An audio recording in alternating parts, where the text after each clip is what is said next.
Right. I'm just kicking it up now.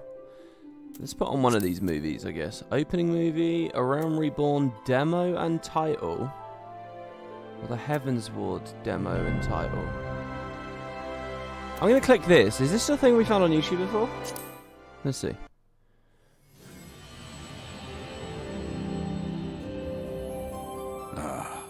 Hydaelyn. A vibrant planet blessed by the light of the crystal. Amid azure seas, encompassing the westernmost of the 3 great continents, there lies a realm embraced by gods and forged by heroes. Her name, Eorzea. The annals of Eorzean history chart the rise of a succession of great civilizations, each one enjoying an age of peace, the Astral Eras. To date, all have proven ephemeral.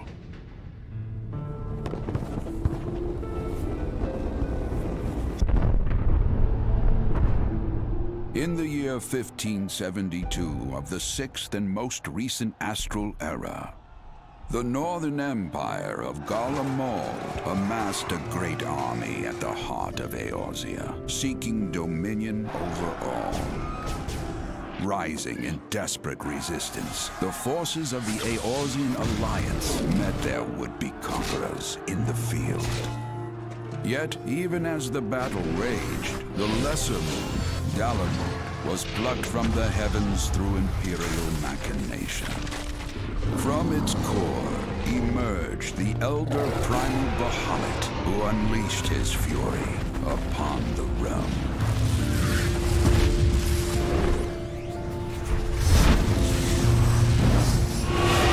The devastation brought Eorzea to its knees and the era to its end.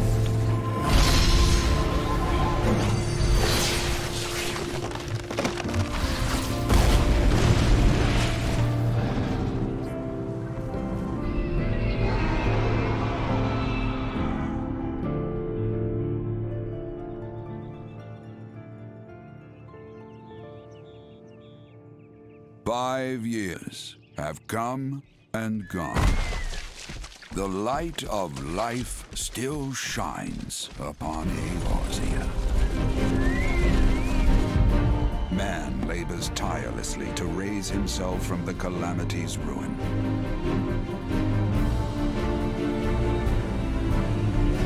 The realm is forever changed, a stranger to him once more.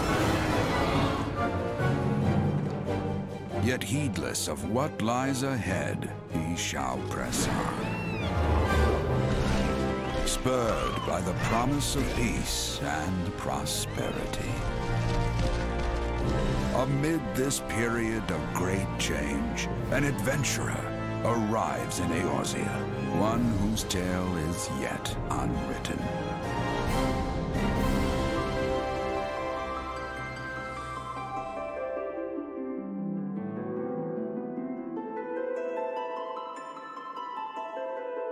May he ever walk in the light of the crystal.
Join the Spud Club if you got an eye for farm potatoes.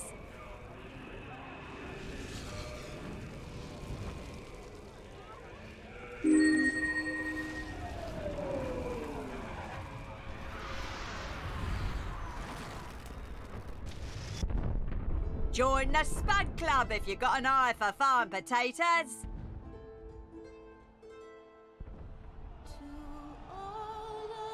Join the Spud Club if you got an eye for farm potatoes.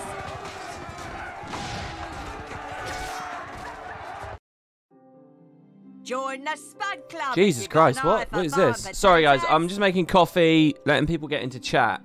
And I've got some apples here as well. I'm going to have an apple snack. Yeah, hello, good morning everyone. I figured I'd continue with the playthrough. Probably need to turn it down a little bit now. I've messed with the audio levels a bit. You're going to see I've changed my my client a bit. Somebody gifted a ton of subs. I mean, we're only just starting off here. Lonya and Dill just gifted 10 subs at random.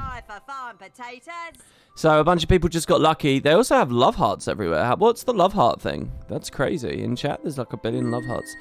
Thank you for that. Welcome, Rog, Lonya, Curry Bun. Curry Bun says, oh my god, I'm so happy to see you playing FF14. Yeah, this is the 4th stream. Kind of. It's actually more like the 7th stream, because a little bit back I did like 3, I think. Like generally talking about the game, showing off some of the trials and stuff. Oh my god, the cutscene playing. So yeah, for the intro there, I just played the cutscene, like opened the game with that cutscene, which is pretty cool, and sort of talks about the crystal a little bit. I probably should have put all of those at the very start of this Heavensward run, but whatever. And yeah, we're just gonna tuck in at the start here though.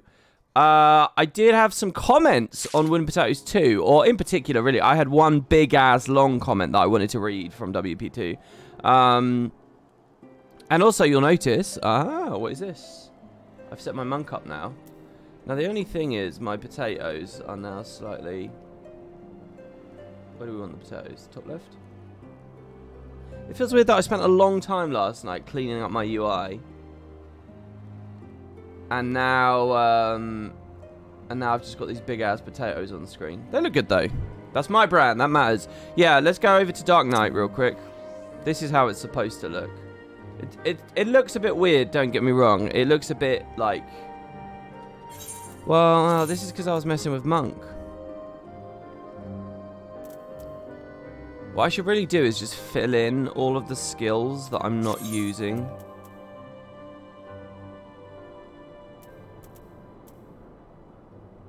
Like, I should put, like, dig over here. I should put reprisal over here. Arm's length over here. So big defensive, big defensive, big defensive. Maybe I can just do... Maybe I can structure it as roll skills versus Dark Knight skills. Dark Mind is a Dark Knight skill. We could do something like that. And then, you know, just... Oh god, I'm now messing with all the binds that I got in my head yesterday. I think it should be fine though. I like how there's a button for jumping as well. How weird is that? How weird is it that they let you skill jumping? Oh crap, what was on that slot? I think it was arm's length. That's a roll skill. Arm's length. Put that there. I have shirk bound. The other thing I can do is I could actually just go and bind a bunch of these skills, which I don't have yet. That's an attack. That's an attack. I would need to start paying for the game for these ones, so they're definitely not going to matter for a long time. Creates a barrier around a target that absorbs damage. Wow, that's a weird skill. There's so much to work for. I really like this. I like knowing. Like, think about how long it's taken us to play through Heavensward, and how long it's going to take us to get to like these skills. I know if you just spam through the game, it all goes a lot quicker, but it's quite cool, really. So whatever, I'll just put Living Shadow and I'll put Dark Missionary on there, just so that the skills are filled in, and you kind of get a sense, right? That's what I'm going for here.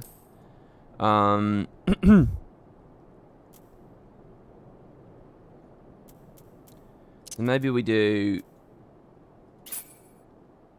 reprisal over here, because it's kind of an offensive feeling cooldown, you know. And I'm better at weaving stuff there. And then we put, I don't know, do I have something not bound?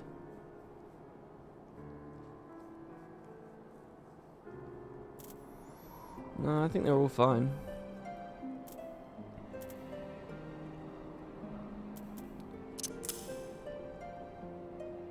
Whatever, we'll just leave it for now.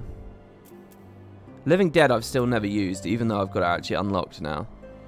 Which kind of sucks. Just put Delirium on there.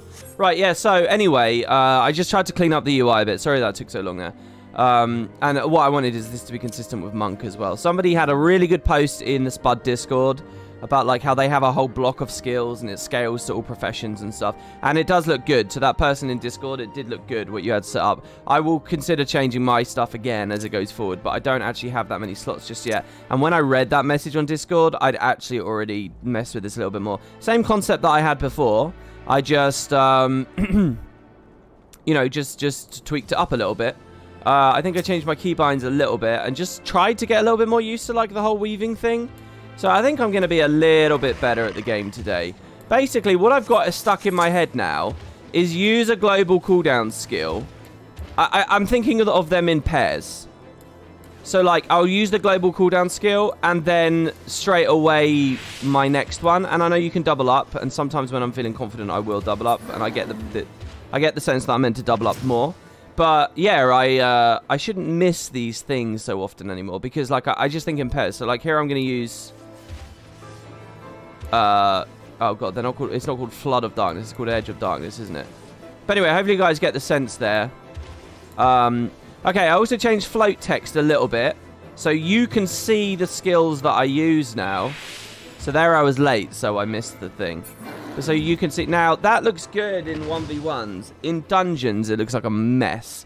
So I still don't know. Like if I'm using an AoE, like if I use Flood of Darkness, my whole screen will explode with text saying Flood of Darkness. What I want is to see the number from Flood of Darkness, but not the name. So this is the fly text filter. And I've realized named attack is the thing, right? So like for example, we'll go fight this Ice Sprite, right?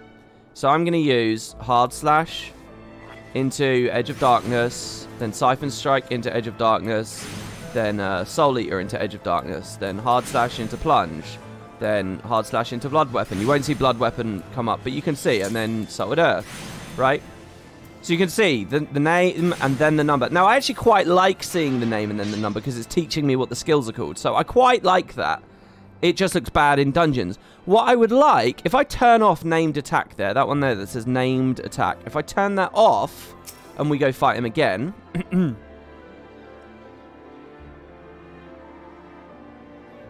right, and we go with our auto attack chains, you'll see that it doesn't appear there anymore, does it?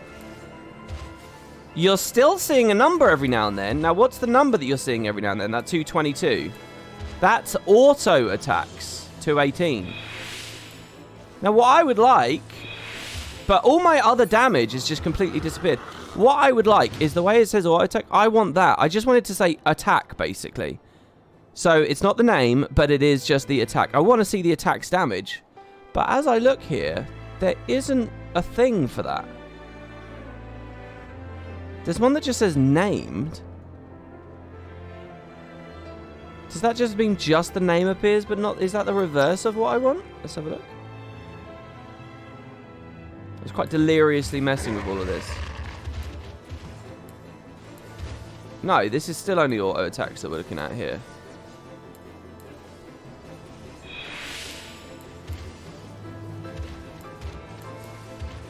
Oh, his attacks are coming in. Oh shit, that said blah blah blah from Polar Bear. Oh, that was pretty cool. Oh, so is this all shit? Is this all incoming?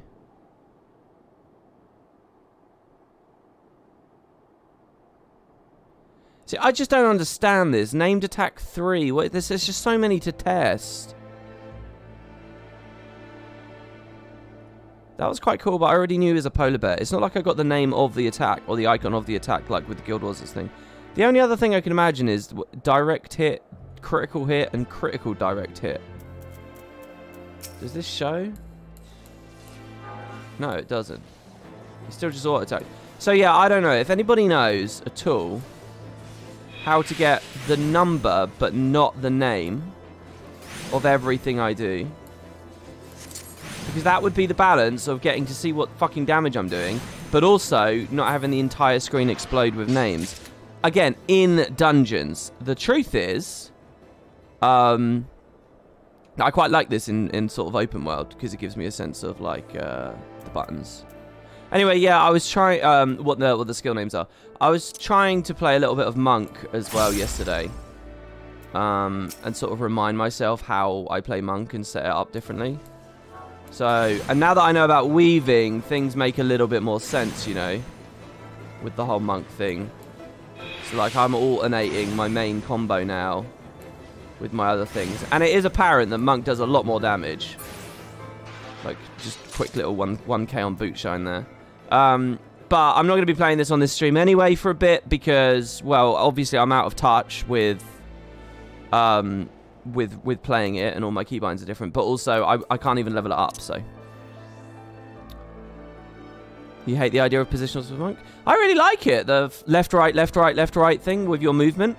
There's a lot going on there, because you're weaving, you're making sure your Q, your combo chain is correct, right? You want to flow in the right skill into the right skill into the right skill. You're weaving your OGTDs at the same time, and you're moving left, left and right using positionals as you go.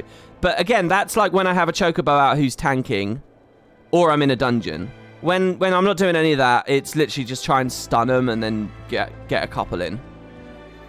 But, I mean, yeah, Monk does a lot of damage. I actually did a quest. Believe it or not, guys, I had a Monk quest here. We could have done it on the previous stream, but I missed it. I didn't realize. One of my Monk class quests was right here. I guess a few months ago, right before I had my break from the game, I got there, but I didn't want to go there until the story took me there. And then right before we went to the Chocobo Forest, I should have done it, and I didn't. So I actually did that off screen, and I now have Tornado Kick on Monk, which is just a really, really powerful OGCD. In theory, I think I should press this one first, because it's 400 potency. No, this one is best to press first. No, this one's only 340 potency. Anyway, I don't really know what they're doing with chakras, but we'll see later. Monk definitely seems like it used to be fun. I'm aware of a couple of the changes with Monk. You see these things, these greased lightnings, reducing weapon skill cast time and recast. These are just always passive, always on. But when Monk came out, as far as I know, these were these like slowly built through combat. So you slowly got faster and faster, and like there was a momentum thing going on. That, to me, sounds really cool. That feels like a Final Fantasy Monk, you know, slowly building up and getting quicker and feeling the combos go faster. But now they're just perma-passive, so it actually seems kind of lame. And also traits that enhance tackle. Their trait system is pretty shit in this game. It doesn't really have much fun or flavor to it.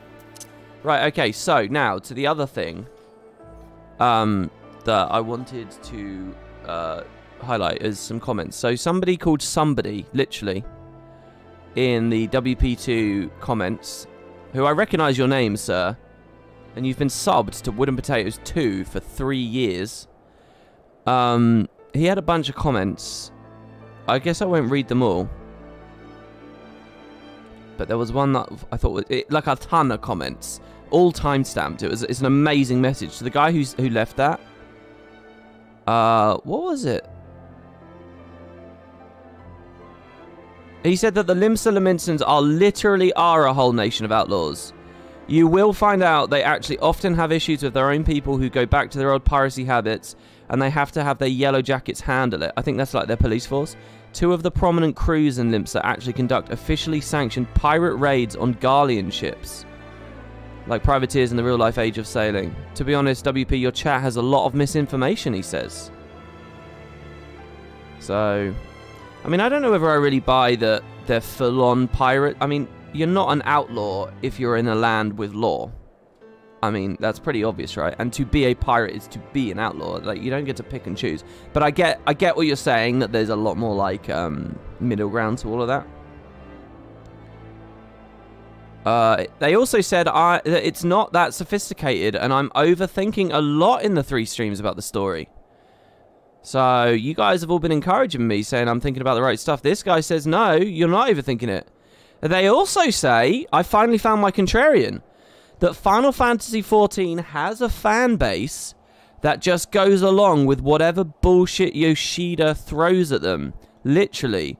I'm not happy with it either, but there's nothing one person can really do. I still think the game has the shittiest tab targeting I've ever experienced in an MMO with tab targeting, and they haven't fixed it in years. They'll always give the game engine excuses, and it's too hard, and expect you to deal with it. Well, that doesn't sound like anything too different to other studios. But I have now found a contrarian on the matter of story, I think. But they're talking about tab targeting. Now, I've always been quite curious about tab targeting in this game. Because if you look at the options, they have a whole tab for targeting. That's weird phraseology considering what we're talking about. But, I mean,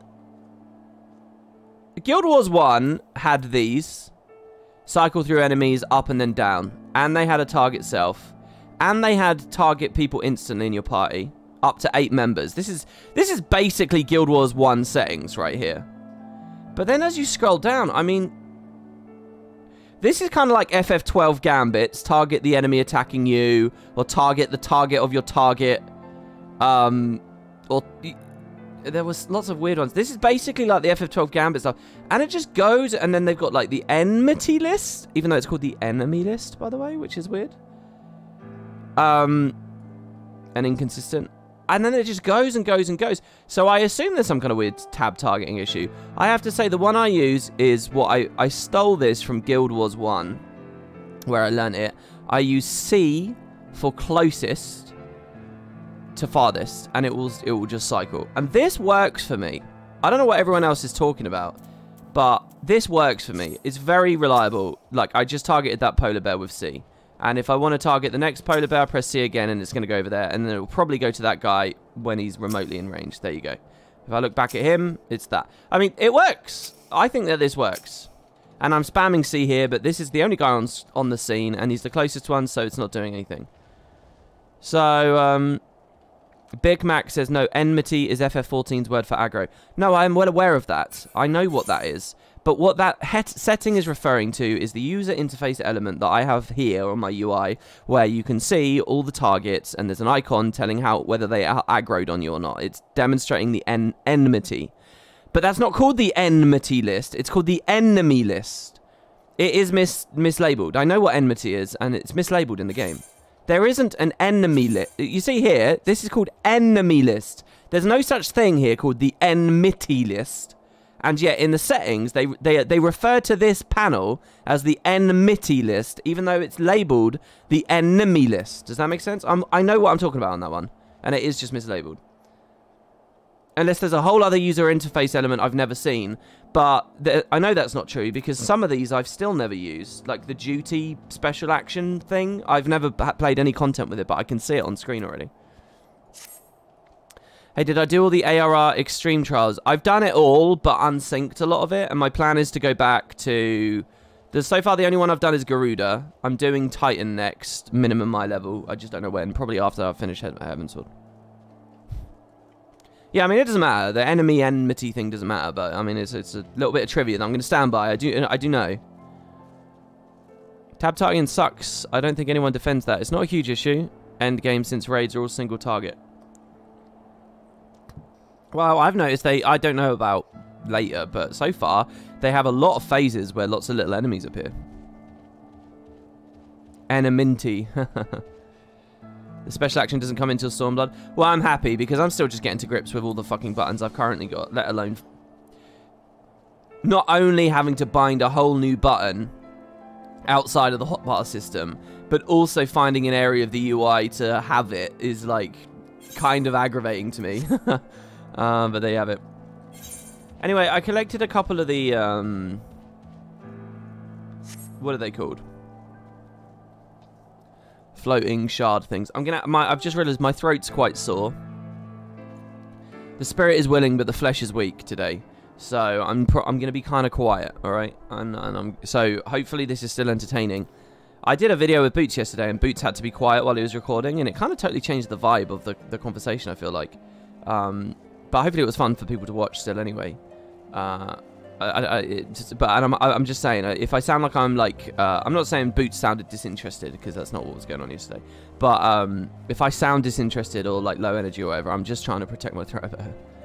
Right, yeah, currents, that's it, Aether currents. And I noticed there are a couple of quests here for them, so I figured I'd pick one of them up and do it as we just start out. The dead care not for justice, but Weld Theo would see them have it just the same. Also, where do I get this optional dungeon, guys? Can we do the optional dungeon? I'd like to do that. Cowards all of you, have you no shame at all? Oh, I beg your... Oh, wait, you're not Master of Gaji, honoured ward of House Fortemps. Praise alone, I'm surely you'll consider my request. Know you the Dusk Vigil? West and most of the Citadel watchtowers built to warn the Horde's approach? 'Twas lost following the calamity, another victim of the snows. Within the ruins lies a priceless treasure which must be reclaimed. I thought to enlist the service of these so-called dragon slayers, but it seems their courage is not as boundless as they would have you believe. Very good indeed. There's a sculpture of the Fury within the Dusk Vigil's chapel. An ice rondel is set in its helm. What's an ice rondel? I would have you prize it free and deliver it for me. The vigil is not difficult to find. Simply head north towards the Bane Pool until you come to the gates. Knights may bar your passage, but should you explain who you are, they will grant you leave to enter. That almost sounds like I've just stumbled on the dungeon, right? Okay, yeah, people are saying it's this quest. That's a complete coincidence. It's taking me up here. How low are the odds of that? That's quite wild. Once again, I'm going to walk, by the way, just because I'm really trying to get a sense of, like, how to play this game. I'm thinking of rebinding a few things as well.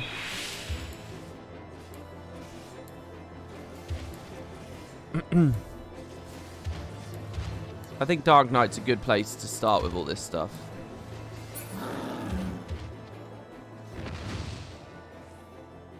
Probably popping my defensives a little bit late, but hey. What did I put on that button? Treasure map. Alright. Okay, so let's just run north. Fight another one of these guys.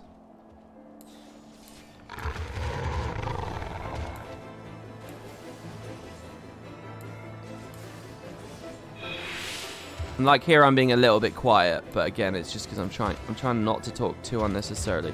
Because I got some coffee with me, I got some apples with me, I got a bottle of water with me.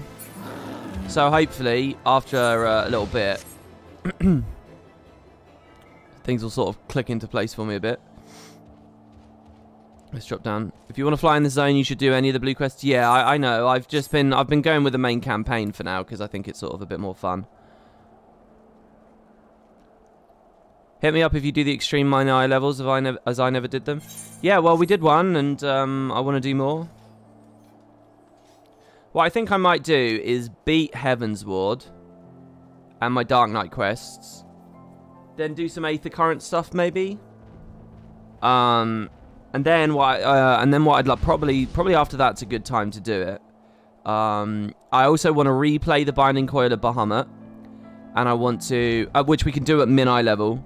And I want to do the Alliance Raid story again. Not just the Alliance Raid itself, but the actual story for it. Because I really like, there's a character in that. It introduced Grahatia, who I had absolutely no opinion of. But then Kerry started talking to me about like he's the best character since sliced bread.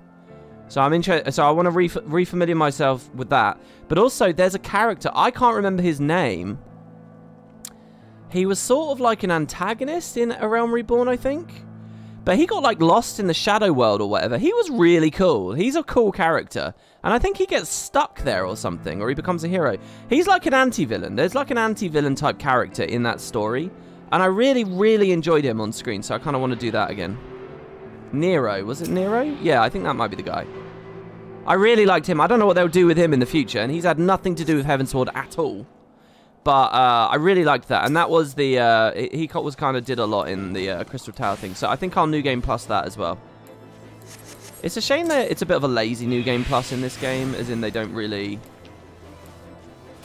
do much with the characters. With the idea, it's just replay. It's not like replay, but at a higher level or higher difficulty or whatever. Right. And then have Heavensward, and then I'll probably go into the Heavensward patches. And then, oh, I don't know, I might do the Heavensward patches before all of this. I don't know. It depends how the expansion itself ends.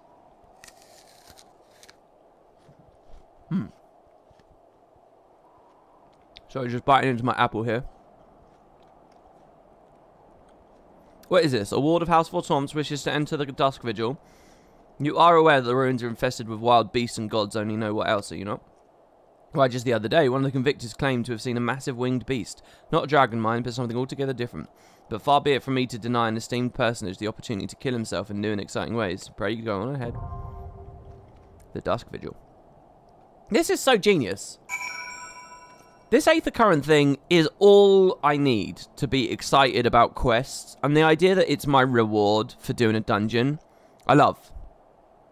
I think it works perfectly. I hope that they do that in the later expacts and stuff. It just works so well instantly. This is all the reward I need. They didn't even need to give me any XP or gold for this. I'm happy to do this. And it's weird. Guild Wars really has no equivalent instantly powerful way of getting people around to do stuff. Guild Wars is a fucking bomb site when it comes to like incentive to do things. Anyway, so yeah, I'm just gonna roll in. If people want to play it with me, cool. If not, I understand.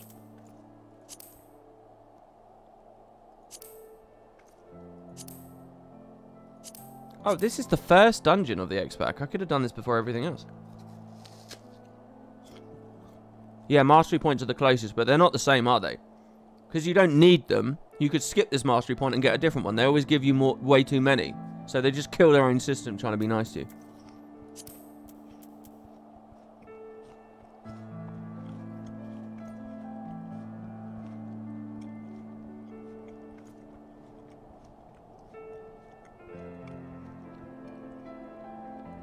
This is weird. I swear I've read this description of this dungeon before.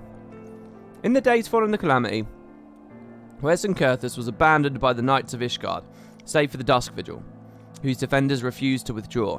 Since then, the fortress has only fallen further into disrepair, and her garrison has long since been presumed dead. Unlike most Ishgardians, who would sooner put the tragic episode behind them, Father Weldtheo would have you enter the Forsaken Fortress and reclaim a priceless treasure, an ice rondel set in the helm of a sculpture within the Vigil's chapel. A simple request perhaps, but if experience has taught you anything, such tasks are anything but. So this is very similar to a Realm Reborn dungeon. One of the 4 watchtowers built along the Sea of Clouds by the city-state of Ishgard, the Stone Vigil was overrun and occupied by the Dravanian Horde not long after the calamity. The following years have seen the Knights of the House Durandare make several attempts at reclaiming the fortress, but to no available. This is a very, very similar story. I mean, and that makes sense, I guess. But this time we're going in for a treasure. And it's a different place, right? Okay, I'm going to just click join. You're genuinely surprised to see me in FF14? You're a follower of my Guild Wars 2 content? Well, the fanatics have convinced me there's probably something worth looking at, and I'm enjoying myself. I'm enjoying myself now that I'm in this expansion and through these streams.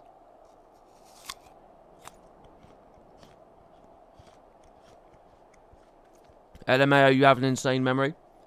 Is that because I remembered that, but I forgot on much more important details? I don't know why I remember. I don't know. The dungeons really clicked with me. I remember a lot of the dungeons and the lore around the dungeons. It's bite-sized. It's easy to get your head around. Oh, I'm so sorry. I'm literally talking with my mouth full into a microphone. If that sounds disgusting, I will stop doing that. I'm really sorry. It is only an apple, all right? So it's good, clean, crunchy fun.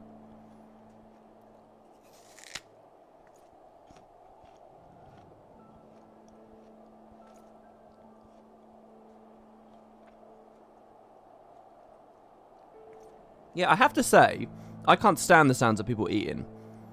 But not when it comes to apples. I'm alright hearing someone eat an apple. I quite like the sound of an apple being bitten into. Do you know what I mean? I don't know why it's that one thing. What else do I like the sound of? I don't care if I hear crunching noises because people are eating like crisps or whatever. I don't care. I don't know.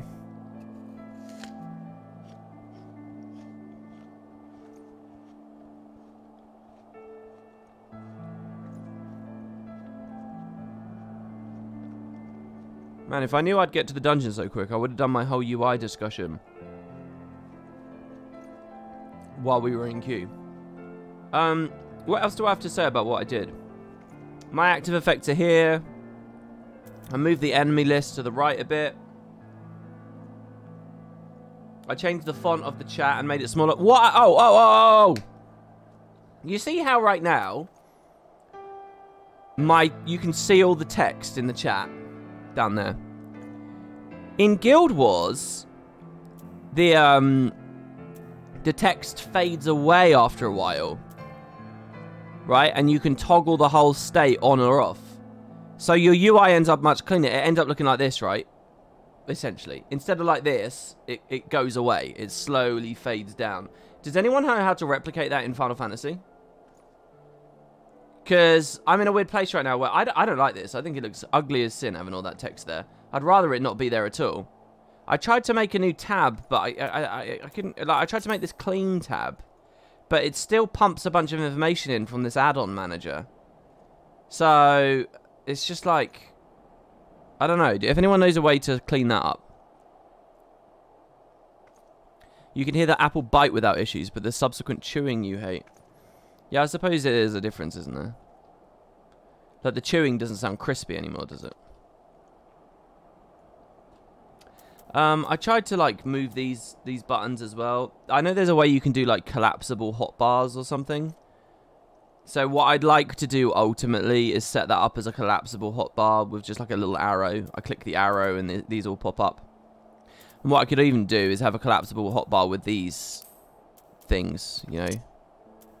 Like this stance button or this action and traits button. Just put all of those on a collapsible hotbar. And then I can get rid of all these little circles. I made the circles smaller though. Whoa, what have I done there? Why is the duty thing lit up? That's odd.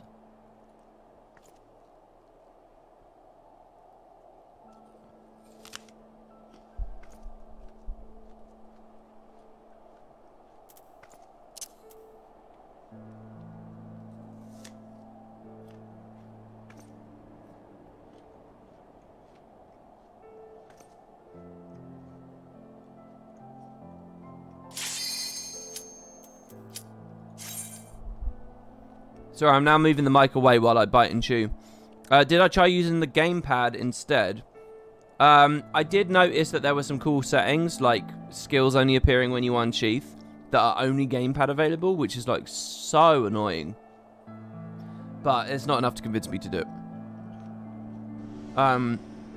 Because I would love that as well. I would really love to have skills only appear when I unsheath. If anyone knows a way that I can do that on PC without a gamepad, please let me know. Because then I could do fun things. Like, what I want to do is put my interrupt cooldowns in the middle of my UI where the enemy cast bar will appear. So I can just look at that area, and within sight, I can see which interrupts I have available, what button I would press for them, and what the skill is that's being used, whether it's interjectable. I can see it all at once. But if I want to do that right now, I'm just going to have, like, random skills in the middle of my thing all the time, and that's going to look lame. But if it's only while I'm unsheathed, then it's only when I'm in combat, essentially, so it works. It's doable with... Like, you're going to see the enemy casts are here under my cursor, and what I want to do is I want to move low blow and interject when I'm on a Dark Knight up there. I just want those two skills hovering there, basically. But I don't know how that works, like, macro-wise.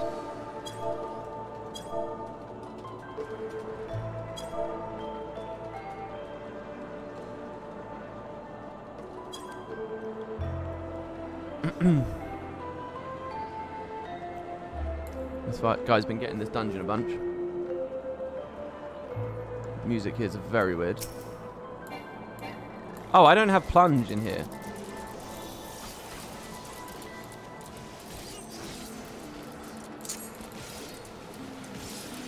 Salted Earth still is a pain in the arse to cast, even with my macro, and I don't know what it is that I'm doing wrong with it.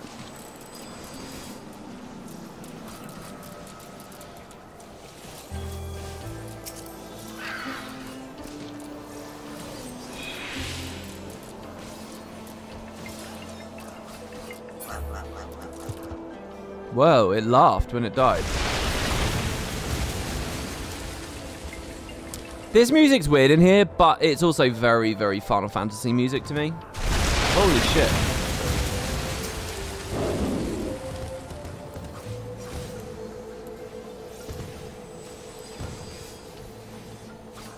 I'm putting a defensive up straight away because, I mean,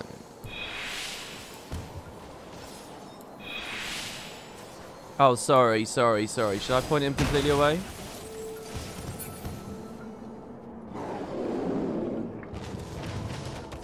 I think I've got my party UI slightly too high there. I also made the party UI look bigger. Oh, that looks ugly now with the potatoes over it for you guys on the stream. I don't know. I don't know what I'm doing.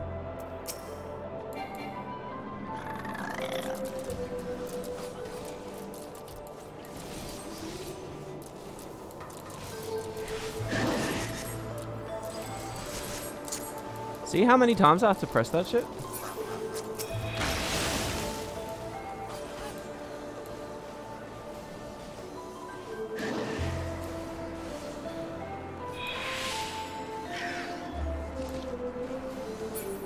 I'm not going to blood weapon there.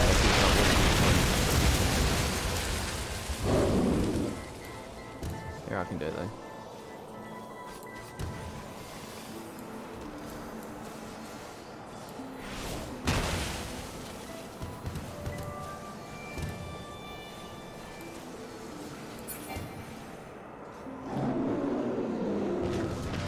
Sorry, he needs to answer the door. That's fine. So what else do I want to do? Let's see. I kind of want to move that over a bit. Now, I want the monster roars and stuff to be a bit louder again, so... What would that just be? Sound effects? And then, see, I was wondering. I really like their volume settings. These are so cool. So this is player effects. So I've made mine really quiet. Maybe I turn them up a bit. Party effects should be lower, really. But other PCs, this is like NPCs and shit, right? I don't mind hearing them. Or is other PCs monsters as well? Do you guys know?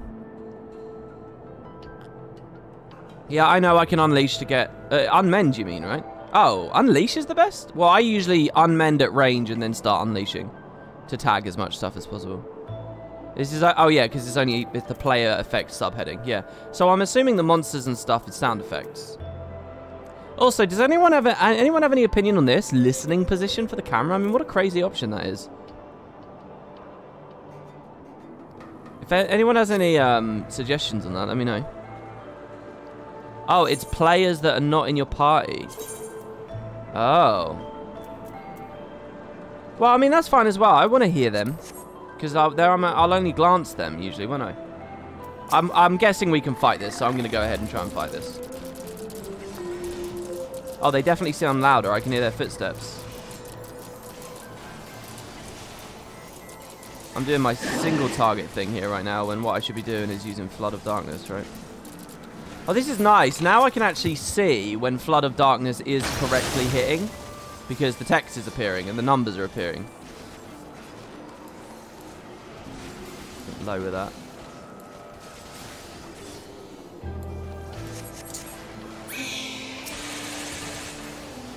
It's completely unnecessary, I do know.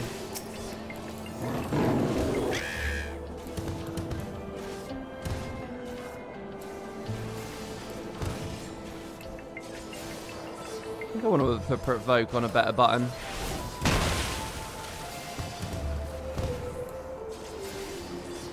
I don't know whether he does magic damage, but I'll use Dark Mind just because it's there. And Rampart just because it's there. Yeah, let's put provoke just on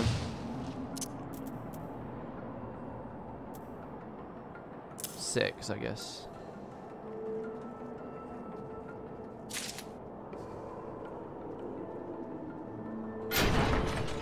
Well, actually, let's put provoke over here.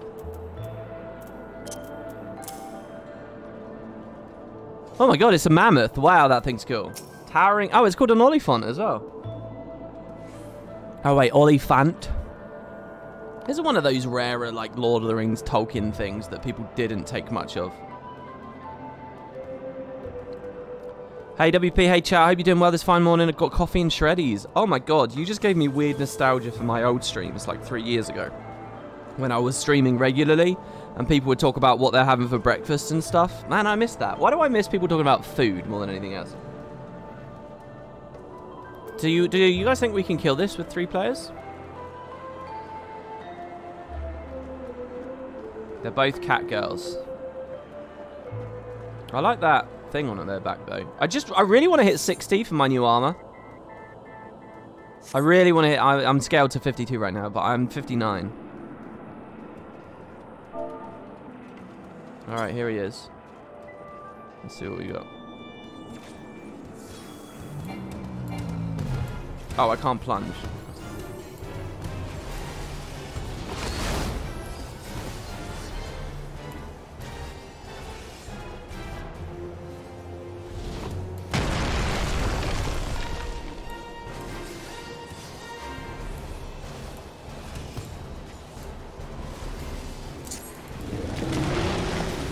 We got assaulted Earth that time. I still don't like how much I'm staring at my skills. I guess it's only on the opener I spend all my time staring at my skills. After that I start looking at the fight a bit more, and maybe that's fine. Oh, I wish I could plunge into that. Oh shit. He seems to want to turn a lot. Prehistoric trumpet. Is there anything else I can press right now? So there I actually got my rampart falling, and then I did shadow wall, like the timing wise. It was pretty good, I think. And then I'll dark mind once this one comes off. That ability's just called route.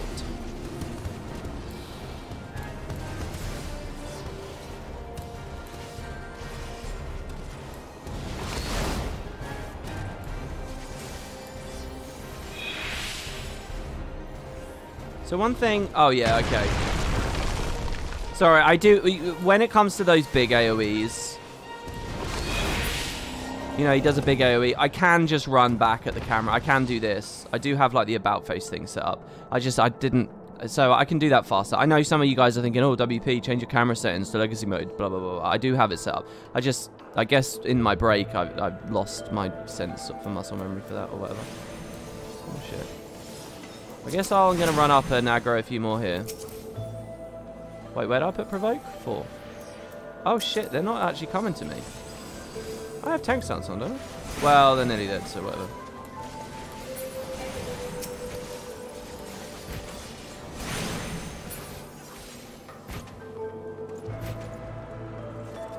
Torn journal page. To whoever reads this, if there is anyone left to read it, let it be known that I, Sir Pascalaret Nuratelli, bore witness to Dalamud's fall. That this is talking about the calamity. The lesser moon's descent, the black doom which emerged from within. The flame... Wait, hold on. The black doom which... Is the black doom Bahamut's title? The flames which spread across the horizon, turning night to day. It shall haunt me for the rest of my days. It is the dawn of the 7th umbral era, according to some of the men. I told them to put no stock in the ravings of the prophetess, but even I do not know what to believe anymore. Cool place for a bit of calamity lore.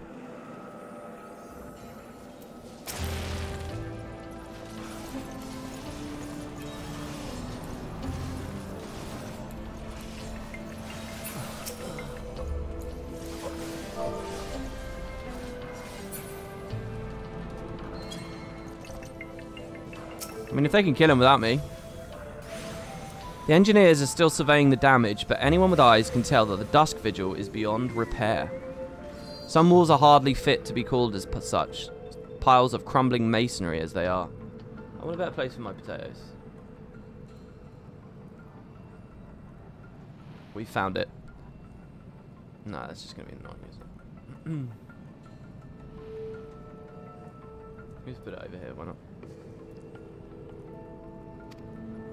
The officers have been pleading with Sir Ulrich, asking him to order... Oh, shit. What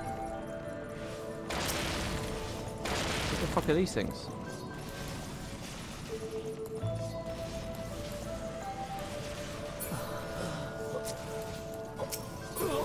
It doesn't look too messy, I'd say.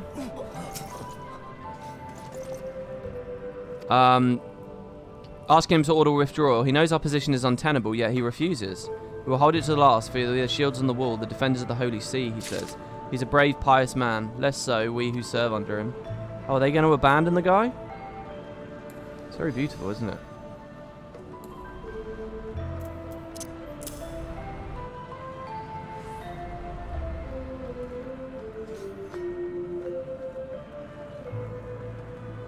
I genuinely feel like I'm in a PlayStation era Final Fantasy game right now with this music. This is like I'm wandering around like the Crystal Caves after fighting the Midgar Zolom or some shit.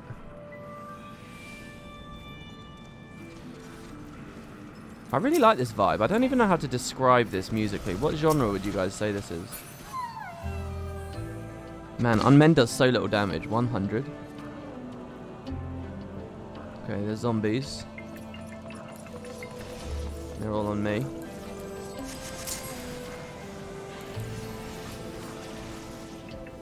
I guess I should have Flood of Darkness first, just to get my damage modifier up.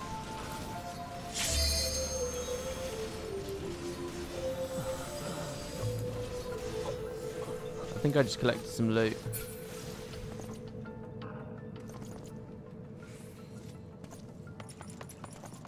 Oh, how does it work? Is it when you walk near them, or is that just because someone else procced it by leaving the room there?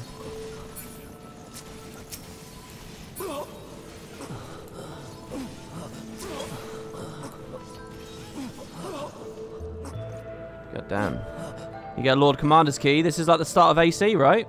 I guess that'll take us to the Lord Commander's seat. Oh, Helone, pray forgive your humble servant. Who the fuck is the Fury? I get that it's one of the gods, but like, with all the story we've had about the people of Ishgard and stuff, they never talk about Helone or the Fury's involvement in this place. They led King Thal'din to Ishgard, right? Isn't it kind of Helone's fault all of this is going on? Because those Elezen never would have encroached on Dravanian territory in the first place if the god didn't leave Thal'din there. Right? Do we get more detail on that later? If I find out that Helone caused the conflict in some way, it will blow my mind, I think, a bit. Oh, I had a crazy concept I want to give you guys about where I think the story's going. So hold on, for too long have I let fear rule my heart, and in my cowardice have I been party to unspeakable acts. I know now I shall never see my children again, nor would I want them to look upon their father's face and what it's become. I am outside her grace. This treasure is glowing very beautifully, so I collected a clear prism from it.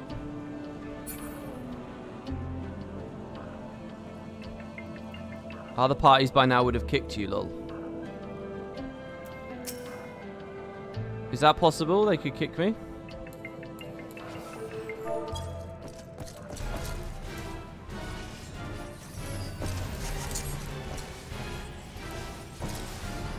That guy doesn't know how to spell. Oh, I did it again. I need to get a bit of muscle memory for when one of those telegraphs appears, just to hold S.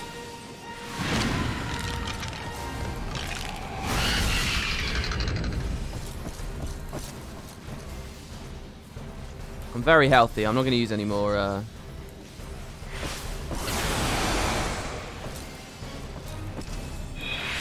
sensors.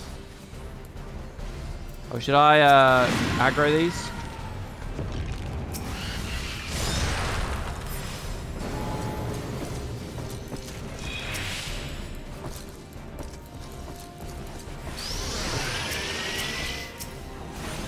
Oh, closest didn't work there. Well, I should just mouse driven it. Oh, I did it again. Jesus.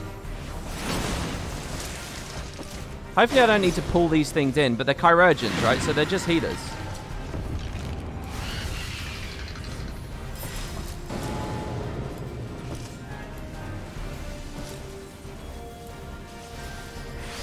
I guess I won't aggro them.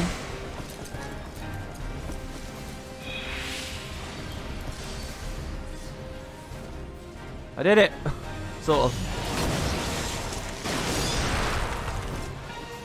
Holy shit. If I had arm's length up, I wouldn't have been knocked back. I've still never really used that interaction.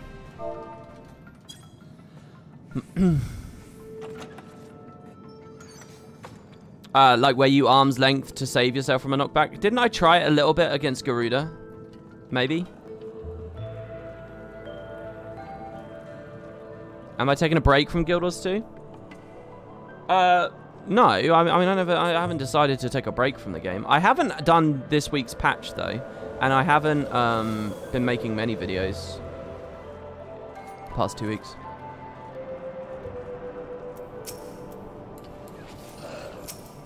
Do a nice big pull. Oh shit, is that wind blowing a problem? I'll grab all of these and then LOS them. Back here maybe. I'm actually quite scared I'm going to take a lot of damage here, so I'm going to... Oh, sorry, they're not moving. They didn't LOS, so I'm pulling them over.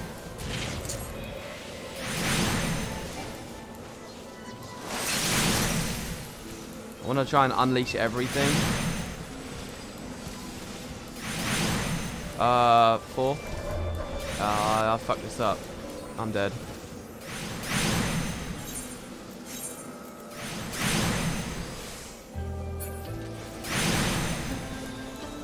Don't I need when I res, I need to stand still, right? To let them heal me before I then go for... Like if I immediately start using skills on 0 health, it's bad, right? What I wanted to do there was grab the elementals and then come back here, but they all ran around the corner too. I think it's because I was line of sighting my own healer.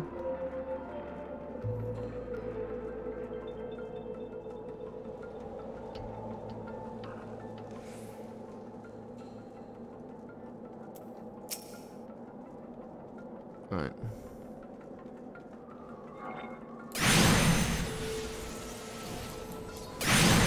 Because I've had problems with that before.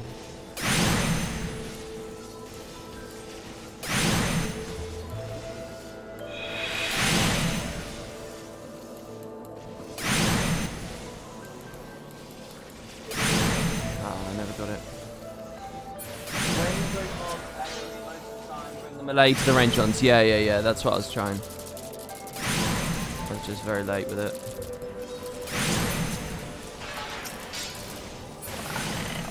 Basically, my original idea to pull them all together. And then when that one failed because all the team came, I didn't consider going in the reverse direction until too late. I did eventually, though. I like seeing this griffin fly off every time.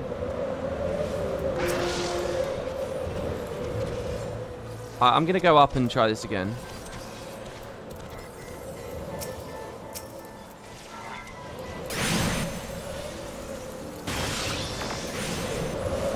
Two defensives, just because I'm a little bit scared. 3 defensives.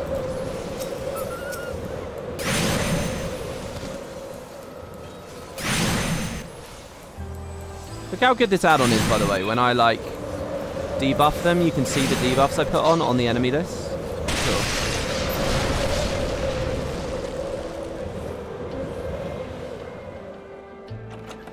There's no more journals for me to read, right?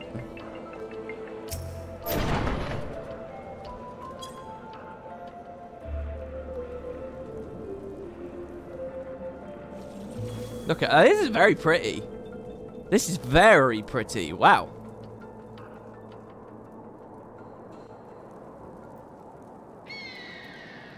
Oh, don't forget Living Dead panic button. Yeah, and Dark Mind. Good point. Oh, man, I should have used Living Dead.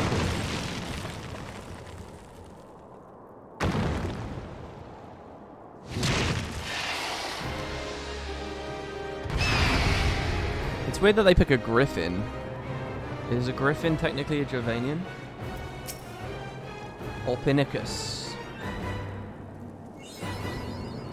Right.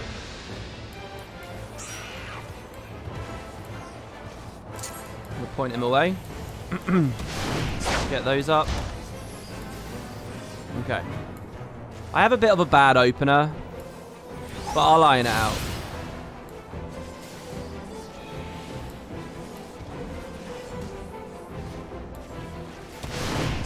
Just trying to watch for any I'm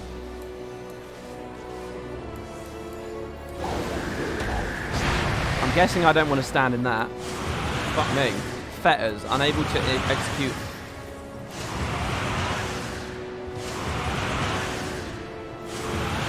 Were we all caught in it?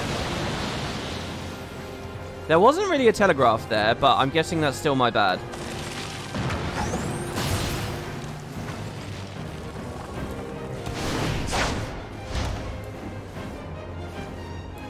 Winds of Winter. Is that the thing? Put a defensive up. The healer can't keep me up.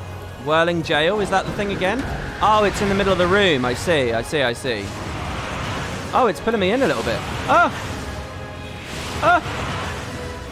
Oh, I need to be behind the rubble, I guess, right? No? Does the rubble protect me from it? I seem to be just clipping through it. Sorry. It's a shame I can't interject anything. Oh, does arm's length save me from that shit? Oh, I shouldn't have arm's length there. I should have done it in the next time he does the thing. I'll throw up Dark Mind just because why not?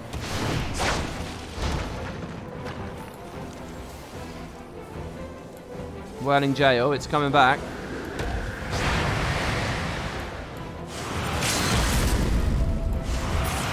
Alright, they limit break it.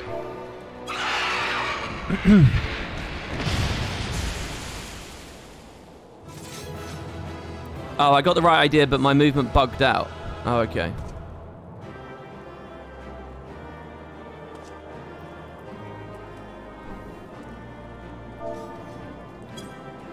Alright, let's commend King Dakama.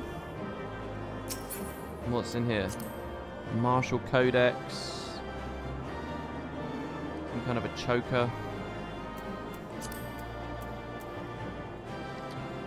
I kind of hate that I still don't really know what vitality is, or like there's a bunch of like spirit and mind. Mind is healing potency, isn't it? I don't know. None of it really matters. It's all just like.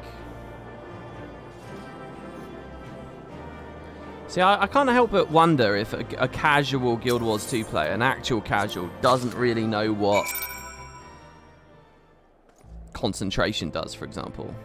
Whether they'd care at all. I guess they don't know, and they don't care, right? So maybe FF isn't worse than Guild Wars in that respect. I'd rather not know what you found inside. Some of us have to remain here on guard duty. Right. I'm kind of annoyed that that area of my UI, my notices,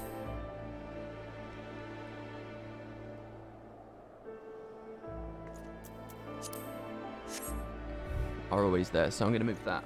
What was my other revelation? The other thing was my status info enfeeblements felt a little bit too far on the left.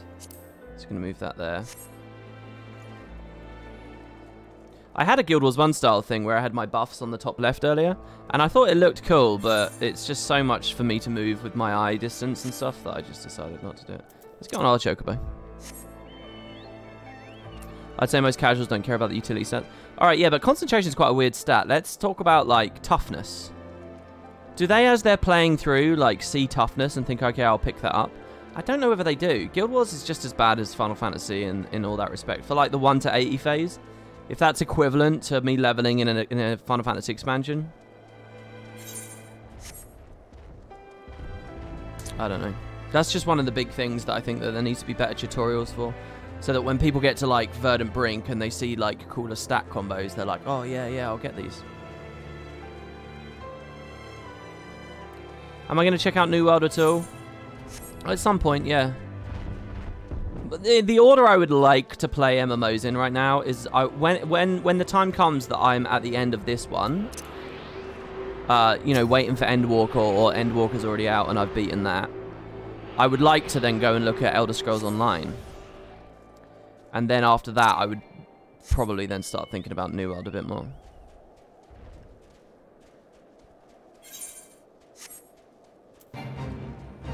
Yeah, I know I'm in the equivalent of Heart of Thorns right now, but that's irrelevant when it comes to Guild Wars leveling progression and gear progression, because it doesn't really have it, does it? So it's not. That's not the right comparison. Like the topic we're discussing right now is, as you level and collect new gear that's stronger, do you discern between what stats are attached to it? And in Guild Wars, your only opportunity to really do that is 1 to 80. Or on your way to Ascended, I suppose, but you're very specifically going for specific types there. So I don't think that works, really. I don't know, perhaps there are people that hit Heart of Thorns with like a mix of rares on and they still discern stats when they get like an exotic drop or something, maybe, but I would say it's getting rarer. A large round sapphire named after the icy blue sheen of the Fury's armor. The blue sheen of the Fury's armor. Halone the Fury isn't another name for like... No. I was going to say another name for Shiva or something. That doesn't work though. Doesn't make any sense. Yes, there's no mistaking it. At last, it is ours once more.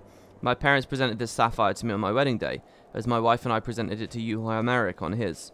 One day they would do the same for their son.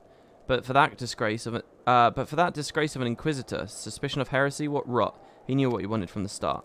By the time I secured her release, they had interrogated her for days. She was a shadow of her former self. But the final insult, the final twisting of the knife, was when my son took command at the Dusk Vigil and found the ice rondel to be the centerpiece of the newly commissioned sculpture of the Fury. He couldn't prove it was the self-same one which had vanished, but oh, he knew. But no more, it's back with the family where it belongs. It is admittedly hollow comfort, yet in my waning years I must accept what little can be had. Damn, dude.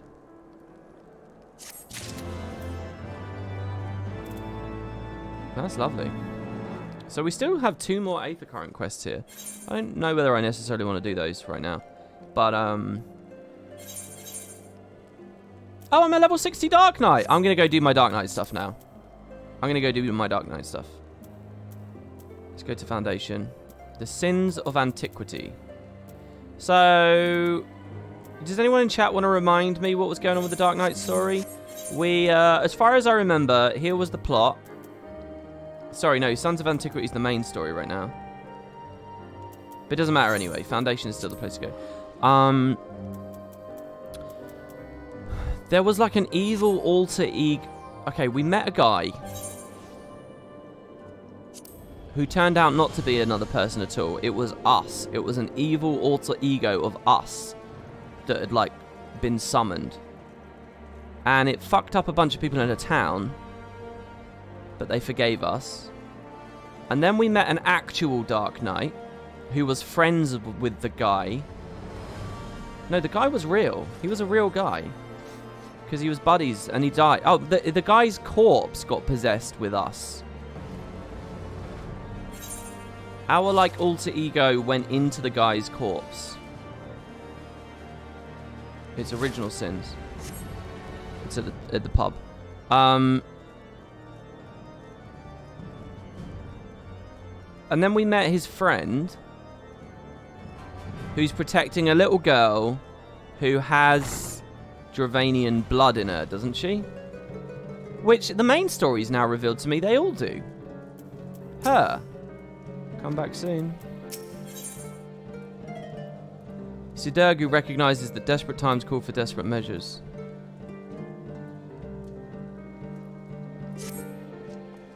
Have I ever been to the Golden Saucer? No, I haven't. I've been thinking, Macon. The Pajal likened Riel's spiritual presence to that of a Dravanian. Hence why he suggested she had partaken of dragon blood. Oh, yeah, right. It's because she's actually drank the stuff. I remember. Regardless of the cause, if she does hold some affinity with dragons, she will never be safe here in Ishgard. If, being the operative word, of course, we need to know for certain, which means we must parley with a Dravanian. It will not be easy, I realise. The Dravanians are not wont to entertain outsiders, especially ones hailing from Ishgard. You've spoken with their leaders? Oh wow, extra dialogue in a side quest because of my main quest progression? Beg pardon, I did not think you'd so readily admit it. Well, well, pray lead the way, Macon. Oh, that is cool. I pray this Vidofnir can give us the answers we seek. Oh, we're going back to Vidofnir, are we? Since you joined us, we visited so many new places. I'm sure Frey would have enjoyed it too. Right, Frey was the other guy. But he died.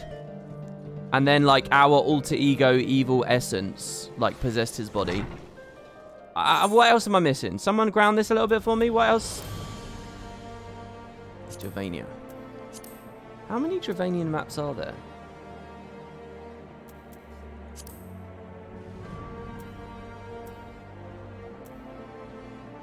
What the fuck is idle shit?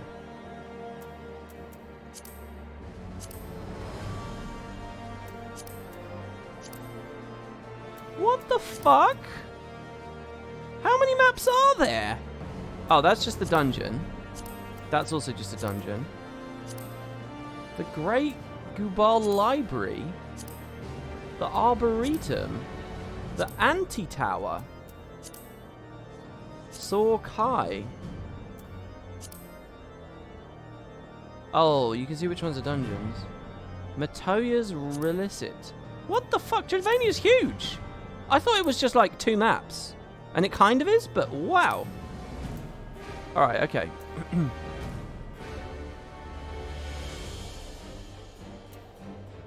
Let's return to the Annex Shrine.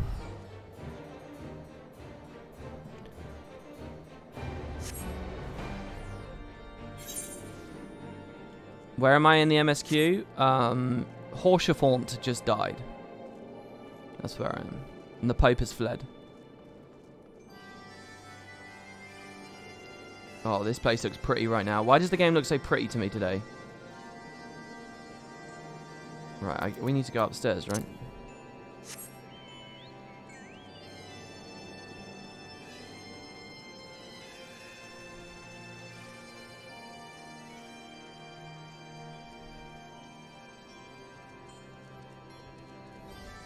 There are 6 maps, 1 major and 1 minor city per expansion. I didn't know the minor city thing. I thought there was just 1 big hub city. So the only Dravanian map you've been to is this area?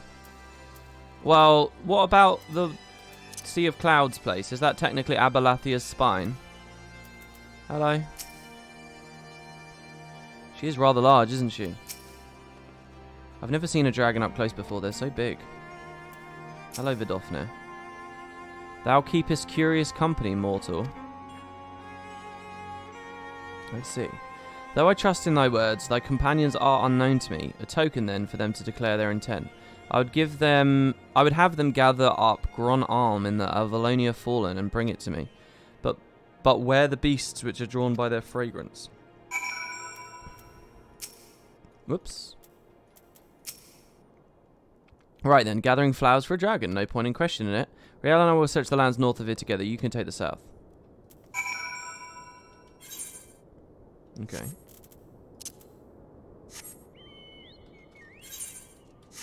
I quite like Dravania.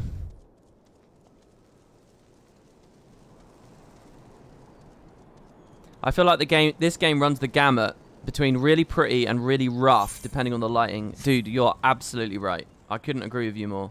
That's exactly how I feel about this game too. Like, it is very striking when it nails it. But then a lot of the rest of the time, it feels like, at best, nothing special. At worst, genuinely, like, quite ugly. Do you think I'm pretty, WP? Oh, absolutely.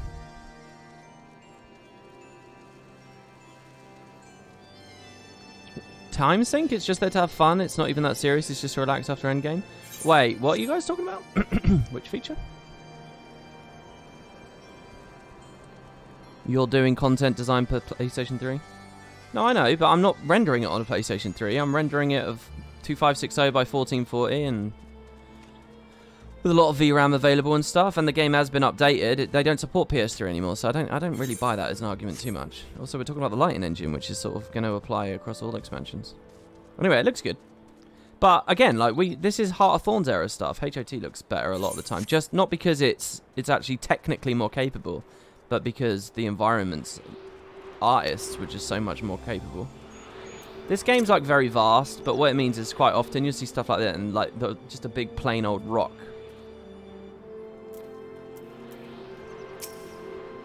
I don't understand. Man is not fit to battle with dragons.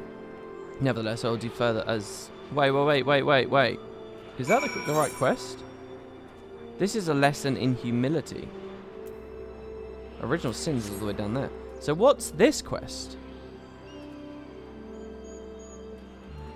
I guess this is some kind of side quest. For an 8th crystal.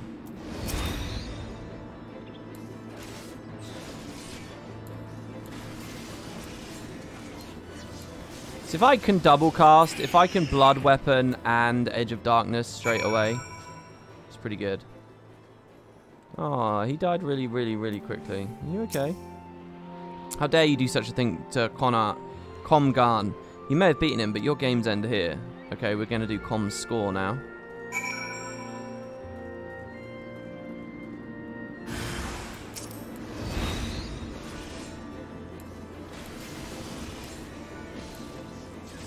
A bit late with that.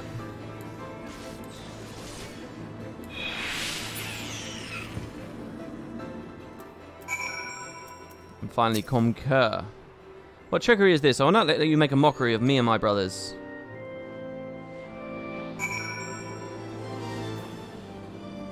No, I'm not G-Shade. This is the vanilla game.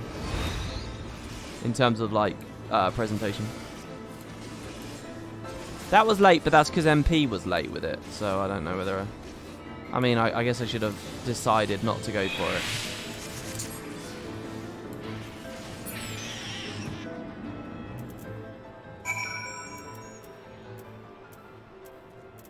Oh, well, that quest's done, I suppose.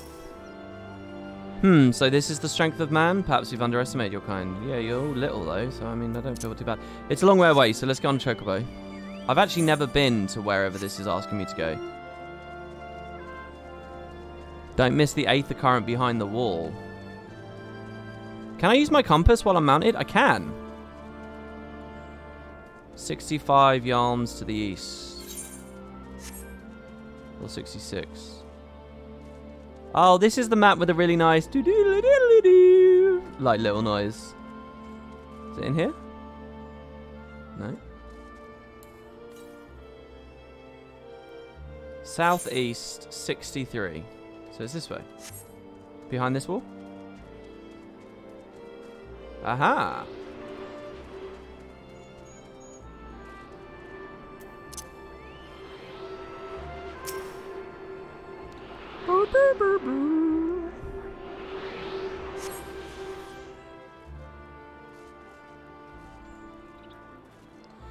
Does anyone know if there's just no footstep sound effects in this game? Or jump sound effects and stuff? Because I feel like I... No, there are. There definitely are jump. Is it just because I'm... Have I fucked with the volumes too much in the wrong way?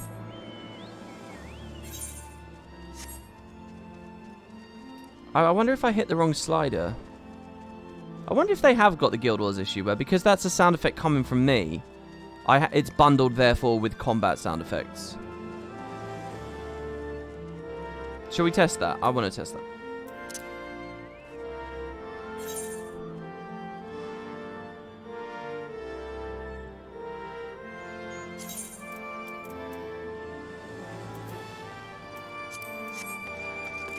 Yeah, it's the same issue.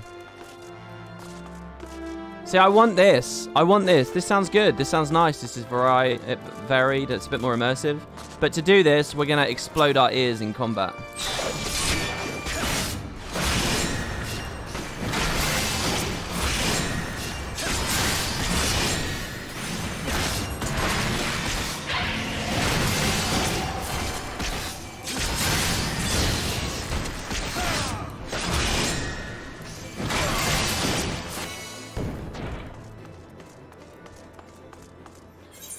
Oh, I could do the add-on thing that filters out all of my ability sound effects. But what I want is a whitelist, not a blacklist. That's what I want, really. I want to whitelist a sound effect and bump its volume. Do you think the add-on lets you do that?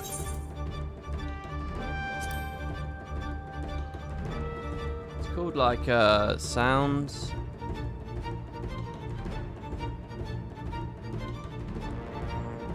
Filters any sound or set of sounds from the game. Remove a battle sound effect you don't like. Remove specific emote sounds. Remove specific back... It's all blacklists. It's not whitelist.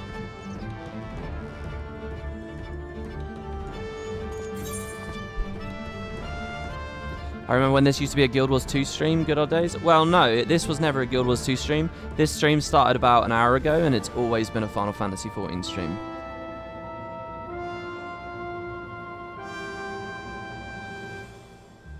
So you can maybe say, I remember when this used to be a Guild Wars 2 channel, but even that's wrong, because it's still a Guild Wars 2 channel. It's just not streaming Guild Wars 2 right this second.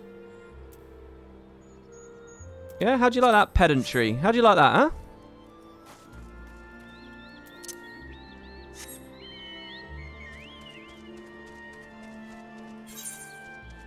This place looks really nice. I don't know whether it's just because it's in the day, though.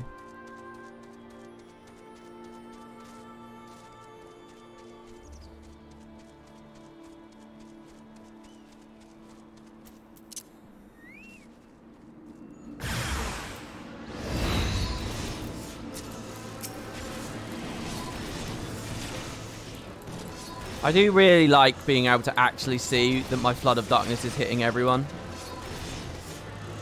Now, what are the colours? Did I modify the colours in some way? Blue means I'm doing magic damage, right?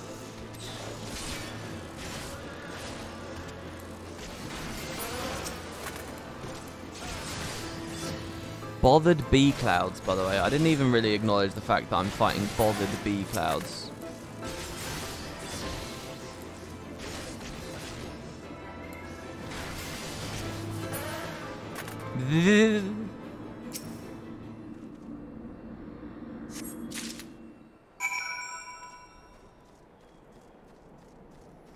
Is that it? That's the one flower that I needed? I kind of want to explore this area more.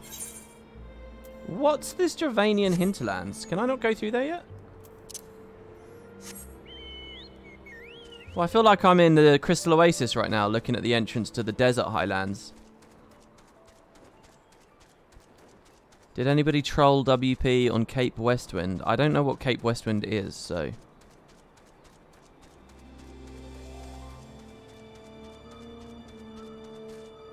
Oh, what a cock tease. Alright. I guess we'll come back later, right? There's a fate there. Where the maiden fair. Oh, I can feel the game clicking right now. I was like really tempted to go over to that fate right now. And that's because the game's actually starting to lure me in like a really pleasant way. It takes me a long time to cross that threshold.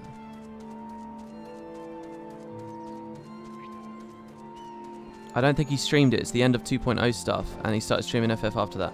Yeah, is 2.0 pre-Heavensward then? I didn't really stream any of that, no. I played about 100 hours-ish of the game, and it was never on stream.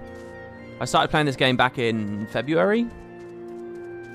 I want to be clear, because my hipster soul requires you to know this, that I actually picked up this game and started playing this game and had the idea to start playing this game before the whole World of Warcraft Exodus event. I just wasn't streaming it during any of that. I would say that the World of Warcraft Exodus thing sort of gave me a bit more encouragement to stream, but I do want to say I'm not following a crowd, damn it. All right? The hipster just needs you to know that. You like these bigger maps they started doing with Heavensward? I feel like even their core maps are pretty big. They're definitely on a whole new scale here.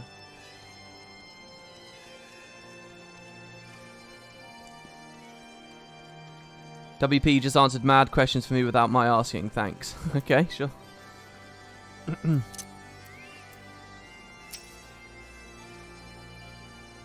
Everyone that started playing after ARR came out is a hipster.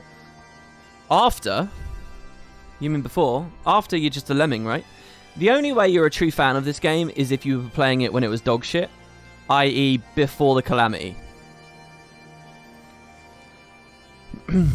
Escas. Hehehe, so the younglings have learned their place. Do not worry, my intention is not to foster ill relations, but to teach.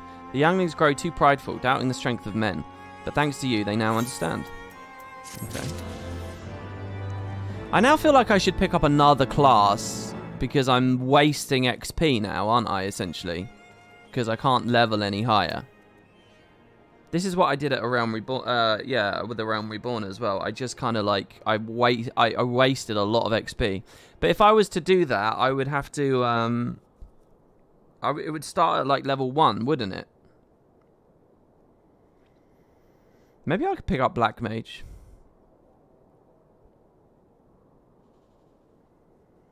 But it would start at level 1, so it would be a huge...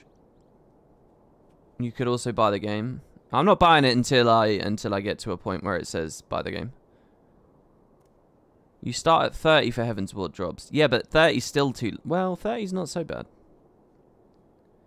Red Mage is a good option. Starts at 50. I don't think I get that. I don't think I have that expansion. Even if he buys the game, it's still wasted XP. Oh, does the cap not come off until I beat the thing anyway? It's fine. I'll just waste the XP. I don't mind. I'm wasting gil. Such fragile, fleeting creations. Bring them close, mortal, that I might breathe deep of their essence. A Dravanian forelands flower, whose dragon speak name roughly translate into calming tree. That which passeth into death liveth on in memory. The two classes I really want to play most right now, as I speak to you right now, are Summoner and Black Mage. I always like Summoner and Minion classes. I don't know how good it is or how fun it is, but I like that. And Black Mage, it's just cool, it's edgy.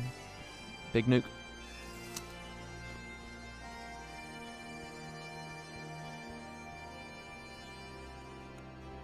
One prepareth now for the journey. Bid farewell to her in morn and find the answer thou seekest.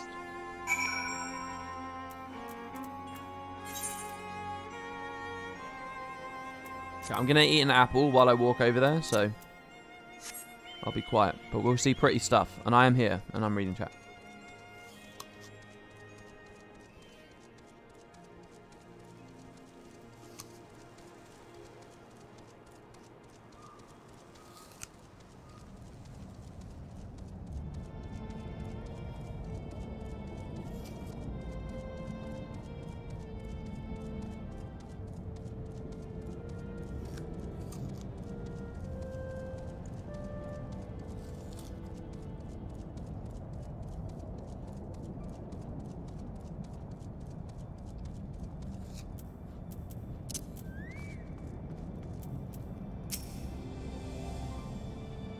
Let me linger a while longer, hunter. Soon my soul shall take wing.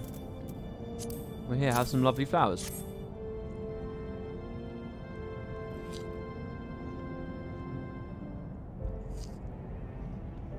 I shall miss this.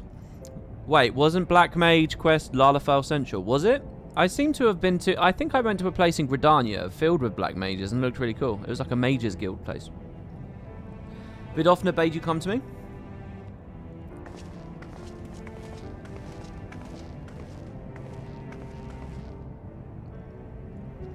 His scent entwined, I see now. We seek no quarrel, Ancient One, only answers. Come forward, child. Summoner is more of a renegade than a minion necro. Oh, is there any equivalent of a minion necro at all in this game? There you are, my beloved. How long hath it been since we soared through the mists? Wow. So she has the soul of this dragon's mate, or whatever? What did you say? Silence, Dark One. He liveth on in you, child. The blood of my beloved floweth strong in thy veins. Yet mingled as it is, 'twas not thee who partook of his essence. Were it not so, thou wouldst have been overcome. Thy progenitors drank deep to spur their own becoming. Then it's true, and the Temple Knights knew. Then they'll never stop. They cannot, even if we flee Ishgard. If we could but harness the Abyss. Thou speakest strange, Dark One. What do you speak of? So the dragon, there are no Dark Knight dragons? Ho, shrouded in thy rancor, thou standest apart from thy charge. The folly of youth, even the tiny beings who frolic in the midst of Samal know a better way. What? Who? No more, Dark One, no more. Farewell, child. Fly free for us. Goodbye and thank you. There's not more for us here, Tishgard. Man, I'm only... The person who wrote this wrote Endwalker. I'm barely clinging on to what the fuck's going on in this quest chain. Leave me to slumber, Dark One, my beloved singeth to me. I mean, I get the very, very broad picture. The kind of one-sentence explanation someone would give in Twitch chat. I'm there already, but like the deeper specifics are a bit... They're pretty elusive to me. Alright, let's just go back.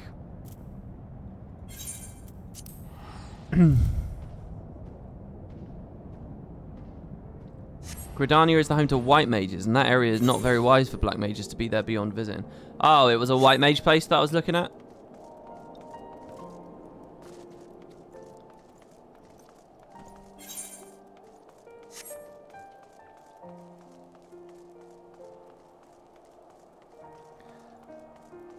Dan says church bad, fucking dragons good. Yeah, you're talking about... Yeah, that's your MSQ synopsis. I'm just talking about the Dark Knight quest right now. I guess this is very close to the MSQ, really. This story. There's a back entrance to the pub, right? There's 2 entrances? Christ, I keep moving my sprint bind and it's really messing with...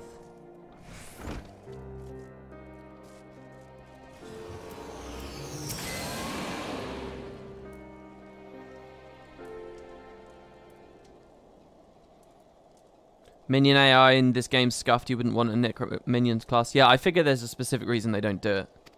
That's a big positive for Guild Wars. You guys might not expect that opinion from me. And if you do, you might not realize how strongly I want that. But like, the buildcraft side of Guild Wars is so good compared to this game, obviously. But like, if I think about specifically that topic of like a minion character... And there's not even a concept for it in Final Fantasy, that's like a big up for Guild Wars. Granted, Guild Wars has its own problems with all that stuff, but... I swore an oath to protect her, and I mean to uphold it, no matter the cost. So... Oh, a question mark, question mark, question mark. So these are the knights who would defy the will of Helone. How are we defying the will of Helone? She's found us. My lady surely knows she will find few friends here. Blessed are we who abide in her grace, for we shall never be forsaken. One day I, Ystride de Calignot, Nont, shall walk in her halls, and you shall answer for your deeds. Will you stand before her and claim you were righteous, that it was just to take so many lives in defense of that abomination? Repent of your sins and surrender to me, the fury may yet spare your souls. So yours is the righteous cause. To condemn a girl to death for her parents' deeds, this is the will of Helone? Yes, yes it is. If you will not see reason, even with full knowledge of the facts, then I will make it to you a final offer. Submit to a trial by combat.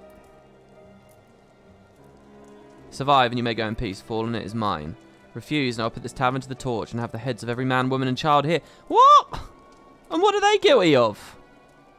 Anyone who dares harbour you will suffer the same, here or elsewhere. This I suppose... They're not harbouring me. I'm just in the facility. Would that we could settle this here and now. But I'd wager your men at the doors would take offence. As you wish, my lady, you shall have your trial. Yeah, let's just kill her. I shall send a messenger with the details. Mother, wait! Dun dun dun! I should have had them cut out your tongue! Yeah, we'll do an evil voice for her. Ria, what in the 7 hells is going on? She told them to take me. She said I wasn't hers, that I was... Why didn't you tell me this was all your mother's doing? I bled for you. Frey died for you. We had a right to know. I didn't mean for... Gods damn it all.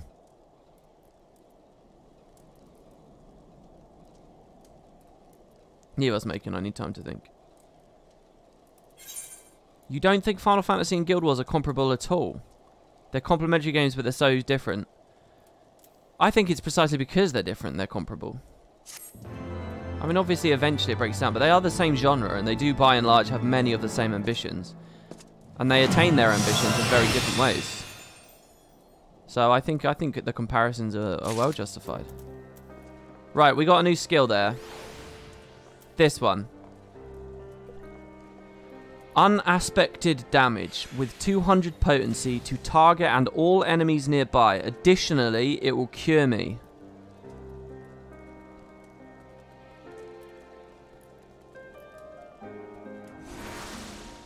It has a 15-yard range and a 5 radius. So, how do I want to consider this? It's like an AoE on a 60-second cooldown. I think I'm going to just put it where interject is right now. I really want to move interject and low blow up here. Like, I really, really want to do that.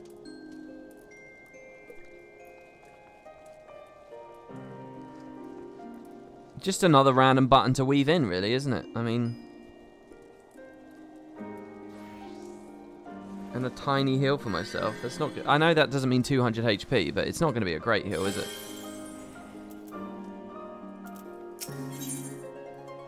Oh, do it on multiple enemies to gain oh, it's like a soul drain. The heal is... Well, so it's a bad tooltip, really, then. So, the more targets I hit, the bigger the heal. So, hit 5 targets for a 1000 potency heal. How do you know that it's 5 targets max? Is that how this game works? Everything's 5 target max? It's not how this game works. One of the benefits of their fucking GCD situation and how rarely they poll and stuff is they do... You can go over the target cap by far, right? You're just giving an example. It's unlimited. Okay. Also, it's actually a really good defensive cooldown and a fun skill.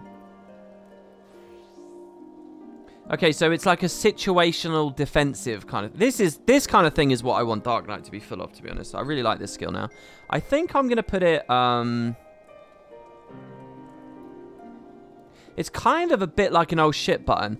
What I would do in a dungeon is go for a big pull, and I'll probably... And when I stop moving, my health's going to get chunked down, and you probably want to do an Abyssal Drain right about there.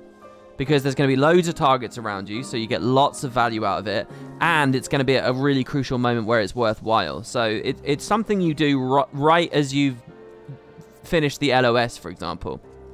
LOSing's hard in this game, though, because you've got to LOS the enemies, but not the healer. So I actually think that this is... F is still a good bind for this, then. I'm probably going to press this right around the time that I hit a blood weapon. Probably. So I'm happy with that. An anger you know all too well smoulders within Sid. It took considerable effort, but I have at last learned the whole truth. Attend me, Macon. You have a right to know. Yes, can we please get some definitive answers here? For countless generations, the sons and daughters of House Collignant have pledged themselves to the church, so devoted to the faith they are. Many rose to positions of great prominence within the clergy, and, for a time, Countess Estrid de Collignant was poised to do the same. And when she and her husband celebrated the birth of their firstborn, the future of the house seemed brighter than ever. That is, until years later, when the Inquisitors came. Information gleaned during interrogation had implicated her husband as a heretic. When the Countess confronted him with these allegations, he brought a vial to his lips and completed his transformation. One he proudly declared was decades in the making. The Temple Knights slew him as he tried to rip out her throat. Holy fuck. Afterwards, she had Riel locked away in the deepest cell she could find. Madness. What monster thinks to find absolution in her daughter's death? You mustn't go, she'll kill you. Still seems like I'm missing a little bit of the story why the mother would do that. She'll kill us anyway if we don't. I know what I'm doing, Riel. I have a plan. Macon, recall you the dragon's words when we told her of our dark arts? She said that there were tiny beings who knew a better way. Yeah, I thought I was about to go speak to a little dragon. Like those ones we were fighting in that side quest. If they can teach us how to harness the abyss, mayhap we can stand against Lady Estrid and her minions. Unfortunately, I haven't the foggiest who these tiny beings might be. We're all tiny beings to dragons. Maybe it's that beast tribe. What were they called? The insect things? Oh, it's the Moogles! Alright, back to Mogholm. Wait. I want to hear a little bit more of what they have to say.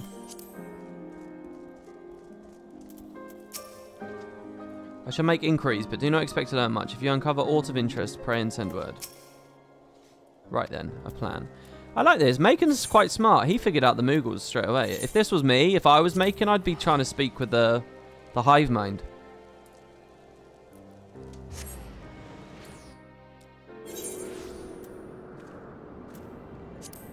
Dark Knight has lost a lot of its uniqueness back in Stormblood. Now it's just a glorified warrior with a little bit of edginess. What was its old uniqueness?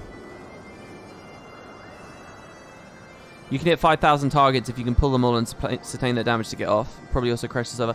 Well, I mean, that's something I loved about Guild Wars 1. Guild Wars 1, actually, compared to all three games, Final Fantasy XIV, Guild Wars 2, Guild Wars 1, I actually think that game was the most sophisticated and fun to play. There was no target cap bullshit. And you'd routinely pull, like when I think about... The one thing I always think about is playing a whirling defense farmer in the city of Torka in the Domain of Anguish. Does anyone know what I'm talking about? When there was a specific build where you could like pull all the Marganites and you'd LOS them around a corner just right, proc whirling defenses, and the whole process of LOSing against the cliff and then pulling the melee into the ranged, and then you'd hit whirling defense and you just get, I shit you not, like thousands of numbers.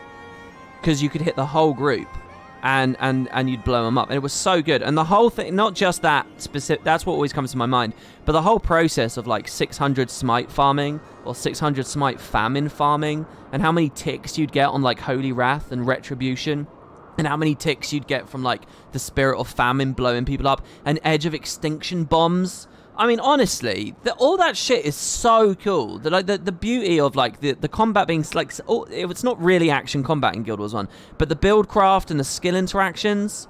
Like, is there ever a more beautiful illustration of the Guild Wars 1 combat system than thinking about an Edge of Extinction bomb at the end of a 600 smite farm? Is there any? I mean, do you think about those interactions and how like the servers could hold it all? And just the eloquent, like, tanking, like, doing that in the fucking Foundry, or, like, the Underworld. It's so good. I mean, really. Really. Find me not just an MMO, but another just RPG product that had, like, such a sophisticated thing. And I know that ArenaNet kind of, like, accidentally happened into some of those interactions, but they're so good, and ArenaNet didn't kill them. They embraced them. So, it's just, it's really, really, really clever. And, I haven't got that from Guild Wars 2, and I haven't got that from this game, but... You'll name me one, PoE? Yeah, PoE gets close, but also it's... I don't know, why doesn't PoE click for me in those ways? PoE definitely does that kind of stuff. Don't get me wrong, PoE definitely does. And I've said it many times, I'll say it again. In many ways, PoE is a sequel to Guild Wars 1. In many ways. In many other ways, it's not. But if you were looking for a sequel to that game, PoE is a place to go. Well, if it isn't one of the new visitors from below, are you searching for something? If so, just ask. I pride myself on being the second most well-informed Moogle here, Kupo.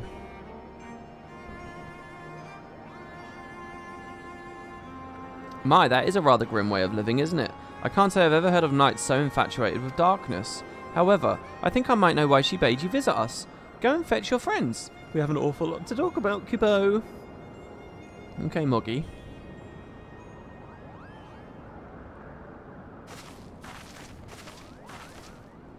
PoE and Guild Wars 1 are both inspired by Diablo 2, that's it. Well, Guild Wars 1 isn't just inspired by Diablo 2, it's literally devs of Diablo 2. Like, literally. They were Blizzard devs that wanted... After Blizzard did Diablo 2, what was the story? It was like they were making... It was something about what they wanted World of Warcraft to be. I think, didn't Blizzard make a multiplayer demo of Diablo 2? Isn't that what it was? And they were like, and they made like a multiplayer demo of it. Or was it Diablo 1? I don't know. But it was like they made a multiplayer demo of one of the Diablo games, fell in love with it, and then that was sort of like the genesis for World of Warcraft. And and what Blizzard as a studio ended up doing was they said, all right, we're going to go full MMO with this. But some of the devs are like, oh, I don't know whether I really like that. There's something else. We kind of want to do a more PvP angled thing, and we like this other concept. And they left and they did Guild Wars. I mean, really, that's a big part of it.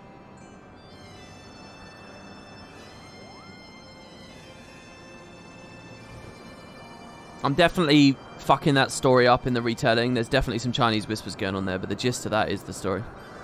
Welcome to Moghome, Kupo. This little one must be Riel, which makes the big one Sid, maybe? Yes, I presume you're one of the tiny beings of whom the dragon spoke. Oh shit, have I confused this with Warcraft? Was it that they wanted a PvP Warcraft? I don't know what I'm talking about. I can't remember the story. You can Google it. Riel says something to the... Say something to the Moogle. Riel? Riel's scared of the Moogle. Riel! I'm sick of this charade. Huh? LMAO Chinese Whispers. You've never heard the phrase Chinese Whispers before? You tell me to talk, but then you refuse to listen. You tell me you're doing this for me, but then you go on about the darkness and the abyss. Am I supposed to be grateful when you come back covered in blood, when I put you back together so you can do it again? You drag me to halfway across the world so you can discover a new way to kill yourself, and you tell me it's for my sake. What is this? Why are we here, Sid? Tell me the real reason. Riel, of course it's for your sake. Well, you've certainly had a lot of practice saying it, haven't you? I'm sure the next fair maiden will appreciate it. What are you saying? It's not like that, Riel. And you, say something, damn you, warrior of light. Ah, I think I'm beginning to understand this whole darkness concept, Kupo. Harnessing the power of your emotions or some such, yes? I'm reminded of an ancient legend about a Moogle named Mog. A rather simple name, I know. But those were simpler times, Kupo. Anyway, Mog had a penchant for dancing, and...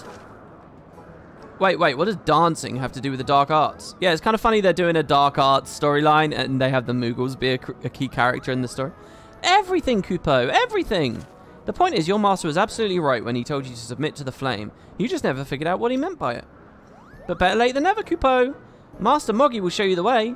First, you two Dark Knights will need to pull 4 strings of pomwort each. Hop to it, Kupo.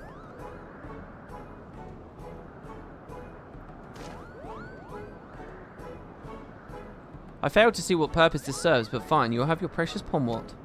Sorry, that was Sid. Oh, and Riel can stay here with us while you're away.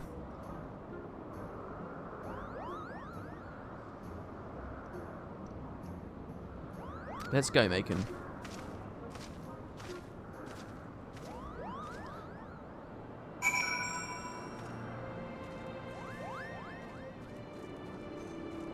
Sorry, what? You've never heard of Chinese Whispers? In the US, we're pretty strict about leaving China alone because of COVIDians 19 verse 7. What are you talking about? You think the word China isn't allowed to be said because COVID? Are you insane? Do we have an insane person in chat?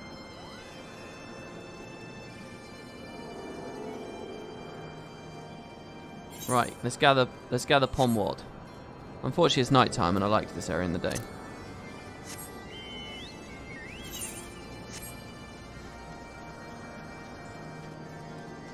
Oh shit! It's up there again, isn't it?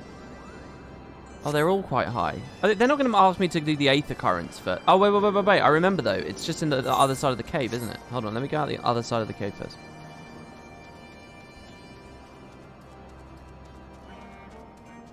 You just tuned in? What's going on? We are consulting with Moogles to learn more about the dark arts.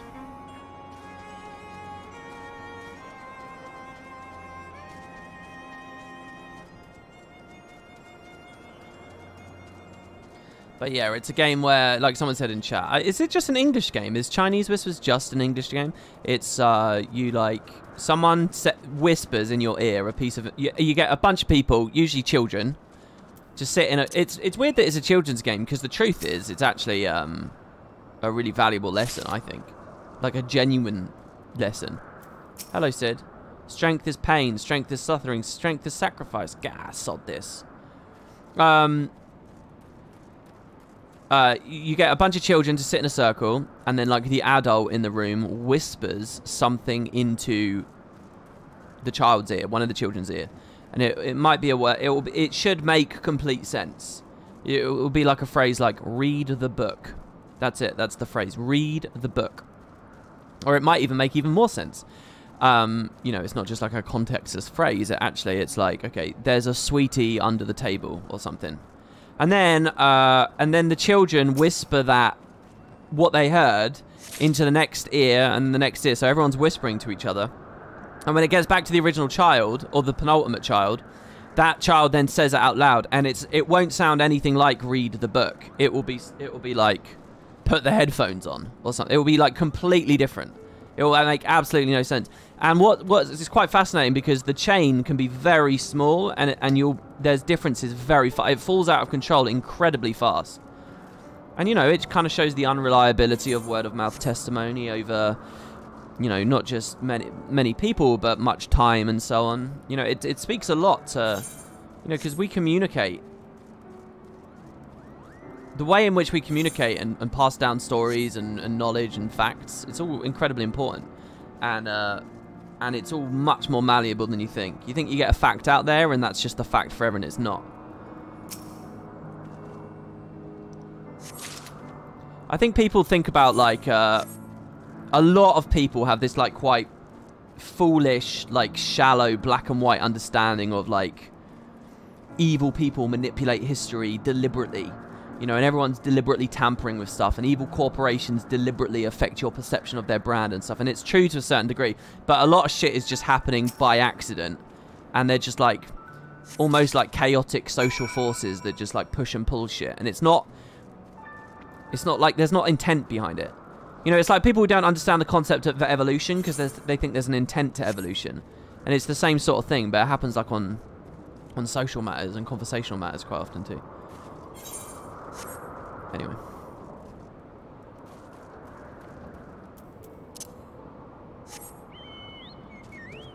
Norse whispers. Is that really a variant of it? Yeah, so to go back to my question, is it just an English thing? Is it just an English game?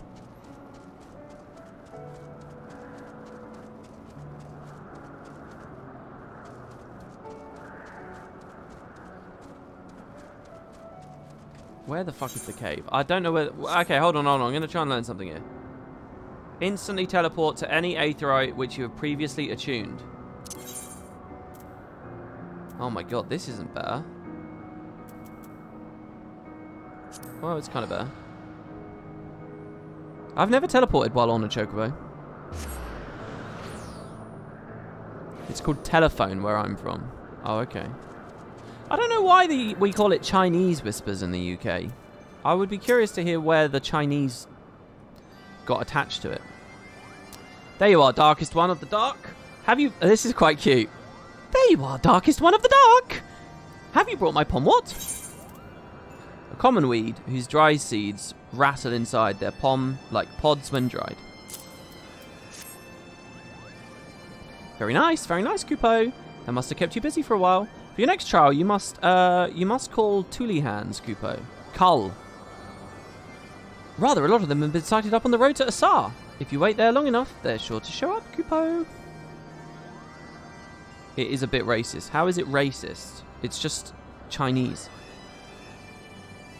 Why is that racist but Norwegian whispers or Norway whispers isn't? Oh, you needn't worry about her. She's off playing with friends of mine.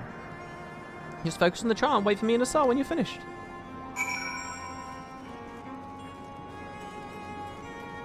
Yeah, people don't actually understand what racism is. They're just flinching in the dark, I think.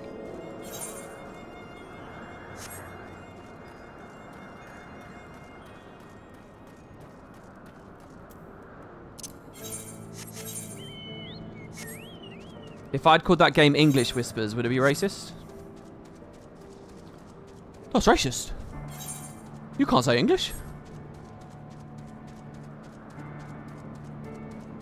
If it's racist, does that mean the Chinese don't whisper?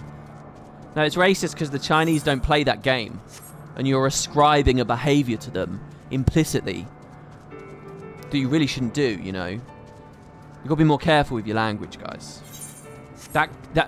It might not be prejudice itself, but it might breed prejudice, alright? So that's on you. If you're using the word Chinese whisper, the phrase Chinese whispers, you know, that's not particularly virtuous, I would say. I mean, that's just coming from me. You'd never hear me say it. The Chinese play English whispers? How dare they? I think that's a good illustration of how stupid some of the conversations have been.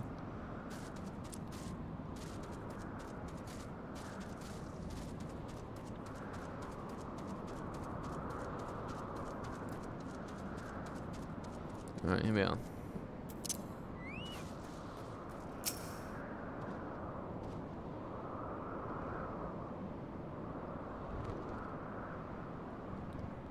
There's a similar design game where one person attempts to describe a picture and a group of people need to draw out a description of it. Well, there you can see... I think that game, that concept is a lot less fun. And the reason I'm saying that is because quite obviously that's going to go off the rails real quick. What's good about Chinese Whispers is... I mean, you have to see it in action, really. And again, it doesn't have to be children. It doesn't take many people for the thing to get completely fucked up. It really doesn't. And you watch it happen in seconds as well. You know, a round of Chinese Whispers might only be like 10 seconds long. But the information's completely transformed.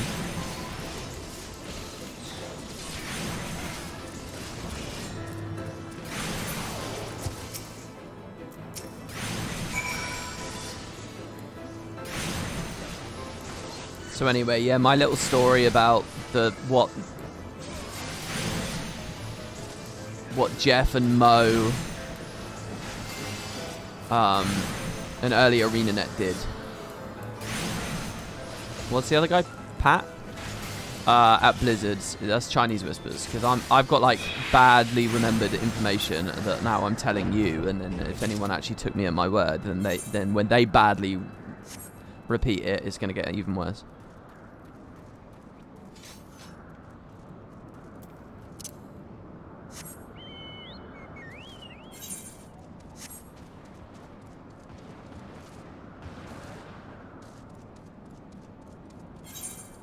This combat looks so Resident Sleeper. Yeah, it's more about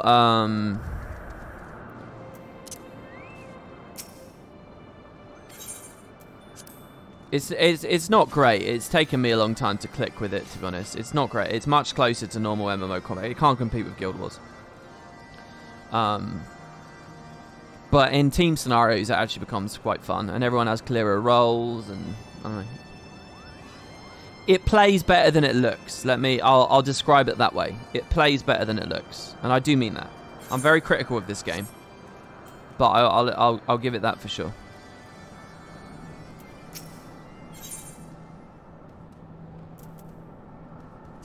All right, duty calls.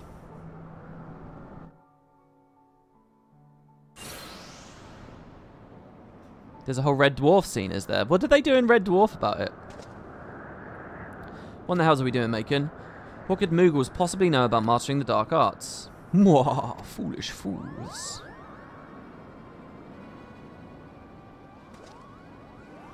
Right then, what's all this? While you two were busy gathering Pomwat and slaying Tullyhands, we kidnapped Rial, Kupo. Mwah. Oh yes, Kupo. We've had so much fun playing together. So much fun indeed, Kupo. So much fun that we thought we might keep her here forever. Mwah. You wouldn't dare. If you don't believe us, go and look. You'll never find her, Kupo. Not in a million years. Mwah. She's ours, Kupo. You'll never see her again. Mwah. You furry little shites. Oh, shit. Give her back to me now, or I swear I'll kill every last one of you and burn your village to cinders. Unmoving Moogle. Is this going to turn into some really tropey bullshit about, like, the power of love? Let's use our new ability. Ready? Oh, it's like an explosion.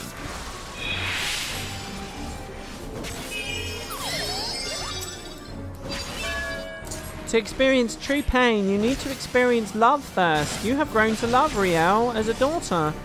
And so now that she's been risked, you realise that your anger is stronger, therefore your power of the Dark Knight is stronger. Is it going to do something like that? Sid of the Obsidian Heart. That's a fucking cool name. Did we ever learn why he's called that? I love Moogle sound effects, man.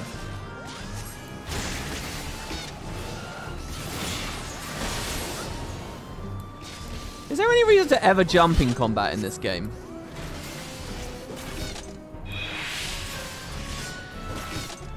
I kind of want to do it. Oh my god!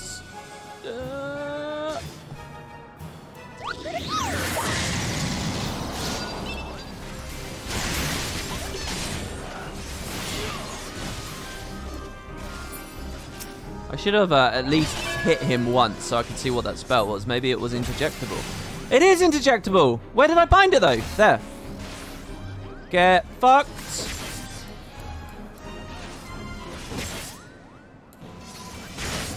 Oh, whoops. I didn't mean to unleash them.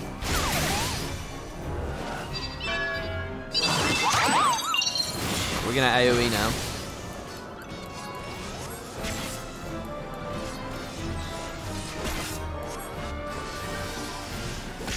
I messed that up.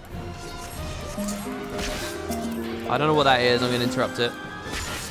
March of the Moogles. Whoa, what is this? Moogle go round. Ow. Fuck, I'm messing up a lot of my vines. It's okay, they're dying quick.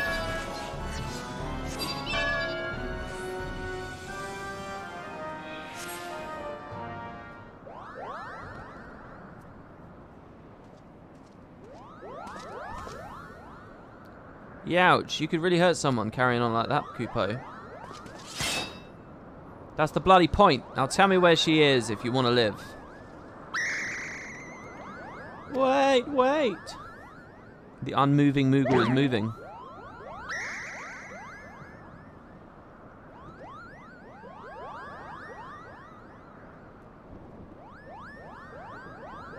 Look at all those poor Moogles, you monster. Well, I mean, what do you expect? Oh, this guy's been asleep the whole time. What is this quest chain? I've got to say, I'm not really vibing on this. Not to the degree I am with the main quest. Why do you want us back so badly, Kupo? Because I love her. What kind of question is that? You kidnapped her. But you don't seem to be like having her around much anyway, right? She's just a burden to you, so why do you care what happens to her? I swore an oath to protect her. That's what we Dark Knights do. You think that will give you strength enough to protect her, duty and honor? I'll tell you what you need. Love.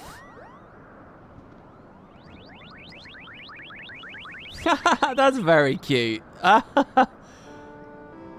was very cool. Whence comes true strength to defend the meek? Is it honor? Is it justice? How bland. I don't know how we're meant to sing this. Could it be the darkness is born of a light, a flame burning for another? How grand!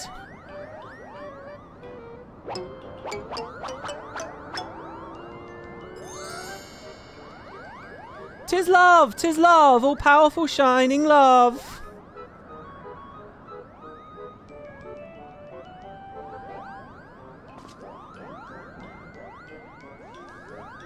Rather blunt, I admit, but subtlety doesn't seem to be your strong suit. Oh, wait, this is Moggy. Wait, it looked like Sid was speaking. Riel. Well, here we go. Here we are. Go on, Riel, say your piece. I know you and Frey were trying to do right by your master, that you came to my defense because you believed that's what he would have wanted. And I know you only did it because you believed it would make you stronger, because all you truly care about is killing more Temple Knights. I've seen how you look at them, how you curse them under your breath, how you relish every opportunity to cut them down. So don't tell me that it's all been for me. Don't tell me that Frey died for me.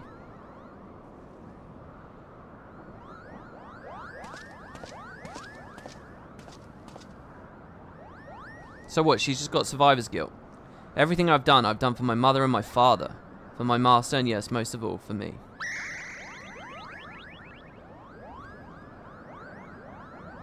I haven't been honest with you, nor with myself, and for that I'm sorry. I will stand for you in this coming trial, but after, what happens after will be your decision.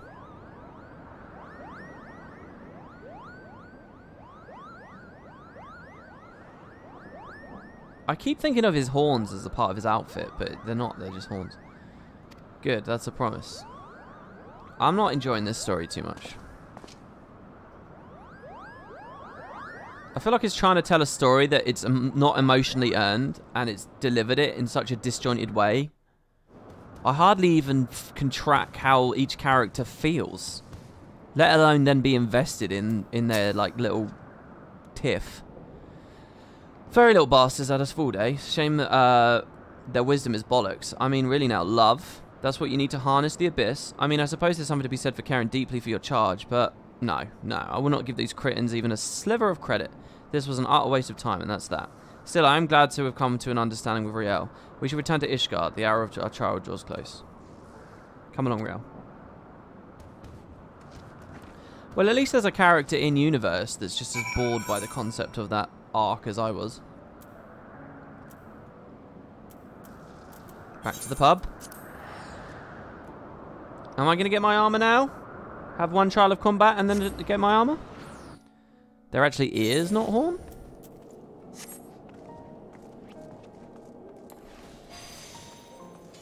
Oops, I messed that up again. An attempt to sprint.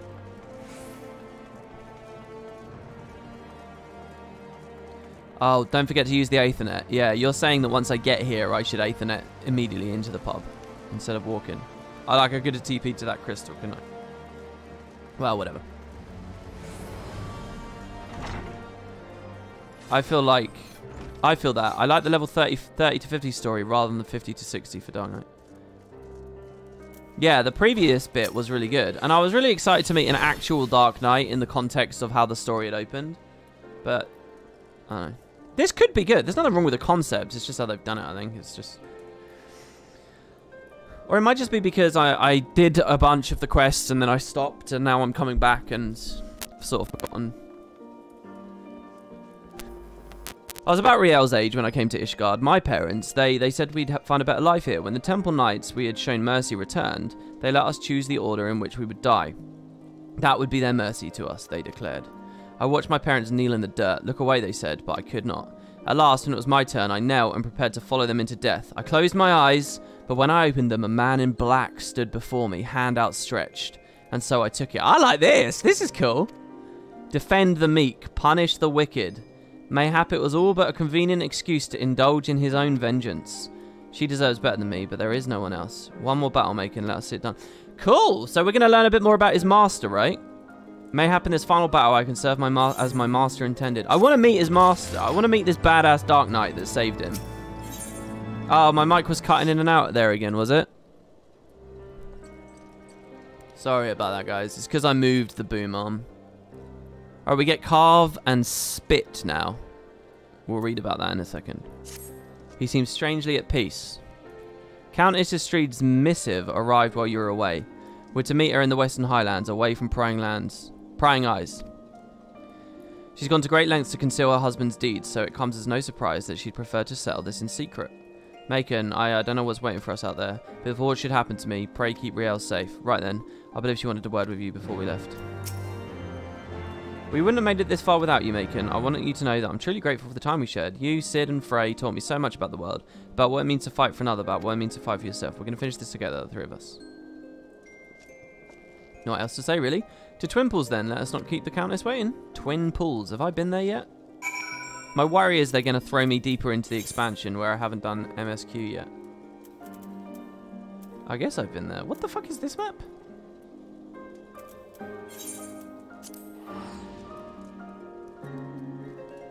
What map is this? Kurtha's Western Highlands. Oh, is this the first map again? Oh, it is.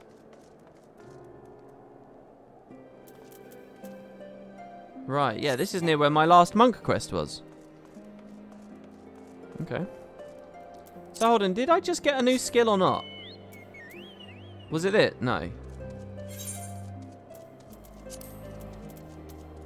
No, Abyssal Drain is still the only one I got.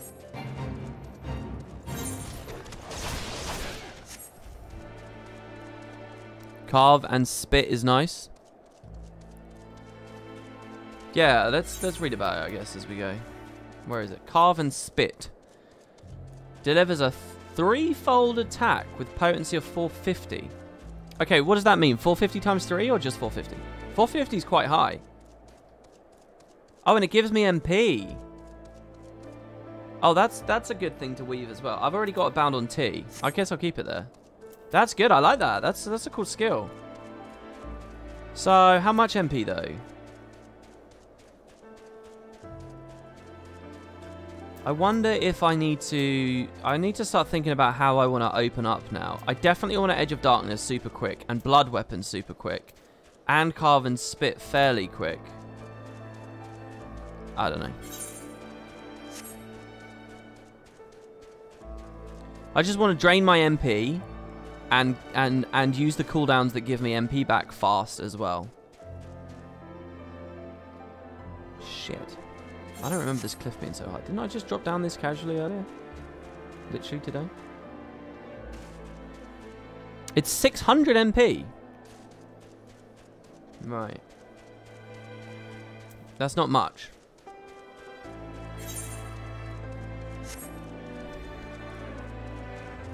Oh yeah, you can't die from falling in this game, I forgot. They just put you to 1, right? Oh, unless you're in combat? Okay. There's also something, don't worry about it now, that will affect your rotation priorities around aligning your burst with party buffs. Yeah, I know that this diamond, this blood diamond that's lit up here, I know that later that gets like a meter on it. It gets like a gauge. I don't know what that's all about either. I'm assuming that's another level of strategy I can think about later.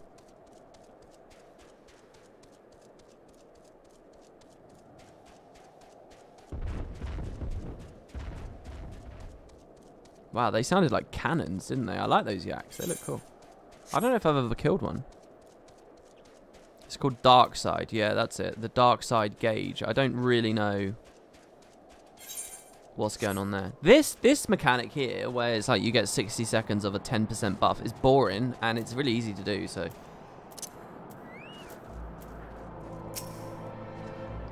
Seems early. It's not as though I have pressing business elsewhere. Enjoy for a moment's respite with me, Macon?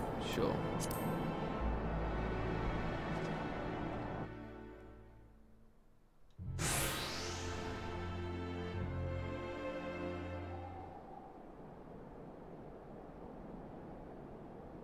Also, you should be flying here by now. No, I shouldn't. You might have decided to get your Aether Crystals at that point. You might see lots of people do it, but that doesn't mean I should have done all of that already. I can do it at my own pace. I'm in no rush to do it. You came, a wise decision. Mummy! Oh, she even looks a little bit like her. Same colour eyes. Oh, you have his eyes, his nose, his lips. I thought she had your eyes. Every time I look at you, I see more and more of him, and it sickens me. Yeah, I was wondering if that was kind of the thing. Like, she's so pissed off with Dad that she just wants to purge that whole part of her life, and so she throws the little girl in the dungeon. It's not the little girl's fault that you were deceived, because you're a fucking melon. Riel is not her father.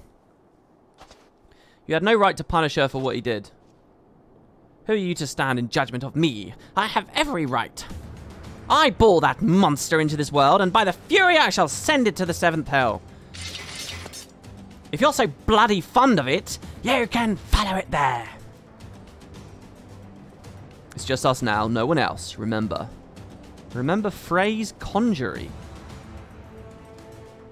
What? What's a conjury? Protect us and we'll protect you. Right then.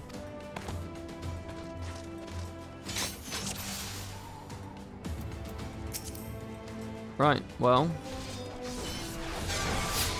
Trying to aggro everything. Oh, this is... I'm assuming there'll be more phases here. Wow, they died quick. I probably shouldn't have blown that many cooldowns that fast. I forgot to put Flood of Darkness up. I said it's a boring, easy mechanic, and then I didn't even do it. Are they all going to charge in from over here?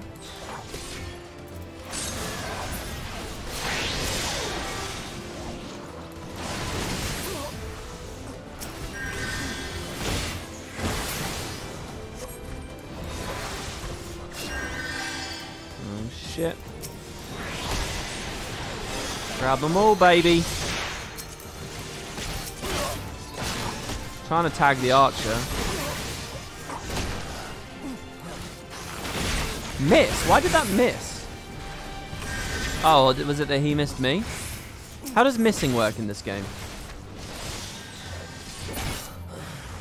I plunged and destroyed him. Oh shit, what's going on over there? Oh, okay. I thought they were attacking Riel or something. What is this? Touch of death. Organs are failing.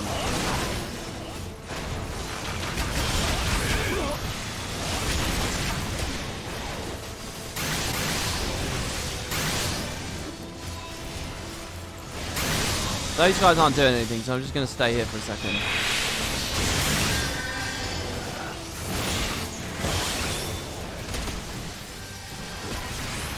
Abyssal Drain did 100 damage.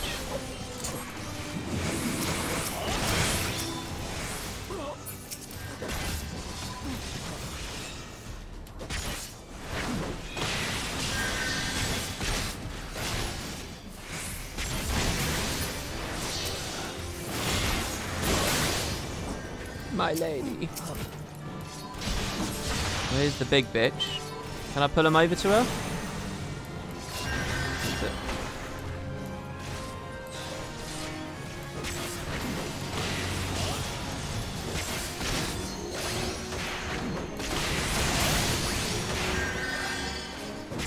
Why isn't my combo going?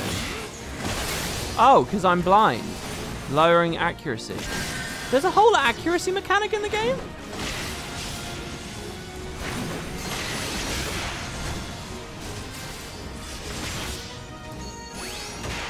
Oh, I think I shouldn't be doing this, by the way, because there's 3 targets, right? So I should probably spam the AoE.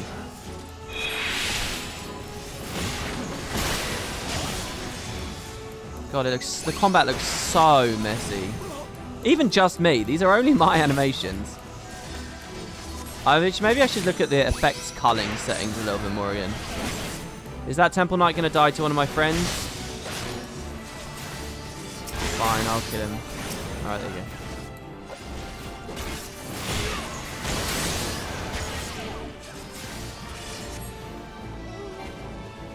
The monk one was way harder than that. The monk one was really challenging.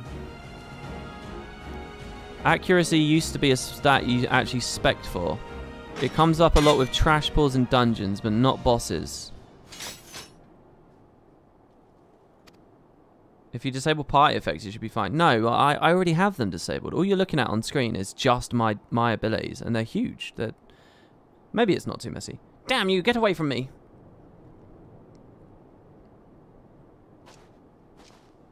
Conjury is the art of magic healing. So remember phrase healing? Why? Why?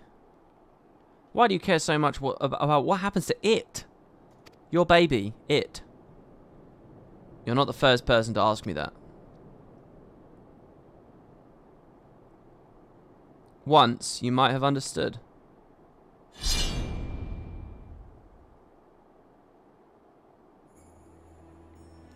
For everything that you are, that you have done, you are still her mother.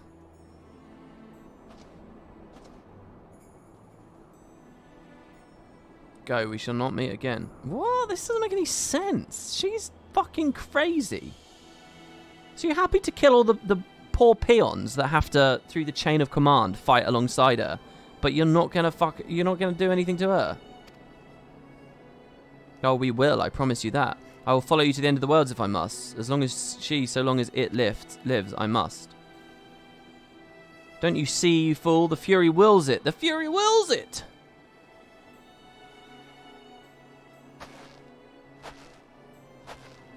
I kind of agree with the husband.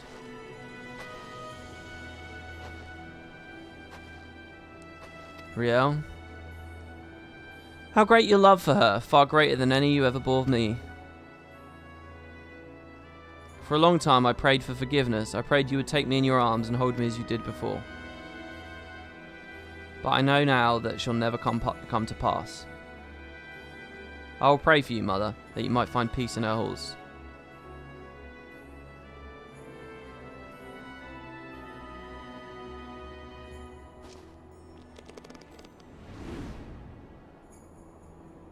O Helone, receive of us this woman, your humble servant. Raise her up to your bosom and grant her glory everlasting.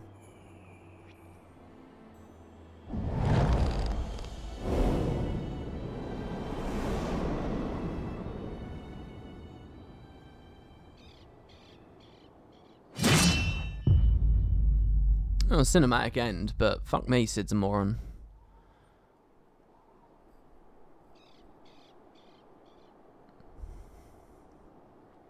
So what now? Well, we go back to Ishgard. Together. As you wish. Imagine Guild Wars 2 doing that. I actually... Guild Wars 2 did do that with the Traherne thing.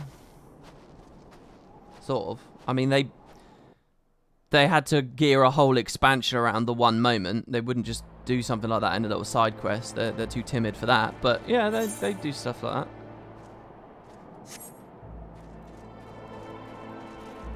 Heir 2. Well, no, Heir doesn't count. That's a hero being betrayed and killed.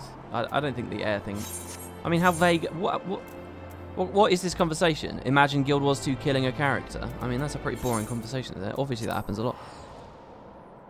You were thinking more Icebreed Saga? Yeah, that's kind of a Kreisha Ryland moment. A little bit. Well, a lot bit, actually, really. I'm learning. Look at this. Look at the intelligence on display. As I correctly identify the Forgotten Knight. I think he means ArenaNet showing an execution. Yeah, that's what I thought he meant, which is why Traherne was my thing. Because they're vaguely graphic about it. Like, the last cutscene, you might not remember this, but the last cutscene in Heart of Thorns is Traherne, like, exploding. With, like, a slice through him. After we do the long, slow, press F to execute thing. The Scarlet Death's a bit similar too, I guess. It all seems so simple in retrospect. The moment I stopped trying to find an answer, there it was. All that anger, all that rage, born of a fervent desire to protect that which I hold most dear. So you're still committed to your path, then? And you, if you will have me... You need to talk to me more and listen. I can't stand the silence, you know. There's no shame in sharing the weight, Sid. We can bear it together for ourselves and for others. Right then.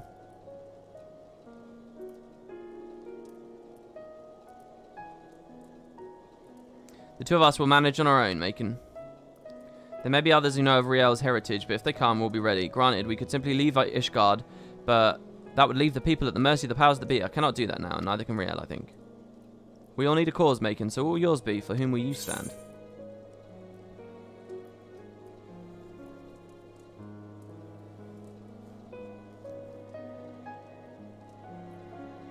For Eorzea.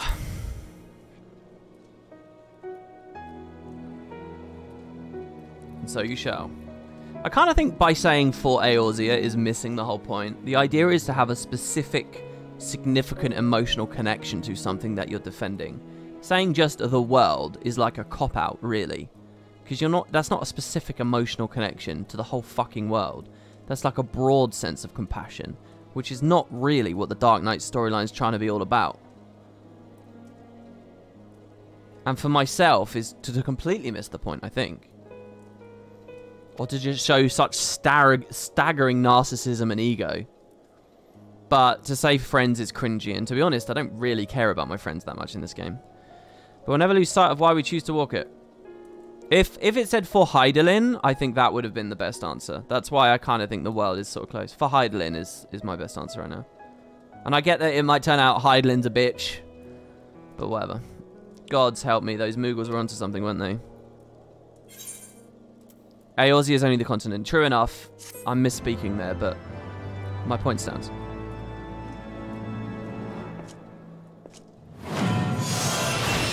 From the depths of the wisps, you hear a whisper. So who's whispering to me now? Wasn't I whispering to myself before?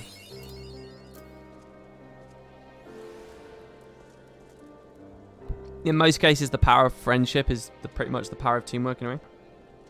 Yeah, I don't get media's obsession with the power of friendship. I really don't. Like, to me, it's pretty banal to pragmatically observe working together is beneficial. We're a social species. It's pretty fucking obvious that teamwork is beneficial. It's a really banal concept to me. It's really like, meh, so what? And yet media, films, books, songs, games, they're all obsessed with the power of friendship and teamwork. They're all so obsessed with it. And, you know, it's not media's fault. Media just follows what consumers want. So people are obsessed with that concept. I don't get what's so evocative about it. I really don't.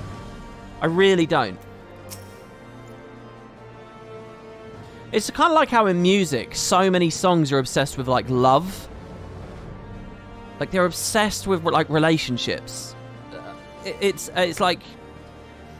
And I understand that a bit more, because, you know, to be in love is this powerful emotion. There's something that it evokes within you. I get that a bit more. I still think it's too much. I still think it's so overdone. But just the power of friendship, like, it's like, what the... I get that it's in kids shows a lot because you're trying to teach... It's probably worthwhile teaching children to work together. But, I mean, in adult media, or even adolescent media, it's just so boring. And Guild Wars is all about that as well. Oh, the races have to work together. Oh, the orders have to work together. Oh, the nations have to work together. Oh, okay, yeah, I get it. We're working together and we're friends. And the power of friendship. It's so ZZZZZ to me. An audience with the Lord Commander. Yes, of course. Oh, wait. What's going on now? That's the main quest. And I've just sort of jumped the gun. We just learned spit and carve and spit. Gives me a bit of MP back and does damage. I've got it bound to T. Let's swap it with low blow.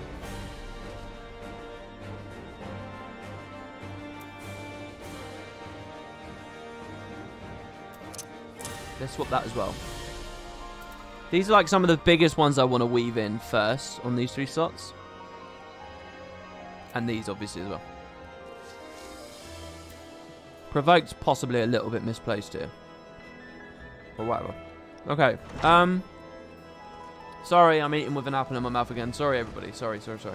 Okay. So we straight back to the MSQ? No.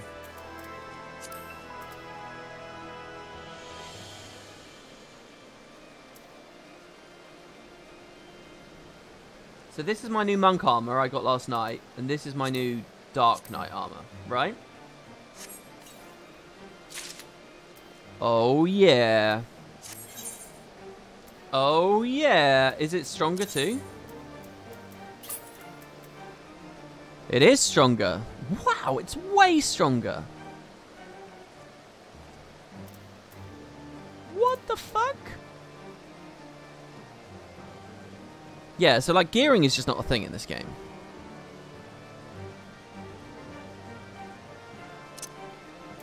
Right, let's see how we look. I want to look cool. Do you understand? What eye level is this shit? It's eye level 210. What the fuck? Oh, this sucks, right? This actually does suck. But fine, whatever. Okay, let's put a waist on. The Fabled Belt.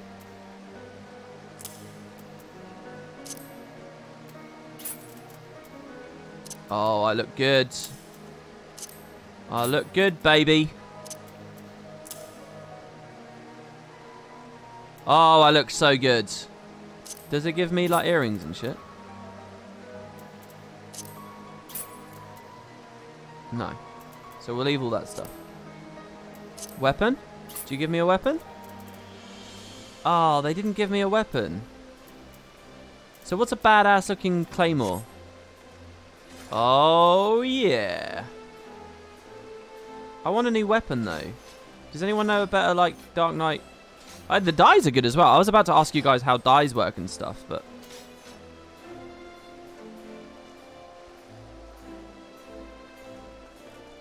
Oh, I like this. This is how I want it to look.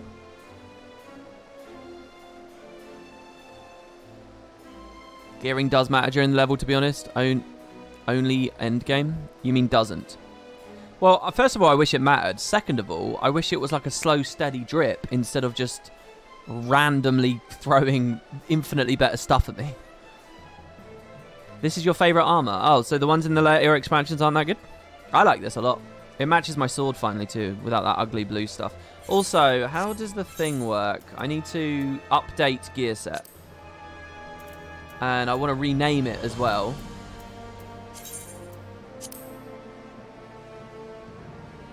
Change set name. Dark Knight 210. Jesus Christ. Why did I do any of the Allegan Poet grind when it was going to jump up so much? That's insane. Dark Knight 210. I wish there was Buildcraft. I wish I had like a Dark Knight Condi set and a Dark Knight power set, or like a... I don't know. I wish there was a little bit of something. There's nothing. Alright, let's keep going.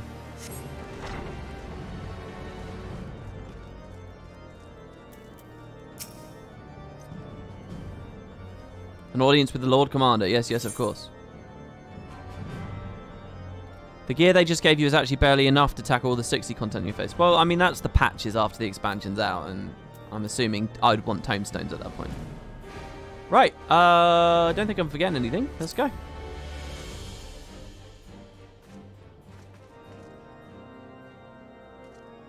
Oh, God, we look good. Alright. Horsefont is dead. Curse those bloody Horsens and piss on their swiving round table. I've never heard that word.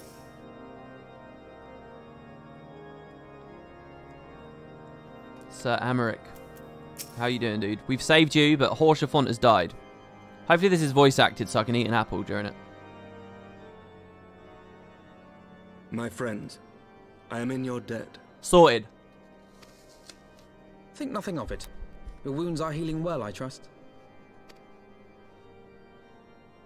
Some wounds do not heal.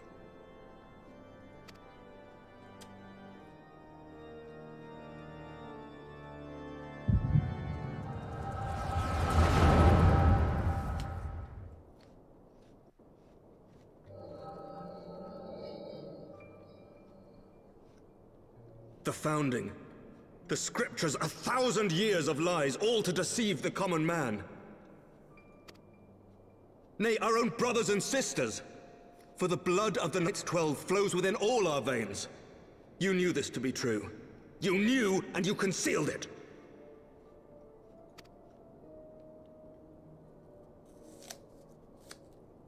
I should be interested to hear how you came by this knowledge. But yes, you have the right of it.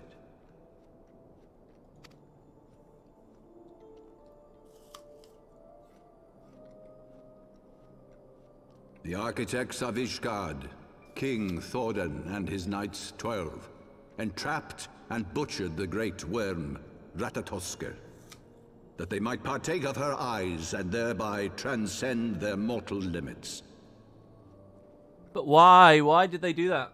Upon learning of their treachery, Nidhogg was consumed with a murderous and justified rage. I dare say you know what followed. The great worm slew the king and half of his knights. Aye, but Nidhogg was subdued, and his eyes plucked from their sockets by the knights that remained. Their one mistake was to show mercy, for from his brother Hreysvelgr did Nidhogg receive a new eye, thus rejuvenating his form and empowering him to embark upon an eternal quest for vengeance. Jesus Christ, guys. Yeah, I know it was for power. I know they were being greedy, but obviously the question why is about the level above that. What pushed them for that greed, for that power? You understand? It's not an answer to say greed for power. Not when it's 200 years of peace and suddenly there's a catalyst for that, you know? Whilst Thordan's son Haldreth took one of Nidhogg's eyes and learned to wield its power in defense of his people. Thus was the first Azure Dragoon born, and ever since that time, his honored successors have risen to drive Nidhogg from our lands whenever the worm has returned to plague us.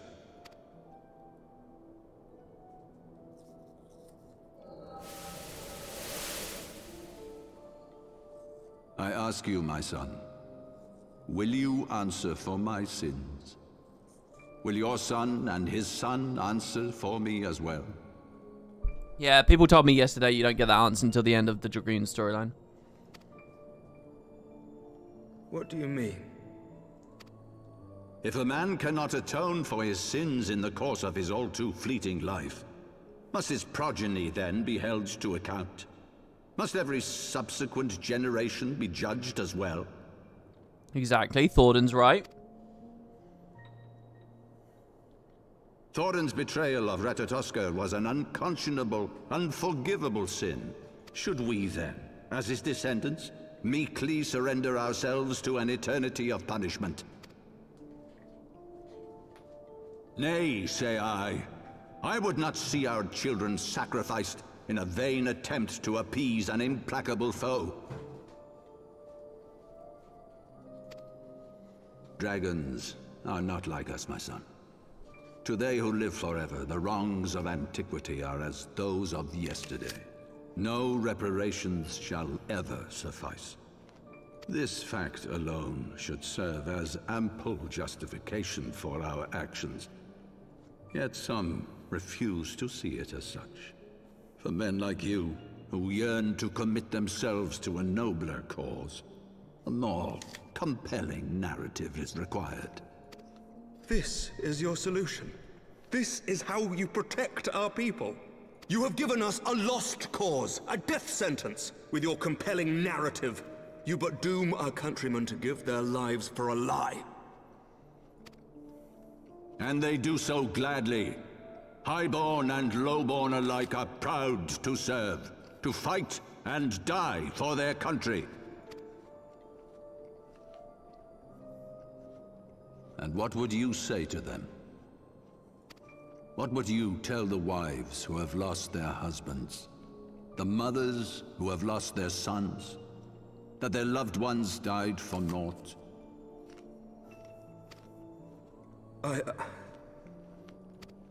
Over the course of 1,000 years, countless men have donned these robes, and every one of them came to accept the necessity of this solution. Once, I hoped you might come to accept it as well.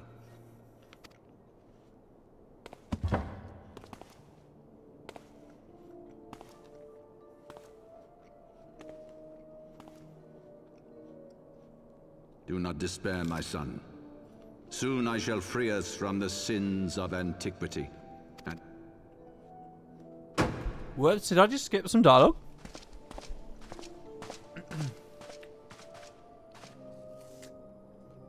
if he has spoken with others, I would have their names. Escort him to a cell and question him thoroughly. Your Eminence.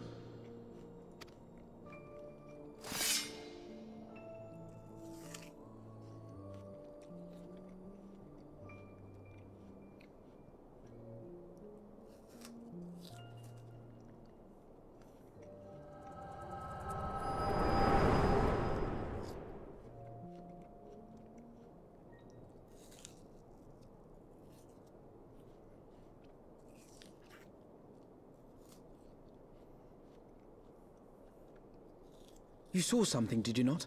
A vision of the past? A vision of 2 minutes ago. So this is the power of the Echo. Would that it had shown you a finer moment from my past. 'Twas an exercise in futility, as you saw. Faced with the firmity of his conviction and his many ready rejoinders, my words deserted me. To be frank, I am embarrassed to recall it. Is it good writing that I kind of agree with Thordan, or is it that I'm a bad person? No, it's good written. Everyone's stake in this conflict is quite believable.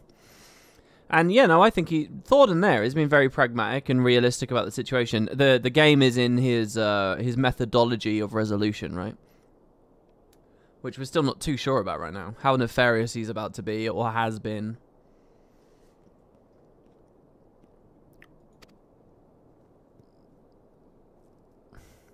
A friend once impressed upon me the importance of differentiating between words, deeds, and beliefs. Were he here, I suspect he would judge your father's conviction to be no more than rank self-serving delusion. Even so, I cannot help but wonder what manner of change he intends to bring about. Exactly, just like Alphino's saying here. And again, that's the fact that the characters are saying what we're thinking and talking about is also. I've given some thought to that as well. Enjoyable. During the battle within the vault, the Heavensward demonstrated strange and unnatural abilities. Aye, the manner in which Sir Zephyrin struck down Lord Haurchefant was unlike anything I've ever seen before. The spectacle called to mind King Thordan and his Knights 12 as they are depicted in scripture. Holy powers and all. Mere fabrications, which have become objects of faith, instilled with the belief of countless devoted souls. Okay, so I get it. The missing eye, they've just eaten it. They've just eaten the other eye. But where did the eye... hells! But where did the eye come from, such that this is now happening? The Asians gave it to him? If Lady Iceheart can use her own body as a vessel for summoning, I see no reason why others could not. Hold on. Can you summon a primal dragon and eat its eye? Is that something that what would they have summoned? Are the Heavensward truly so reckless? Unbelievable. As they fled, my father spoke of Azis La. Though I know not what he intends, I fear no good shall come of it. His ambitions are too great, and his minions too powerful. We must find the Heavensward and stop my father before it is too late. I don't understand. What's Azis La?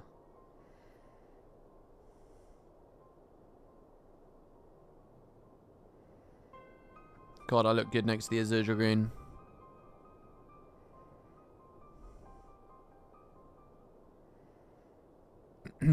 You'd just be eating the power that you used to summon it, even if it didn't dissipate with you when you removed the eye? Yeah, okay, that's fair. Master Rev Gaji, Master Alphano, I, Amaric, Lord Commander of the Temple Knights of Ishgard, do hereby entreat the aid of the Scions of the Seventh Dawn. Our aid in preventing whatever it is that the Archbishop intends. Your aid in bringing him to justice. Too much blood has been spilled, but for the lies he perpetrated, no more.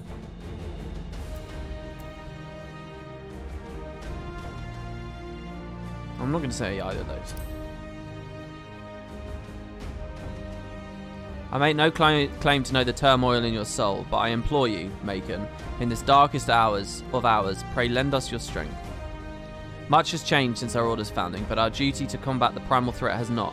If the Archbishop and the Heavensward are guilty of the crime of summoning, then Macon and I will stop them. Okay, so the 12 eat a dragon's eye, and they use their newfound power to summon something. So that's what we're scared of. And they've done it in the same manner that Lady Shiva would. So who would they have summoned and why? Oh, I understand why that insect arc is in it now. Oh no, well, kind of maybe. They're trying to demonstrate that a collective can summon with the insect thing, the hive mind, the mini arc about the hive mind. That's just sort of demonstrating that a collection of things, a body of things can summon one thing, Ravenna, and it's powerful. And now they're going to bring that same principle back with all 12 of the Heavensward having recently consumed a dragon eye. They summon something together. Something that will end... So what's their ambition now, though? There is no more Dragonsong War. We've ended it. So what's their ambition? They just lust for further power? They want to kill the other dragons, maybe? Crazy. What's Azis La? Much has changed since our order's founding, but our duty to combat the primal threat is not. If they've summoned something, then yeah, in the capacity of science, we will stop them. It's just me and you, Alphano. And I guess Tataru at a fucking pub. Would that I could join you in the pursuit, but alas, my father's absence has thrown our government into chaos. Ever since the founding of our nation, there has been an archbishop to serve as a guiding light for the masses, a force for stability to counterbalance the high house's ceaseless manoeuvring. Convincing the people to recognize the truth of our origins would have been difficult even with my father's support. The road ahead is that much more fraught with peril without it. Yet walk it we must, for unity is more vital to our survival than ever. After all, Nidhogg's death did not mark the cessation of the Dravanian hostilities. Right. Far from it. We'll have great need of each other in the coming days. Well, how didn't it? I thought it was only Nidhogg's horde that was fighting them. Nidhogg's dead now. So what Dravanians are still attacking? I mean, I get that the heretics are still sort of bubbling around, and the people of the broom. You may ever count on my lance, Sir Amaric. To my dying breath, I shall defend Ishgard from the horde. If I may, Lord Commander, I'd like to assist the Scions in their search for the Archbishop. Macon, Master Alphano, pray attend me outside. Oh, she's joining us now, is she? Very well, with me, Macon, I believe we have much to discuss. I really like how lengthy the story is. I really...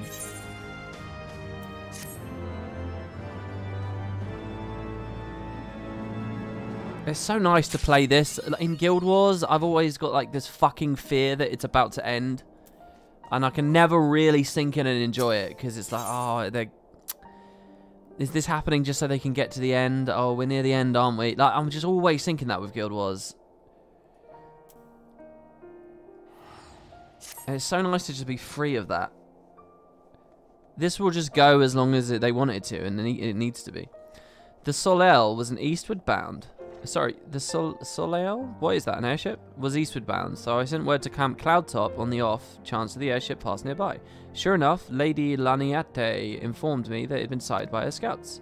And the Archbishop is somewhere in the Sea of Clouds. Oh, that was his airship, okay. Or was, not long ago. The Archbishop has not been seen since it disappeared into the northern reaches near the Blue Window. What's the Blue Window? Alas, because the region is firmly held by the Vanu Vanu and not easily accessible from Camp Cloudtop, House Hallionart has yet to establish a foothold. We will need not only an airship, but a captain bold enough to risk the Beastmen's wrath. I think we know the perfect candidate, Macon. Let us pay a visit to Master Garland at the Sky Steel manufacturer. Oh my god, these double clicks. My mouse has started doing a thing where it's double clicking. It's okay though, because it prints it in chat, so. I think we both know the perfect candidate. I see, then I'll take my leave. There are other matters which require my attention, she says. Okay. Who else but Master Garland would be willing to deliver us into Vanu Vanu territory? I say we go and ask him first. So it takes a bit of a back seat in this story, eh?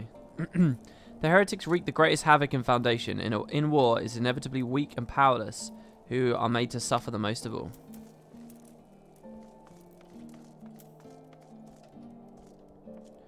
So what's Emmerich doing?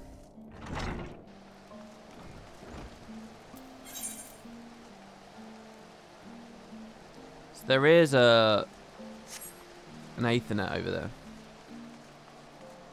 Use right click.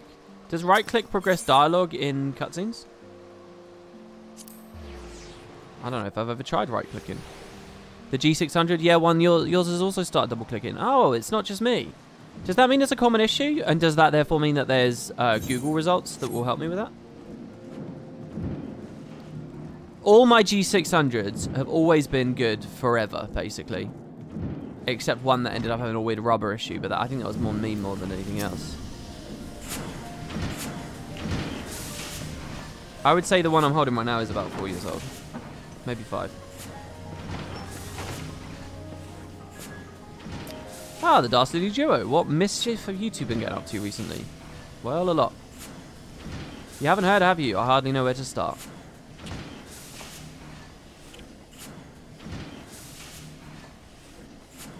So we tell him the story. He looks aghast.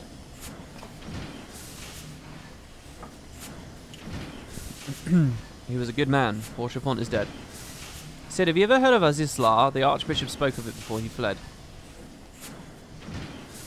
No, but it's probably some source of phenomenal cosmic power that's key to his plans. From what he told Macon, the Ascians tried to tempt him as they tempted Gaius with the ultimate weapon. Even if he spoke true about playing along, I can see him attempting to seize it. There's been another reason to pursue him. Well, I'm convinced. The Enterprise is at your disposal. Come to the airship landing when you're ready to depart. So we're going back to the Sea of Clouds, but like areas of it I've never seen, right? Hey, it's just as well. After putting you out of the fire these last few times, I reckon I was due to deliver you into it. Your work mouse does the same, somewhat recently, but you have a non-brand one.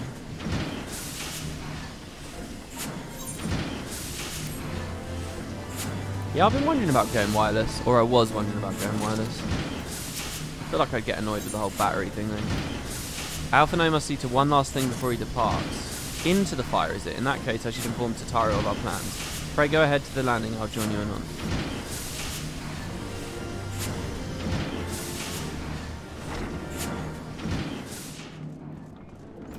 Where is the airship landing in this place? Oh my god, I did it again. Sid is always a carry in every FF game. Really nice game.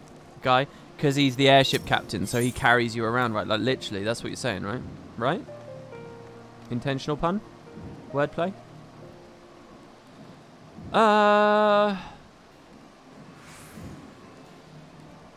Shit, have I never been there?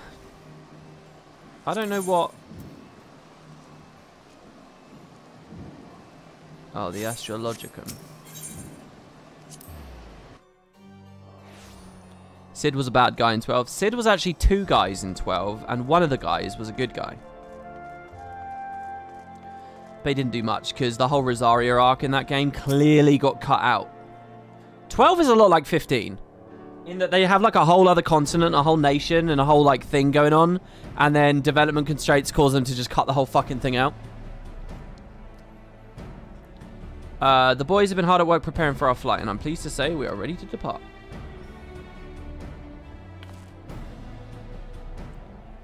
That is, as soon as to say certain. Ah.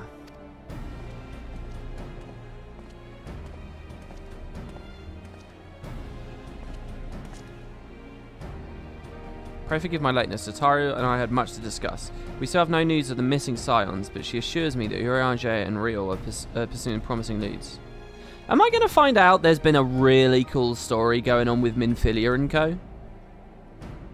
And Ishtola and stuff? Am I going to find out they've had a real bomb of a time and I've got to like, there's like a lot of catching up to do? Am I going to find out that, okay, what was the name of the airship? The Agrius. Am I going to find out they've been dealing with shit to do with the Agrius? Come, we can continue the discussion about the Enterprise. See, we came to Ishgard. What if they went to Alamigo or whatever? You know, somewhere else. What if they went to Shulia? By the way, it's Yashtola. Yashtola. It's not Ishtola, it's Yashtola? Okay. I'll probably forget that. Since that character's not going to be in the story again for ages, probably. The others are waiting for you aboard the Enterprise. Macon, shall we get going? Yes. That's a lot of clicking through random dialogue just to get on the ship. You've never heard Yashtola. Yeah, I was saying Ishtola. It's Yoshtulia. To the northern reaches of the Sea of Clouds, where countless isles yet remained uncharted. You're pretty sure the game isn't even consistent with the pronunciation? I'm pretty sure you were saying it right. WP says it right. You're the fucking high. And the unmasked villain who sought to claim its secrets. Yoshlotta, someone said? Yoshlotta? Just leave out her family name and say Stoller. Oblivious to the new threat which followed in their wake, they came. What, a new threat following me?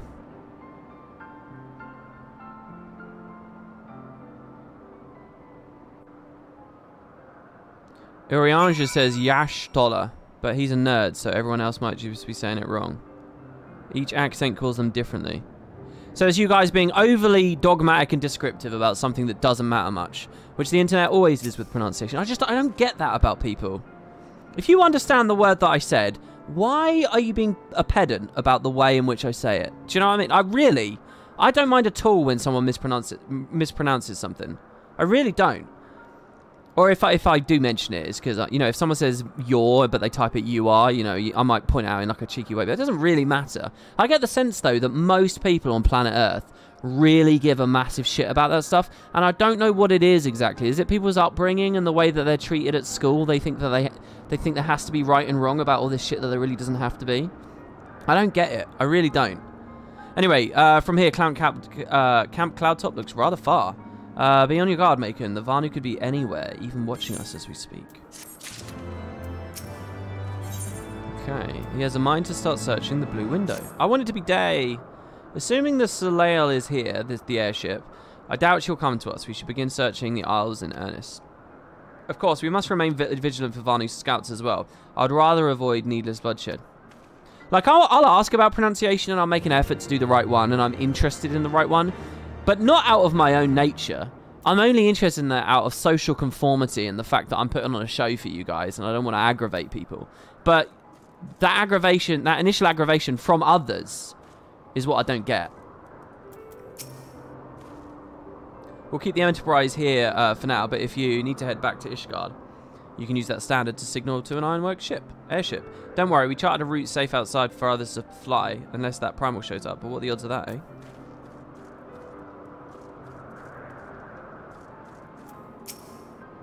The Enterprise is ready to fly at a moment's notice. Just come running if you run afoul of something you can't handle. And stay in touch with your Temple Knight friend, don't you worry. Okay. So where are we? Whoa. Right, so we are in a very different place. I should be way stronger now, right? Does the armor, when I bumped my armor up, does it give me offensive stats? It does, strength. So I'm probably going to hit really hard now, right? Compared to before. And tank, the game's going to be even easier.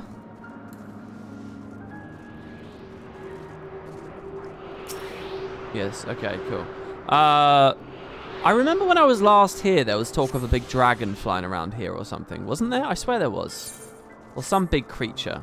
Wasn't it a primal they talked about that was around here? I never saw the Vanu summon anything before, and they're another one of the beast tribes, so I'm assuming they'll do it again. Gods, look at them. So many isles, so many places to hide. No, we must not lose hope. He's out here making. We will find him.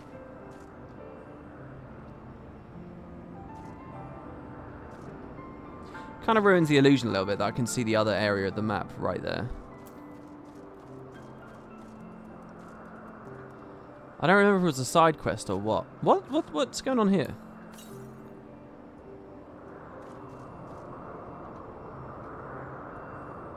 Oh, look out.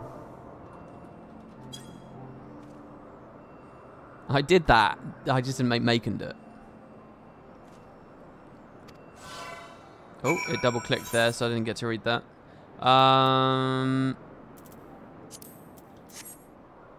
See, look, I'm color coordinated with my armor. You see my emo hair now? It works perfectly, doesn't it? Let's fight some stuff.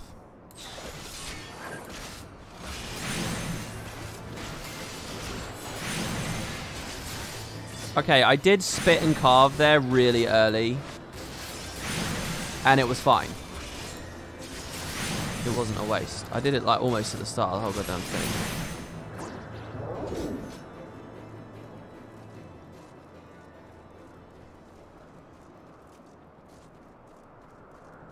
Look out again.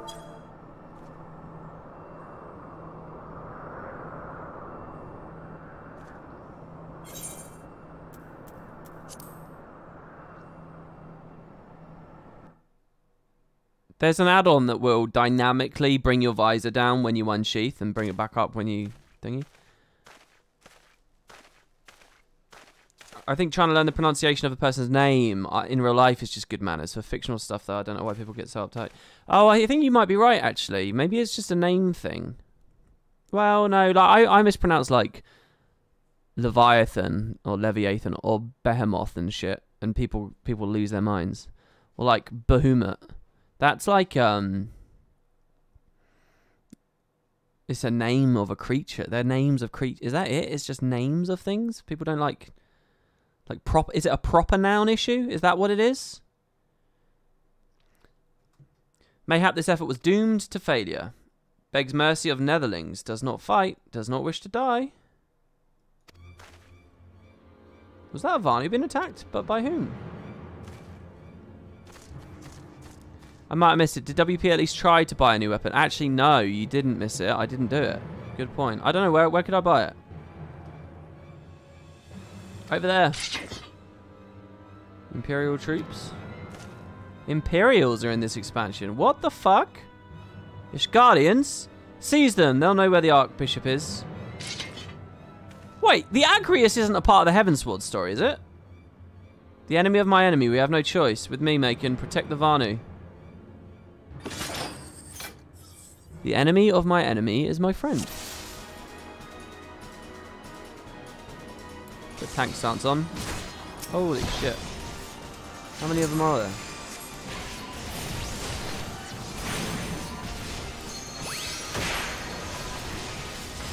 Shit, I should have Flood of Darkness earlier. Really want to target the one at the back. And flood through them all. Thaliak, protect me! It's so weird hearing the character dialogue cut through really loudly.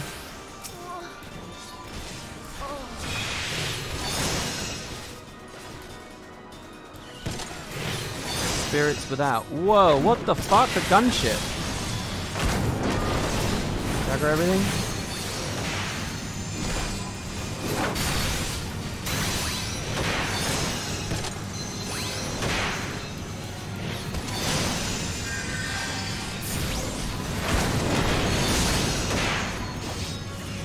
Oh, I used the wrong one.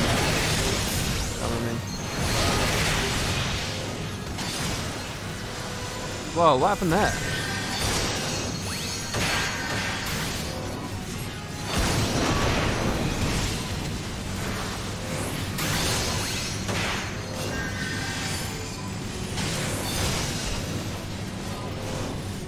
Garlean fire.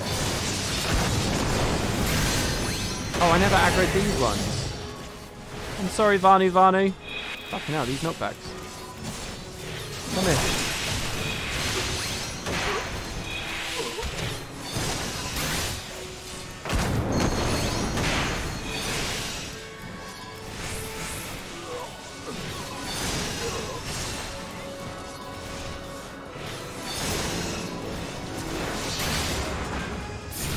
And these are the guys that I should have been attacking earlier, really. Or whatever. Oh. Ruby Carbuncle. Who summoned the Carbuncle? Isn't that a summoner thing? Carbuncle? Is he a summoner? Is Alphino a summoner? And so we live to fight another day. We do indeed. Hello. These guys have generally been quite nice to me, I think. Netherlings saved Lonu Vanu from certain death. Showers Netherlings with thanks like summer squall. Alphino is an Arcanist, yes. Alphino is special. He's a pseudo-scholar. He's an Arcanist-like. He's his own damn class. A combination of Summoner and Scholar. I don't know what either of those classes do, but I'm assuming Summoner creates Carbuncle, so he gets that. He's an Academiist or some such. He's a Redditor. What? Lonu Vanu knows not what the wind bears Netherlings to Cloudsea, but warmly welcomes them. Shows gratitude where gratitude is due. No worries, my friend. Lonu Vanu owes much and more to the Netherlings. As saviours, as heroes, Zundu welcome you. To village we go. To north, come we go. Alright. So the Garleans were searching for the Archbishop and believed that Vanu knew something of his whereabouts. Methods notwithstanding, they may have had the right of it. Why the fuck is the Empire searching for the Archbishop? I conclude that we should accept Lonu Vanu's offer of hospitality and visits. What? I can't believe that the Empire's in this story. What? Why are the Garleans? What would they be doing? So Revelation 1 is that the Pope summons something, or wants to summon something. Revelation 2 is that the Guardians are looking for him. Now, are they looking for him to attack him? Or are they looking for him to...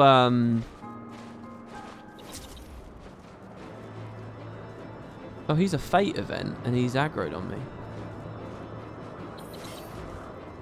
I can't fight him, can I? Or are they looking for him because of some accord that they've struck?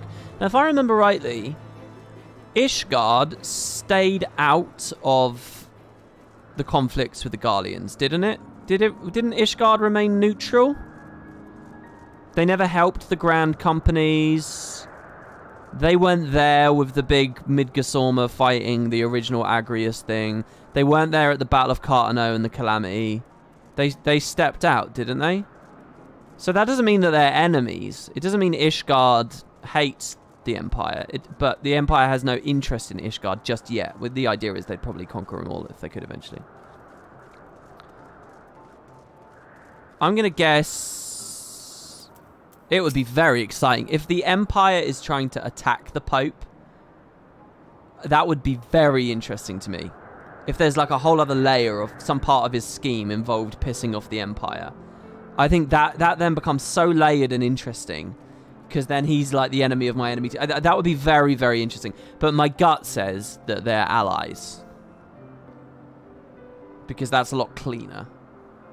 So I don't know. I want to believe Lone Ivano is sincere in his intentions. Nevertheless, keep your eyes open, Macon.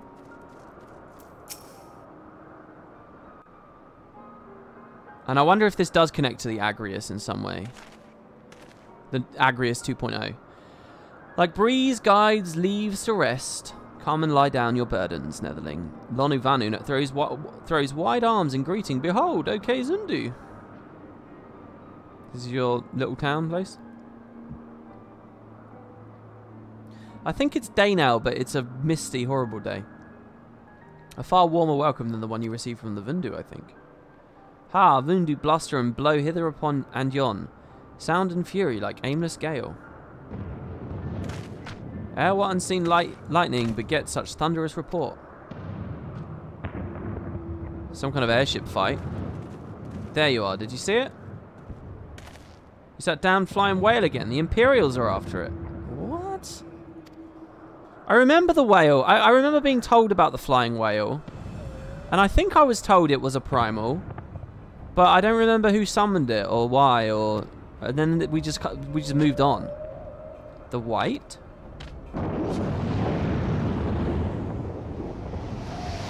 Oh, shit. Wait, what's it? Is that a cloud? Is that a cloud he just burst into? It's quite a nice effect. It's wounded.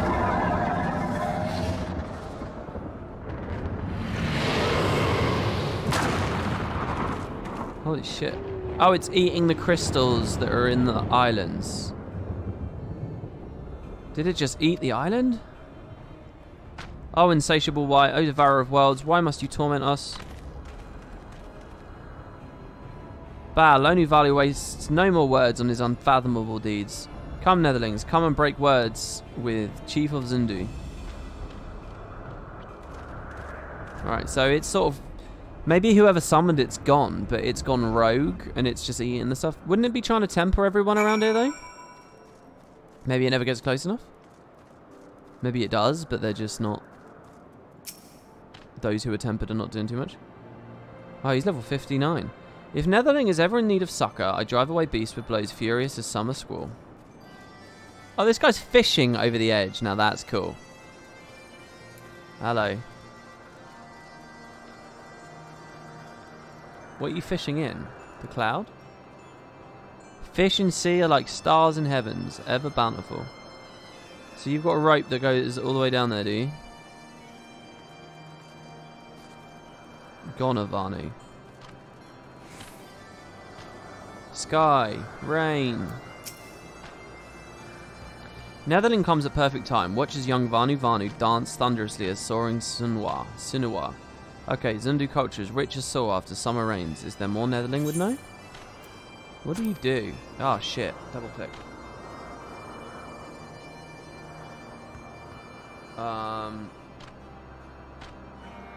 Gonavanu is dance master of OK Zundu. Ensures all know tribe's vibrant dance. Just as falling sediment piles into great mounting, mystery dance requires practice over many moons. Vanu must move arms with the grace of leaf, which flutters in gentle breeze, and pound feet with ferocity of rolling thunder. Look upon them, Netherling, and know prowess of OK Zundu. Gonavanu feels Netherling's urge to dance rise like welling rain cloud. Very well, Netherling may dance in the dance of his people. Just forgive Vanu younglings if they burst into gales of laughter. What kind of place is this? This is OK Zundu. Means village of Zundu tribe in Vanu tongue. Gonavanu knows not Netherling's tribe's name, but village is surely glorious. Tribe of Zundu prefer to be relaxed, like still clouds of summer day, unlike Vundu tribe, who thrive in storm of chaos and violence. Does Netherling speak with Sonu Vanu? Like cloud abundant with cleansing rain, Sonu Vanu's knowledge washes away any questions you have about Zundu tribe. Okay. This is a cool looking aetheryte, eh?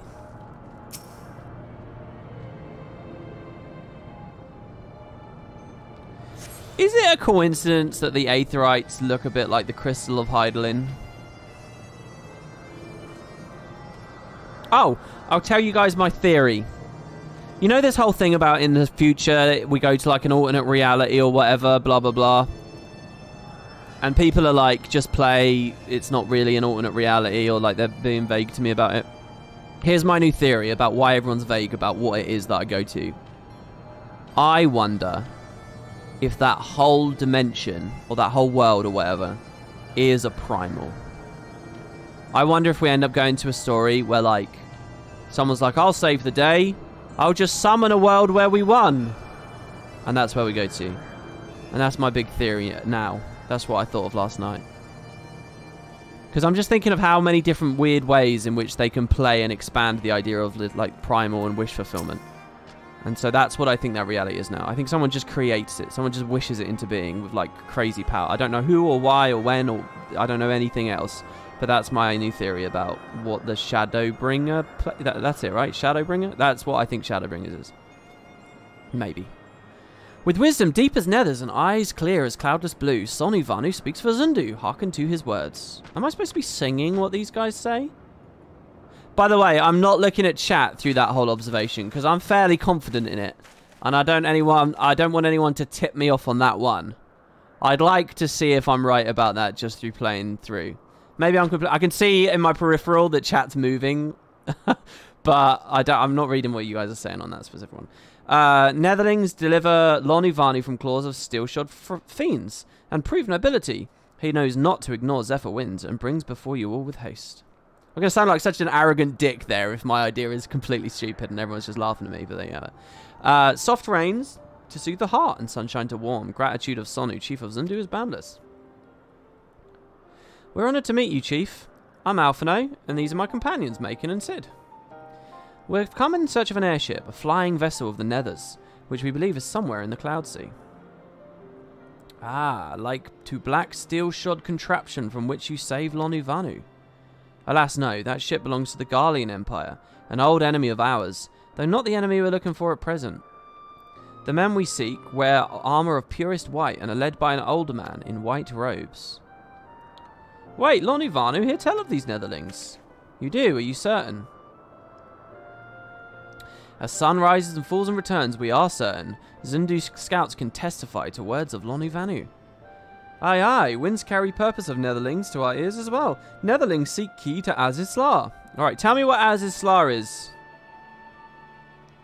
Now we're getting somewhere. Tell us, Chief, what is this Azizlar? Good man, Sid. Beware, Netherlings, for blackest clouds portend greatest danger. Look not into the heart of tempest. There lies ancient birthplace of sin, home of forbidden secrets. To speak more is to call the wind. But the white devours isle where key is kept. Deep within bowels of mighty Bismarck it lies, beyond reach of the foolhardy. What was Bismarck again? And beyond ours. Rejoice not in his gluttony, Lonu Valley, for as stone gives way to water and wind, all yields to the white. When they say the white, are they just talking about clouds? This he knows, Chief Sonu. Madness of Vundu bodes ill for all Vanu.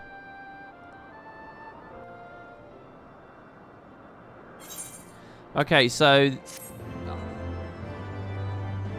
we know these guys know where Azizlar is, but there's a key, but the key's in some place that I can't get it.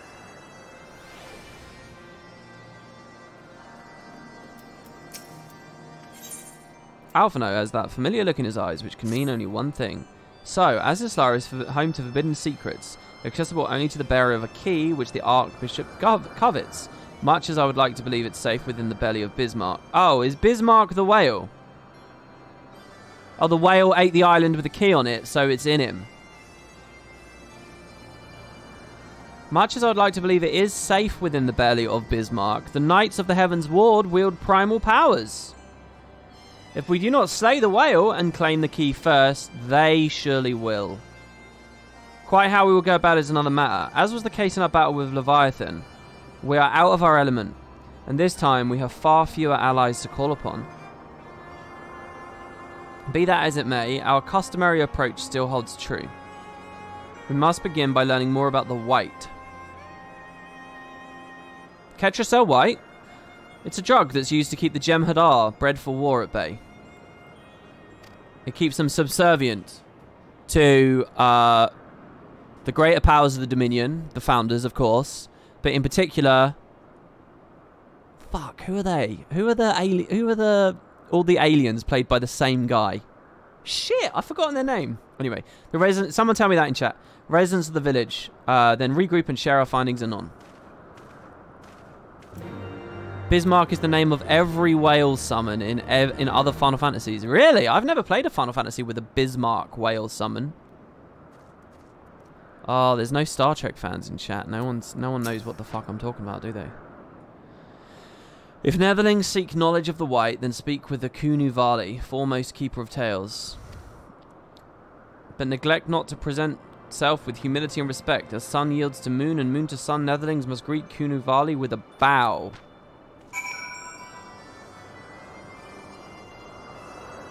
Okay. I need to bow to this guy. Oh, it actually depresses me that no one has answered that in chat. About Star Trek. Fuck.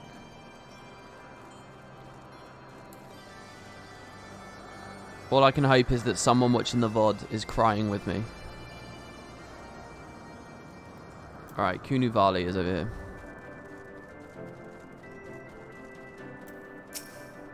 Oh, whoops. What ill-mannered beast comes before the Kunu Vali and begs to hear tales? None who deserve aught. That much she knows. Alright. Get off your high horse. Have a good night, Teddy. Thanks for coming, man. Zephyr winds at your back and sunshine to warm your brow. Traveller from below. Kunu Vali, keeper of tales, hear your words and she remembers. In times long ago, in lands elsewhere, before even the clouds see, the White is one among many. Newborn, he swims beside his many brothers in seas of endless water. But hated the White is, for his brothers are purest black. So great is their contempt, their loathing, that they turn upon him and rend his flesh asunder. And so he falls, only to rise again, for merciful gods raise him to the heavens, and there he is reborn.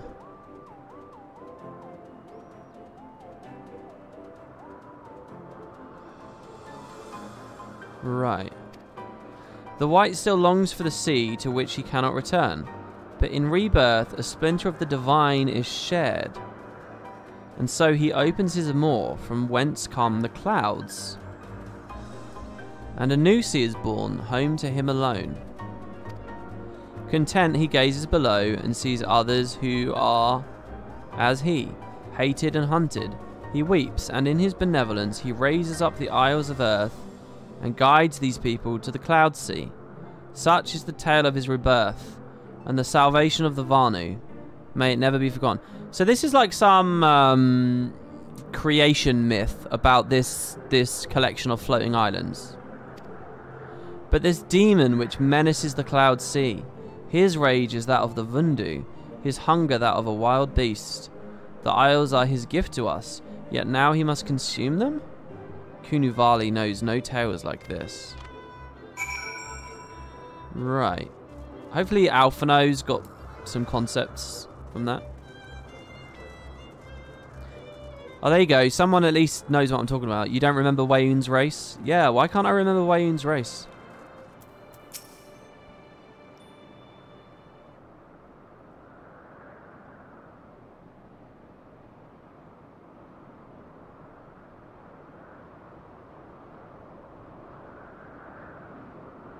What's this? People are talking about Guild Wars somewhere? Oh, come on. We all know the reason people are excited for new expansions is elite specs, and they are boring. Am I the only one who's not excited for the Guild Wars 2 X-Pack Resident Sleeper? Oh. Yeah, I don't know. I'm not that excited about it, to be honest. The fishing doesn't really appeal to me that much. The skiffs, in a world where skimmers exist, doesn't appeal to me that much. The lore doesn't even appeal to me that much. I mean, I'm ashamed to say it, but how can I be invested in the lore after the Icebreed Saga's ending? How can I? I'm excited about the prospect of whatever's after End of Dragons. So according to the Vanu, the Sea of Clouds and the Floating Isles were gifts from Bismarck to his people. Gifts which he has taken to eating, gifts which he has taken to eating, yes. Technically, within his rights, I suppose, if perhaps a little ungenerous. Gods, eh? But what of you, Alphino? Did you learn anything of value? Alas, no, that is, unless you have an interest in the intricacies of Vanu skyfishing. Skyfishing? My gods, that's it, Alphino, my boy, I could kiss you.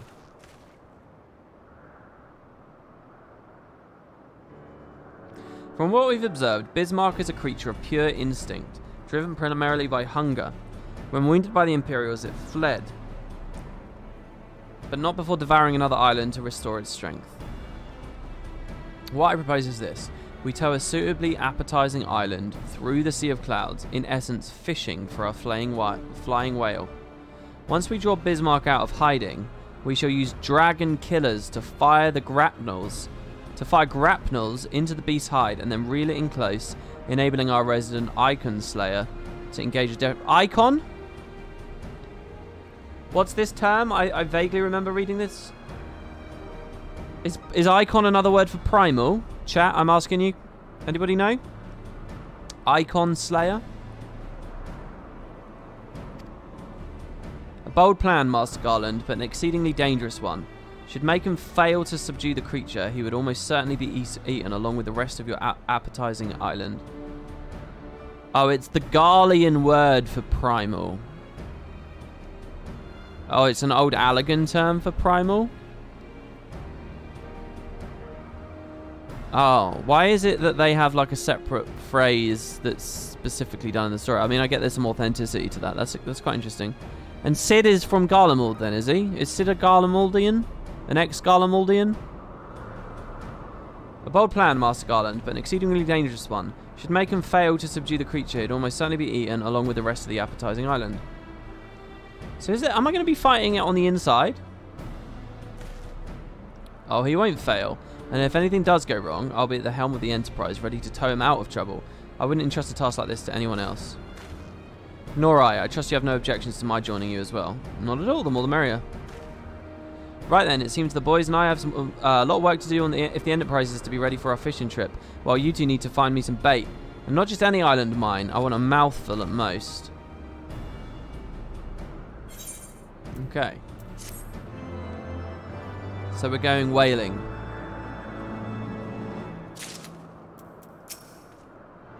Boys and I can handle most of the preparations, but we'll need you to secure us a suitable island, so let us know when it's done. Oh, I get an Aether Current for free in the main quest. He loves it when a plan comes together.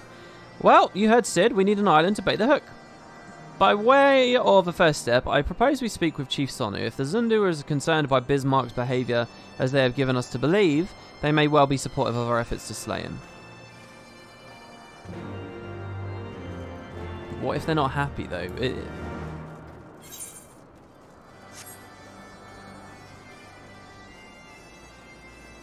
It's probably because Icon sounding like Icon is a connection they wanted to make. Well, it's hard with stuff like that. I get what you're saying, and I think that's an intelligent approach, but it's hard for me to buy stuff like that when it comes to like the localization layer can sort of fuck with that in some way. But maybe it works still. The Tramontane is upon us. Tramontane? The White feasts and the Vundu rejoice in his carnage. Hear me, Chief Sonu. This creature which torments you now is not the deity who raised up the floating isles and made a gift of them to you. He is a perversion of your belief, given form by the Vundu, a false saviour who consumes that which he should rightly safeguard. Yet it need not be this way, Chief Sonu.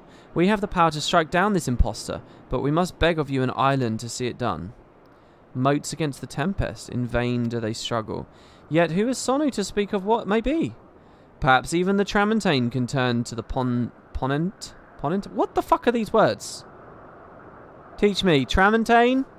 Ponente? Ponent? Very well, Netherlings. When you are ready, tell Zundu scouts what manner of island you require, and they will guide you to it. We shall not fail, Chief Sonu. On that you have my word. A Tramontane is a wind. Okay, cool. And what's a Pontente or Pontent? Come, Macon. Let us see Sid's preparations are progressing. Okay, cool. So we have their permission. Oh, this is what I'm talking about. The sun is out. I tell you what, I get impacted in video games by the sun being out just as much as I do in real life. Clear blue skies are really, really key to my happiness. It's so pathetic, but like a nice hot blue clear sky day. You'd think right now in late summer I'd be like sick of this and looking forward to winter and clouds and cold, but I'm just not. I really think I need to move to a warm climate because this makes me so happy. And I get it in games too. I look out of my window right now and it's the most grey, overcast, miserable bullshit you can imagine with a wet floor. And that's like 90% of the goddamn UK. It's so precious to have a clear blue sky day to me.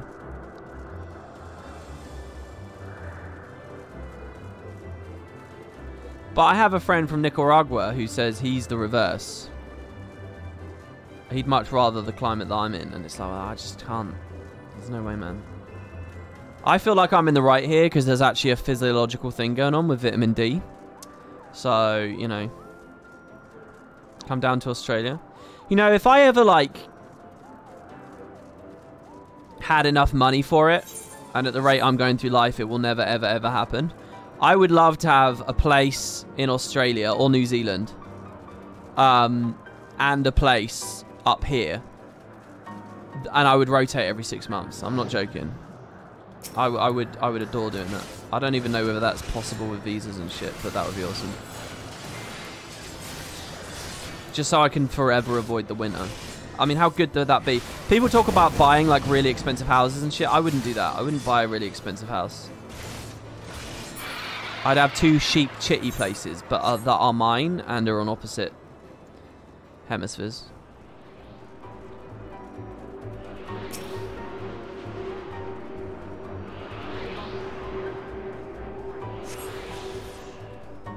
Well, the Sea of Clouds is actually quite frigid. All the star are on a 9,000 foot mountaintop. Yeah, that's true.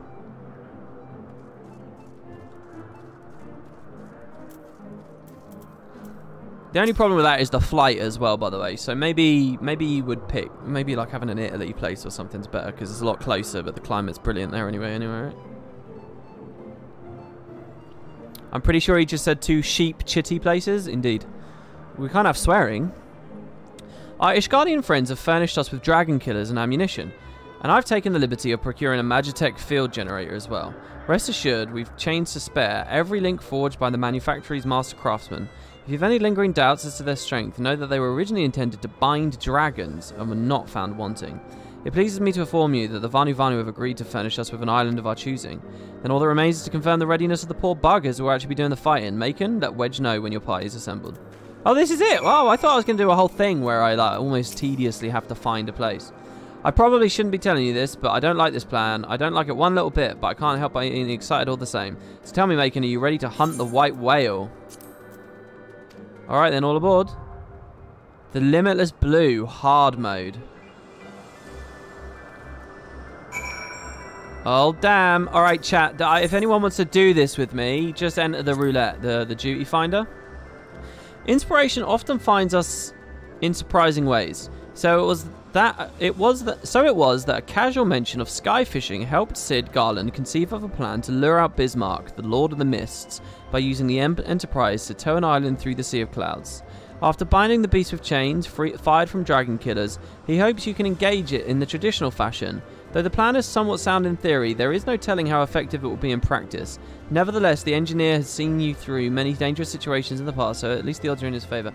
So this is a trial, not a dungeon. I was wondering if I'd have a whole dungeon inside the whale. That would be quite interesting, wouldn't it? It is a trial. I suppose it might still be inside him, and this might go awry. Let's see. Oh, clear selection first.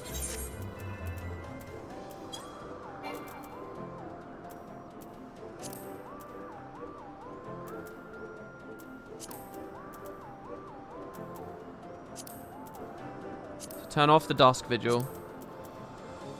It says I have 1 of 5 selected.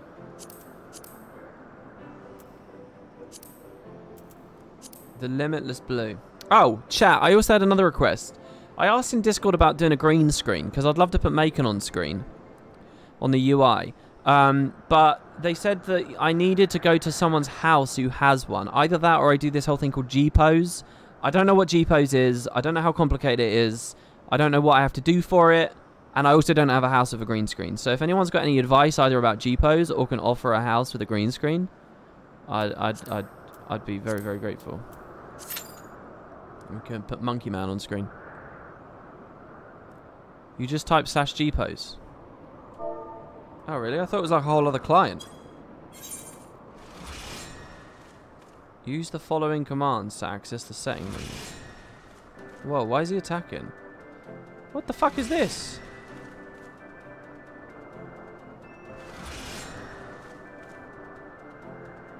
Why is it got PlayStation controls on there? Are you shitting me? I'm like half super impressed and half thinking like, what the fuck?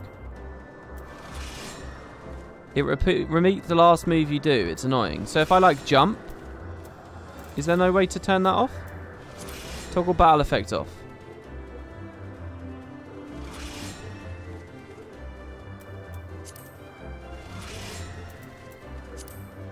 Stop time and weather. What the fuck? Someone made a tool for Guild Wars, a third-party tool that did all this shit, and they got like banned, didn't they? And the tool got blown up. Gamepad Y button. Am I still in my duty while I'm in this?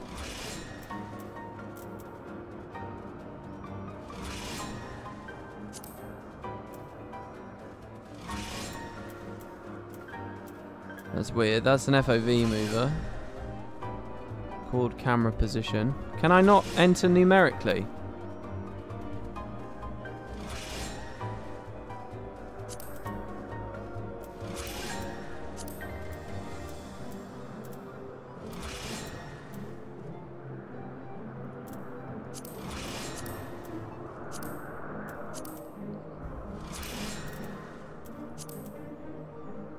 Right, so this is just for taking screenshots, basically.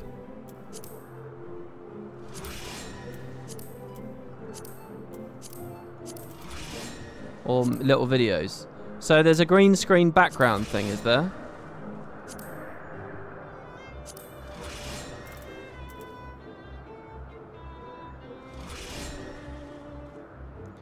People do full videos in this.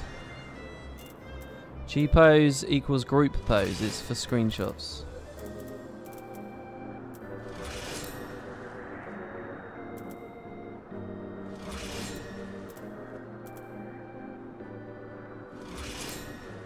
Disable, enable all motion. Oh, there you go. So you can tell. Oh, cool. Oh, I see. Wait, but what if I just want him standing there talking? I would have to leave and do /talk or whatever?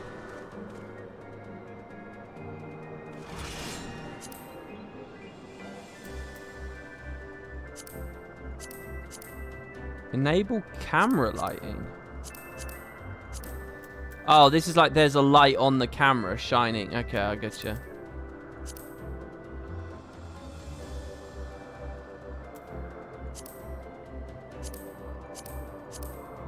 Right. Oh god, how do I leave? Am I still withdrawn? In duty? I am. I'm still looking for a party. Oh, this is a huge thing. I need a lot of people. I need another tank, 2 healers, and 4 damage players. What are these two talking about? Since we don't know the extent of Bismarck's influence, I prefer to keep those not actively participating in the battle inside the ship. It'd be a shame if one of us started chanting the white, and stabbed you in the back after all. With that, I could fight alongside you, Macon, but primal influence being what it is, I think it best that I assist Wedge with the machinery on this one. Okay. All right. Well, look, guys, I'm gonna put on the ambient cam while we're queuing in. I'm gonna go have a quick pee, and I'm gonna put the kettle on. So I'll be a couple of minutes, and I'll be reading chat closely. Any advice for me? Let me have it, either on G-pose or the fight coming up or whatever.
Alright, I'm back. Coffee acquired. I was really worried to see that I'd had the pop-up there and it wasn't working. I really like this camera, guys. This is quite cool, you know. We had a little camera a second ago where Alphino was like talking to Sid and it zoomed in on it and it looked really good. I like how it picks nearby enemies too. It's a shame they're just not in frame very well a lot of the time. Like there, nothing's in frame. So it's all blurred. You dig the music for it? Wait, this camera doesn't have its own music, does it? This is just the map's music, isn't it? Well, look at that there, it's picked the airship. That on the airship, it looks like there's a char facing away from us. Don't you guys think? A little bit. You had to AFK for 20 minutes. What did you miss? Not much. There's a giant whale primal eating islands here. The Empire's trying to kill it. I think they confirmed. And so are we now. We're trying to kill it too. Oh, there you go. I've never done this. I'll let the other guy be main tank. It's very good that they put the duty finder up on this as well. And actually have it overlay, because it means that people can use this for funsies while they're in queue. It's very good. I like this feature a lot. As a content creator and as a player, this is very good. Oh, you dig the music for the upcoming trial? Oh, well, yeah, I mean, I don't know how fun this will be. One of our DPS is yet to say yes.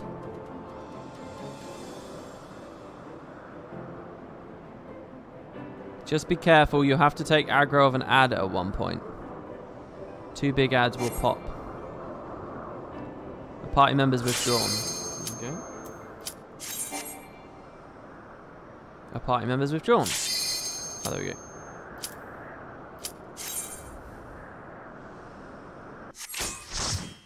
There is no main tank since some ads need to be separated.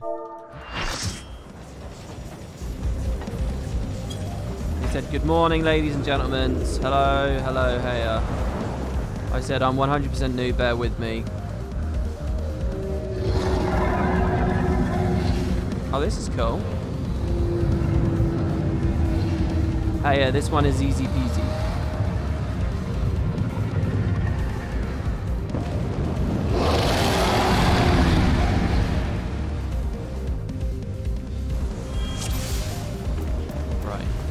So should I turn on tank stance?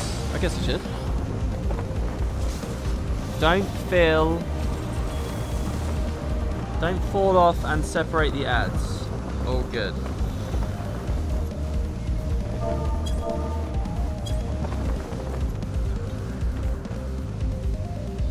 Get ready, everyone. Oh, this is cool. Oh, there he is. Oh shit, this is Heart of Thorns. It's literally Heart of Thorns. Use the field generator. If the island goes, so do you. What are those animations?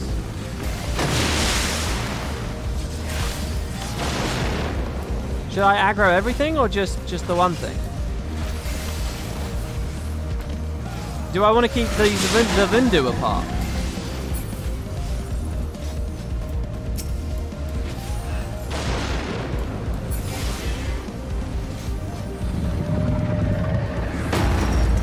Do I want to stand away from that? Staggered. Field generator is disabled. Oh shit!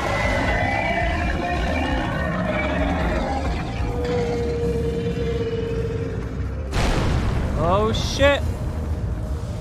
Oh shit! We can get on it! The Chitin Carapace. Oh fuck, what are my new buttons? I've forgotten what my new buttons are. Don't I have a button I can press? Where's my spit and cut button? It's E. Why can't... Oh, I can't press it because it's... Oh, did we fail that? I can't press it because I'm not high enough level. I should have started with Earth. We might have got that. Let's pull this guy over here. I'm assuming I need these... I need to keep these away. Oh, do I need to keep them in the rings? Or, like, what's the story? Oh, he's ranged, so I can't actually move him. Don't forget to be on his back or else he won't do any damage.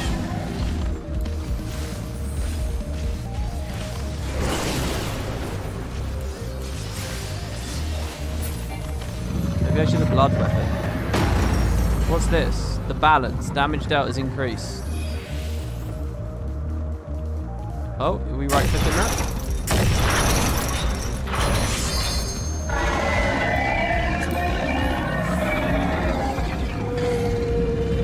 How early can I climb on it? Does that green do damage to me or what? Holy shit. Oh, this is cool. What in the seven hells was that? On your guard.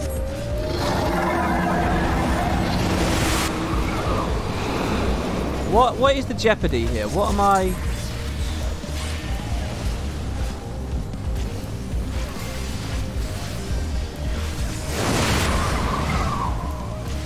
Trying to use some defensives now.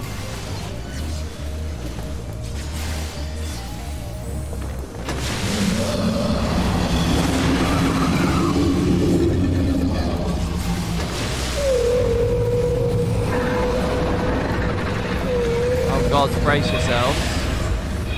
I'm bracing myself.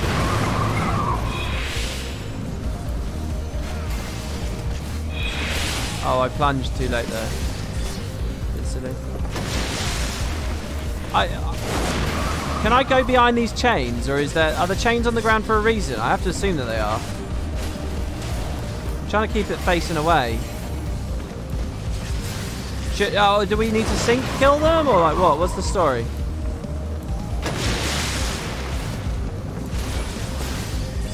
Should I slow DPS?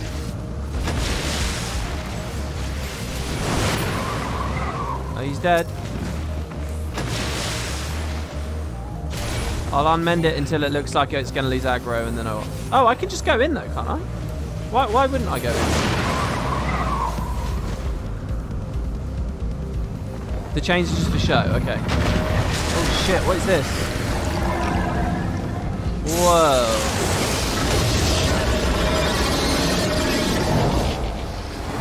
Oh, beautiful.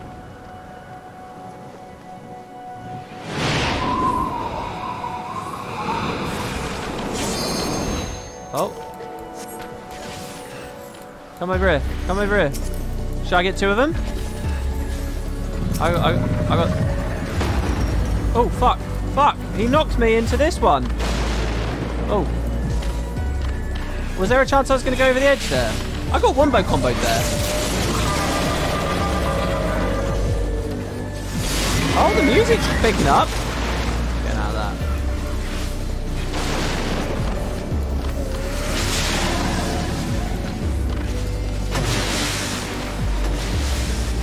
Shit, I shouldn't have stood in that. My bad. Vapor bubble. Oh, this is cool. Look at it.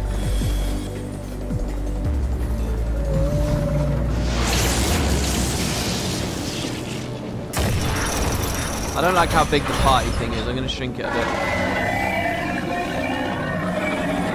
Oh, we're going on. We're going on. We're going on.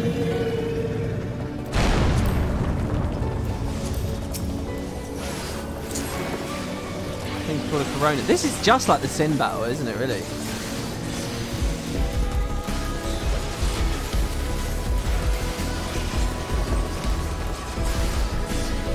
What else can I do for damage? I've used all my damage cooldowns, haven't I?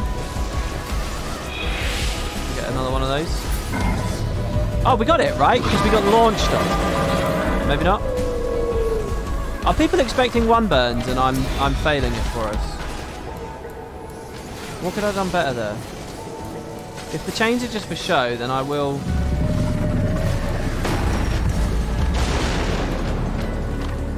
Am I supposed to jump?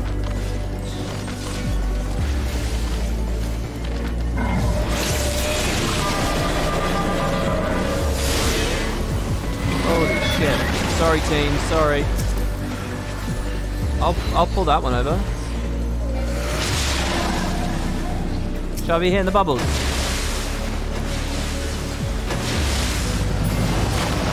Hit the bubble.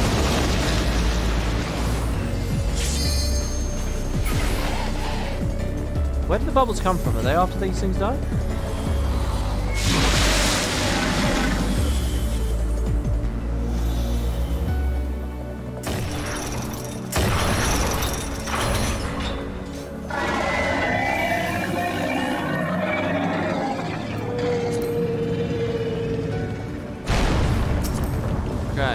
Plunge. Yeah. Wow, if we one burned both of those, that fight would have been way shorter. Oh, unless this is just another phase now. I'm interested to see that in like the harder difficulties.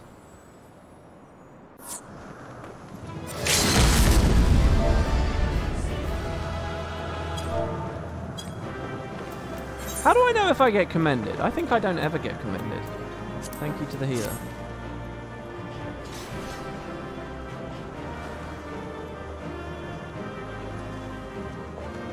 That was cool. You see it in chat after leaving. Okay.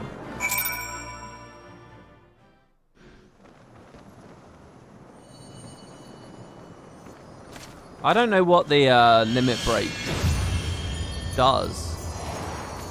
Oh, there's the key. Right. I don't know what the tank limit break does, really. I could mouse over it in a minute and have a look. Beg for commends.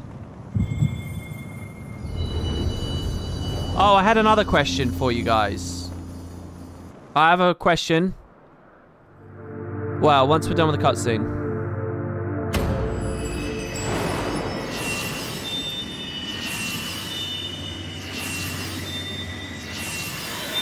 Another crystal. So 2 more. Word, light, beloved. Eidolon, all made. Darkness, light to none. Moon. Hearken. Receiver, blessing, small.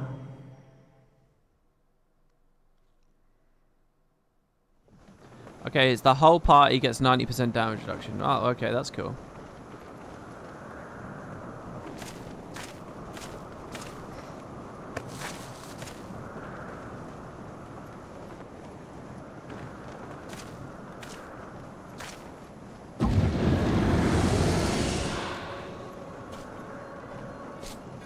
wow. Stuff's So happening. falls the Lord of Mists, as did all others before him. This is not La Habrea, though. This is Argiorum. How many times does this make, warrior of light? Ah, how much you have grown. Far beyond the limits of mere mortals. So they just lured us here to get us to do the job. He has what we seek.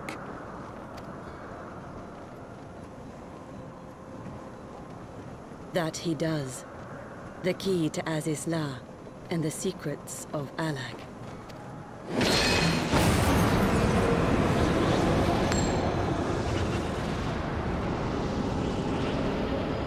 I see you have regained the blessing of light, albeit at a fraction of its former strength.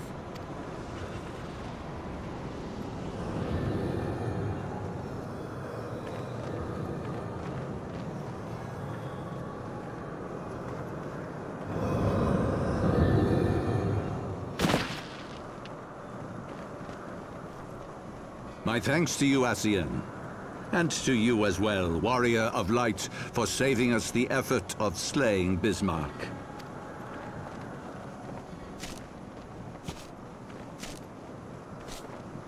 Now that the key is within our grasp, the path to the heavens shall at last be laid bare. The path to the heavens?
By our deeds shall the wrongs of antiquity be righted, and man reclaim the reins of history.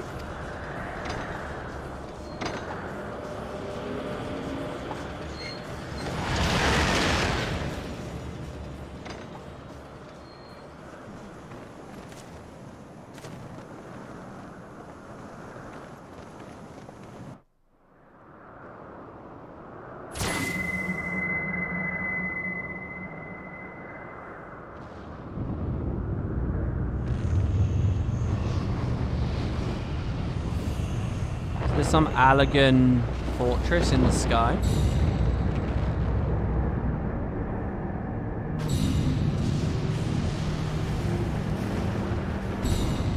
Holy shit.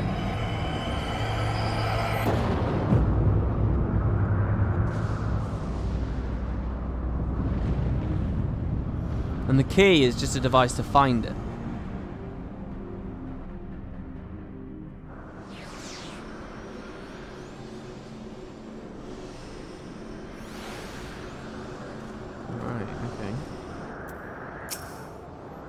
So, Heavensward, it is a pun as well. It's not just about the Heavensward Knights.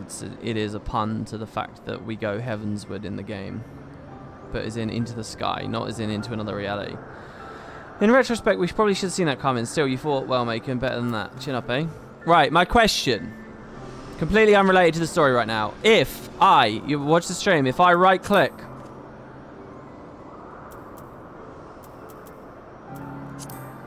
and it says hide log window under the potatoes on the bottom left. If I click that, it's gone. How do I get it back? Whoops. Forgive me, Macon. Had I known what was happening, mayhap I could have done something to stop them. Alas, Wedge and I were still sealed within the engine room and heard naught of the struggle until it was over. And now, for all our efforts, the Archbishop holds the very thing we sought to keep from him. But not all is lost, for we yet win and we yet live, and we know their destination. Let us give chase and bring an end to their machinations. You just press enter. Oh, that's really good. Oh. Okay, cool. I'm just most of these streams are going to be with that hidden then. And I'll just pop it up when I need it.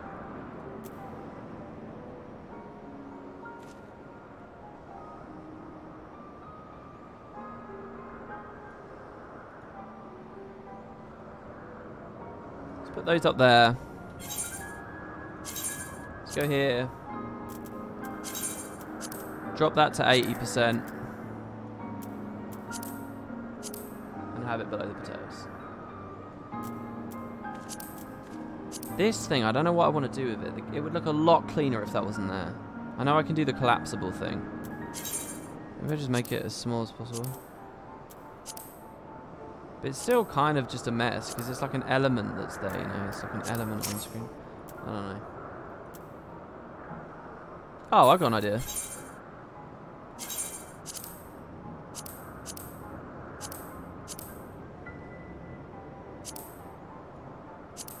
Whoops. We can make that a bit bigger now as well, I think. Let's put that back to 80. So that its size is like balanced with the skill bar size.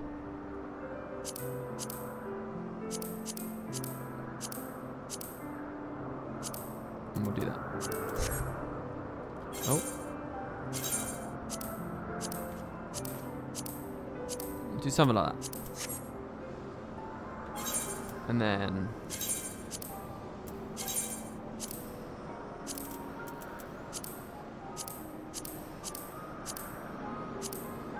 shrink that down and move it in a bit. I don't know, something like that maybe. Maybe that looks a bit cleaner now.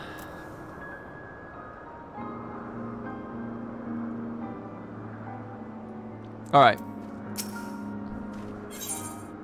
Alphino seems determined to put all the thoughts of failure aside and turn his mind to the struggles. I had another question about the story there. But whatever.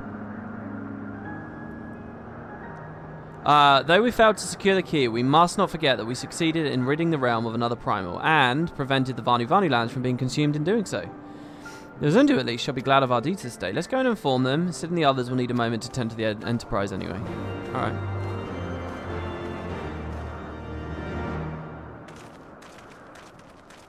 In controller only, when any speech text pops up, you can hide all other UI by pressing square. Oh. Oh, yeah, well, what about the Empire? So what's the Empire's stake here? They want to go to Azizlar too? I thought they were going to show up in that story moment. Okay. Who's this? Who's this guy? Imperial troops. And they have already secured the area.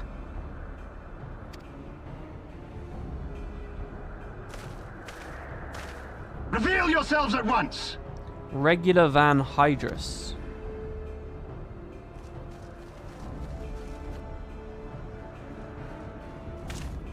I mean, I'll fuck them all up.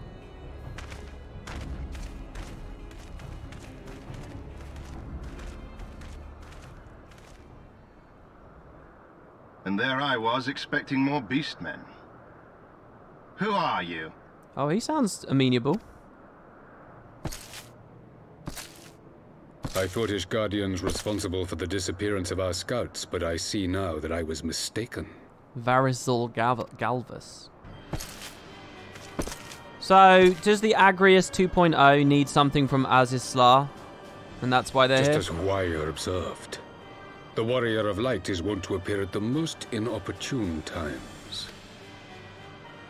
The Warrior of Light? He who bested Van Baelsar? How's the Heavensward treating me? Hello, Jin Captain. Pretty good. It would seem that the famous hero of Eorzea seeks Azizlar as well. Hardly unexpected. The secrets of the Allagan's power to bind icons to their will could scarcely fail to interest the scions of the Seventh Dawn. Oh yeah, right-click does work. You know as well as we what will ensue should these insatiable creatures be allowed to roam free. That their very existence threatens the life of this star. We but disagree on the solution to the problem. Genocide has ever been the Empire's favored recourse. And that is why we will continue to oppose your every attempt to claim Eorzea. So wait, they're conquering Eorzea. You do not Eorzea. hesitate to speak your mind, even when your every word could be your last. Yeah, we're just not threatened by you, mate. Their ambition for conquest is driven by their desire to get rid of primals. That's their main motivator, is it? The Empire cares about conquest so that they can eliminate all the beast tribes and stuff. And that's their idea of getting rid of primals. It's a bit short-sighted, but okay, I thought that they just wanted to rule because evil bastards, but that they don't like primals either. It's just they want to. I get it. Okay. Or that's yeah. Someone just said it's a smokescreen. The narrowness of your view. The fate of Eorzea and its inhabitants is of little concern next to the fate of the world. 'Tis my solemn charge as Emperor to bring the Icons to here. If this requires the extermination of certain elements, then so be it.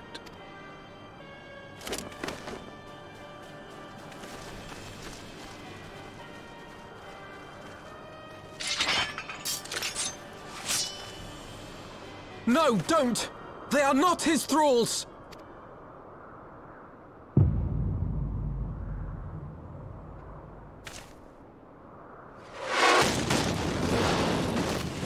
So they were just here to kill Bismarck. There was nothing else going on, and they wanted to do it via destroying the Vanu. Where did that come from? There's no Ishgard connection. Oh, it's what's her face? Oh, what the fuck? She has one of the mechs. Your Radiance, we must withdraw. Sorry, random info. Zos is the particle indicating he's the Emperor. That's the Emperor!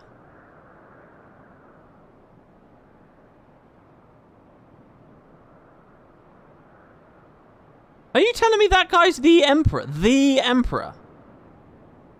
What?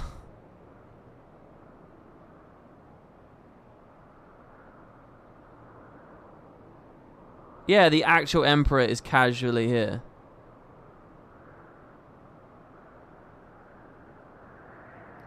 Okay, so I remember a little bit before this expansion that there was a story that the Garlemaldians were in like a civil war or some shit because there was like a war of succession going on. Like an emperor died and there were a bunch of houses that were it was all off screen and it was just alluded to, and it was basically just an explanation for why they chilled out a bit and they weren't attacking us. So Varys is the guy that won. Can I just be clear? I've never met him before, right? I've never seen him, and now he's just casually in this scene. They did say that Varys secured the throne earlier. Yeah, I think that would have been before my few-month break. That was... I think I remember hearing about that while I was in Uldar. This is the first time face-to-face. Right. I saw him in a sideways cutscene of him being crowned. Right.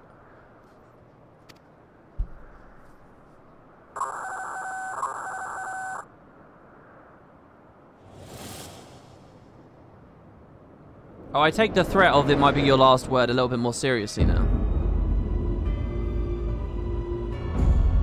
What the fuck? Is this the Agrius too? Oh, it is, isn't it? It's sort of a similar design. We shall meet again, warrior of light. On that you have my word.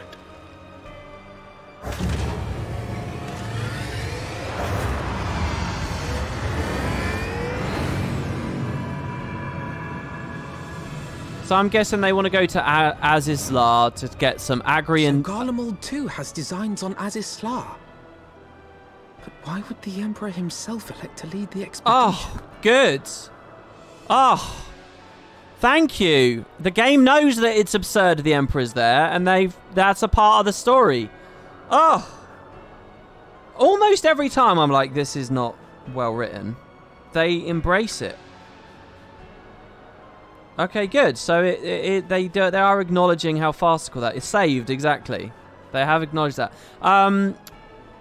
But my guess is that for the Agrius 2.0, they want some Allagan technology from the ancient fortress up there of Azazla, so they're going to do.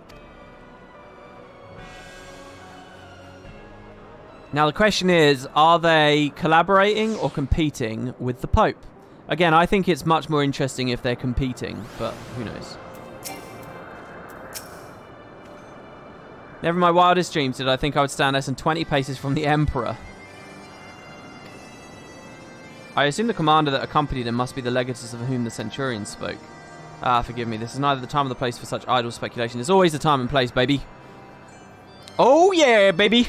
Pray return to the Emperor at once. It occurs to me that our friends may have run afoul of Imperial forces as well. I've yet to deprive the chief, but once I have, I'll rejoin you. How you doing, Lucio? You sort of saved me there a little bit. Wait. Ah, the armor. I had it sent here as a precautionary measure. ... I know where she's from. She's like Sid. She's from Garlemald then. Right? If she's got this fucking thing. She's another Garlemald defector. That's my guess about where she is and why you guys thought it was a spoiler for me to know. Otherwise, why else would she have, like, Imperial tech? I mean, I got it. By the way, I still haven't used the mount. Where is it? The Manakar. I can't fly on it. But there it is. The story has given me a mana cutter and a black chocobo so far.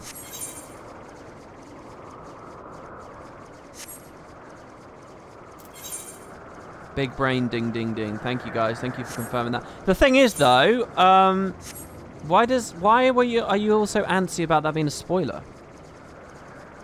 If Sid's been in the story for all this time and he's just the same, I mean, who gives a fuck? So what? Some people defect from Garlemald. There must be some extra layer to it, which therefore means that's somehow of note to not spoil. That's a unique armor we saw. Wow, it's white. I mean, because of this moment. Yeah, I'm assuming there's a little bit more to it than just, oh, she's defected. And the game's definitely trying to keep it close to its chest based on that little ... there.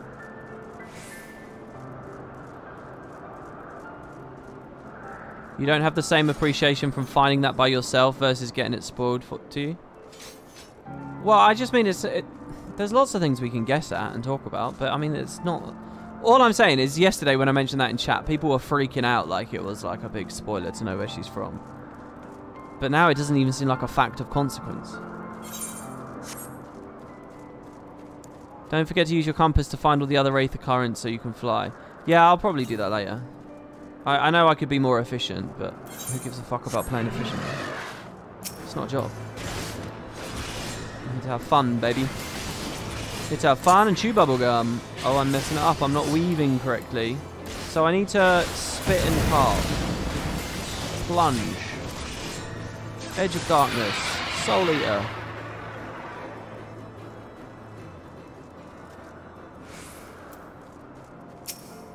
Okay, hello Sid. Did you meet any Imperials? Thank the 12 you're alive, Macon. When that battleship appeared and fired on the village, we feared the game was up for you in Alphinaud. When the seven hells happened out there. First the Archbishop turns up with an Ascian in tow, and now the goddamn Emperor pays us a visit. What is this, a procession of notable bastards? Who next? The Keeper of the Seventh Bloody Gate? Who's the Keeper of the Seventh Gate? What are the gates? Who are the keepers? Why are there 7 of them? Do you know what? I used to read this old fantasy series when I was like a teenager. It was called like Sabriel and Lyriel. What was the other one called? Abhorsen or something? Anyway, it was about like a death communer and she could like go sort of towards the afterlife. There was like a river of death that she'd walk through and there were like multiple gates, and the more gates you went into, the faster it ran.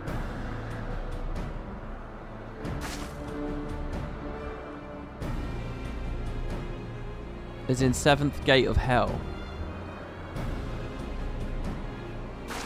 Funny enough, I never knew that the nod to her background sort is sort of alluded to with that walker.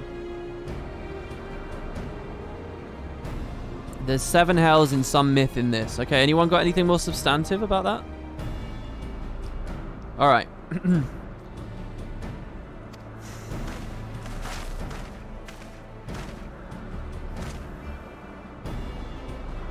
No one so notable, Master Garland. I'm happy to report that the Zundu were overjoyed to learn of Bismarck's demise. I wanted to be there when that news was delivered. Chief Sonu sends his warmest regards, Macon. There was much talk of westerly winds. Miraculously, none suffered lasting harm during the raid. It would seem the Zundu were taken entirely unawares and wisely chose to offer no resistance.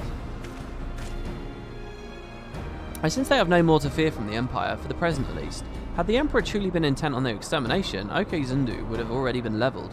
Plainly, Varys is only interested in reaching Azizlar. I like saying that out loud, Azizlar. Speaking of which, if you're all ready to continue the chase, the Enterprise is as well, shall we? Okay. Oh, a wind-up Sid. When asked if he had a granddaughter, what would he like to see her named? The Ironworks... Sorry, if he had a granddaughter, what would he like to see her named? The Ironworks founder replied, Gertrude. Is that a reference to something I don't understand? Is Gertrude a character that I knew and died or some shit? But the thing is, Sid is a pre-Cataclysm character, really. So I don't know... Like, his dramatic return in A Realm Reborn was played off as this big thing, and I was just sitting there scratching my head like, is this... Gertrude is the wife of Faust. I don't know who Faust is. No, it's not the Enterprise D. Which one was the Enterprise D? That's Next Generation, isn't it? Mind you, Picard had a lot of Enterprises. But I think sort of the D classification was what was going on there. Judging from Sid's expression, he has news which he believes will please you. He believes will please. Fuck me. 7 hells is just being used as a term like goddamn. The English translator wouldn't have realistic curses based on religion. I don't think hell and heaven even have any real law. Oh, okay. Lest you wonder, Wedge was able to calculate the heading indicated by the beam of light emitted by the key. If Azizlar is in that direction, we'll find it. Let's go to the floating fortress. It's the end of Sonic. The Soleo may have a lead on us, but she's no Enterprise. We'll catch them, you'll see.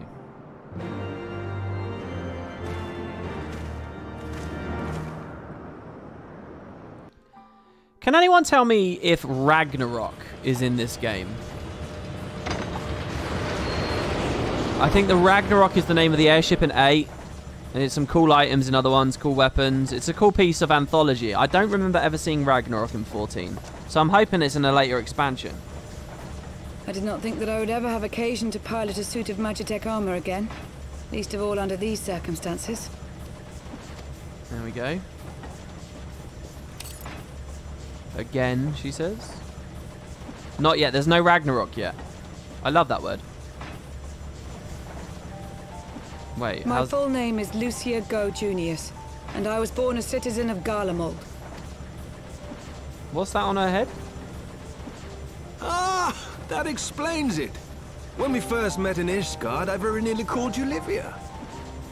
Livia was the antagonist of the original of A Realm Reborn, right? She, Livia von Suisse or some shit. I killed her or defeated her in an instant. I can't remember what the hell gig was. She had a lot though in the original game.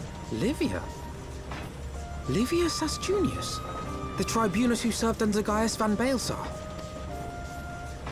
Is she your sister? That's quite cool. Aye, she was my sister. Ah! Though we spent little time together. After our parents were killed in an uprising, we were sent to live in different households, setting us on separate paths. Livia felt at home on the battlefield and chose to become a soldier, while I underwent training to become a spy. Oh, so she was spying on Emmerich? Then, Ishgard was... Why is Emmerich important? It was believed that Allagan relics of great worth were stored in the vault, and I was sent to investigate. The vault is where the Pope was. Oh, I thought she was going to say because Emmerich might have been the, you know, the new Pope, so they were ready to kidnap Like the pension llama. Like Though the I was given CCP little did to the pension information llama. At the time, I now suspect I was searching for the key we but recently lost. And then I met Sir Emmerich. Oh, so...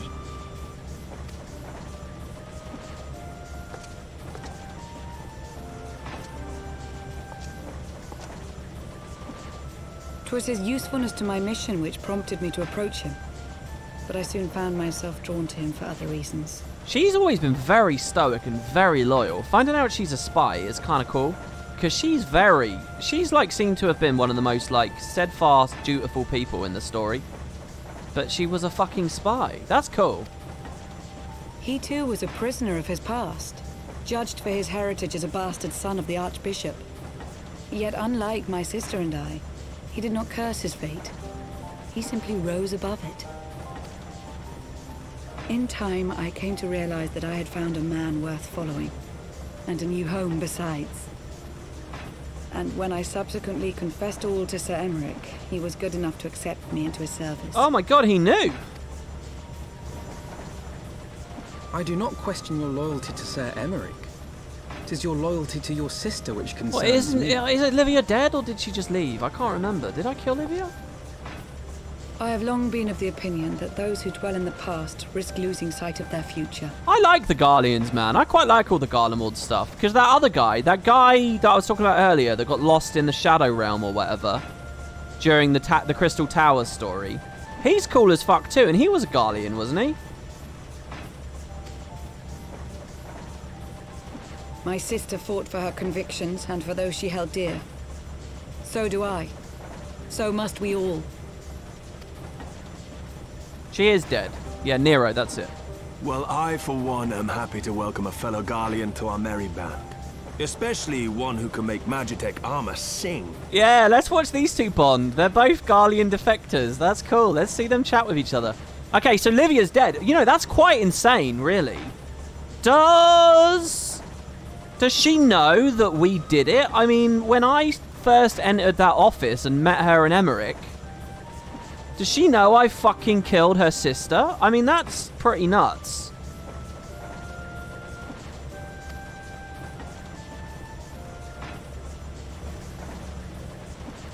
That cheesy smile. We should be getting close. Once we break through those clouds, we'll be right where the light was pointing. Right where Azizlar should be. Hold on, everyone!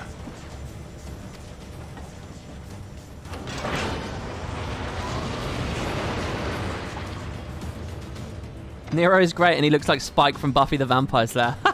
I never realized that, but you're totally right. Maybe it's the actor that played Spike. What's he up to these days?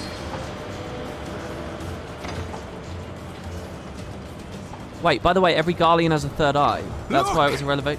I think that's it! How do I not even know that? Seriously, they have a third eye. Is it like a real eye? Or is it like a, you know, like a symbolic... I'd assume she'd get rid of it if she could, so it must be a real eye. Every pureblood Garlean. What does the third eye do? Wedge sounds like WP. Wedge has a very high-pitched voice. No, I got a very deep manly voice, so I don't know what you're talking about. It's an eye. It's the thingy they have on the forehead. It makes them really good shots. It gives them heightened perception. So they don't get binary vision, they get trinary vision. Their depth perception must be incredible. It's a real eye, but not for vision. It's for their sixth sense. Oh, you literally mean they can perceive something. Can they see ultraviolet? Spatial awareness or something. What the fuck? This game's full of random details about shit that, like, I just had no idea about.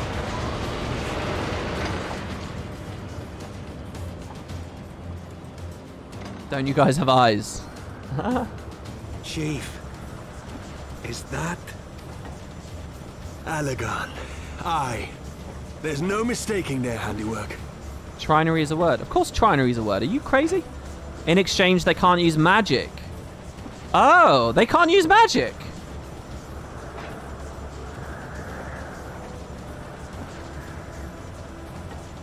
What's that story then? Why do they have an eye but they can't use magic? I wonder if that means they're like somehow outside of the system. I wouldn't be surprised if this gets flipped on its head and they're not too bad by the end of all of this. That's why they rely on machines. And they invented Magitech.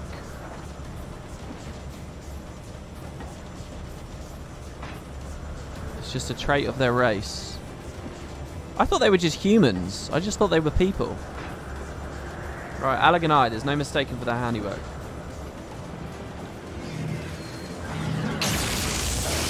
That's the point of the Empire. They come up with weird tech to survive in a world where everyone else has magic.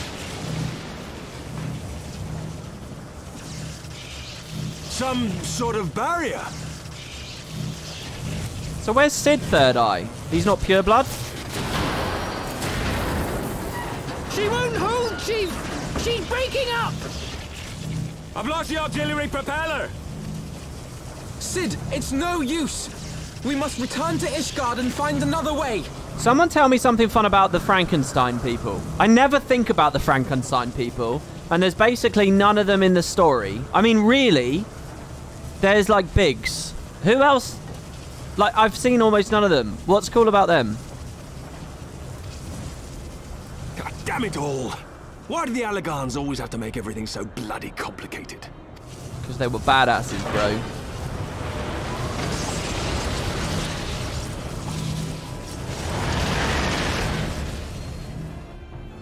What are they called? Rogadins? Rogadines? Rogedins? Yeah, I know where they are. That's not cool, though. Give me some actual detail. Where are they from? I get that they're in Limsa Lominsa, but, like, they don't have any cool shit about a third eye. There's, like, none of these guys in the story. It's like... Is Merwib one? They're from the Northern Seas. They're big. Are they big, really? Whoa, I never noticed that. But he is actually just a little bit taller than me.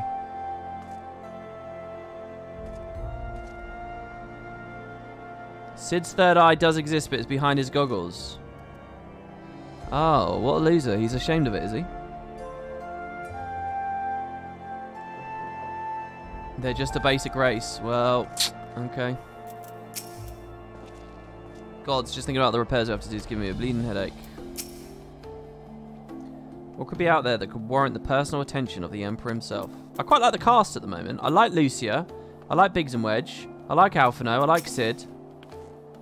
I wonder, what does she have a name? What, the thing? Maybe. Oh, fuck. Oh, we're at Foundation. Sid's plotting under pressure. No. Wait. Why are we at Foundation?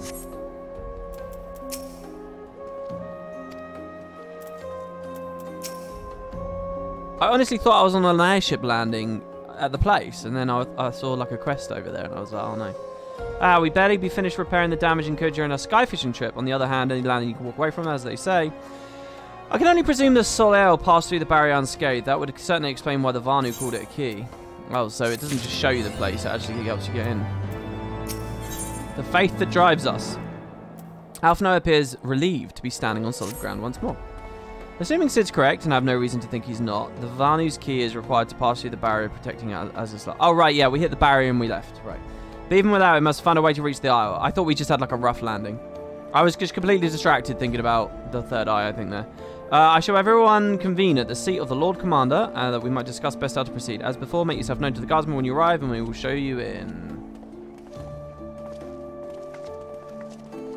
WP, will you do lore videos for FF14? I enjoy my lore videos.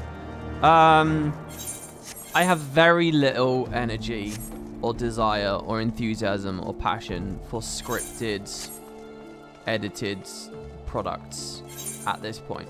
So I'm going to say no. Especially if I'm insecure about... I don't know anything about this game's lore. I'm going to go... here's what would happen, right? This is the story of those videos. You spend ages working on a script, thinking about the pacing, thinking about what you want to say, work it all out. Record the fucking thing. Make sure that it's all as good quality as you can get with the audio. Edit it all together for ages and ages and ages. Downloading images, running to random areas of the game, getting the right voice clips, blah, blah, blah, blah, blah. You put it up, and in the first 5 minutes, you make a little error, and the comments are just filled with people talking about the error. And there's nothing fun about it at all. So you have to really, really know what you're talking about to avoid the complete underminement of the video. And I wouldn't be there for ages. And I'd just be... It's just not fun. It's not fun. I don't like doing that kind of stuff. Not at the moment. Maybe that will change in a few months again. But I have very little passion for working hard for structured YouTube videos anymore. Very little.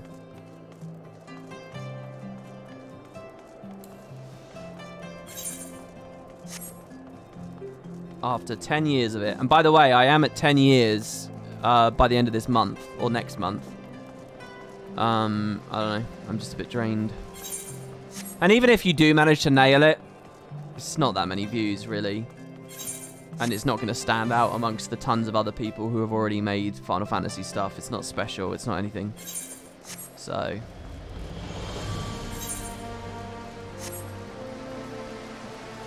anything like super structured I do, I think I need to make it quick and structured. So I don't quite know where I'm sitting with that at the moment. Ah, you've returned. So Emmerich and the others await for you within. That's good. You said Ishtola wrong. Yeah, exactly. And the pronunciation thing's another thing too. But I mean, I'm sure I would make a legitimate mistake. Or like you wouldn't emphasize the right. And again, it's just that thing. It's been done, you know. I don't know. In summary, the Isle owes its lofty position to the industry of the Allagans. And we can be all but certain that the Archbishop and his cronies are enjoying the view from its top. I see. If we are to join them, we will first need to pass through the Isle's etheric barrier, which is, alas, more powerful than most. Powerful enough to make a mess of a perfectly good airship at any rate. Look, I appreciate the compliments, guys, but the other thing is, like, if that kind of content is there, what I would need to do is nail a way to do it in a way that's fun for me, or at least not just super stressful. And yeah, you might not get much reward from it, but if I could do it consistently, if I could trust myself to do it consistently, if I could have fun with it consistently, then fine, I'd do it. But I've never been in a place where I do that kind of stuff consistently, ever. I've never been in a place, so it's not worth. It's not worth it in any way. Not what I would need is some kind of system, some kind of structure whereby you see that kind of content very regularly. But it's just not gratifying enough for me. As far as I can gather, the barrier mechanism draws ether from the surrounding environment and polarizes its elemental aspect to produce what is, in effect, a wall of lightning. It seems plain that without the Vanu's key, any attempt to reach the Isle will end in failure. You tried to find some FF14 story recap on YouTube, but all the videos you found didn't make any sense to you. Yeah, I mean, look, if I became really close to this product and I understood what existed and what didn't, I could sort of... then I would be pretty happy. I'd be happy to fill a niche. But my guess is that those niches are filled. This is a very popular game. And it's been going for years and years and years.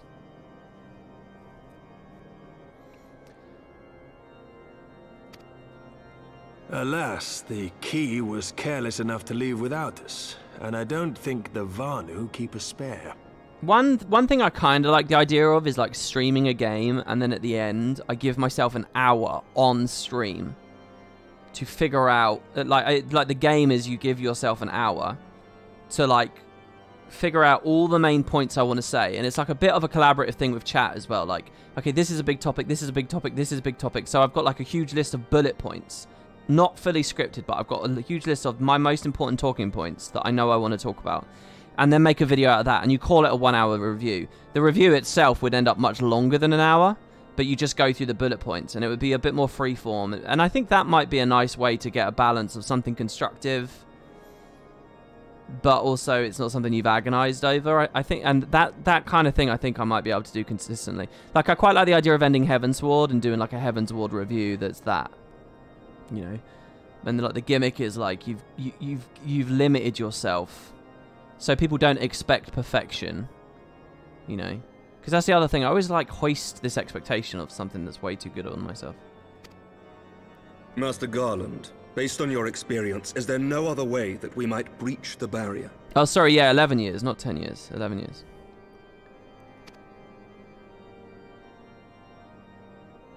Well, in the past, we've beaten similar barriers by nullifying them with elemental converters. But the one we're up against this time dwarfs aught we've encountered before. The Enterprise simply isn't large enough to bear the requisite amount of crystals.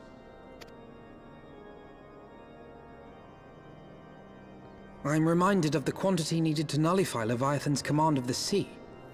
A veritable mountain of crystals that could only be borne by lashing 2 galleons together to form a twin vessel, scarcely able to propel itself, much less fly.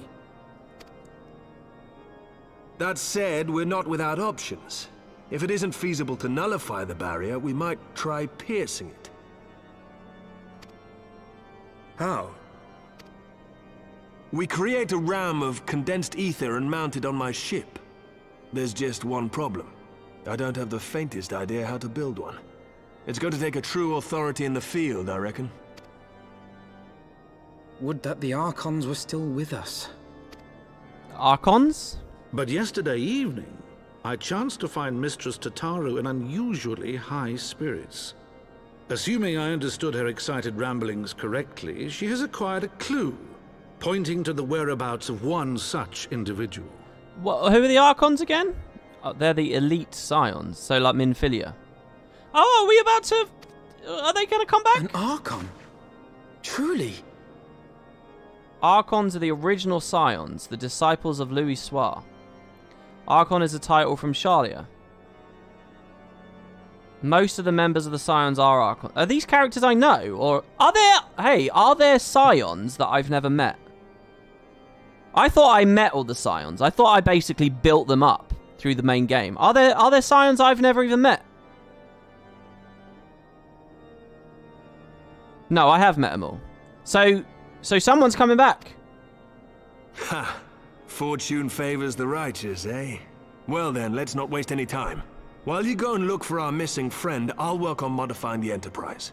Her hull will need reinforcing to bear the punishment, not to mention a mount for the ram. All the technobabble is like... Just you wait, my pretty. By the time I'm finished, you'll be an airship reborn. Yeah, okay.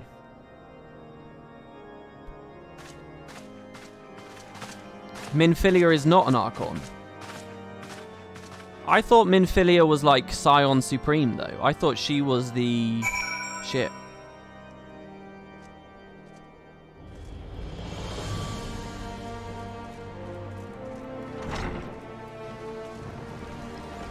All Archons bear an Archon's map. She's above Scion, is she? Ishtola and Thancred are Archons. Archons are graduates from the higher education. Think of it calling like someone calling a doctorate. Most of the Scions are them. Why only most, though? She's their leader, but she wasn't even schooled in Shalia. Right. She may not spend her days slaying primals, but Tataru is no less a Scion than you or me. Full off their knack for acquiring information proven vital to our endeavours. Alright, what are you happy about? Who is it? Welcome back, Macon. How goes the mission? Did you manage to catch up with the Archbishop and his cronies?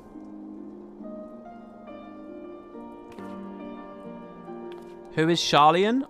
I can answer that. Shalia is the, it's an island city-state filled with boffins, nerds, geeks, losers. They have like a Hogwarts there. And they kind of hate everyone else. It's where Louis Soir's from. It's where the... And for some reason, some of them came to Eorzean mainland. That's what I remember about that. Oh, and they disappeared an island? Wasn't that it? But it's not all bad news. I've made progress in the search for our friends. Don't worry, Macon. We'll get to Azizlar yet. Spud Discord if it was a country.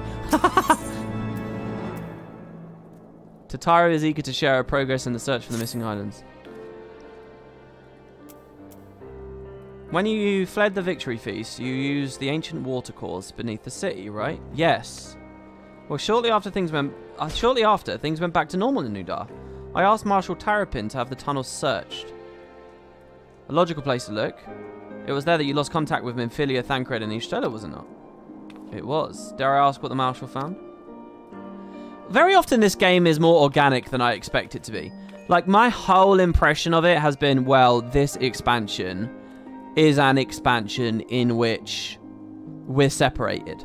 So I've been expecting it to be this artificial thing where, like, the X-Pack ends and then the first quest of patch 3.1 will be, oh, we found Minfilia, and then we go off, right? Like, that's just been my expectation of it.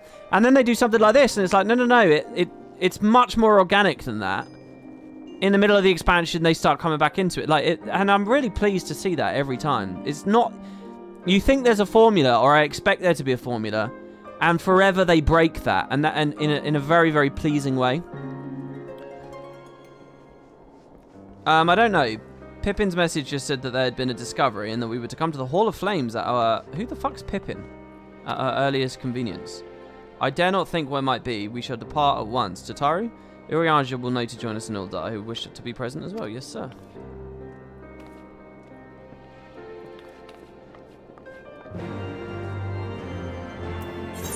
Okay. By the way, I still don't really get who the Flames are or whatever. I think I joined them, but never did any quests for them. They have a currency.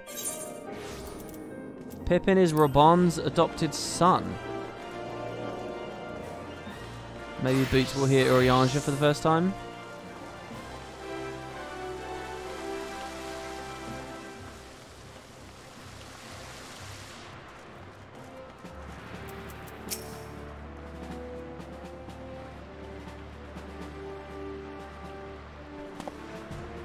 We're grateful for your assistance, Marshal Torpin.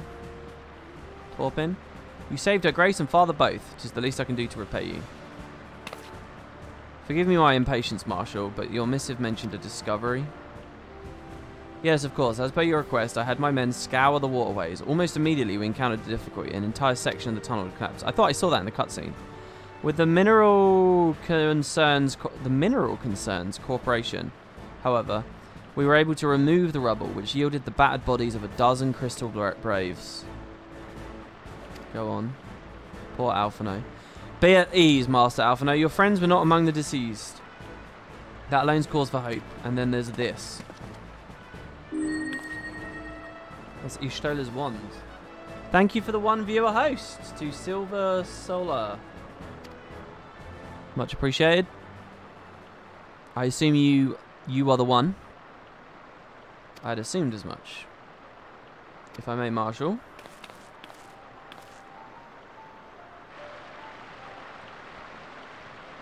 Thanks, man.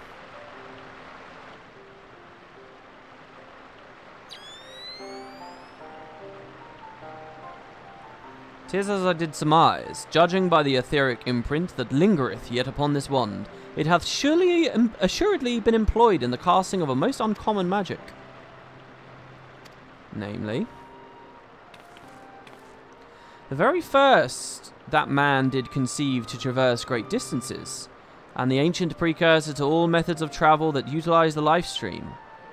Flow. What the fuck?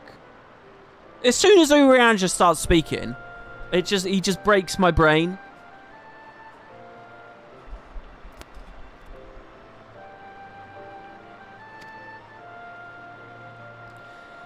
The spell entaileth the reduction of the corporeal form into its constituent aether, that the caster might enter the life stream and ride its currents thereby. Unlike the teleportation magics of modern times, it requireth not a lengthy incantation.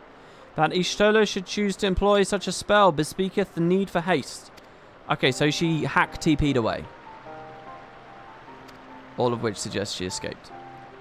Would that it were so simple. Know that the scholars of Sharlayan forbade the use of this spell, and with good reason. Oh, did she get stuck in the Shadow Realm? The caster hath but limited control over his course. For every mage who came safe unto his destination, another would be set adrift in the lifestream, never to emerge. No, you can't mean... Well, rip, Y'shtola. Be not downcast, my friends, for there is yet hope. 'Tis that like that Y'shtola's passage hath left traces in the life stream. Could we but follow these from the point at which the magic was invoked, we may yet find it. Oh, am I going back in the tunnel? To the Silda excavation site then. Oh, thanks to your aid, Marshal. Pray... So, hold on. The whole fucking revelation here is we found a stick. That probably was used to cast teleportation magic.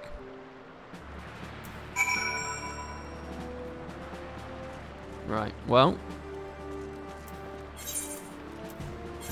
No time like the present.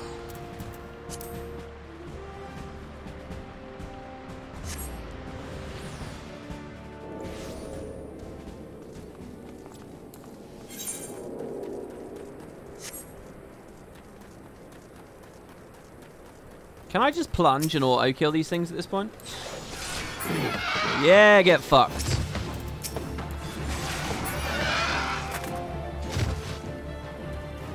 Whoa.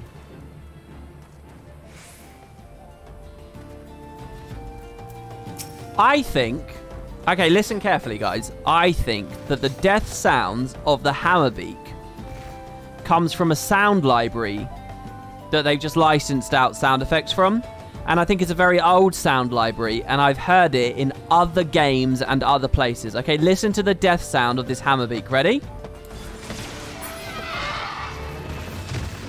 Now, where have we heard that before? UI is different, and we have floating text now. Hello, Skilled. Yeah, I added those add-ons, so I've customized it a bit. You've heard it in the FF7 movie? Well, if you guys watched my Azaric playthrough, there's definitely drakes that die in that game sound exactly like that.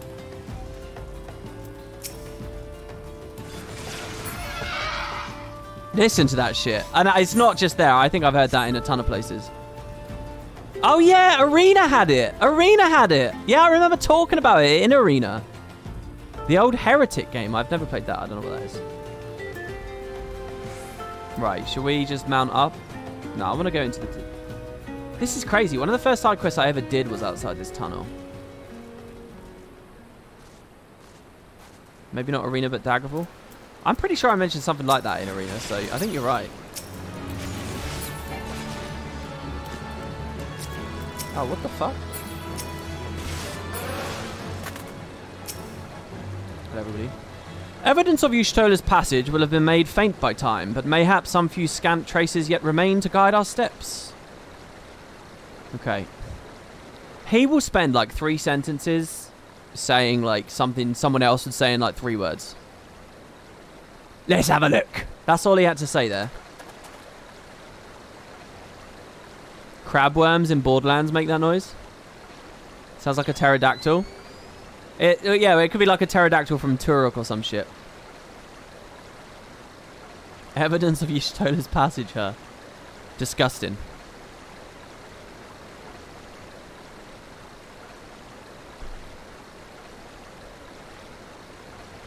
In PvP, plunge will reset if you assist or kill people. Really? So you can like bounce around? Wait, is the balance completely different in this game's PvP? His Shakespeare shit becomes easier to read later. I think it's already easier to read than it was at launch.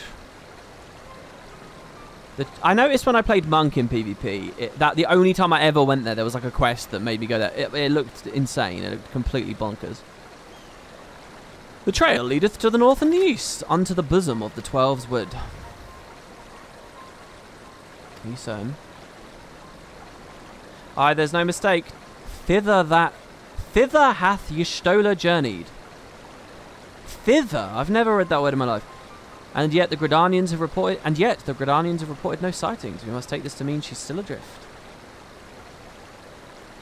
If it be so, I do fear for our friend. Contrary to its name, the life stream is more akin to a raging torrent. Linger over long in the midst of this maelstrom, and the aether that formeth one's soul shall surely be scattered, ne'er to be reformed.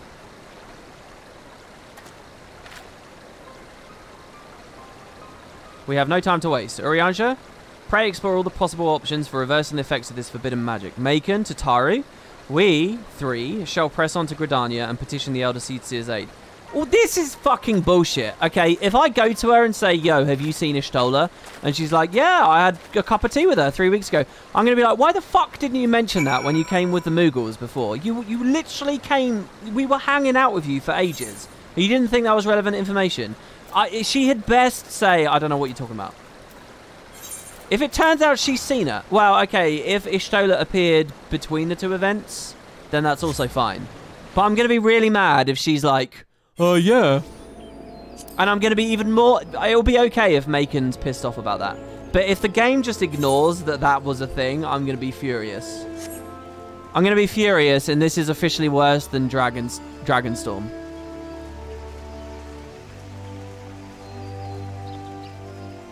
Alright, this is the Final Fantasy XIV Dragonstorm moment coming. Actually, that's a good question to you guys.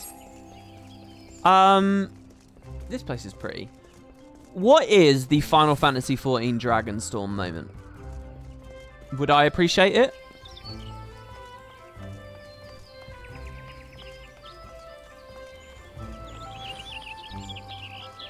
Or for my World of Warcraft viewers, what is the N'Zoth moment?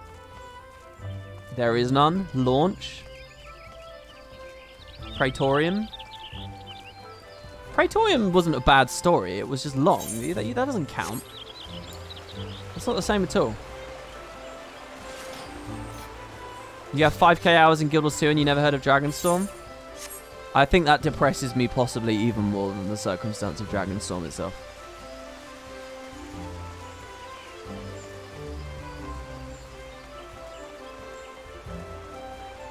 Few things are Guild Wars 2 Dragonstorm. I know. I'm saying... what I'm trying to do is I'm trying to say... What was the worst story moment in Final Fantasy XIV? That's what I'm trying to say. I appreciate... Given how much people wank off over this game, I appreciate that it's probably not going to be as bad. Or it's very unlikely to be as bad. But I'm wondering what in your minds is the lowest beat. Hello, Alphano. It's said that the elementals perceive the live stream. If, as we suspect, Y'shtola is still adrift in its midst, then we may be able to... Am I going to go back to the Mughals then? But if we're to appeal to them for assistance, we must do through their chosen, the Padjal. It's imperative, therefore, that we speak to Canis Senna without delay. What's a Padjal? It's all of ARR. No, you don't get to say it's all of ARR, because that's not a beat. That's a game. And further, the story of ARR isn't bad. Its delivery is dog shit, but the story isn't bad. It doesn't count. You're missing. You're not answering the question saying A Realm Reborn. You're just saying a general low point. That's not the same. The Padjal are humans with horns.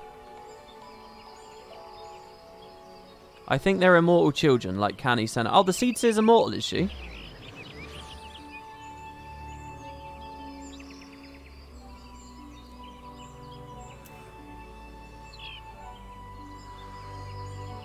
Alphano is eager to petition the Elder Seedseer's aid in rescuing Y'shtola. I don't know, you guys are answering with a lot of stuff that it's just like you found it tedious to play, but I don't think that's quite the question. Anyway, I've already requested an audience with the Elder Seedseer. She'll receive us in the Lotus Stand presently, but we need to speak with the Conjurer yonder. Yonder hitherto done thine hath, methinks. Okay, yeah. What WP is asking for is a gross betrayal of past story build-up. Well, no, not necessarily. Just a massive disappointment works too. Or just, you know, just a moment in the story that breaks your heart. Not because it's, like, an emotional investment that was deliberately meant to be betrayed. But, like... and I think there has to be an element of incompetence there.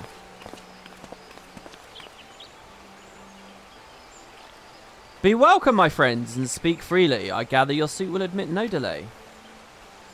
It will not, my lady. Pray forgive the abrupt nature of our request, but it's a matter of life and death. Is it? We're just looking for an old mate. That's all we're doing. Stormblood has that in spades. Just pick a spot. There you go. There's a real answer. I see. As you say, we must need act swiftly if we are to free Y'shtola from the ungentle pull of the live stream. And as you've surmised, we cannot do this unaided. However...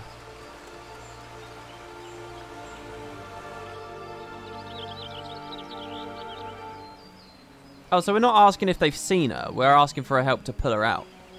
So that's fine. In requesting the Elemental's assistance to find Y'shtola, you must needs be aware of one difficulty. A difficulty born of the fundamental difference between man and Elemental. That being... In perceiving the world around him, man relies upon senses such as sight and sound. For the sake of convenience, he gives names to such things as are near or dear to him. Being formed of pure ether, however, such concepts are foreign to the Elementals. Instead, they perceive by observing the ebb and flow of the energies of life. So profound a division cannot be bridged with simple discourse. The Elementals' voices stir not the air, and thus reach not our ears, while our words are but wind to them. Though we seers can commune with them through feelings, naught that we can impart will serve to aid them in identifying Y'shtola. Nay, they must needs be presented with ether which is akin to hers. If you could but find a family member. So we'll use them like bloodhounds, basically. Oh! I know just the person! Y'shtola has a sister who came to live in Gridania. She told me about her once. Oh, that is most fortunate indeed. Pray, seek this sister out then, and bring her to Evershade. There, we shall petition the Great One's aid in finding your lost companion.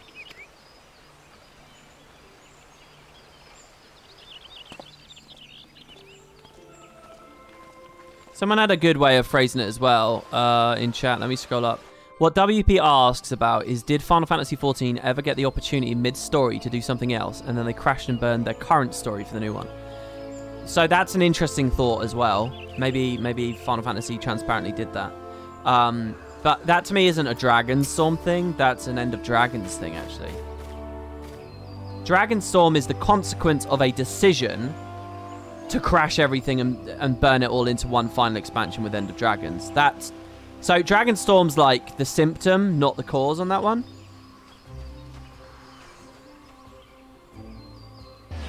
If memory serves, Y'shtola's sister is named... Fuck me. Ymitra? Ymitra? She's supposed to be a member of the Sons of Saint Koinak. So who are the Sons of Saint Koinak? Who's Saint Koinak? Keep it coming, guys. Who's Saint Koinak? Learn me.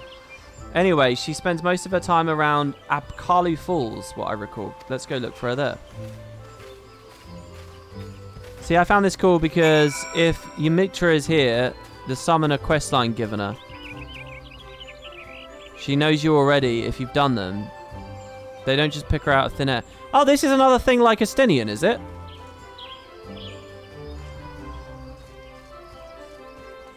Remember the 24-man Crystal Tower raid? Yeah, I do remember that.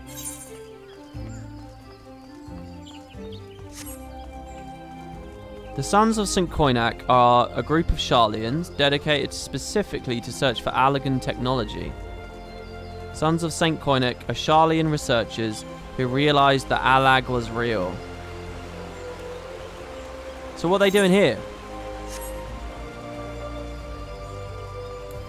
Do any of the expansions take us to Sharlia? Do I go there ever? Did I get to go there before the Calamity? St. Koinak is an old historical figure. The organization named after him is the group which you explored the Crystal Tower. Endwalker will. Endwalker finally goes there. Oh, I can see why people are excited on that then. They've been waiting fucking 10 years hearing about that place, and then finally the expat goes there. Garlemald's a bit like that too, right? You never get to go to the land of the Empire, right? Is that in Endwalker 2 or no? Yes, is there something you require? Hello. It's an honor to meet you. I'm Alphino. This is Taru. Oh, you go there as well in Endwalker? Why are they bombing it all out in one X-Pack? So you're my sister's comrades. Someone mentioned on stream yesterday, I never read it, but I never read it out loud, but I read the message. Someone said that they had originally planned for 2 more expansions and then the Endwalker shit, but that they just decided to not do those 2 expansions and just do Endwalker straight away. Someone mentioned that in chat. Can someone else verify that for me? In which case, was it like they were going to do a Shalia expansion and then maybe a Garlemald expansion and then finally in the Endwalker one? Someone definitely said yesterday that they had an idea for like 2 whole arcs, but they just dropped it. Oh, everyone today says the reverse, that it's speculation, it's not true. Hogwash. There you go. I think it was that they wanted to make Endwalker 2 expansions instead of 1, but they settled on just 1. But it's going to be a very long story. Right, so you're my sister's comrades in the Science of the 7th Dawn. When I heard that your people were being pursued, I desperately sought to reach Y'shtola. Oh, she didn't use her family name.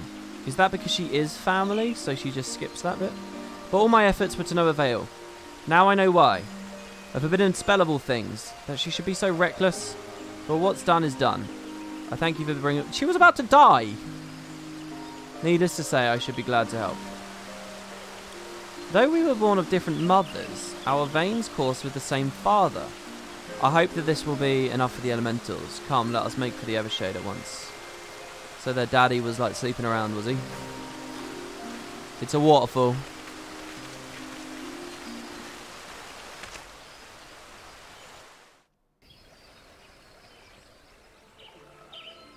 How do you find ARR and post-ARR and Heavensward and post-Heavensward to be compared to the Guild Wars 2 story? Well, I don't know about post-Heavensward because I'm not there yet. This is just regular Heavensward. I think it is anyway, isn't it? We're still in regular Heavensward. They didn't just suddenly... I didn't transition without realising, did I? Ha, look at Tataru trying to wade through the water.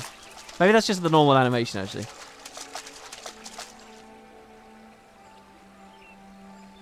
Important question, Stoller or Mitra? Let us begin. I don't know what that question means.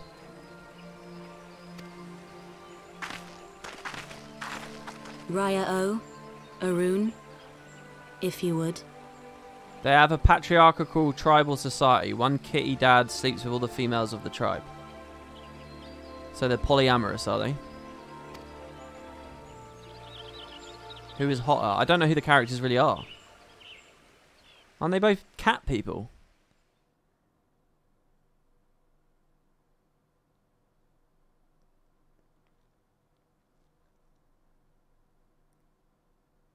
Hearken to me, O great ones. Pray give yourselves to the life stream, a drifting soul to find.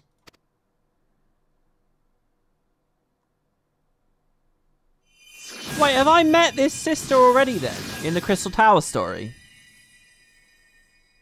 Who's Saint Koinek again? Who is it again? Did somebody say it before? Why are they the sons of Saint Koinek?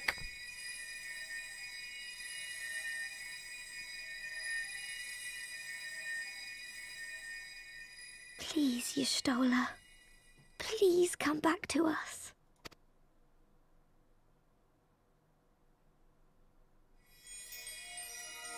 Saint Koinek was a guy who wanted to find out if Alag was real. Right, and the Sons of Saint Koinek is like a clan in his name that are continuing that concept. There. Now!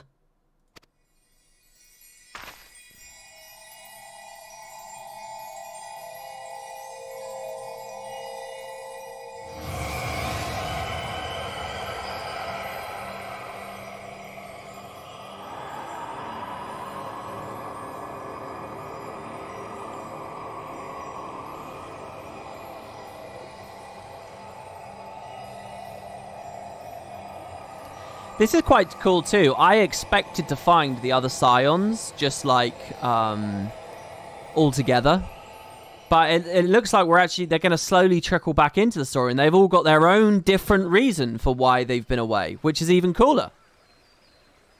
Too late, he's seen it all. Well, on the grass. I would say she's on the grass there, wouldn't you guys?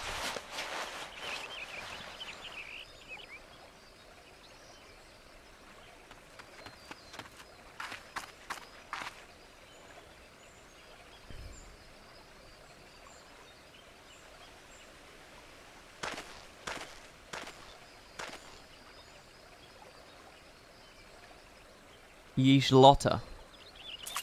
Is this people just spelling her name wrong, or have I been reading it wrong the whole time? Is it Lotta or Tolla? I thought it was Tolla. That tattoo on her neck there is the Archon's mark. At the roost. Pray, bear her thither at once. Right. So what?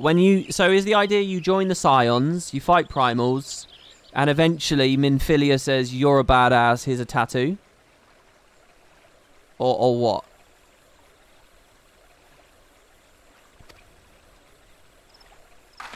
Do I have a tattoo? Did I get a tattoo? I don't have a tattoo.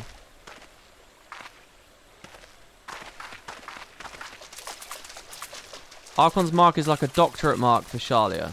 Moonbirda has one on her thigh. Oh, so you'd have to go to Shalia to get one of those tattoos.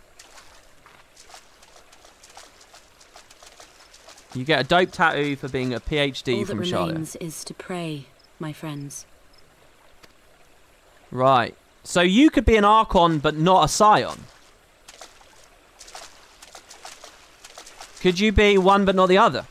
You could just go to Hogwarts in Shalia, get your tattoo, and then say, fuck it, I don't care about primals. Right, okay. Yeah, and you can be a Scion with it. Okay. So who are the Archons that I know then? Minfilia's not even an Archon. What? Why is Minfilia interesting? She has the Echo, right? I only know 3 people with the Echo. Shalia doesn't care about primals. It was only Louis Soir. Yeah, okay. She's literally a minor. What does that mean?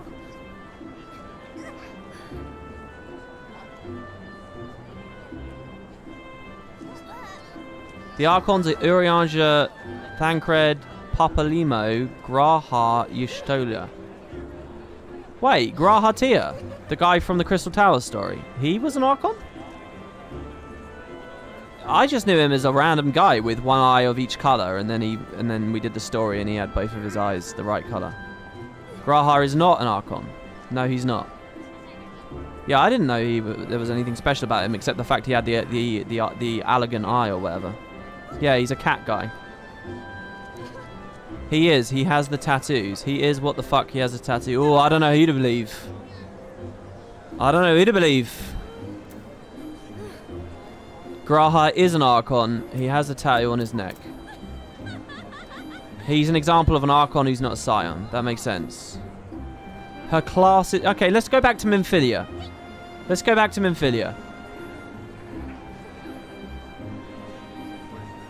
What?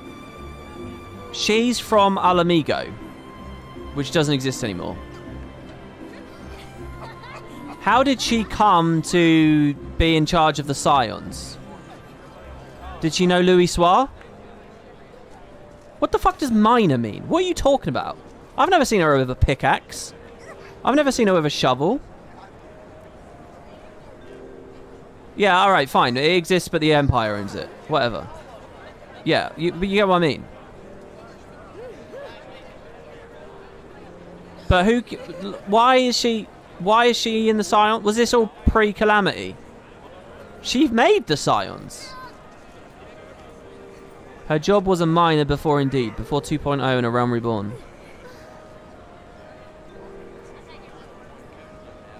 Minfilia was the leader because she built the Scions from the remnants of the other 2 groups. The Circle of Knowing and the Path of the... Who the fuck are the Circle of Knowing and the Path of the 12? This is all 1.0 shit. This is shit before they destroyed the game and rebuilt it, right? She was mining bitcoins in 1.0. She'd be very rich nowadays. Have you guys seen that thing? I don't know whether I've ever mentioned this on stream. Have you seen that screenshot of a StarCraft 2 tournament? And the first place prize for winning the StarCraft 2 tournament is like $500. And the second place prize for winning this StarCraft 2 tournament was like $200. And then if you came from 3rd to 10th, the prize was like 30 bitcoins each.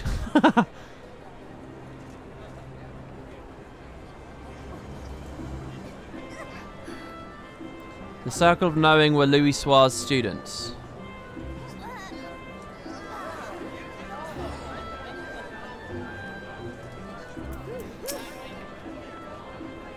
Right, well, whatever. No one's really explained to me why Minfilia has the Echo and why she's a big bad bitch. So I guess I discovered that later. Just seeing her face again, it's... Oh, I've been so worried. Have you? I forgot about her, but okay. Can we go back to Ishgard now? Tatara needs you to fetch a few items for a crafting endeavour. Ishtola is resting with an in-room. Though she's still unconscious, the signs are positive. The conjurers say she's in sound health and should have awakened before long. Isn't that wonderful? Now, while we wait for her to wake up, I thought I'd take the opportunity to finish my little surprise for her. I'm not doing a quest in which I go pick flowers for her, because Tataru thinks it'd be sweet. It's something I've been working on for a while now, in the hope she'd one day return. It wants for just a couple more items before it's ready. I've already placed orders. Can you retrieve them?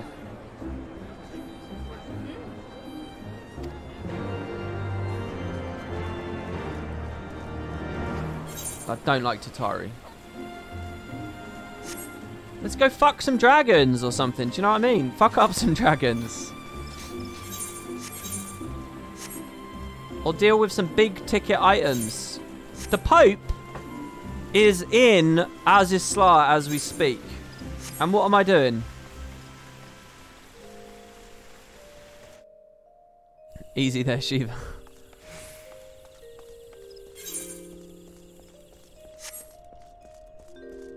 WP confirms scaly. Is that a thing, is it? Is that what a scaly is?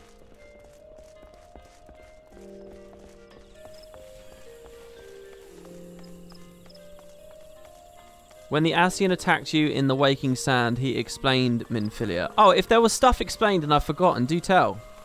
Pray do hither unto me. Disembark this information.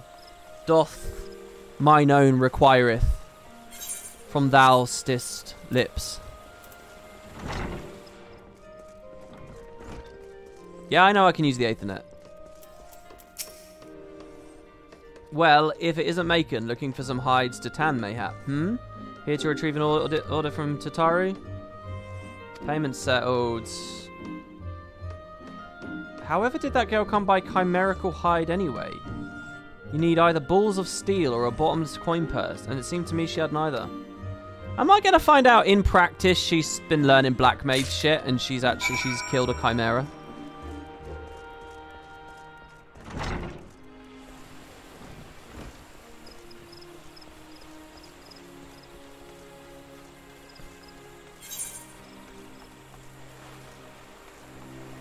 Right, we're going to this area here. This is what I thought was the black mage area. I guess it's a white mage area though, but it's cool.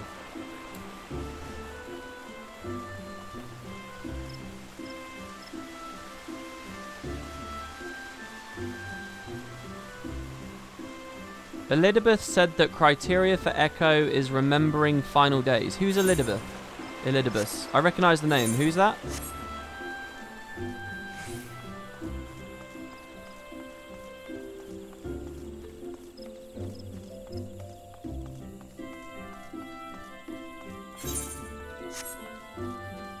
Lol, actual spoilers, and he reads it.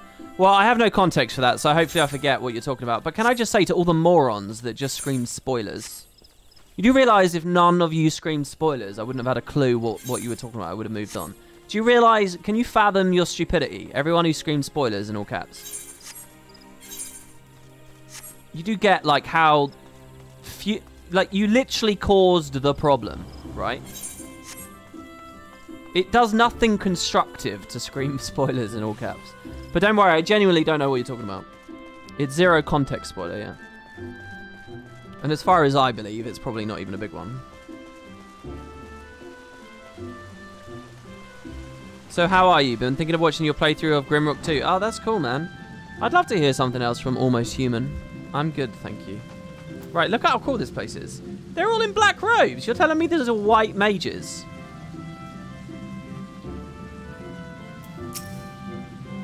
Well, in general, now that said, let's not post spoilers. The thing is, even saying that's futile, though, Rocker. Because people are, this is not a persistent thing, is it? There's people filtering in and out constantly. What I should probably do is have a little bot that says, don't spoil. But I'm not hysterical about spoilers anyway, so I really don't. I don't care. You'll come to Stillglade Fane, home of the Conjurers Guild. How may I assist you? This is this little boy who's actually really old, right? Ah, yes, Mistress Tataru's order. As requested, has been sanctified in the sight of the elementals. I know not what she intends for the staff, but it is a most singular artifact. Even one possessed of my experience would struggle to wield it. Right. I will Aethernet back. Oh, this person's got a flower. How do I get a flower?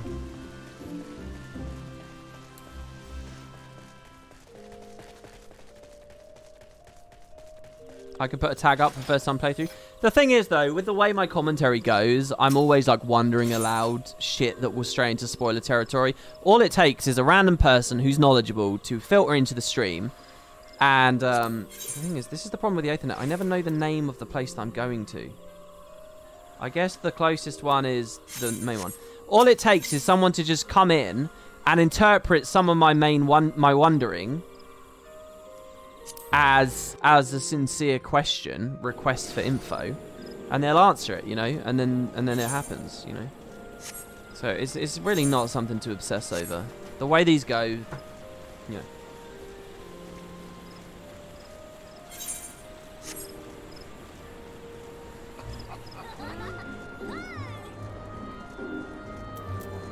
My hope is that when I wonder aloud about something that will become a spoiler later, that gives you guys some enjoyment, because you're like, oh yeah, he's asking the right thing, like, and that's good. That's a testament to the story breadcrumbing things well and so on. So, you know, I like doing that. All right, you have the items. Yeah, I do, but I'm very bored by your request. I am the fucking Warrior of Light. Do you understand who I am? Do you know how privileged you are to even be near me? Oh, it's precisely as I requested. A perfect match for the other pieces.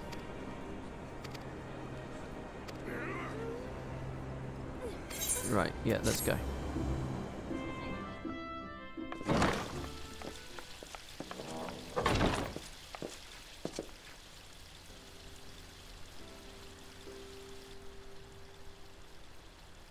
You stole her! I'm so glad you're back! Oh my god. So glad you're back! I don't even know if I can get that high. Back! Tataru. I suppose it is a woman voice acting it, so maybe it's okay I can't get that high? Maybe? I'll take that as a challenge.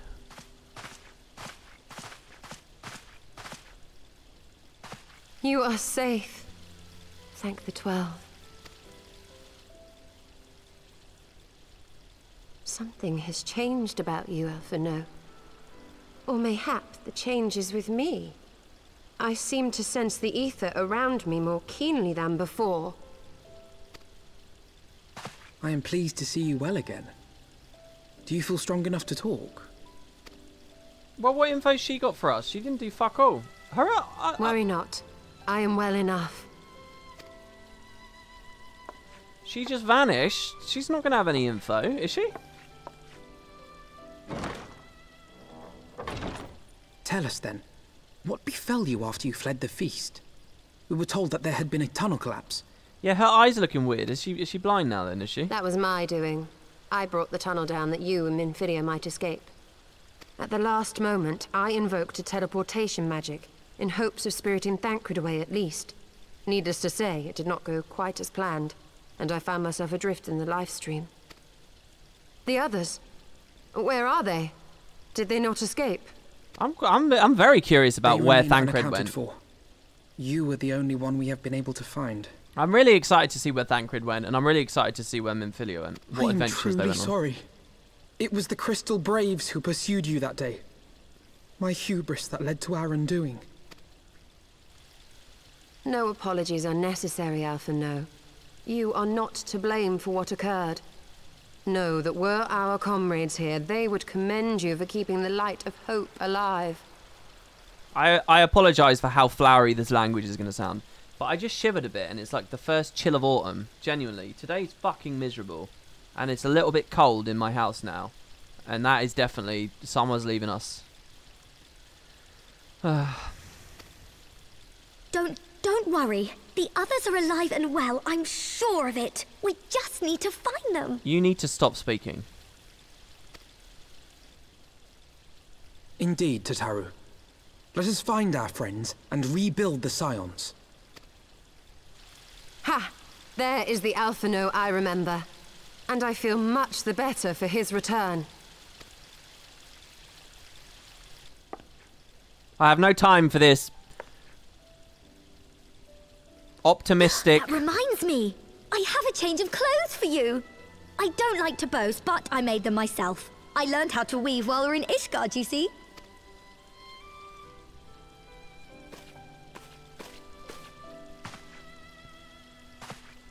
Oh yeah, they're all getting new outfits, I guess. Right.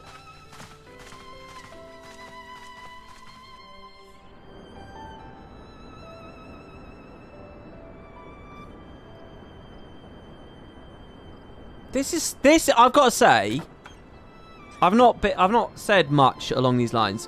It does feel a bit shit to me that we suddenly have this.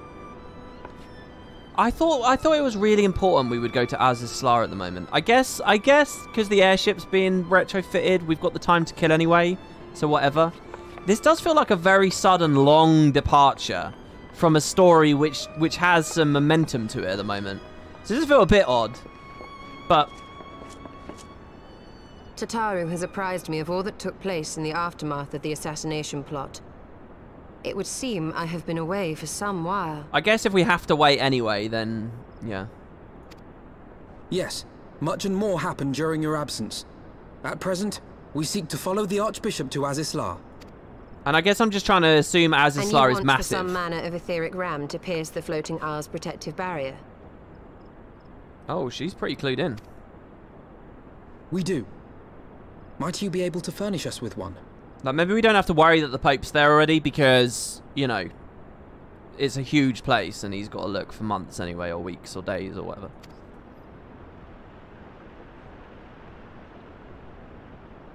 A means to prise open a hole in an Allagan barrier. And one large enough to admit an airship, no less. Nay,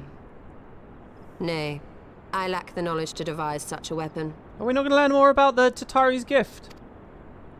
Little setup. But I know of one who could.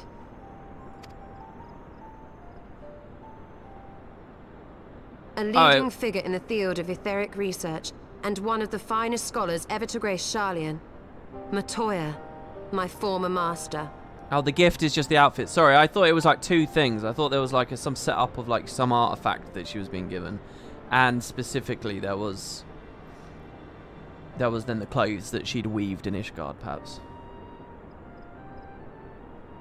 Matoya, my former master. Have I met Matoya? Oh, the staff. Okay, the staff is it as well. All right, I got you.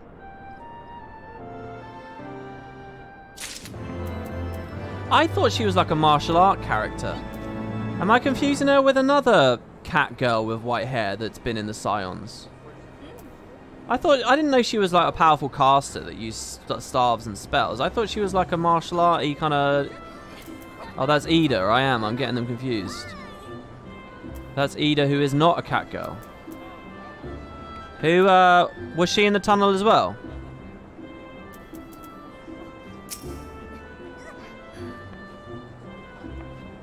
Teehee, Y'shtola looks absolutely smashing in her new outfit, don't you think? Matoya, the name rings strangely familiar.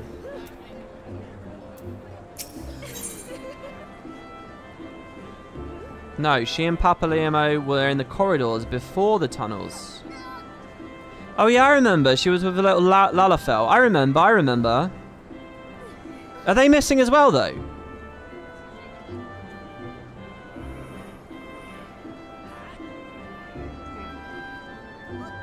They never made it to the tunnel, but they're missing too.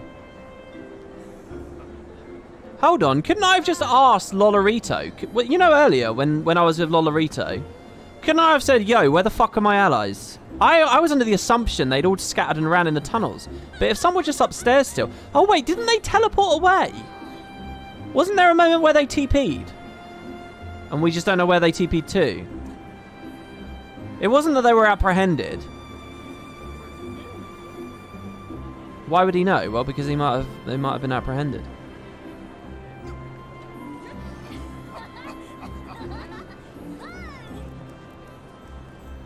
Right. Okay, who's Matoya? I've never met Matoya, right? In my youth, I had the honor of studying under Matoya. In the field of etheric research, she was without rival. I have no doubt that her knowledge will be aid to our cause. The question is, will she share it with us? My master's been ever willful. The gods forbid anyone disagrees with her. When the Garlean Empire first marched upon Eorzea some 15 years ago, the denizens of Sharlayan... Oh, have I been saying this wrong? It is Sharlayan. Sharlayan isn't like the adjective, right? It's not like the possessive adjective or whatever. It's just the full name. Is Sharlia just completely wrong then? I shouldn't ever say Sharlia. The denizens of Sharlayan were summoned back to the motherland. So Ishgard said, fuck off, we're not dealing with this. And the Sharlayans fucked off. However, Matoya refused to join the Exodus. To this day, she lives a hermit's life on the fringes of the abandoned city. What abandoned city? So it is to the Dravanian hinterlands we must go. To the place of my... What the fuck? Sorry, so is it that Sharlayan had like an outpost here in Eorzea? They had like a town. And they all just left the town. They just said, that Agrius thing looks horrible, I'm leaving. It was a colony. Right. And their colony was in Dravania. And the dragons were fine with that? It's called New Sharlayan.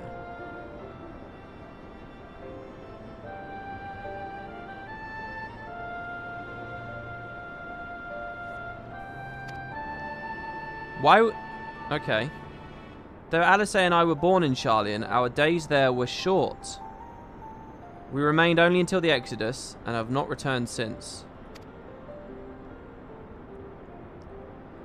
Oh, so it's to be a homecoming then. A fine reason as any to go to Sharlayan, and it would afford us the opportunity to pay my master a visit. Ahem, I believe you're mistaken on our primary objective, Ishtela. At any rate, the journey will take us through a largely unknown territory. Let us first return to Ishgard and make our preparations. It sounds very remote. On the other side of a frozen wasteland of a nation embroiled in a dragon war is a little fucking colony. It sounds very remote. So, what are we doing? We're over at the coast, are we? Is it this? Sharlayan, maybe? What's this whirlpool? Back then it wasn't frozen over. 15 years ago it wasn't frozen. Is it this thing? Or is it up here?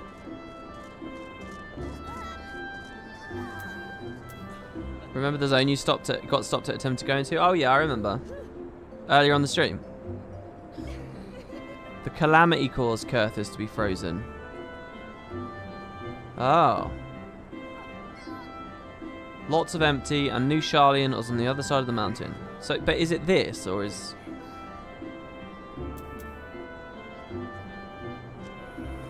I get to see Sharlayan proper. Is that Sharlayan proper, these islands, with the whirlpool in the middle? What's this?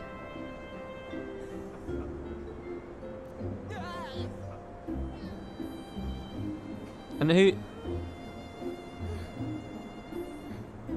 Do these all have meaning as well?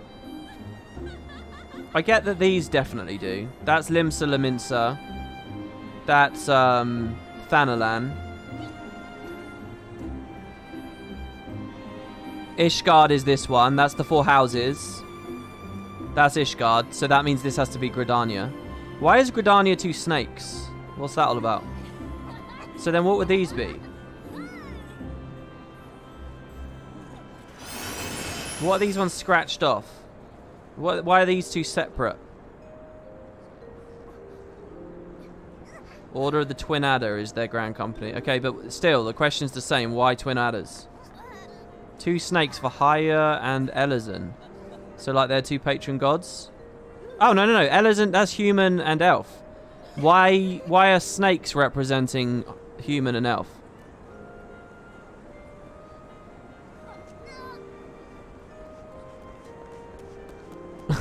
John Man says, I don't know, man. This is what I'm like, though. I will just keep asking again and again. I'm like a little kid. It's like, why? But I'm only doing that because there is actually meaning to the images in this game. Why is England represented by a lion? There is meaning to that. I don't know the precise answer as how lions became associated with England, but there is a reason that that's on the emblem. And in this constructed fantasy, usually there is, like, this is a scale, where, like weighing gold and shit. It's representative of the culture there. This is a boat because it's representative of the culture here. This is showing the four houses and there's weapons everywhere because it's a war-torn nature. It's representative. Why the fuck is this two snakes? It's a perfectly valid question to ask. And what is that, a chalice they're surrounding? It is real. And in fact, the game specifically read that to me at one point as well, if I remember rightly. But I'm more curious about these boxes down here. Because this, I feel, is real.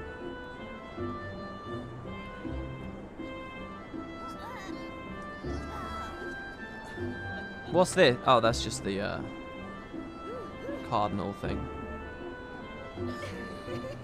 What the fuck is this? The Grove?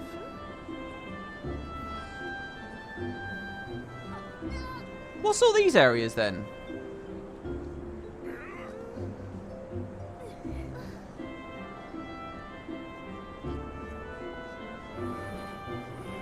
Danland's pretty fucking huge, to be honest.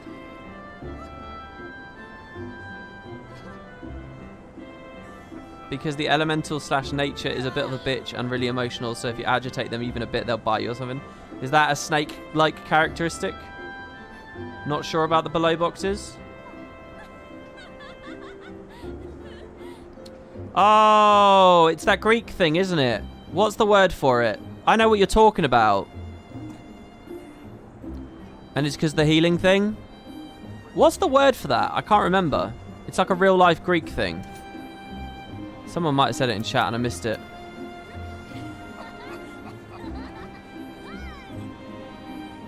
Hippocrates, the Caudicus? I think it's Caudicus. It's a Caudicus, right? The year of the snake represents the Nofika, which is Gridanian's patron. And it looks a bit like a Caudicus.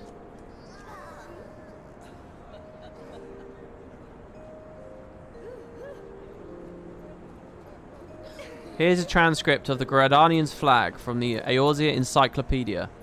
The white lily upon the Gridanian standard signifies mankind's first congress with the elementals, while the golden field represents the lands filled with the elementals' power. The entwined serpents originate with the ancient subterranean city of Gelmora and proclaim the goodwill and unity of Elazan Haya in raising Gridania. So who... The subterranean city of Gelmora. Do we go there ever? What is that? Is that under the Twelveswood? There's a city underground beneath the Twelveswood. Do we ever go there?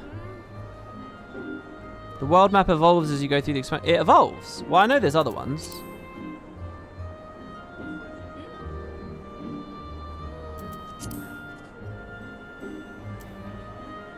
There is some lore about that in the Palace of the Dead. Oh, I've never done the Palace of the Dead. That's some Realm Reborn content that I haven't played. Alright, anyway. Anyway. Before I bore the complete tits off of someone.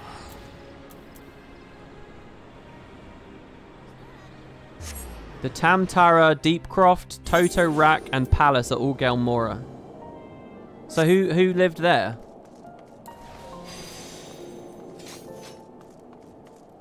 Oh, Palace of the Dead actually came out in this expansion. Oh, I didn't know that. Sharlayan is situated in the Dravanian hinterlands. To get there, we must strike west and traverse the breadth of the Dravanian forelands. Make no mistake, it will be a grueling journey. The party shall be comprised of Macon, Ishtola, and myself. Tataru, pray remain in Ishgard and continue the search for our missing friends. Yes, sir. So this is like a fallen colony that I'm going to, but there's a hermit living there. Who was Ishtola's master? First, let us make for tail feather.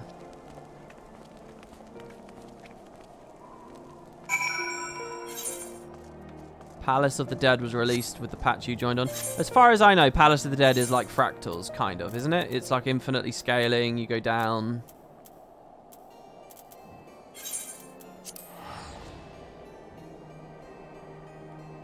I mean, literally to the day. I got to play for 15 minutes before the servers went down to implement 3.2.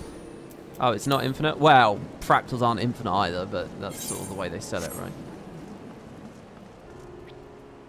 Okay, what the fuck is this place? Why don't I remember this place? Oh, this is the Chocobo Forest. Hello.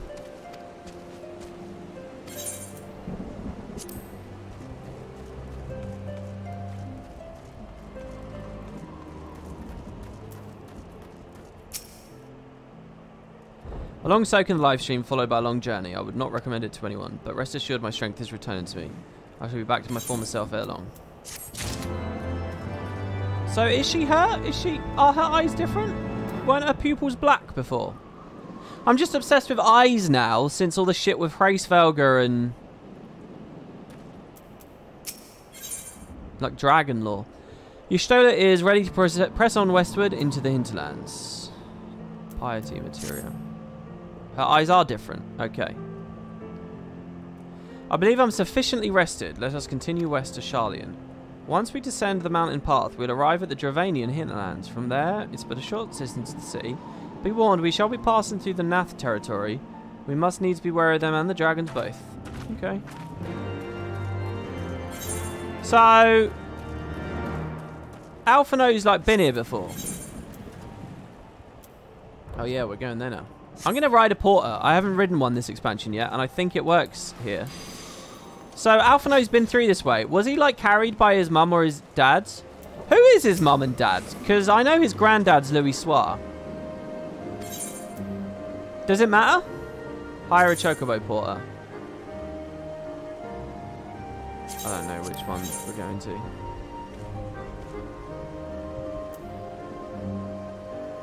to. Annex Trine.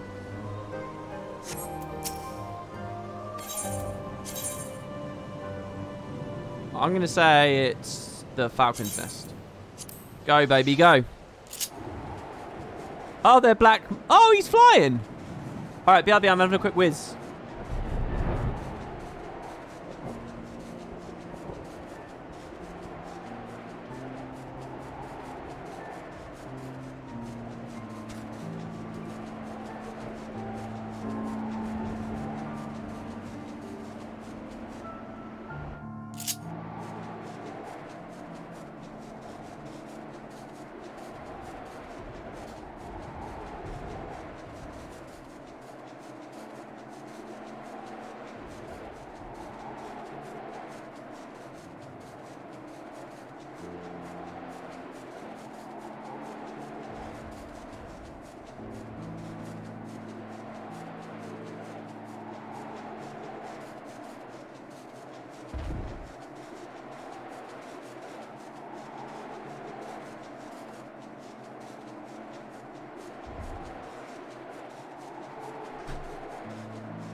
Alright, I'm making coffee too, and I just saw someone said we went the wrong way.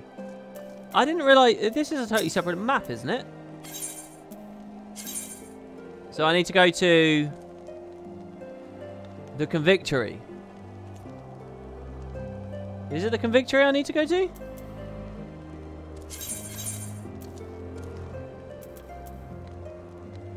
Ah, fuck it. I'm just gonna... Unable to teleport. I'll go back. Tail feather. I guess I didn't unlock it. Yeah, someone says I might not have unlocked it. Alright, alright. I'm making coffee. I'll be back in 1 second.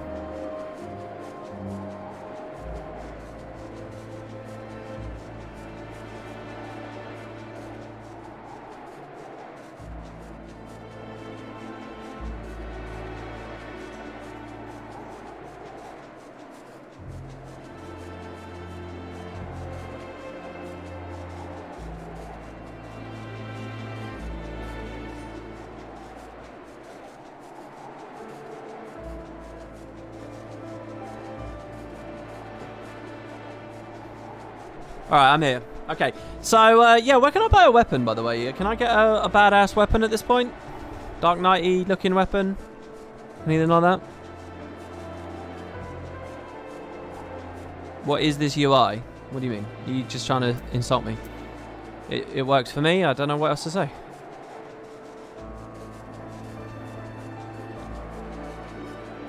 Wait, very soon. Oh, it will be available for sale in this like mini town, will it? Okay, cool, cool, cool. Oh, you're saying no? Is it not an add-on? It looks good.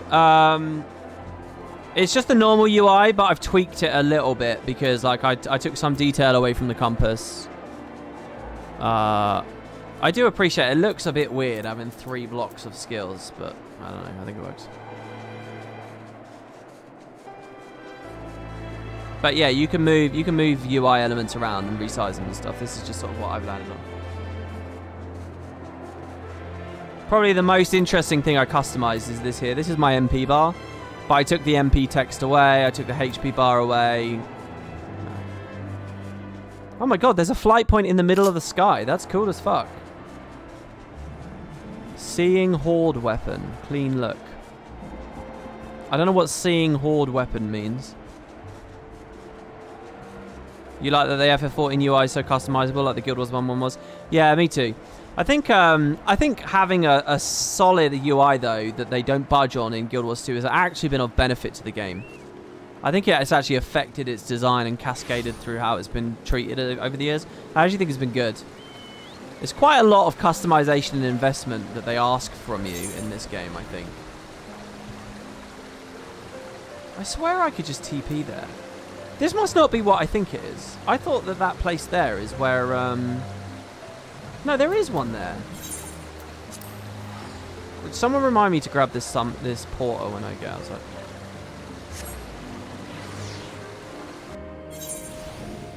Yeah, there was an Aetheryte under the quests. Okay. Now let's, I'm going to unbind my chocobo here. I'm going to put on, this new mount. After all, surely that's the joy. Supervised in spirit by the ever-absent Sid, Biggs and Wedge, with a little bending over by Biggs, put their heads together to create this flight-ready miniature airship powered by the realm's first corrupted crystal engine. There are more of these mana cutters to be had, yes? That's a quote from Emmerich during the story. Now this will look a lot better if I could actually fly on it. Oh, we're already downstairs. But all in due time.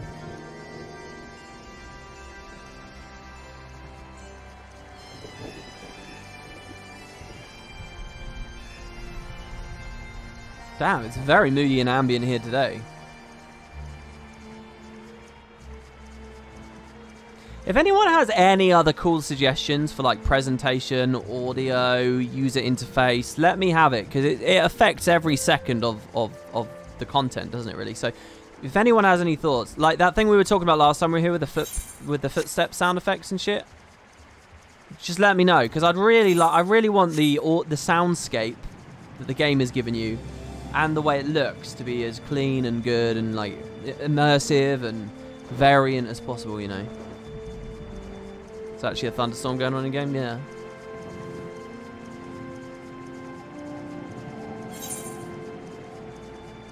So yeah, we're going into this gate now.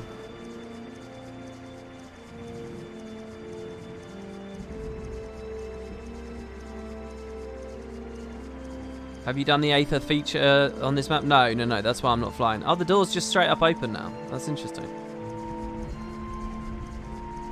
It's not a story about why it's open, it's just open. You think the menu sounds are pretty loud? Okay, I can turn those down a bit. Just remind me to after this cutscene. To the Thaliac River, where to the melted snows of Abelathia's spine eventually find their way by means of 1,000 silver streams.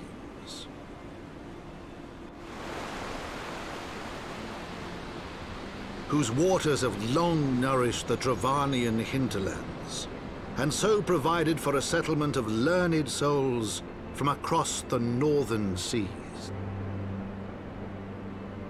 So Sharlayan is up north to the somewhere. City of Sharlayan, that great seat of knowledge now abandoned by her keepers, they came. Hold on. Is this Sharlayan? Or is this new Sharlayan? What's the place north called?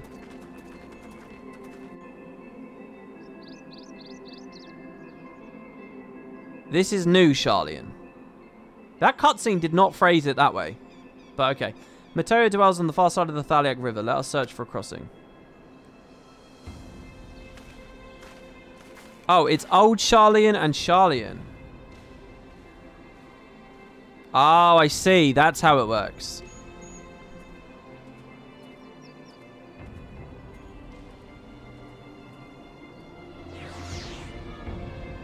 So it is correct to call this Sharlayan because the other place is Old Sharlayan. And the other place is like the real place, so to speak. You know, the important place. Holy shit. Right, what was I going to do? Oh, yeah. Audio. System sounds. Turn that down a little bit.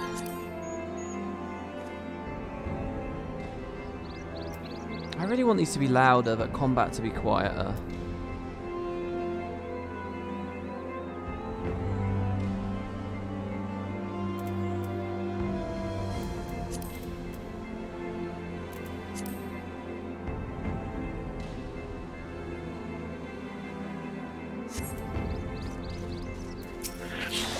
Oh, I like the sound of the birds and shit on this map.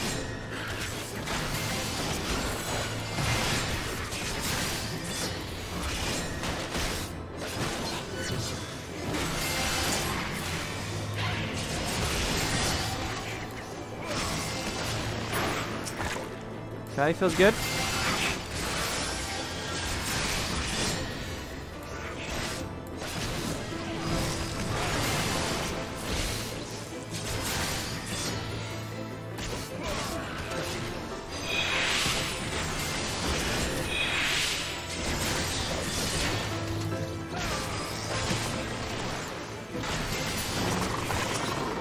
These things are actually very tanky. If I hadn't done my Dark Knight stuff at this point, I think I'd be pretty,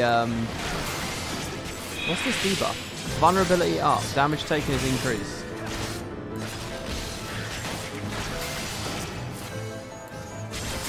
I suppose at this point I could be playing my monk as well. I haven't seen what what do you guys, how do you guys rate the monk armor in Heavensward?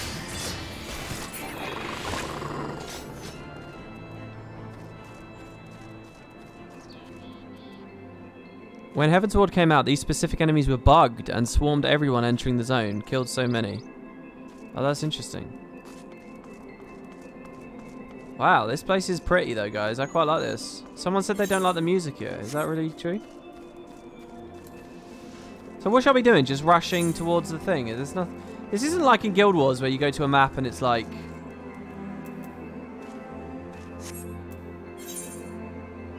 Oh, it's all the way up there. I mean, it is a bit like Guild Wars. With these Aether Currents to find. I mean, I could just Chocobo and beeline straight to where I'm trying to get to. That's going to attack me, isn't it?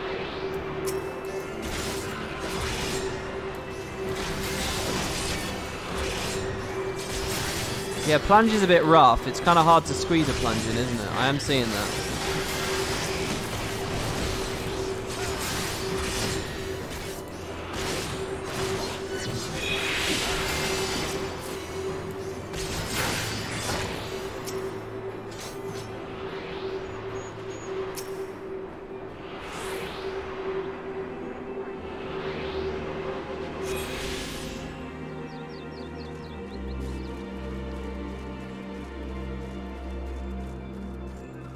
You still go to these areas in the next expansions? Oh, that is cool. You're telling me that in Stormblood I come back here? For example, that's just an example. It's just an illustration. Someone in chat's going to say, no, that doesn't happen, but you understand what I'm trying to say. You were just watching the VODs and you noticed I was live now. Blessed day. Oh, that's cool. Sorry that you probably skipped a bit in the middle of the story.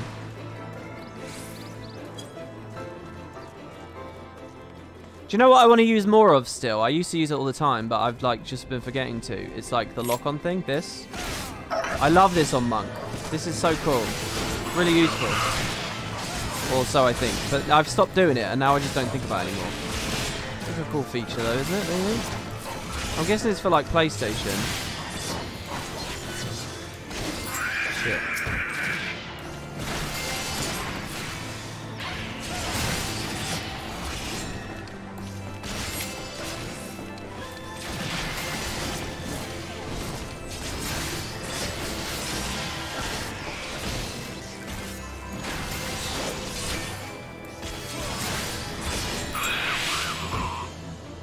They're just straight up goblins.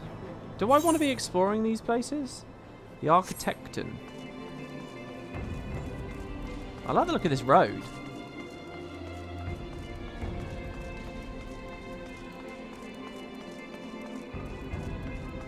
Oh, what the fuck? There's mechs here. Esper-type Magitech Van Gogh G3. What the hell?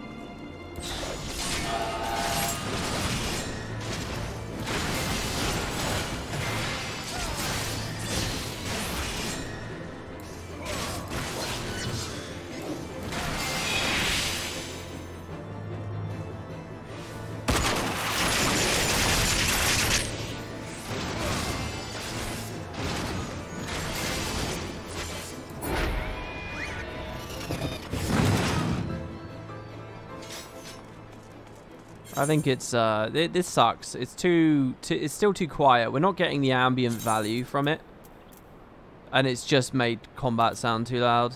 So I don't know.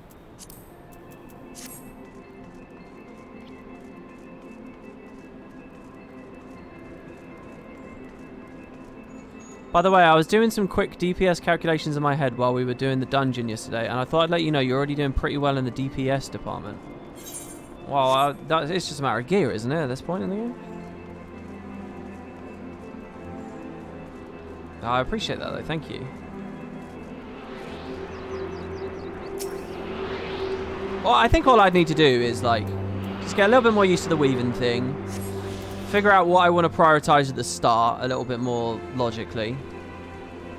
And then actually know the fights so that I'm not, you know, wasting up time or whatever. And that's probably about it, isn't it?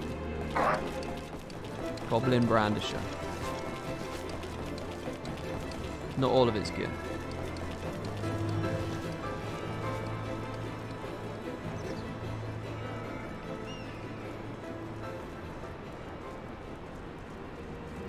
I quite like the vibe of this map. Who was it that described it as Greece? Greece of antiquity. I kind of get what you mean. Like the mosaic, kind of like pebbled grounds. The white stone. I wish there was a little bit more incentive. You know the hunt quests from like the start of the game? They never come back, right? I wish there was like a bestiary or just a little bit more incentive for me to actually like fight one of everything kind of thing. Or maybe like 5 or 10 of everything. Just for funsies if I choose to. I think that'd be quite cool. Right now it's like I'm fighting this thing because whatever. I don't really, like, I'm missing a bit of incentives, you know what I mean? Hunts are still there. You can unlock the bounties at Ishgard. If I went to Ishgard right now, would that up my enjoyment of my first exploration of this map?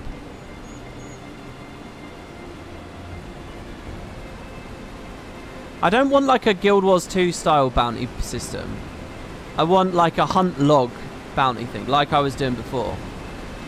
I don't want to be sidetracked doing a specific timed quest to kill a specific creature. I just mean like generally as I'm going. Yeah, I think people are misunderstanding me. Oh, that sucks. Yeah, apparently it's not there.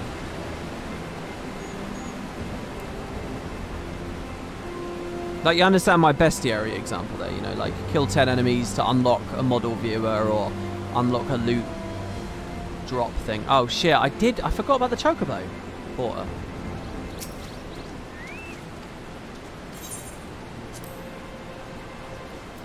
Oh, hello.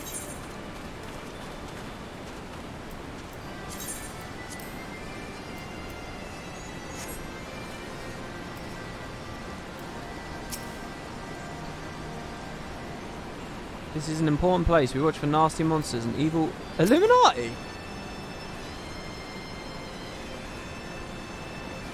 What are the Illuminati? No, seriously though, in Final Fantasy, what are the Illuminati?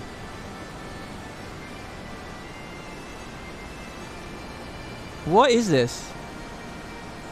They're evil goblins. They're called the Illuminati. Really? That's quite funny. The thing is, Ishgard, there is a thing in Ishgard which gives you 5 sets of enemies to kill per day to get curio currency to get speed boosts from mounts.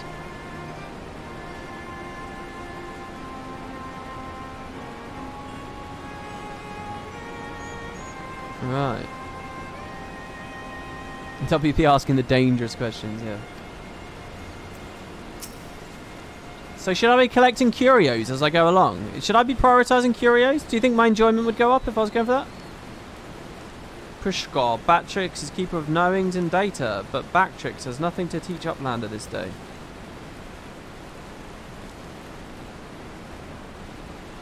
Right. So I can't buy yet. Oh, hello. This is interesting, seeing these guys just here. Not even near the quest marker. Hey guys! But 15 years abandoned, and already Sharlayan has fallen into such disarray. Verily, a city is no more than its inhabitants. Athgard is the people, not a place. The bridge ahead has collapsed. I'm afraid we shan't be crossing there, but worry not. I know another way. See you the towering structure to the north? We should be able to cross there. That tower. I mean, my eye was drawn there already, for sure. The Illuminati are a big part of the raid story in this area. Yeah, why are there goblins living here now? I mean, what, they just moved in? A swimming pool.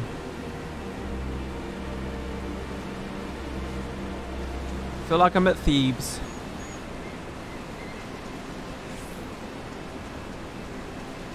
So will I find like Alphino's house?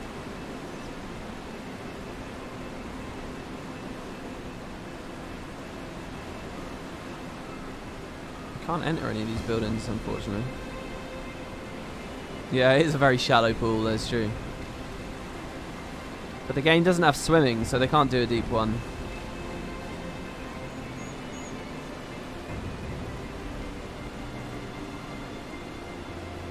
No, he doesn't hail from it. He said he was born here! He said he was born here and he moved away when the Exodus thing happened. What do you mean he's not from here? He just said he's from here.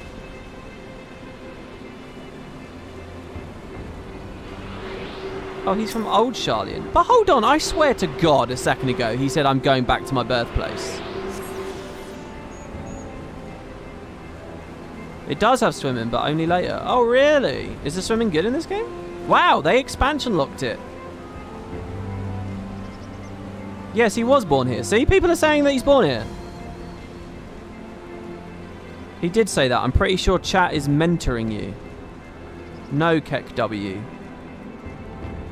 He was born here, and then he moved when the city was abandoned. He was 1 year old when he left. No, it's terribly. Oh, that's in regard to the swimming, I guess. Swimming isn't a big thing. Oh, he moved away as a child. Alphanal was born here. Yeah, thank you. Thank you. So we could find his house. We could find where he was born. And then, yeah, he left. I didn't say he was raised here. I said he was born here. Because he said he was born here.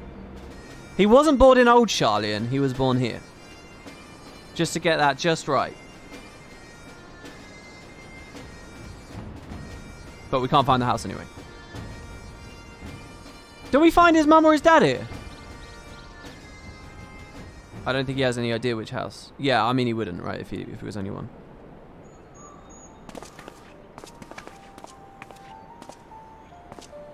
Did Louis Soir come here then? I guess Louis Soir came here when it was chill and it was happy. What does that say? Knowledge seeks no man. So says the motto of Sharlayan, engraved upon yonder stone. The meaning is simple. It falls to us to seek enlightenment. I like that. I like that a lot. During the 6th Astral Era, at the turn of the 13th century, men from the northern nation of Sharlayan journeyed across the seas to Eorzea in search of knowledge. We're in the 7th Era, right? The 7th Era started after the Calamity.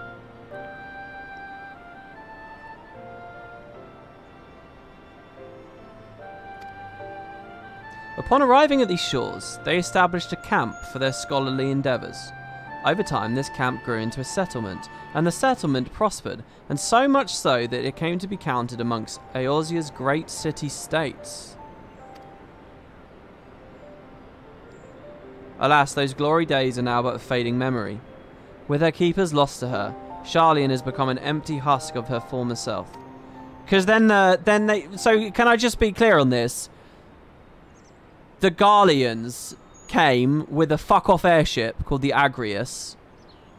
And the Sharlayans were like, yeah, I don't care about this. And they just left again. They just wandered off. They just said, fuck it. I don't care about this colony. And they left. That's it. And Midgardsorm's like, fine, I'll deal with it. Is that essentially the story?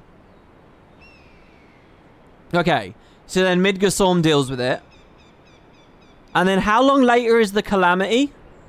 It sounds like there were two big world-shaking events here around the 1.0 stuff. Is the Midgardsorm bit the end of the 1.0 story, and then in the patches, when they realized they had a terrible game, then they did the Calamity thing? And shut the servers down? So basically, the Midgardsorm fighting the Agrius is the Zaitan moment, the glory of Tyrion Zaitan. And then the Calamity is like the Breachmaker, Scarlet the Breachmaker, right? Except they're like, this whole game's dog shit, so they just rebuilt the whole thing, basically. Yeah, have I got that right, essentially?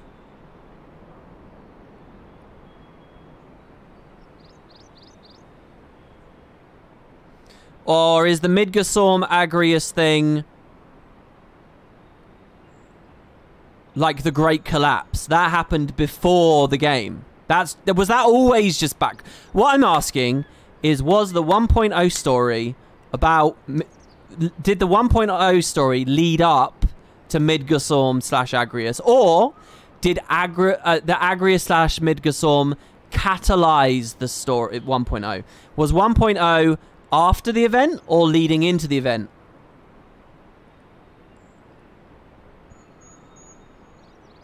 Midgardsorm was always before the game. I catalyzed it. Okay, so it's like the Great Collapse. Okay, so here's my next question. What was 1.0 about?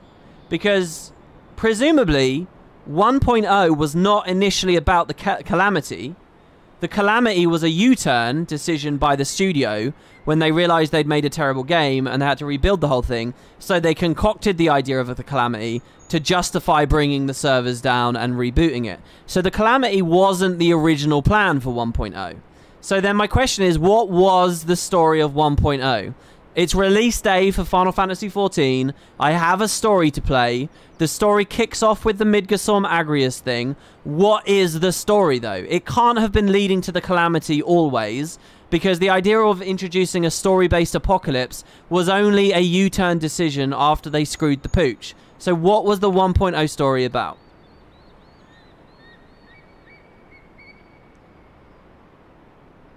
1.0 story was vague. Why is the game flickering black, by the way? Oh, my Twitch stream is buffering, that's why. It was vague, it was funky, it was so shit, there wasn't a coherent story at all. They were building up to a Garlean invasion. It tried to lead to Garleans, but was changed. There was bugger all in it. It was unfinished. You were fighting primals with the Lumid. So they didn't even... I mean, I know that it was a disaster. 1.0 was a true disaster. So they didn't even have, not even a skeleton of a story. They had nothing. It was just build-up.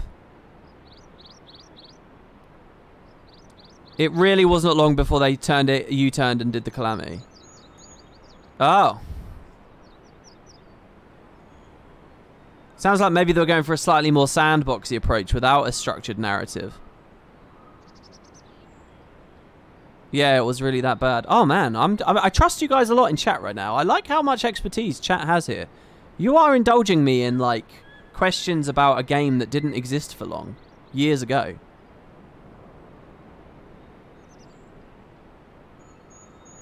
Okay. So then, after the U-turn, I'm guessing they did about a year of patches leading to the Calamity.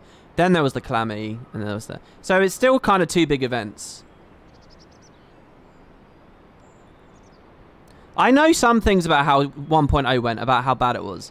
I know that even moving your UI was like pinging the server. So if there was lag, like even just mousing around caused latency. I know there was a lot of really bad shit in the original the launch.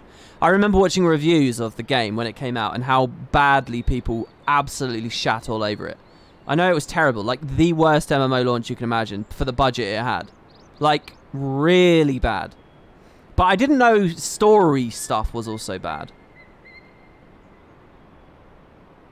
1.0 didn't even have mouse and keyboard support. Yeah, I know it was bad. Anyway. A goblin is speaking. Sharlayan has new keepers. It's on the cusp of a new age of glory.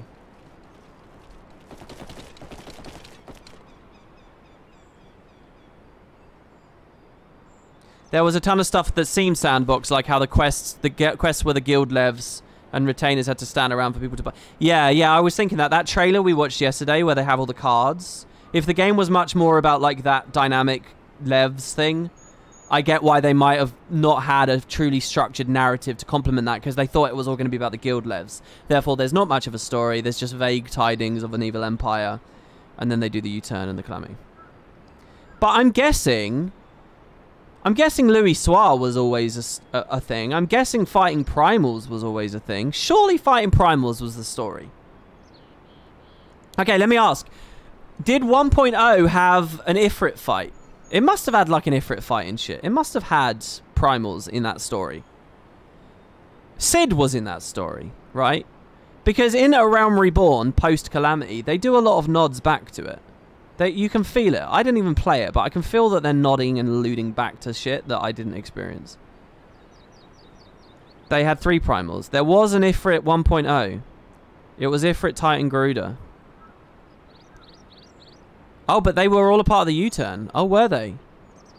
Okay, let me ask you this. Who was the 1.0 final boss? Was there one? Oh, there was a Mog Primal in 1.0 as well.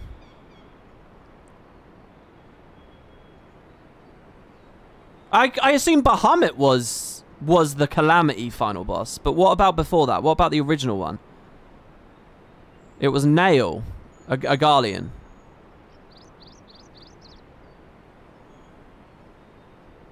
Oh shit! They were supposed to add Leviathan in 1.0, but then the tsunami happened, and they put the Moogle Primal instead first. Oh, that's cool, and that contextualizes this all in real life for me. The Titan wasn't there because... Oh, and they didn't do the Titan either because of the earthquake.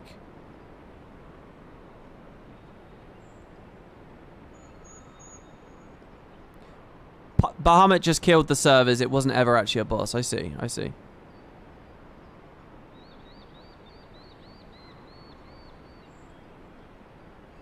Leviathan's in the original cutscene for Limpsa in 1.0.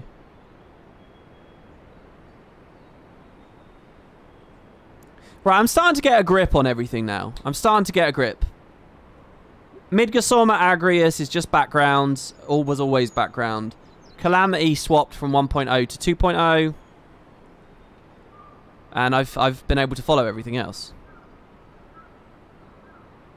There was a cutscene of Titan, but it existed in the client and you had to mine it out. That's cool as well!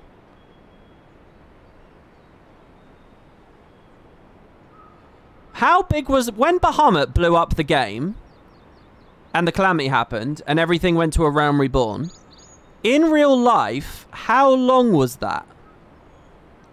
That makes me wish there was a blizzard so bad that ArenaNet would have cancelled the Icebridge Saga.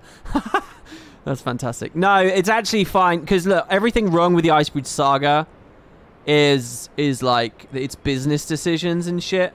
If they had done that, we would have had the Icebridge Saga. It just wouldn't have been themed around the Shiver Peaks and stuff. And they probably would have trampled on some other lore that I care more about. I mean, if one area of the world in the game is going to get trampled on by shoddy management, at least it's the Shiver Peaks. Am I right? I mean...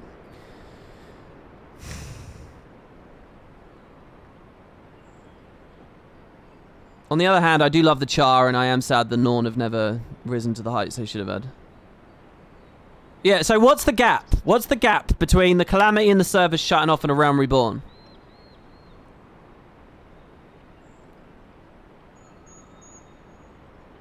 WP, do the unending coils? I've done the coils. And I know it's referencing constantly Calamity lore. It was a year. It was a whole year. What year of real life was that? 2012. It just didn't exist. Was that it? From November 2012 to July 2013. Fuck me!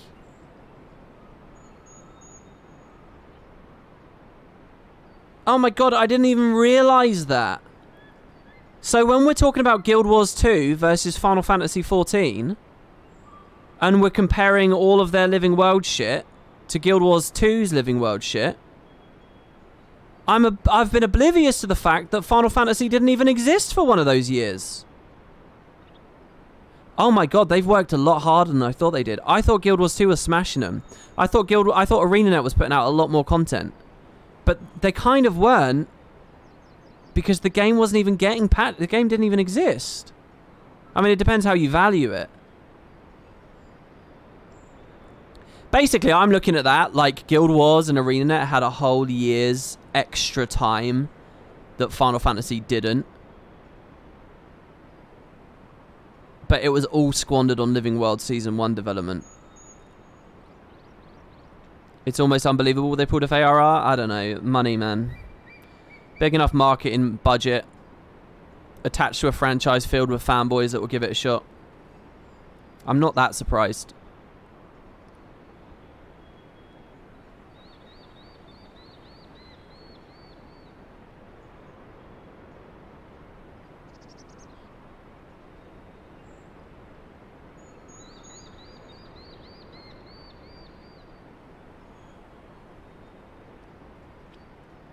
Well, you guys are complimenting A Realm Reborn's development too much, though.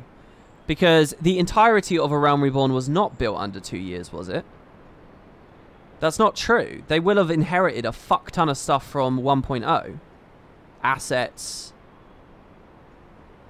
Lore, design concepts. They will have inherited a ton. It's still based on the same... I mean, it's not a totally different game. I appreciate they would have had to have changed some assets, but not everything. They will have inherited. It's not built from scratch when it's based within the same, you know, like the texture of it is at least is still the same.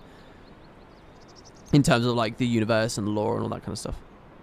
I get that the engine can change, but that still doesn't mean it was starting from scratch. That doesn't mean you've got nothing. You still have design concepts. You still have documents. You still have people and structures in place. It's not the same as starting from scratch. Building a new engine is not the same as starting from scratch. You can build a new engine and plug a lot of existing concepts and ideas and even straight up assets into it. It's not the same. I think you guys are being a little bit too... It's not the miracle I think a lot of you guys think it is. But I'm new to this story and maybe I'm wrong. I'm happy to be wrong. Don't let me so arrogantly put you all down.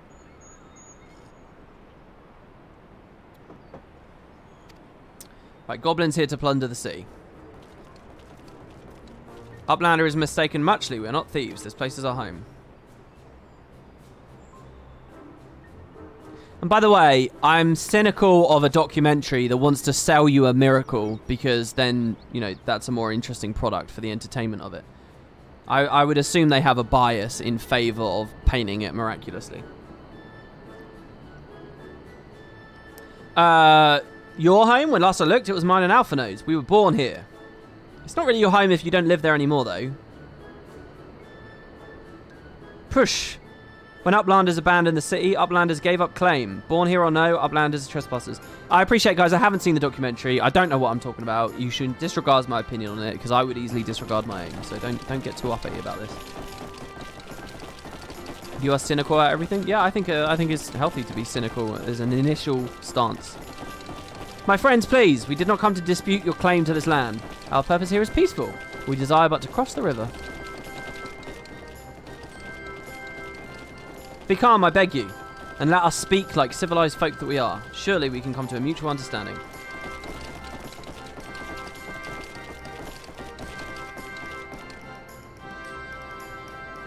They were able to remake the game so quickly because they reused 1.0, but they needed much to rework it all. Yeah, that's my understanding of it. I think they did an incredibly impressive thing, and I think they probably had to do a fuck ton of work to get to where they are, but I would not say it's a miracle, and I would not say it's starting from scratch. And I would be careful to just immediately applaud a company as massive as Square Enix with the resources and entrenched fan base that they had. Pushok. If that is truth, then Uplanders are welcome here. Come with Slowfix. Slowfix will show Uplanders settlement.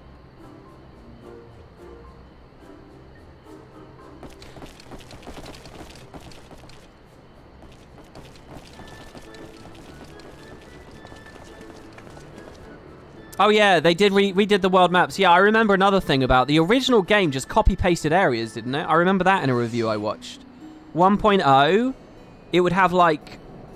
Anyone who's been watching my Final Fantasy 12 series, you know how they're like little scenes, they're little screens that you transition through? That's what 1.0 was like, but that it was copy-pasted. Like, it was the same place again and again and again. Just over and over and over and over and over. If you watch my FF12 playthrough, launch 14 was actually a lot like 12.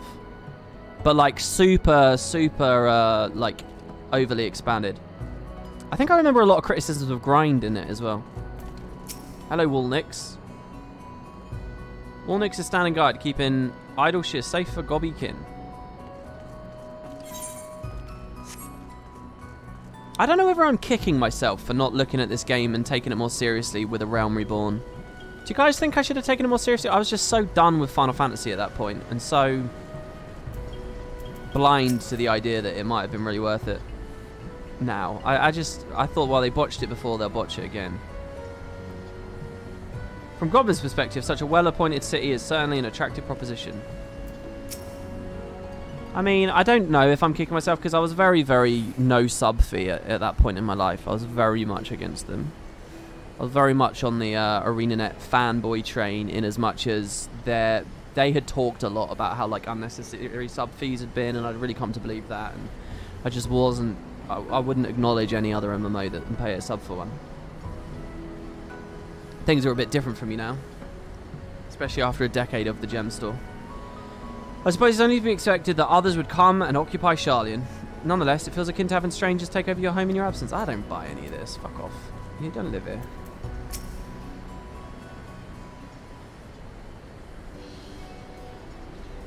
I think it's understandable why people didn't give it a chance. It's taken a while for the general consensus to come back around.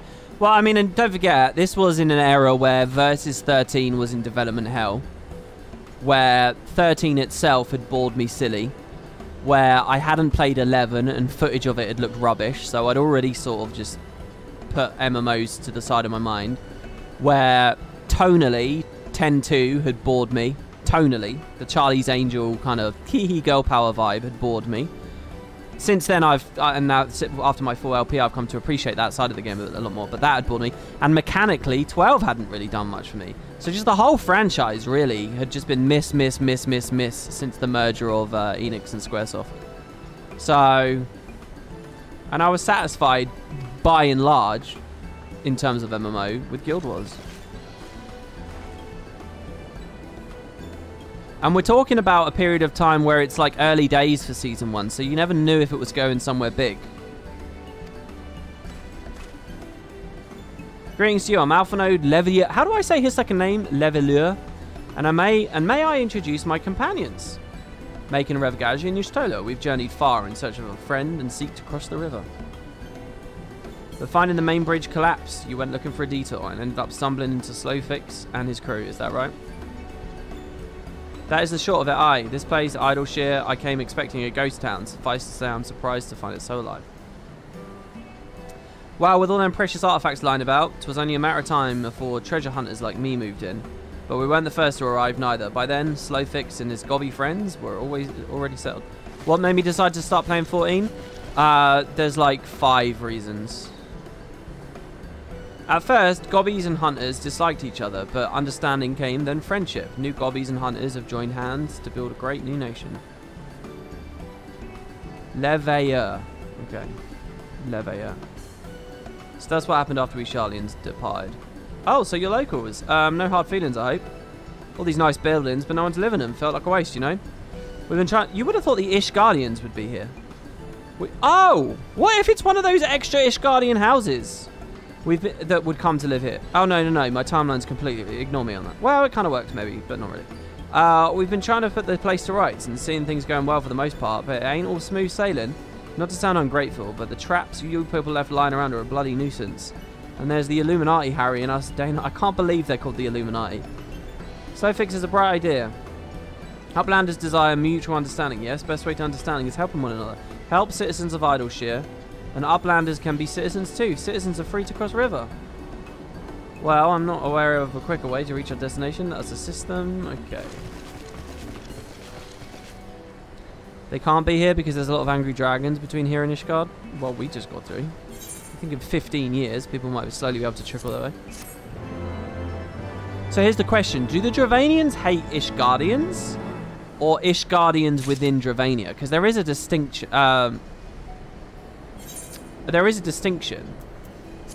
Like, let's say, would they hunt... If an Ishgardian was hanging around in Thanlan, would they hunt them down with a crazy bloodlust? Or would they be like, alright, I still don't like you, and I don't like what your parents did, but at least you're not in our land anymore, or near our land anymore. So Fix wants you to eliminate the golems that prowl Idleshire. So Uplanders agreed to help. Good. This is what I want you to do. The golems prowl, kill them, and we'll be happy. Alright. This is very formulaic. This is the most that this game gets formulaic. It's like lesser race, beast tribe race, and then you get like a couple of quests at once. So we've got to kill the golems. This should be a simple enough affair. The automata were employed as sentinels and by design can be unmade with a coded command. At the time of the Exodus, it was noughts and crosses. I see no reason why it shouldn't still work. Let's divide the task between the 3 of us. The quicker we'll be finished.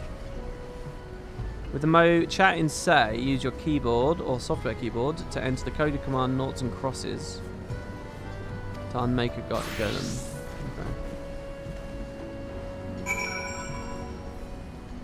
The 5 reasons of Primordus, Zaitan, Kralkatoric, Mordred, Moth, and Jormak. No, well, not really. Maybe one of those. Maybe they condense to become one of the reasons. I don't know. What do you guys think the 5 reasons are? I mean, I think I've talked about all of them. Is this where I can buy my Dark Knight weapon?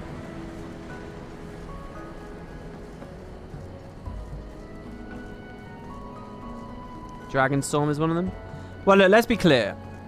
I'm not specifically mad about Dragonstorm, but Dragonstorm is something that's accelerated a feeling within me. And that's that I'm not that engaged by the lore or the current stories. Not as engaged as I used to be. I'm not as engaged with Tyria as a setting, the Jeopardy interior, the big stories interior. I feel like there's just a lot of squandered potential and just disappointment, and I'm just feeling a bit at loss. I'm less enthusiastic about Guild Wars' story. And that turns into one of the reasons, yeah. So Dragonstorm's a big part of that, but it's not necessarily, oh, I hate this one patch, I'm leaving. It's just, it's sort of a decline. I'm guessing we can buy them here, maybe.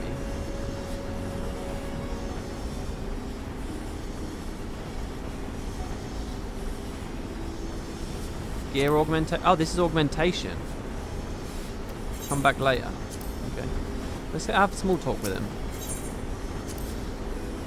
Push Shakoa. Master Saker is a crafty, smart tinkerer and trader. Even Gobbyflock can stand to learn from example. Another reason is kind of a really lame reason. And a self-interested, shitty reason. But if this is my job, if doing YouTube videos and maybe streaming is my job, the truth is I haven't grown. Or, like, if anything, I've shrunk, you know, and I don't have a steady paycheck in 10 years. Well, not 10 years, but in a long time. So it's probably smart for me to reach out and do other things. So playing other MMOs is a good idea. And Final Fantasy is one of the ones up there. So that would be another one of the reasons. It's not a fun reason. But that is a reason. Guild Wars just doesn't, you know, I don't know how much of a future I have with Guild Wars. A real future. You know, I've always been a fan before than I've been... I've always been a fan more than I've been, like, an opportunist looking for money and a comfortable job. And that's led to me staying with Guild Wars for a very, very, very long time. But, I mean, if I do put on an opportunist hat just for a little bit, it's probably a good idea to play other stuff. That's why I'm interested in Elder Scrolls Online as well. That's why I'm interested in New World, to a degree. Because I like MMOs. I'm finding... more than I realised, perhaps. And there are audiences there. And it makes me smarter when I talk about Guild Wars. It's not just the straight up, oh, there might be more people playing these games. But it's it makes me smarter when if my job is to critique and analyse and review and discuss, if that's my job, I think playing more product makes you smarter in that arena. Which is also beneficial, so. That would sort of be reason 2, I'd say. Maybe reasons 2 plus 3.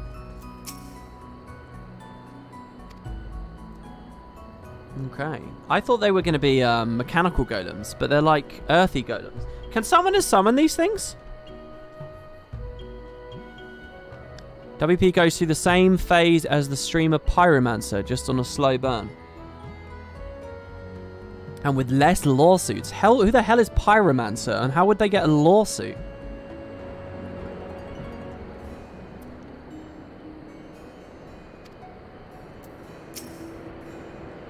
I would say reason 3. Oh, I need to be in same mode though, right? It's kind of a loss of enthusiasm for Guild Wars, but a renewed enthusiasm for Final Fantasy. I played 15 recently and sort of remembered how much I like all the anthology shit like Tom Breeze and Cactars and stuff.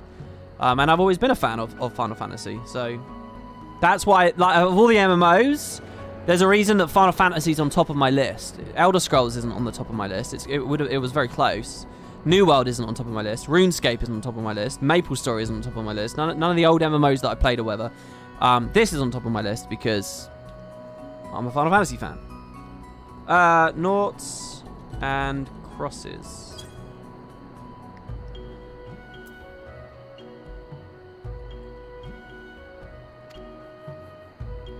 Oh, I spelt it wrong. I said it with an A, not an O. I don't know how to spell naught, I suppose.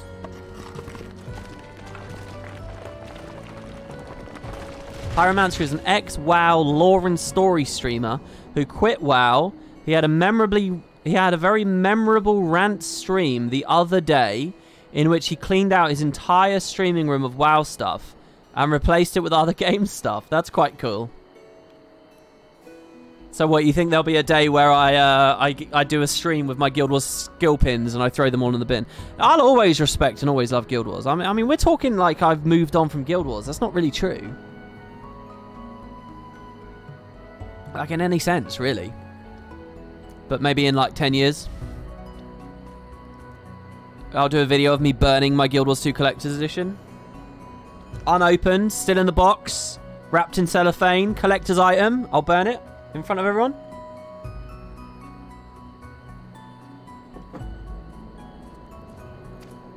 I wonder if that would get you removed from the partner program. It probably would, right? I don't know. I mean, I would say they're generally very, very good at, like, letting people criticize and letting people, you know, express discomfort and stuff. They're not as bad as I think the average person thinks they are. You know, you look at stuff like the Brazil incident where he called them liars on their stream and stuff, because of like the whole reshade thing, and people get this impression that they really closely control the narrative of what is said about their game through the partner program. And there's definitely a lot of scummy stuff that you can easily imagine, but I don't think they're as bad as most people think. So if you did a video, if a partner did a video burning a collector's edition, would they be like... I think they'd be within their rights. I don't know whether they'd exercise those rights, though.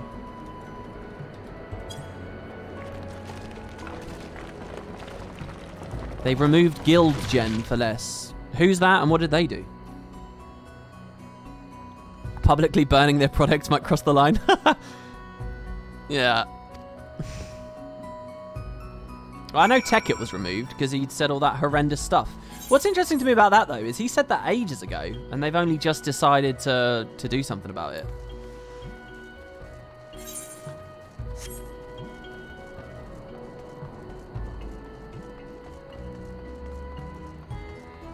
Yeah, I don't know. I don't know what the Guild Gen removal thing is.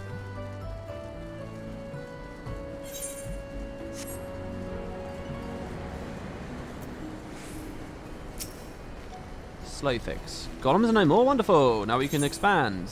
Okay.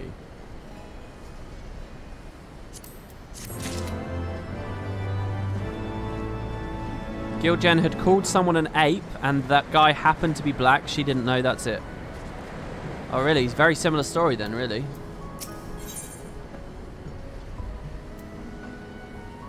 I did see in the that Reddit thread there was a huge discussion about whether just the word on its own with no context, ape, is racist. And it might not be relevant in either of the conversations with those two partners. Maybe it was blatantly racist in both cases. I don't know. I'm not to say. But I do think when you watch like a League of Legends stream and people are calling each other apes because they're playing badly or whatever, I don't see that as a racist phrase. You know, I don't think you can be dogmatic and line in the sand about that. I think to some degree it's a part of the culture for those people to say that, and they're not thinking about race, and there's no way they can know if they're match made with 5 random strangers, you know. I think intent is always the key, and you can't say that the intent is always racist with that word, I think. But again, it depends what community you're within. The Guild Wars community is definitely way less forgiving than most games for stuff like that.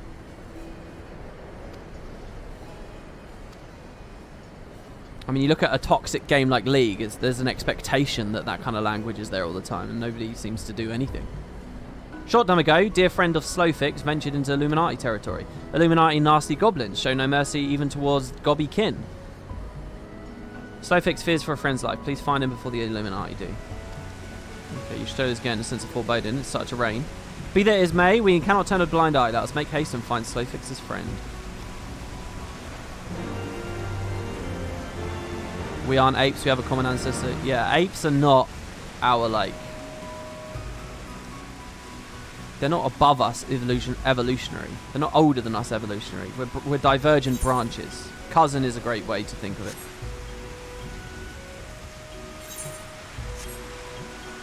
I don't know where it splits. Homo erectus, is that where it splits? Cool, if this was a few months ago, I could tell you quite a lot about anthropology and like previous human additions. Like us to ape is a bit like us to Neanderthal, right? Like it's a totally different species. The species is the divergent line. Oh, people are saying to buy my weapon. Can I do it though, or are they saying no to me still? I guess I'll go to that row of traders there. This place is a bit miserable, by the way. I was looking forward to going to another little city, and this is a bit... Yeah. Oh!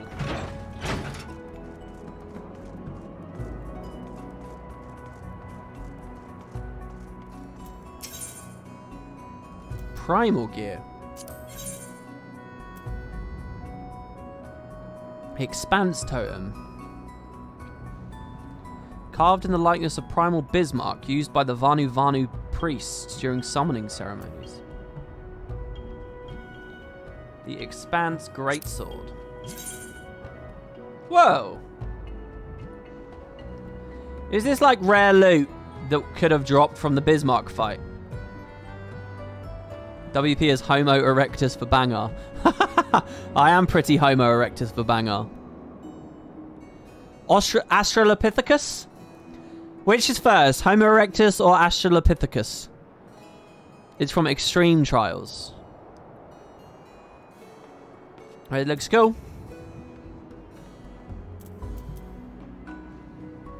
The Hive Scutum. It's a shield.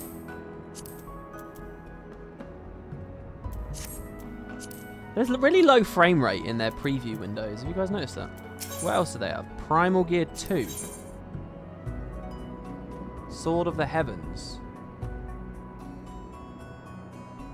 Oh, this is spoilers. A suit of chocobo armor crafted using a design employed during the age of Thordan and his Knights 12. So am I going to fight? Is that what this story is? They're summoning a chocobo. The royal chocobo steed. They're consuming dragon power in order to create the ultimate chocobo. Primal Gear 4. I'm actually scared to mouse over these now because in all sincerity, I suppose. Demon totems. I guess I won't look at these. Iconic gear. Surely all Primal gear is iconic gear. Oh, this is time stones.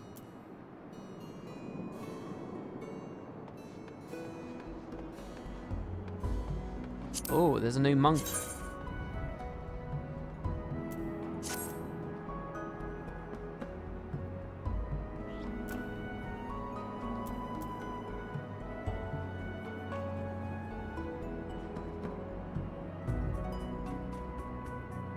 Here you go.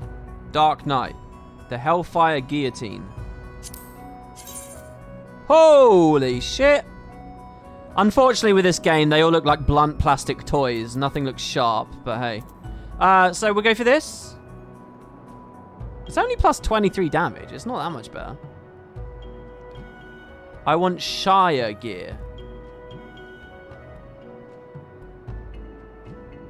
This gear is based off of A Realm Reborn primals. Why is it better eye level then?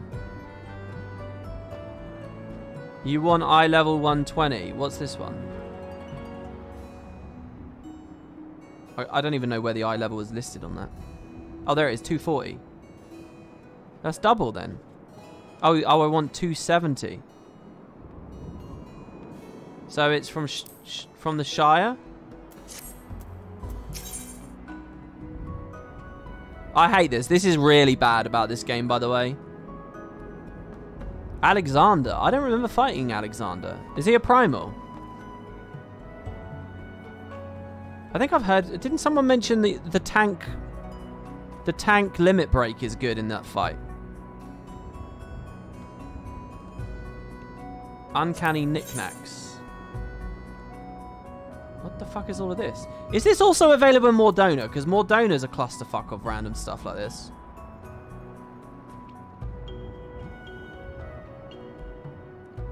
Oh, there's a mount. A legendary falcon mount. Demon totems. This hardwood idol resembling the primal Sophia is said to have been used by various Mericidian tribes. What's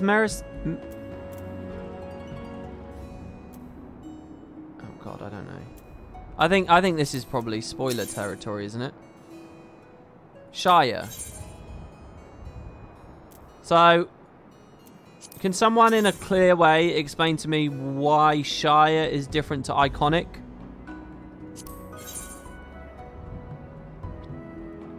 This is Heavensward's version of Mordona. Mericidia is a continent to the south of Eorzea. Yeah, I appreciate its higher eye level. My God, the question isn't that. The question is, it's not why do I bother listening to you? I understand that. What I'm asking is why is it... What was one a later patch? Is one associated with one bit of lore than the other? It's all the same currency. Why is there a distinction? That's what I'm asking. What's the story behind why there's two things? Different patches. Well, obviously different patches. Keep going. What's the story? What's the patches? What's the... And they just bundled them all in? Then ask the correct question. It's obvious what question I'm asking. The question isn't restate what's in front of our faces. The reason these NPCs are so clusterfuck now is because these are areas are who sell you the reward gear for content updates. AKA, they have a set of weapons added for every new X, Trial, or Savage raid. The highest eye level came for the latest raids of expansion of that expansion. Subsequent patches released better equipment than the last. As the game released patches, a new set of Tombstone gear was released. It's a vestigial system from 3.x that gradually raised the eye level. You're looking at the vertical progression that occurred during patches. Every new patch, there's new Tombstone gear. Icon was 3.2 and Shire was 3.4. These NPCs were growing their inventory as they added new raid tiers. There's little lore relationship. It's the same currency now, but it was the current and the latest Tombstone can only buy the newest gear. Old gear gets put into the Poetics. Ah, now we're talking. It was back when Heavensward was new. The iconic gear was top for a while. Then it became Shire. Poetics is a catch-all. Okay, so my understanding is this. That Poetics is like a fallback currency. It's like a global fallback currency. And you're always using Poetics until you get so far along in the story that you're at the current patch. And on the current patch, they have a whole new currency that you would progress through for like the best of the best shit. Then when a new patch comes out and they invalidate the best of the best shit, they just bung it into Poetics again. Because the Poetics is the catch-all. So let's see. For example,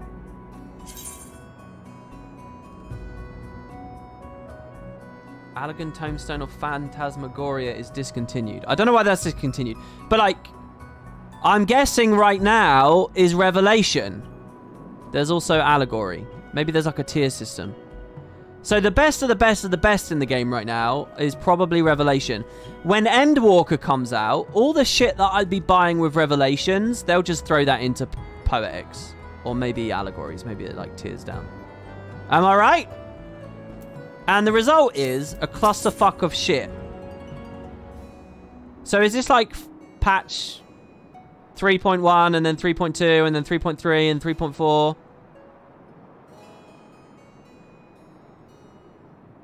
Or maybe it's more like it was... Maybe Totem Gear is 0.1. This was 0.2. This was 0.3. So you would... there are traps. There's really no reason to do Iconic. It's just worse. This is 240. Shire is 270. So this was the next patch along. Primal is 235. I'm guessing Primal is launch. This is 0.1, 0.2, 0.3, and then they moved on. For looks. That's the reason. Yeah, and they keep the old ones as looks. Yeah. I think this could be done a bit more intelligently, to be honest. But I get you. I get you. So just skip ahead to Shire.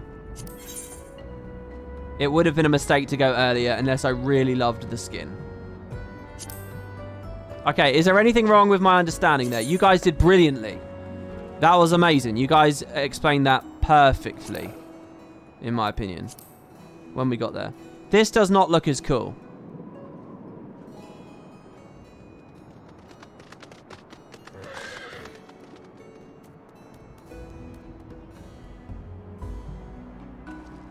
But I don't have the amount of money to...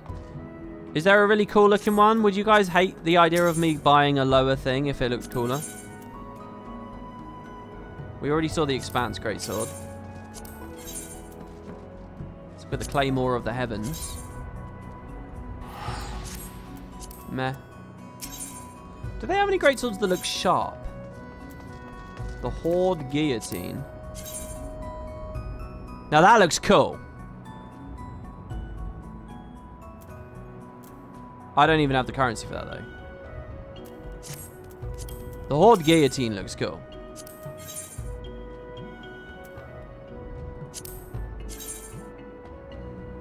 And that looks cool as well.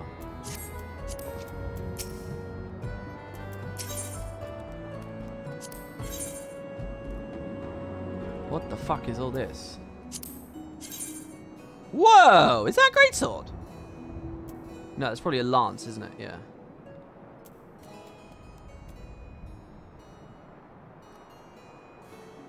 There you go, Dark Knight. Why isn't that written in green, though?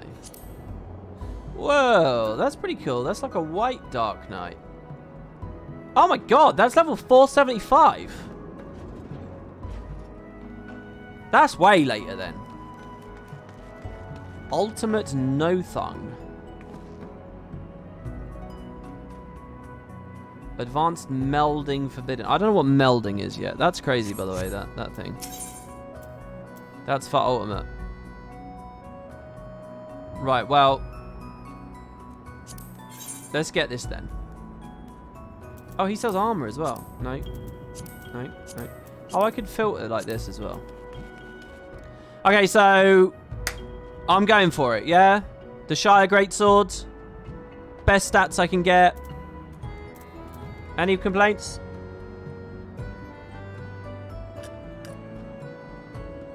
Alright, I'm going for it.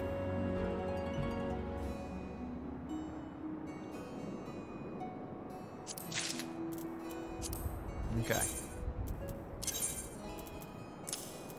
So we now have a new sword. I mean, it's got a certain elegance to it. The red gem really sets it off.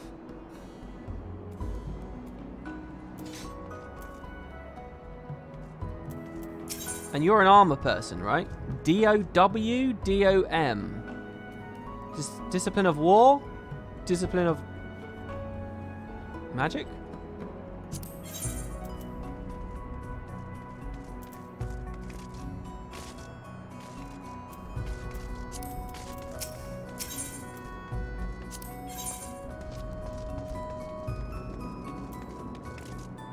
So none of this armor's better than my class armor, though. Oh, it is, actually. Hold on. Oh, it is better than my class armor, but not by much. This is 240, though. I wanted 270, didn't I? Yeah, 270. Oh, but this isn't armor. Oh, is this like rings and shit? No. Oh, yeah, it is rings and shit. Why can't I see a comparison there?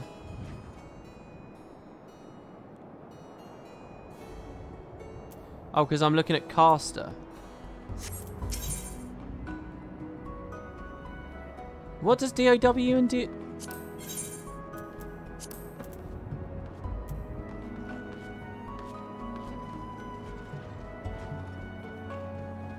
I don't know what I'd buy on these. I don't know if this is even any better. They're cheaper. I don't really have many tomestones anyway. I guess I'll do my roulette thingies again. Oh yeah, okay, here we go. I level 270. I'm also wondering if I just skip all of this and then when I get to the next expansion, what's it called, Stormblood or whatever? I just wait for my next batch of class quests. I don't know. Anyway. This is more of a curiosity for me.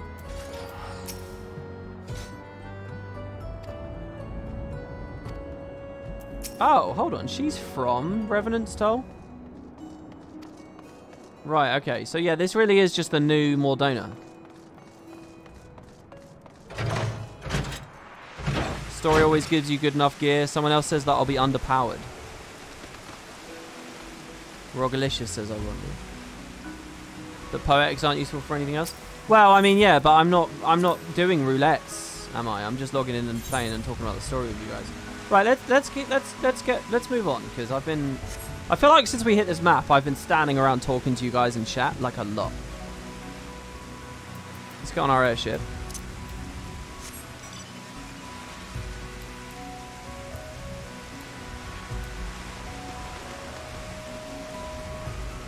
And like in Guild Wars, you can dye some weapons. Yeah, I saw that. I don't know what I'd want to dye it though. I feel fairly color coordinated right now. The 3.x story dungeons do have eye level requirements. AF is too low for them. What's AF? Are you telling me that 210 is too low for them? More black? But I like the black and red. The black and red looks good. We're a Dark Knight. We're all about blood and shit. Do you know what I mean? AF equals the armor you got from the Dark Knight quest. Why is it called AF?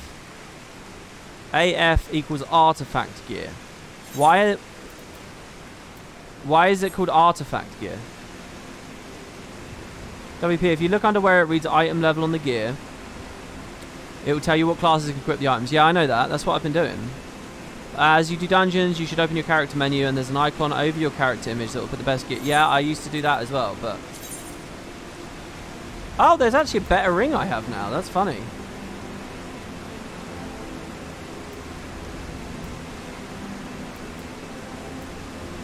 I guess I'll equip it. Why not?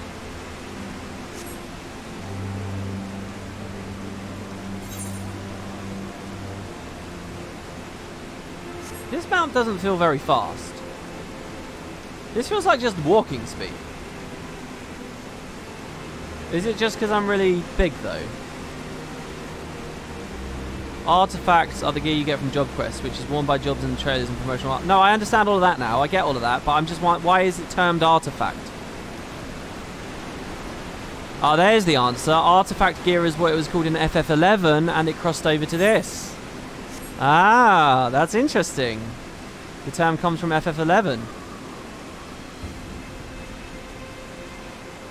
And I'm guessing in FF11 they actually were more like artifacts.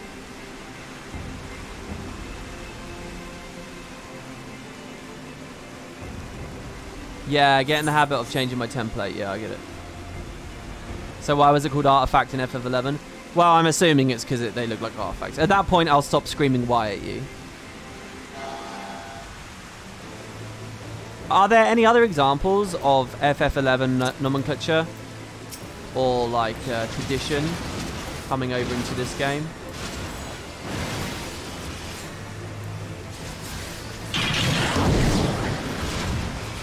Oh, we're killing shit way quicker now.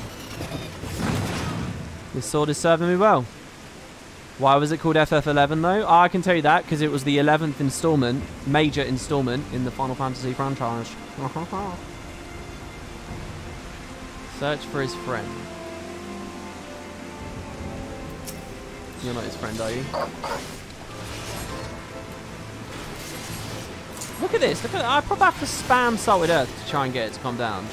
Does anyone know if my macro can be improved? Does anyone know if I'll try the on target thing instead of on me? If anyone knows a way to speed this up, let me know.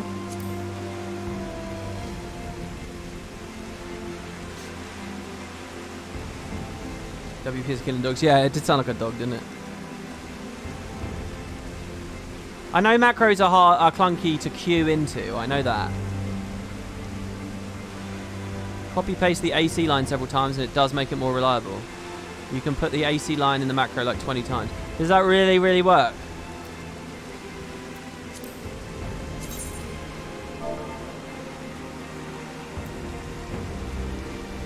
Like this? You really mean 20 times? Shit, Control Z doesn't work on this. That's annoying.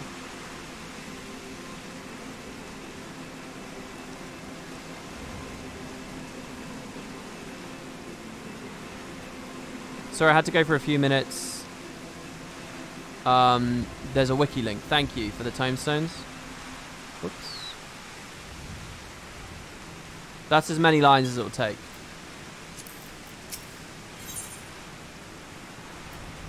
Oh, wow, we're doing a duty.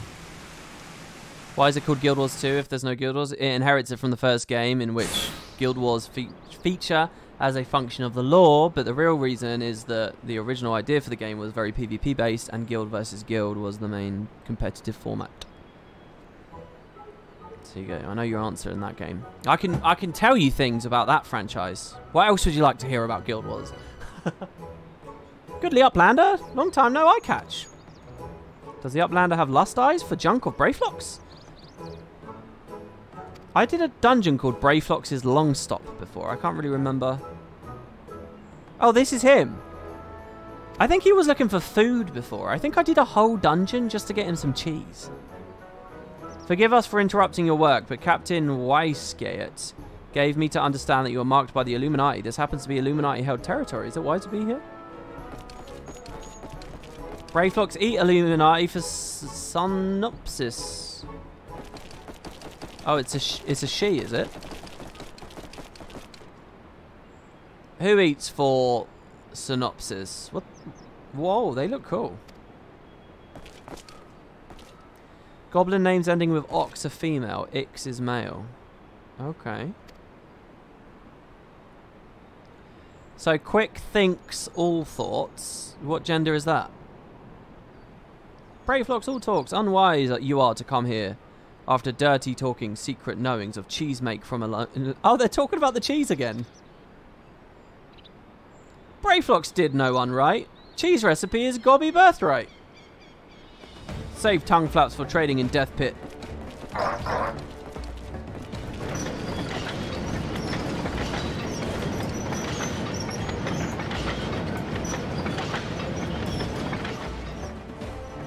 Oh my god, is this the same boss from that dungeon? I think it is, right?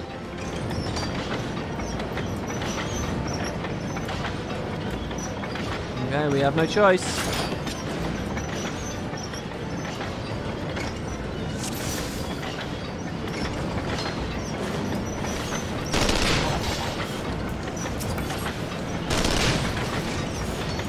Bring them all in. Oh, it did seem to go a bit quicker there. It genuinely did seem to go a little bit quicker there. Oh, I keep forgetting. Flood of darkness, baby. Get that flood of darkness up.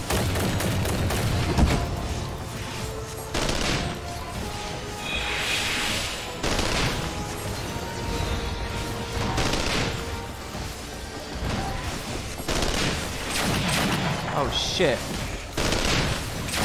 Should I avoid those bombs? In the dungeon, you hit them to move them away, don't you? I'm just going to avoid him.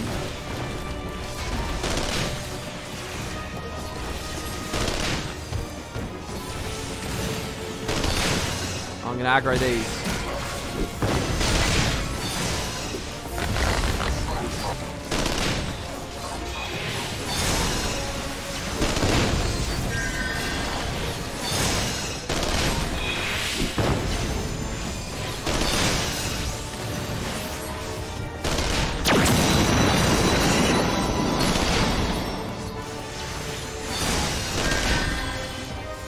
I do good? I can go back to my auto attack chain now, right? There's no one else here. What's this? Stone skin. Lithified flesh is absorbing damage. Oh shit, they're back.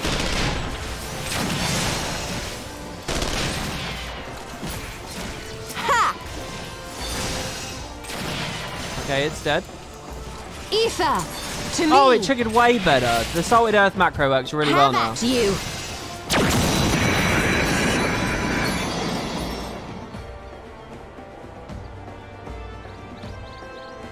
It's an old white mage party buff.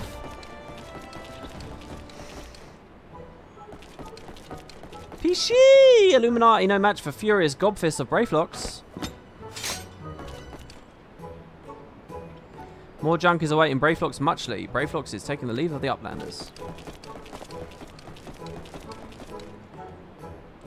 Dark Knight AoE rotation is BIS. Best in slot? Or am I misunderstanding what you're saying? Being embroiled in a cheese war was the last thing I expected coming to Charlian. At any rate, we've fulfilled Slowfix's request. Let us return with the good tidings and be on our way. Alright, it stopped raining, which is nice. Let's get on a chocobo. I feel like the airship doesn't move fast. Maybe I'm just over... I look really good right now. I like how shiny the sword looks. Who would win in a conversation, Urianger or a goblin? How do you win a conversation? AWP, how are you liking the expansion so far? I'm enjoying it less right now than I was at the start of the stream and yesterday's stream and the stream before. I really was very into it with the dragon stuff and the Ishgard stuff. We're kind of like in what feels like sort of a filler. I mean, it's all still very good. I'm enjoying it. I'm enjoying it way more than A Realm Reborn, I'll tell you that way. And I'm clicking with the game in general a lot better right now. We're in another little bit of an adventuring section, so I quite like the adventuring section, so I'm pretty happy right now.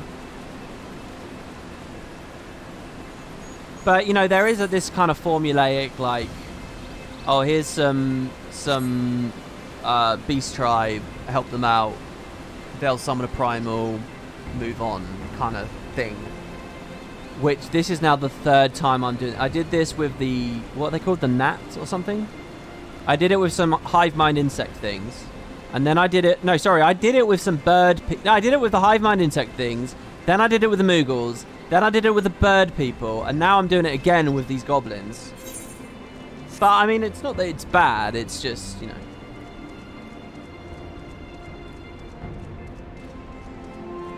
It's pretty clear what my overall arc is right now. And that's... Well, actually, it's not even, really. I mean, we're finding some mysterious hermit that lives here.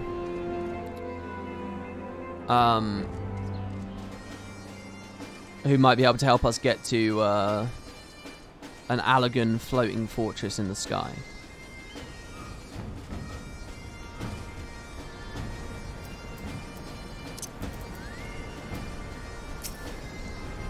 Uplanders are back.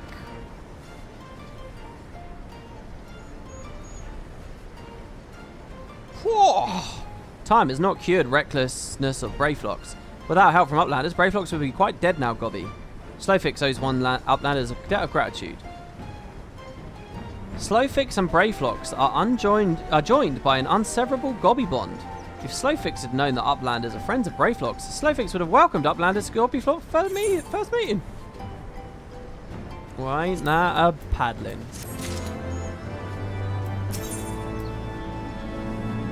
Small talk. This place is Idleshire, heart of great new nation. Free nation, built by all and free for all. Scavengers. This is Lion's Arch post-tidal wave. Sort of. A grateful Slowfix is ready to grant your heart's desire.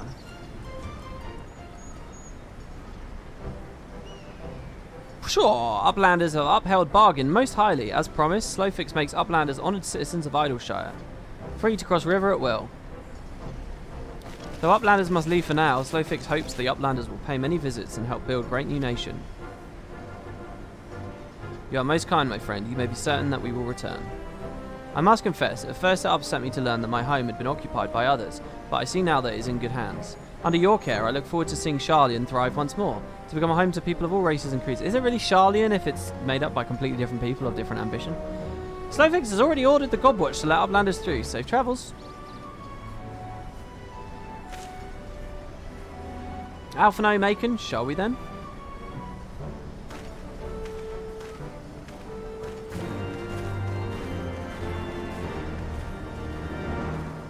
The big, like, organ orchestral booming sound from the quest thing worked really well at Foundation and around all the churches. Here, it feels very weird. Leaving Idleshire. Is there anything else I should do here, guys? Anything you recommend I see? What's this place? This, like, garden. Let's go have a look over there.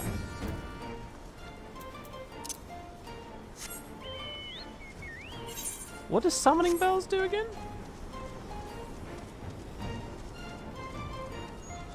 This town was a lot less developed in base Heavensward. They've upgraded it over time. Oh. Wait, how do I... Holy shit.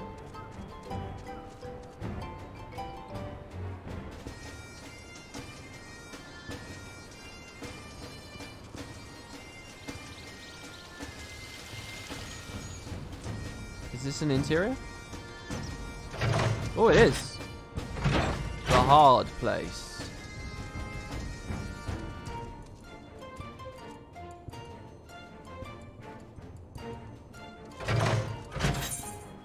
Well, I wanted to go out back. I wanted to go to that square. Can WP get wondrous tales yet? What's a wondrous tale? It's up here, I think. Yeah.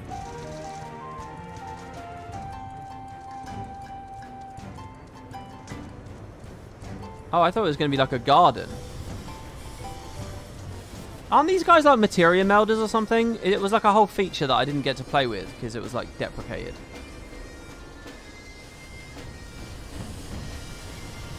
This place was not as exciting as it looked on the map.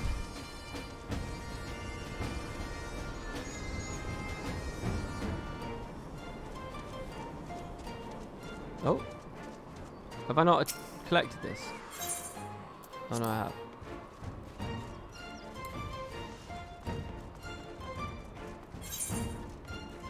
Material melding is relevant? Yeah, at endgame it is, isn't it? It's not for me now, though. It's pointless.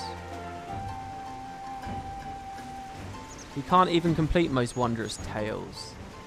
Complete a wondrous tale? But you're spelling that T-A-I-L-S, not T-A-L-E-S. Is it a tale, like a thing on the back of a fox? Or is it a tale, like a story, spoken through the oral tradition? Man, you've not seen a day, past 12 summers, I think? Yes to both, it's wordplay. Oh. Wondrous tales are synced to your level, you goobers. It's a play on word. He could do all of the tales. What? I'm assuming the main story will lead me to whatever you guys are talking about, right? Or are you saying that because it's a hidden thing here that I should find?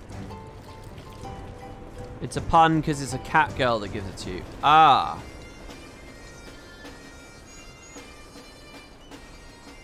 Is it worth me doing?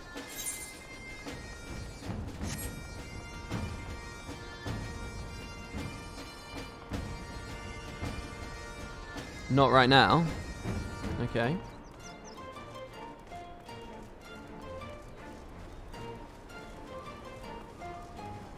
It's worth doing after finishing Heavensward, I think.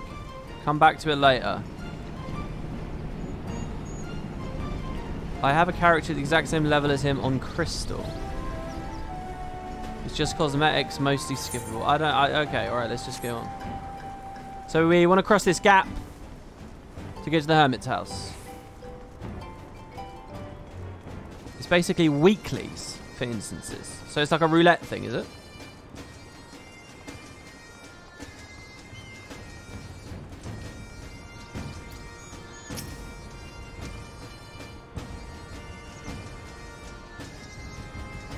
By order of Chief Slowfix, Uplanders can come and go at will. 1 moment for clearing away barricade. Oh, is this the bridge?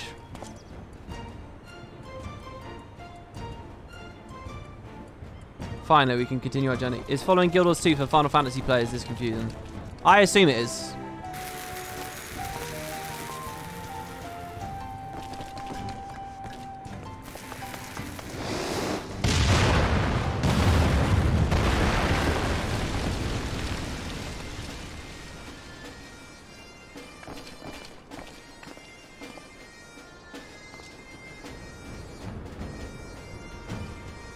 Barring any misadventure, we shall soon arrive at the cave where Matoya resides. Unless you've unfinished business in Idleshire, let's strike out at once. I'm ready whenever you are. Let's go and meet the legendary Matoya. Matoya?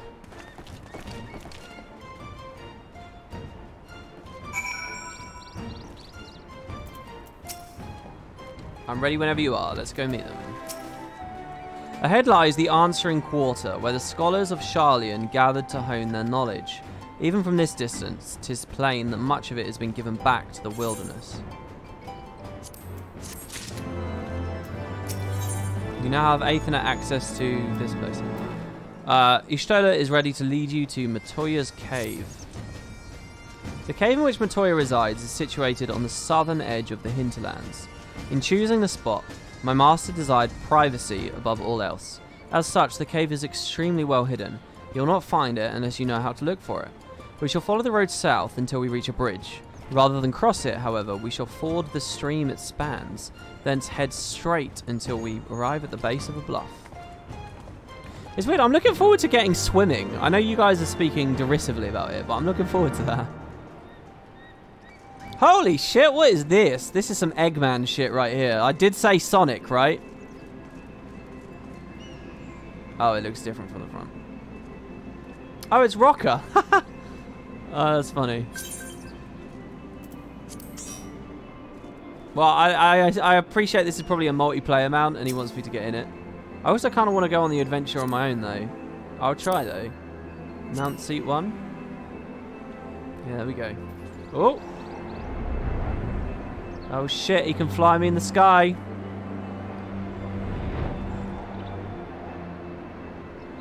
This is a lot like the little taxi you get in Arcadia in FF12. God damn. Wow, there's a big tree growing out of that house. Tip your Uber, yeah. Oh, that's a dungeon. That's a fucking dungeon right there. Is that an optional dungeon? It's the skiff from End of Dragons.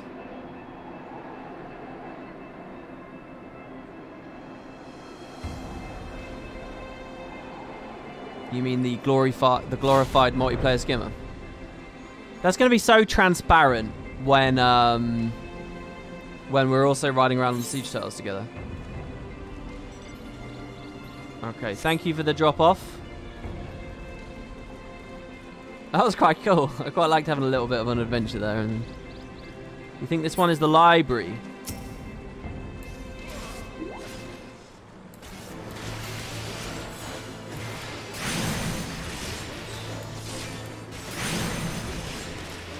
Holy shit, I'm doing so much more damage suddenly. Edge of Darkness just did 1,500. Oh. Library. Oh my god, it's a little toad thing. Porogo. Is that a new enemy? Oh my god, Salted Earth is proccing way better. Oh, let me interrupt that. Son of a bitch. Abyssal Drain. Slow. Weapon skill cast time and recast time. Spell cast time and recast time. And auto attack delay are all increased.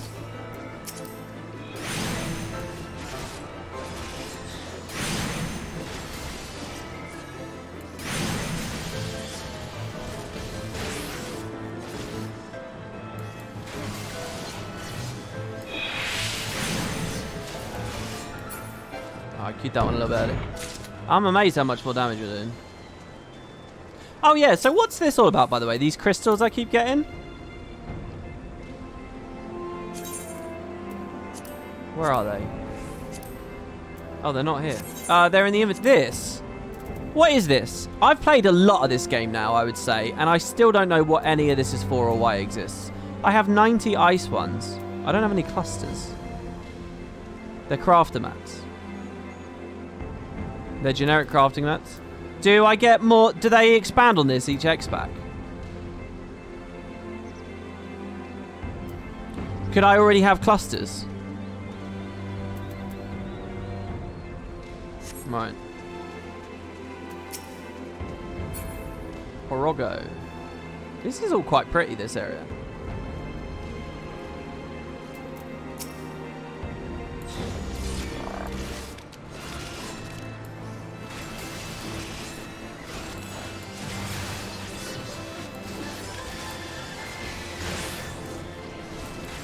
Ah, suck it. Clusters are even cheaper than crystals, since endgame desynth gives a ton. Right. Clusters are the rare ones. Clusters you get at 50, I think, if you're into gathering, but they're hard to come by. By the way, chat, you have to answer me this one. If I get FF14 with the acclaimed Heavensward expansion, will I have to pay a monthly fee for the time trial? Or is FF14 with the acclaimed Heavensward still free and I'm stuck in that content? I never understood why there was even a period of the trial if it's free. I don't know the answer to any of that, Shroom. I will say that my friends bought this game and started paying a sub for it. I think they sort of wasted a bit of money, maybe, but only a tiny bit. They all went through it way faster than me. Like, what I'm trying to say is, if I'd bought this and had been paying for this, I'd still be in all of this free content this whole time, but I would have been paying for the free content, which just seems weird to me. The only thing I would have had is more gil, because I'm gil capped. So I don't earn money, basically. But I don't use money for anything either, so...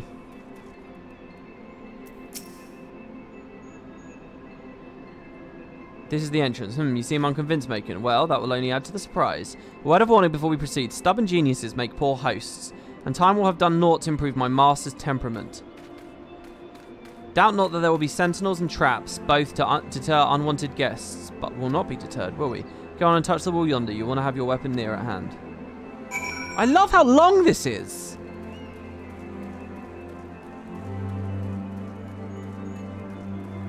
This is not just, this is like a proper game. This is like, I'm so happy to be playing a real expansion. Do you know what I mean? Not a little fucking tack-on. Oh.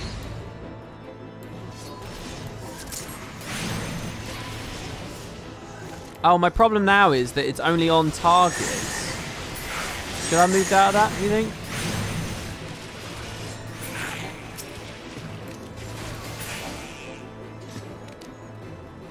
God, that animation is just so huge.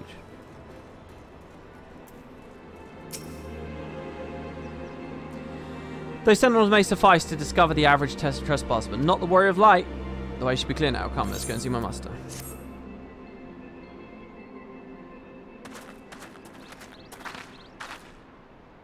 What other jobs are you thinking about playing?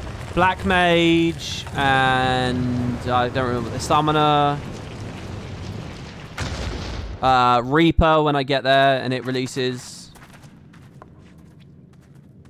Don't you know it's rude to enter without knocking?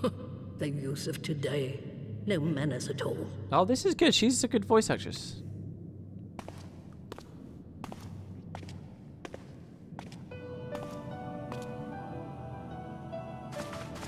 Oh, she's cool. To knock, we did create something of a commotion. I had hoped that would suffice. An actually old lady. An old ugly bitch. Heavy-handed as ever, I see. And still not a hint of grace. Some things never change. To give credit where credit is due, I learned from the best. It has been too long, Master Matoya. Is she from 1.0? Indeed it has. Oh, it's good to see you again, my girl. And with your fiery spirit unquenched. But look at you, all grown up and womanly. Okay, someone in chat, I'm going to forget this because we're in the story. You can change the macro from target to party member 1, which is you, and it will end up casted under yourself. Can you write that macro out for me and I'll copy paste it? If that's okay, please. Please. If not, that's fine. I don't, that's just a request.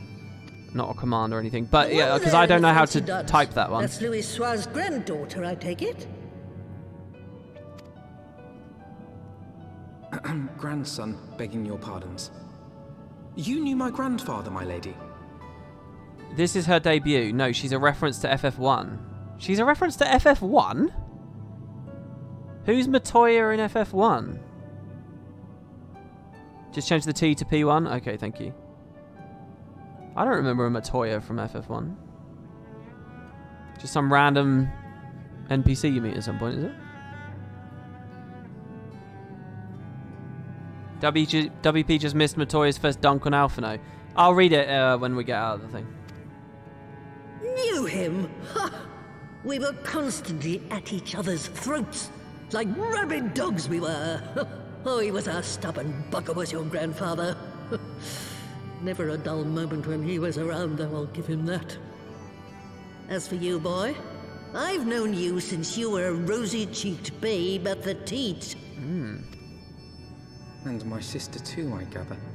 May I say what an honor it is to meet you again, my lady? Oh, Matoya is right at the start of FF1 with the cave. Oh, I see.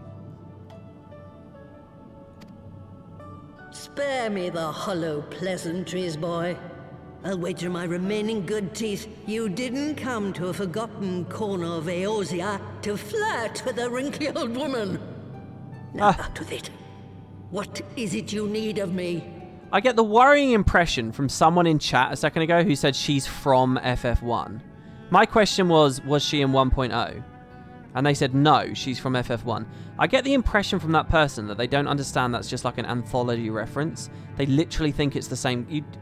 I wouldn't be surprised to find there are active FF14 characters that think all the games are unified in the same story. Because one of my friends, who was in chat earlier, he thought that this was a sequel to 11. And I had to tell him no, like he thought pre-Calamity was 11. And I had to be like, no, it's different. But anyway, yeah.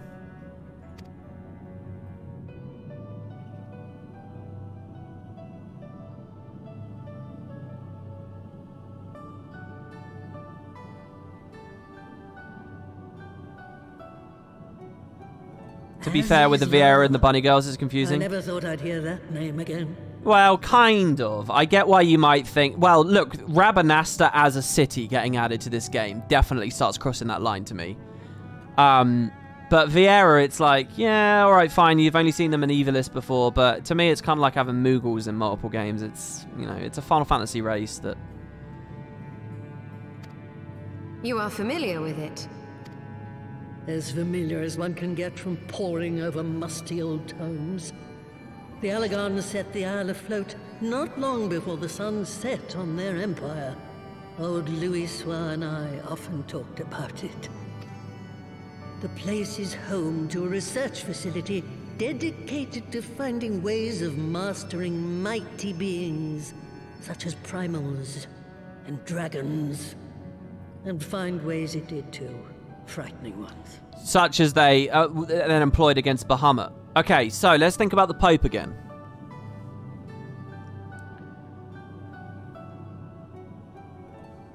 You could just say the Pope is going there to find a way to subdue more dragons. And that's fine. But in the context of the rest of this story, that they are themselves tapping into primal power or something, I feel like there's something just out of my reach that maybe I could figure out what he's trying to do there at the moment. But I guess this is where they researched all the shit they used for the whole Bahamut thing. And Dalamud. Such secrets lie buried on Azizla aren't fit to see the light of day. And now you tell me a band of dragon-beating primal botherers are trying to dig them up? Indeed. And to make matters worse, the Ascians have a hand in their plot. They must be stopped, no matter the cost. I see. Very well. You will help us then? Truly? I had not anticipated such an impassioned response. Could it be that the presence of young blood has stirred your own? Oh, I like that voice crackle there. Some things never change. One day that pertness is going to cost you your tail, my girl. Don't say I didn't warn you. Vocal fry can be very sexy.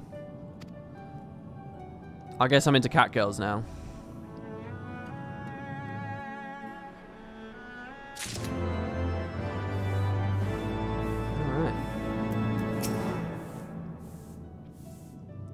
Random one. Any thought on getting Monster Hunter Rise when it comes to PC? They're nailing it with Capcom collabs on Switch. I don't know, maybe. If all my friends in Discord play it like we all played World together, then I'll pick it up, but otherwise I wouldn't. Being here calls to mind my days studying under Matoya. So, Y'shtola is older than Alphino? Or she just returned? Though she was the strictest and most irascible of mentors, she led by example and inspired one to greater heights. Were it not for her sage guidance, I should not be the woman I am. Do you see the tomes lying about like so many cheap romances? They are priceless. My professor at the studium would have fits if they saw them in this state. Do you think Urianger would be happy? Oh, look. Oh. Oh, I was going to voice act that. What the fuck? Wait, do we read it backwards? Swish, swisharoo. Not hinge. To see. Nothing to see here. It is backward. Nothing to see here. Swish, swisharoo. Hello. Greetings and welcome to my mistresses of old. How may I serve you? What do you do here? I am Tororogo, humble service of Mistress Matoya, Ribbit. In Sharlayan, it is commonplace to make servants of animals and objects by imbuing them with intelligence. By my mistress's grace, I was raised from a lowly toad to become a Porogo, capable of speech and reasoning. But be warned, Ribbit, for not all Porogos you meet will be as civilized and refined as I am. The masterless creatures outside the cave, for example, will attack passerby unprovoked. Left behind during the Exodus, they have taken leave of their powers of discernment. In addition to we Porogos, my mistress also has brooms for her servants. Together we aid her in many more ways, from her research to her daily needs. Indeed, there is no end to the task that we want for doing, Ribbit. Can I just say, I think that guy looks really cool, and I want to play as him. And this is something I've long thought about, right? With Guild Wars and tonics and stuff, and even Guild Wars 1. I really like the idea of an MMO, and as someone that's not too into like armor customization and weapon customization generally, I really like the idea of an MMO where you're not playing like the playable races are not like 5 dictated races to you, or 6 or 7 or 8 or 9 or 10 or whatever, but like it's any number of a plethora of things. Like you could be a playable frog if you want, or another guy's a player playing as a cow, or another guy like, I like that like anthropomorphic kind of style to things, and you can have really disparate, weird, different things you're playing as, but there'd be less like armor customization and stuff. I really like that, and that's what I think of when I'm looking at him. I'm like, I wish I could just play as the frog like the whole time. You can still have weapon customization in that world. I think there is an MMO where you play as a frog. How was it called again? I'm sure I saw a review of it at BookCo. Well, I don't know, more simple kind of social sandbox MMOs could probably get away with a bit better. When my mistress first made her home, it wasn't the most inviting of places. For one, the floor was bestrewn with the bones of various creatures. But through my mistress's magics and the broom's tireless sweeping, it eventually became the snug place you see now. The dampness remains, to be sure. That happens to be how we Porogos like it. I do hope you don't mind. Ribbit, I like that guy a lot. I'll take you with me, bro. Is there a mini I can get of him? I'm sure there will be. So, if I were to go to old Sharlayan, you guys aren't joking when you say it's like Hogwarts. I mean, I'm just imagining a bunch of like, you know, Disney, Beauty and the Beast, Enchanted, cutlery and shit dancing around. Oh my god, he's got gear for me. Do you have frog weapons? Adamantites. Oh, it all feels very Final Fantasy 1 referential right now.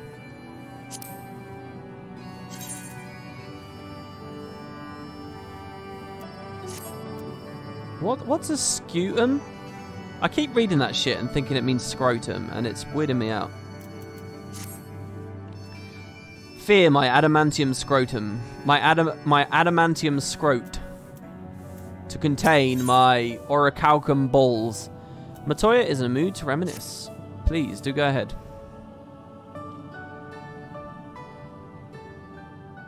"'Twas some 50 years ago, shortly after Garlemald had brought all of Ilsabard under its rule. It's a Roman type of shield, okay. Faced with the threat of invasion, the people of Sharlayan scrambled about for a means to resist the Empire. For my part, I was tasked with developing an etheric converger. Oh, this is cool. We're going to hear about the circumstance of them leaving. I assume they just left. But they were going to try, were they? Ah, yes. A device which draws in ether and concentrates it to produce a destructive force. Wait. To return to a conversation a second ago. Are they leaving... They're leaving in face of the Agrius invasion, right? So therefore, this is pre-1.0 they're talking about, right? It's not even 1.0. This is pre-1.0. This is Sharlayan 1.0 begins after the Agrius. Okay, so even in 1.0, these guys weren't actively around. They didn't leave with the Calamity and the Battle of Carno. They left pre-1.0. Okay. But as my research neared its end, it was denounced by the Forum, who claimed that my device was more likely to destroy us than our enemies. Wow. After that, they and I had a little falling out. and I decided to seal away all the fruits of my research, lest the dunder-headed ingrates reap any benefit. Ha! Petty, I know, but gods. Do mine ears deceive? 'Twas you, was it not, who was so fond of saying that all knowledge exists to advance mankind, that how it is used depends on us? I don't remember. Ha! Perhaps. All right, yes. It was a pet phrase of mine. And that should give you a notion of how sick and tired I was of those spineless wretches of the Forum. All talk and no trousers, that lot. That's why I decided to remain behind, rather than join the Exodus. You may have had your disagreements with my grandfather, but upon that point, your minds were as one. With respect, Master, the fruits of your research should not be left to spoil. Will you share with us the secrets of the etheric converger? Aye, I will. All the information you need is contained in a tome I wrote on the subject. But you'll have to fetch it from the forbidden section of the Great Library. Ah, you were not exaggerating when you said that you had sealed it away. Though the city is abandoned, the library's guardians are all but certain to remain. We must needs cut a path through them. Come, let us away.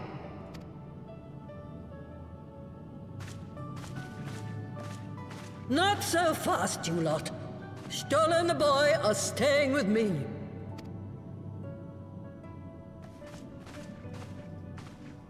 I need help to make new sentinels to replace the old ones you walloped. They'll be board and lodging, don't you worry. But know that you'll have to work for them. Hard. I'll have no sluggards in my house.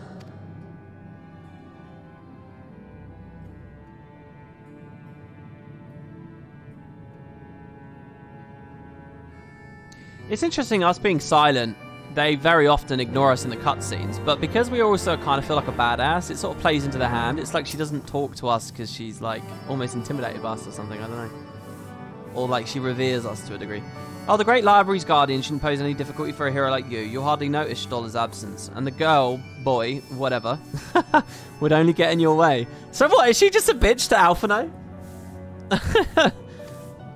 But if it turns out you aren't up to the task, well then, I'll know you can't be trusted with something as dangerous as an etheric ram.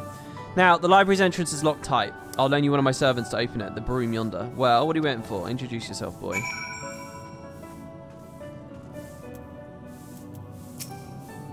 Greetings, good sir. I'm Broomsy, my lady's servant of some 50 years. May I say what an honor it is to serve you. I'm given to understand you wish to enter the Great Gubal Library. To find it, pray head east upon leaving this cave. The building will come into view shortly after you reach the collapsed bridge. I shall go on ahead and await you at the entrance. When your preparations are in order, pray come and meet me there. It will be my pleasure to unlock the door for you.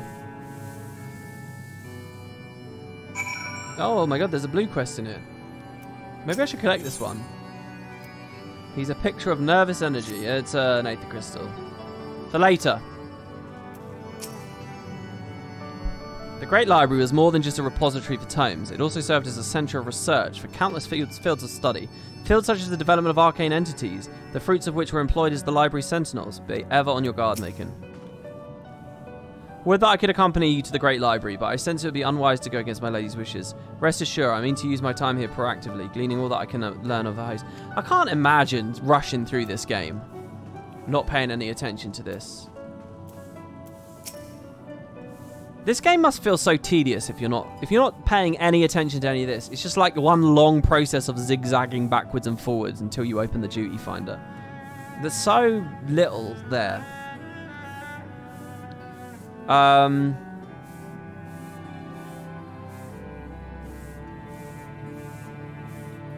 Live to sweep. I live to sweep. Swish swisharoo. Sweep with me or die. Can you do any of this?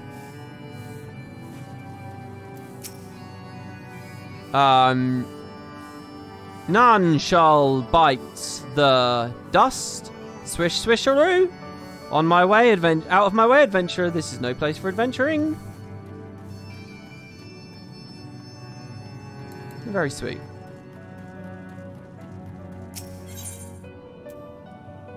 There are lore books to read in this upcoming dungeon that has interesting lore, but it's hard to take time to read it with a pug group. Well, I'll just do the same thing I did before. I'll just say it's my first time, I'm reading the lore. If they're not happy with it, they can sit and suffer or kick me, and I'll do it with another group. And if you guys want to queue in with the duty, then feel free to.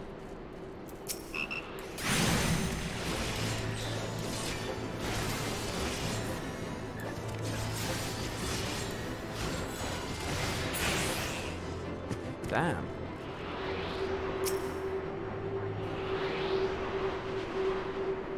There was a donation a while back, WP. Oh, was there? Did I completely miss a donation? I'm really sorry about that. Let me open up the tab thing.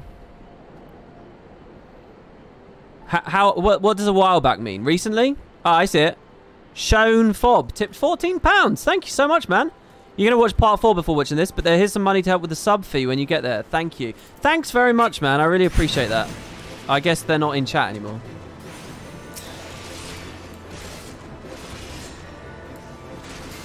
Again, I just want to keep restating this. If people have recommendations about UI, about keybinds, about,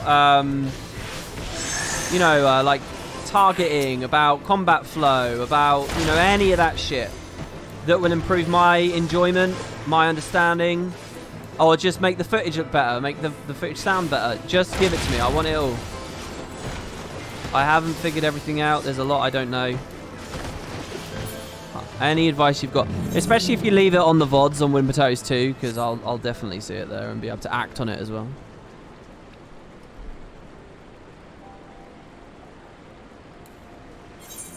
Saying just G-Shade isn't quite enough for me.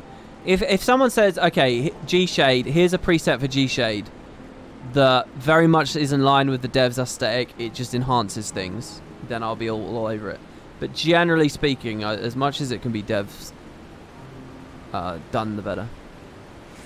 So 60 is the level cap for this X-Pack, right? And I'm seeing level 59 enemies. So what is it? When abandoning their settlement, the Ashalians left more than their tomes and their tuffets. What's a tuffet? They left their familiars, who now, after waiting patiently for their masters to return home, have decided it's time to release Nye on 20 summers of pent-up rage. Oh, it's like they've just been abandoned. I feel bad for all these little things. I don't want to fight you. You're an event and take ages. It's only 4 minutes left. So yeah, I'm at level 59 fates and stuff. Does that mean I'm near the end now? Where would you guys estimate I am through the story? I'm guessing now that the whole story ends at Azizlar. I'm about 85 to 90% for base Heavensward. 90%, 70%. Oh my god, that looks like... that looks like the things that run away from you with the eggs in Spyro.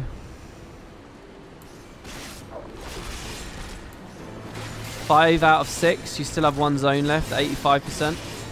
So you reckon I'll beat it next stream probably, right? I'm going to do the library today, but I think we'll probably stop after that.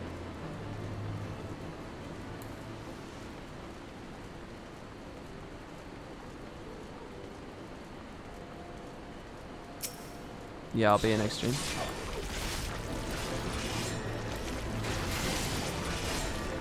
I still feel like some of these abilities are clunky to use, and I can't quite trust their activation. Like Edge of Darkness is doing it quite a lot as well. Are there ways in which I can... Okay, I've got a question here as well. If I do an auto chain against this guy... You see it says hard slash, so I know that landed. Siphon Strike, I know that landed. Sometimes, Soul Eater, sometimes it doesn't appear. Does that mean I've missed? Did I cancel cast in some way? There, like there at the end. Do you see? Was that because I auto-attacked underneath? Or did it fail?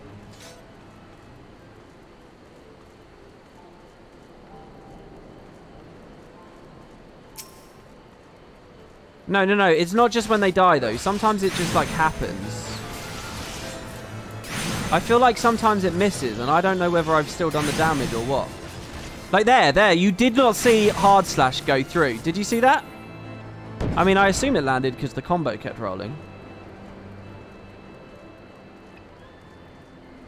You only saw Edge of Darkness pop up there.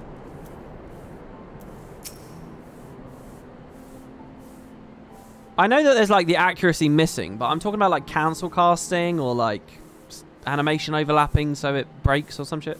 I don't know whether that's a thing in this game. It feels like sometimes that might be a thing. You stand before the great Gubal Library, one of Hydaelyn's foremost repositories of knowledge. Alas, it has fallen into disuse since the exodus some summers since. In all those years, its halls have welcomed not the coming of a single soul, and its floors felt not the loving brush of a broom. My apologies, sir. Pray no mind to the dreams of a humble broom. You are doubtless... I really like this. You are doubtless eager to venture within and retrieve my lady's tome. I shall unlock the door at once. When you have seen what you seek, pray return to the cave and report to my lady.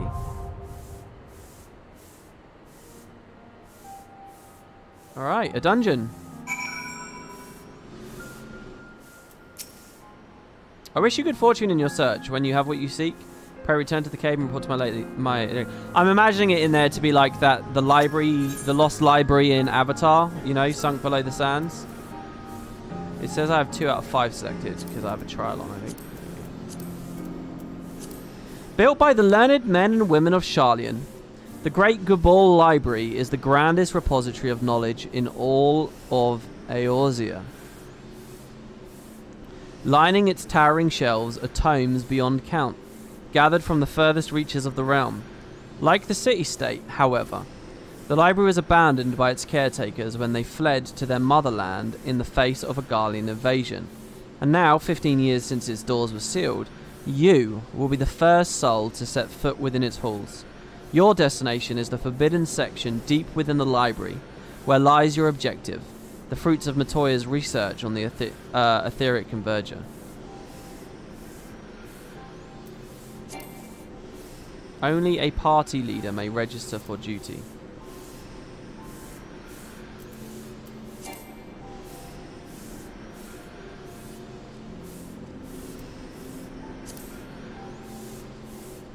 Have I done this wrong?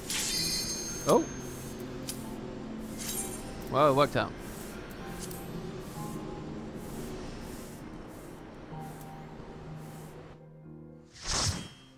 You have to sneak past Filch to get to the forbidden section. Do you remember the PlayStation 1 game for like the Chamber of Secrets? It was really hard. I think you got like chocolate eggs in there as well or something.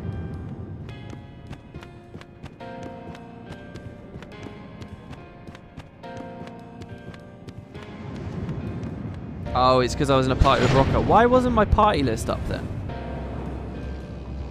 Did I mess with the settings in a weird way on that? I think I might have. There's a set for that as well.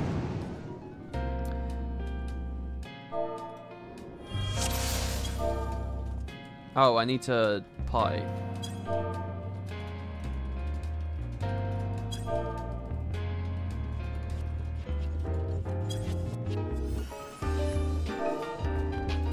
Okay. Whoa, this music! What is going on in here?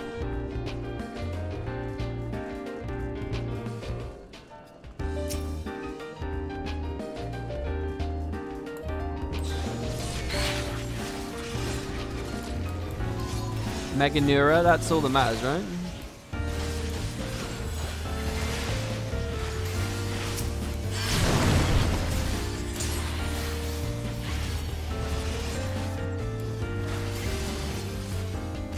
I feel like I know this song, but they're playing it at like a slower tempo or something. Defeat the Demon Toe. School of Phantasmagoria. Wow. I'm really vibing on this.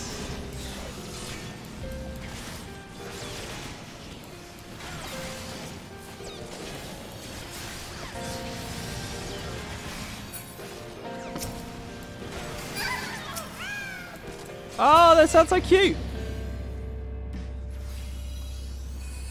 Holy shit, look how high this room goes. The Demon Wall is in like a ton of Final Fantasies. They already referenced the Demon Wall in the Diablos dungeon from Core. Sorry, I'm doing badly. I need to actually hit them all, don't I? Really.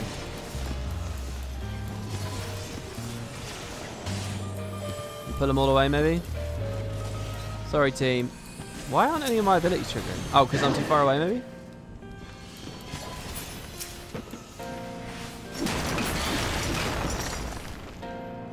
On Garlean Hierarchy, Volume 1. The rise of the Garlean Empire in the year 1522 of the 6th Astral Era led to significant changes in the structure of Garlean society. This is most evident in the adoption of titles, which serve to indicate an individual's place within the hierarchy. The following information was compiled with the aid of informants of the Empire and is yet to be verified. So this is like the Sharlians were spying and learning about the Garleans in the face of an invasion. So royalty would be Zos, the Emperor. Yay means you're a member of the royal family in the line of succession. Weir means you're a member of the royal family with no claim.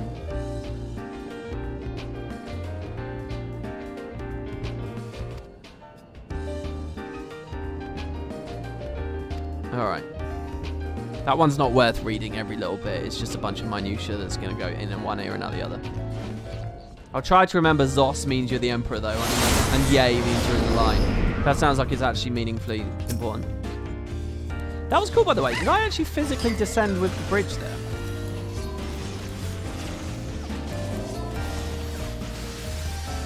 Oh, I just saw my ability work.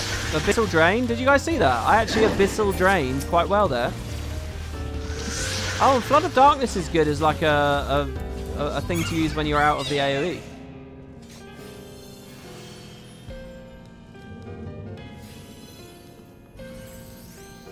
This music is so weird as a choice for an ancient library, but I mean, hey, whatever, I guess. Salted Earth that. Debuff everyone. Oh, he turned around for that. I'm sorry. Don't blame me on that. Where's the party list? Yeah, where is it? There you go. There it is. I must have accidentally turned it off before. Public officials, ew. Whoa, there's so much. Fae is unknown. Air is unknown. Do you guys know what these mean? Is this a secret? Fae unknown, air unknown. Do you guys know those?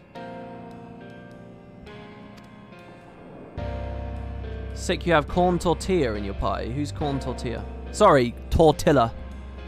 This hierarchy extends to the general population as well, though far less complex. The majority of citizens are just Bass, and there's a smaller group which appears to be comprised of respected artisans who have adopted Sen. The Arn title is bestowed upon the peoples of annexed territories and indicates they lack even the most basic rights afforded to a citizen. However, many Garleans view this as an opportunity rather than a condemnation. Citizenship may be granted to those who have demonstrated exceptional skills, as well as those who have contributed 20 or more years of military service. That's not a very good way to run your empire. If you're seeking to annex a ton of territory, you want to treat those people well so that they roll over in war against you. You don't want to be a shit to them. They're your people now once you've annexed them, you morons. Does that mean that Sid is on? He's Sid something? Oh my god, it is a Demon War reference.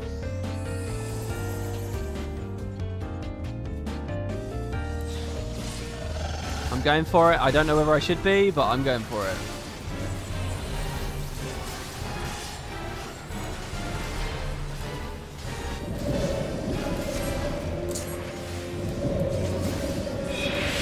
Can I pull him? Should I be doing anything as a tank right now? Except just hitting him.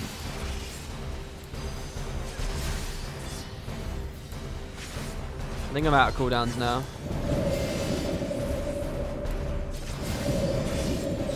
Oh, I shouldn't have doubled that. Oh shit, I got hit by something. I probably should have avoided that, right? Oh. The demon tome begins to glow. Get behind it. This is a cool boss. Whoa! Should I have stayed on the other side? Is this even beneficial, me like flanking it like this?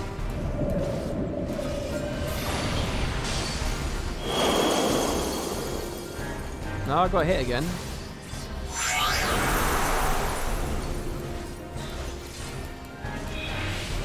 Whoa. Oh my god, what is this? Oh my god, what is this? Oh my god, what is this?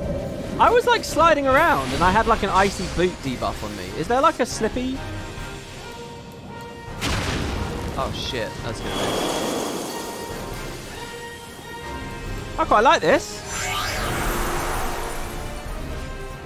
Thin ice, having trouble maintaining a solid foothold. Is any of this translatable? Oh, he's gone.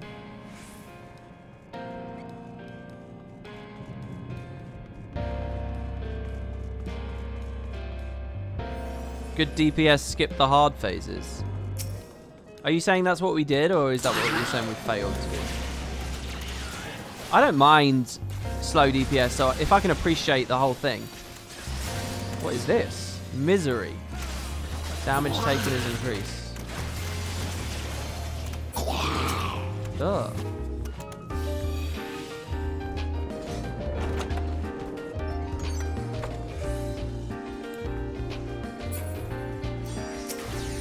Oh shit.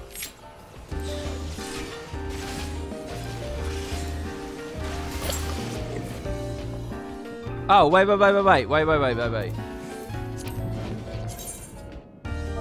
P1, right? You said, wasn't it?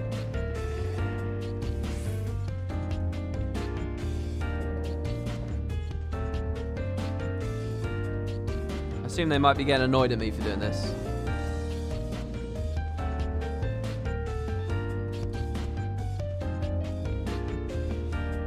So this will be on me, but it will target slightly differently to how I had it before. I had it as like me before or some shit.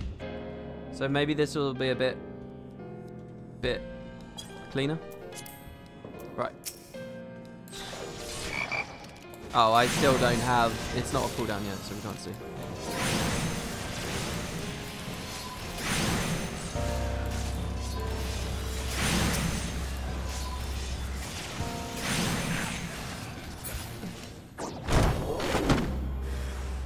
Page 64.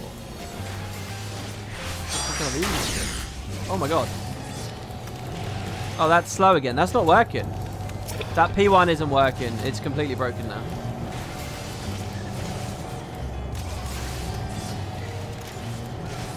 One without the P. I need to just... Sorry? One without the P. So you're just saying do it as one? Like that? I know that /me works. I was using that before, but it was a little bit unresponsive, so we're trying something else.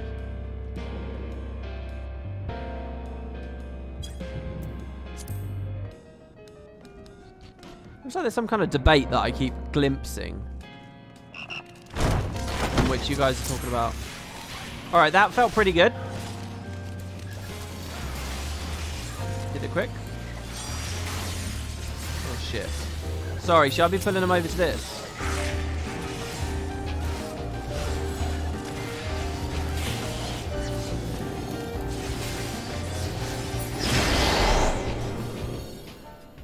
Over the horizon. Though there is some debate as to whether or not Merwib Blowhifswin and her League of Lost Bastards were the first Eorzeans to discover the Western continent. There's no denying that the navigational charts were instrumental in establishing the major trade routes of today. Sorry. What's the Western continent? Moreover, the accounts from their expedition are widely regarded as both informative and entertaining. Of particular note is their first encounter with the Mamul Jar, as well as other indigenous peoples and creatures which seemed curiously intent on their demise. These travel journals have since inspired a legion of explorers and treasure hunters to retrace the League's journey. Yet, in spite of their numbers, the existence of a bleeding city of gold remains unconfirmed. Sorry, is Sharlayan on the Western continent?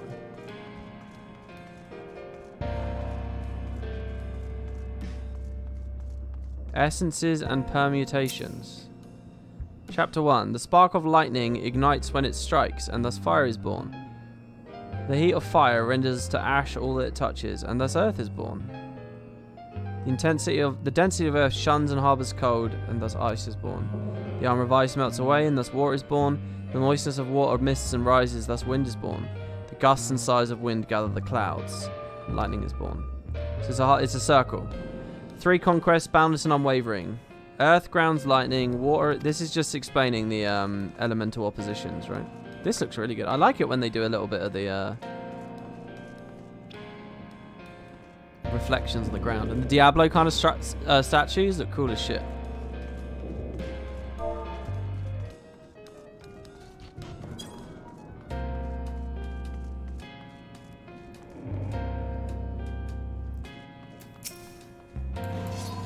Oh, wrong button.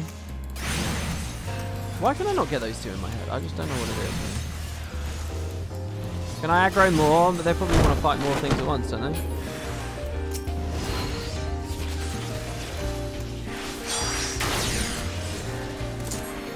I'm trying to pull them all in at the moment.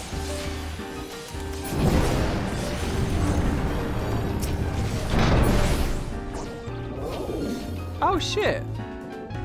Oh, maybe it failed, actually. I was gonna say, it looked like that came back because I scored the kill with it.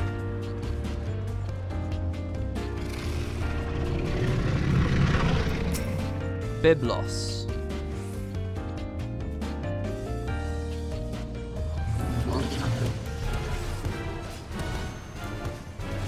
Moving in with a flood of darkness seems pretty good to me. I'm just gonna go with the tried and true, face them against the wall.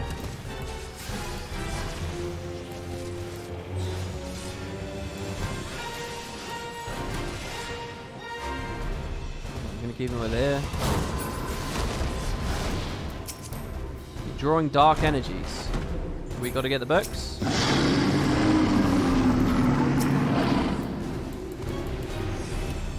I've provoked it. I've got them all with me.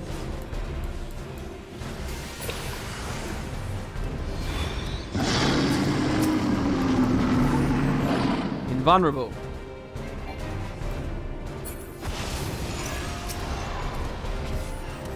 Unquenchable flames. Should I just go over to him? I don't know if I'm annoying the team. I don't know.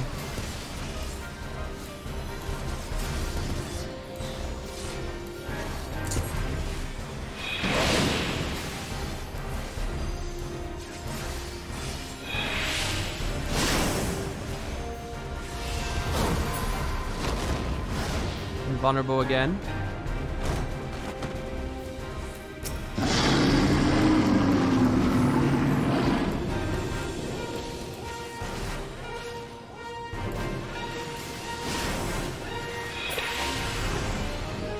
Carbon spit did really well then.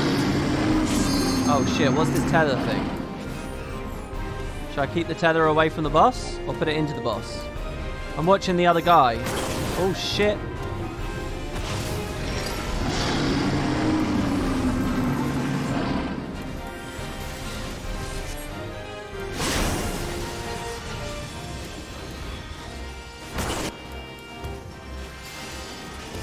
He doesn't seem to care much about me, does he? Oh, he's dead. I'm undone. My master's seal is broken.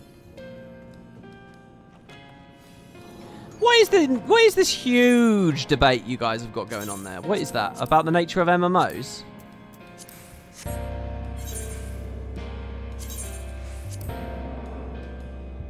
Let's put that there.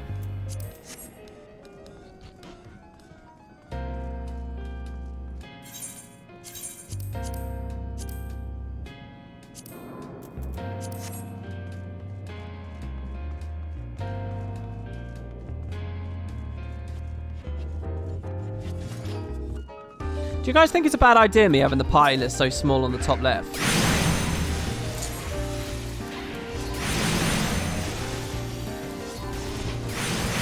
That's a lot of AoE I've just bombed there.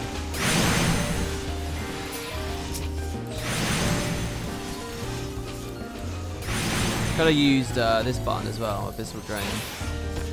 I didn't even try to defend myself there, I just went all damage. School of Fantastics. You're not a healer, so it's fine? Okay.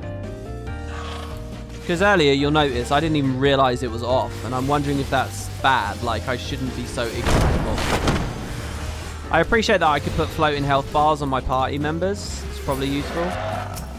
At a glance, I could see how healthy everyone is with that. A bit better, probably. Did I interrupt that successfully? Oh, I'm actually losing aggro on this guy. Does yellow mean I've lost it or I'm losing it?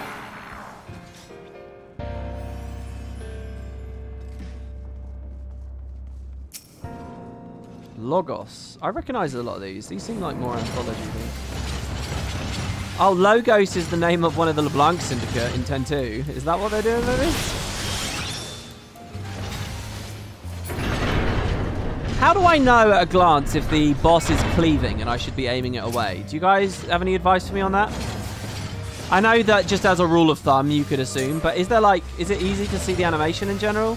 Is there a ground target telegraph thing? Is there something I can train my eyes to just see?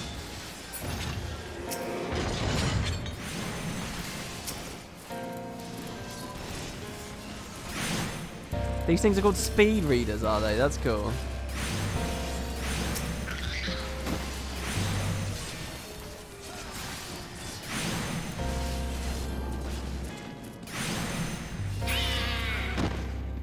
I was actually trying to let someone else get the last hit there, but I think he auto-tacting could it.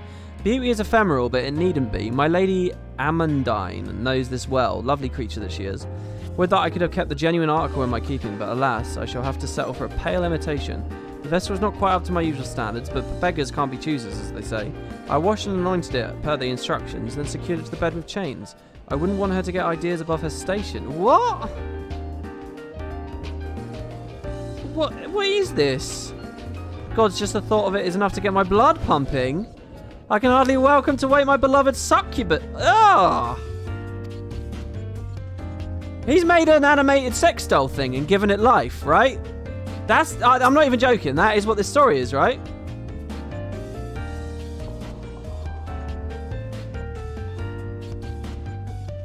Oh! That's unbelievable.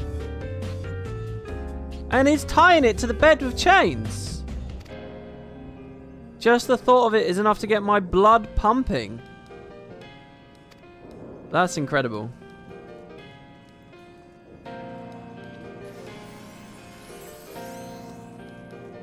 Forbidden law.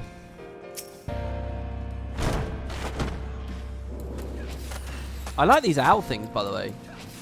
I hardly even stopped to sort of appreciate what I'm looking at there, but they are freaky shit. Oh, we should save. Let's drop this down as well.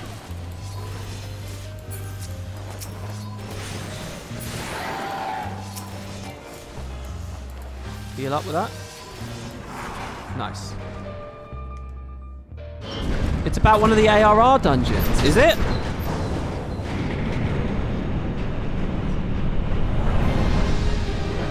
Oh, this guy looks funny. This is so weird. This is like a weird Disney departure from the main story. This is very strange. The tentacles, so many tentacles, and the sound of it writhing on the beds. God's just listening to his agony. I've made a terrible mistake. Oh.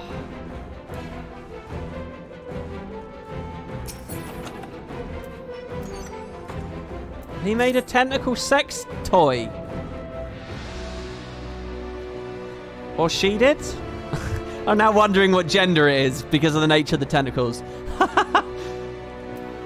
I assume the tentacles are a mistake. Alright, let's go.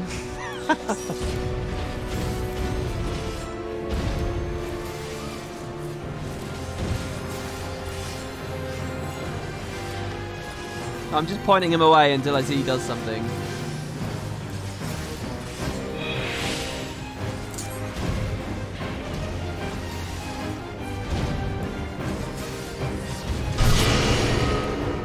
Okay, Void's called. Oh shit, this is like the Diablo fight, isn't it? Don't I have to stand on one of these? Am I safe in this?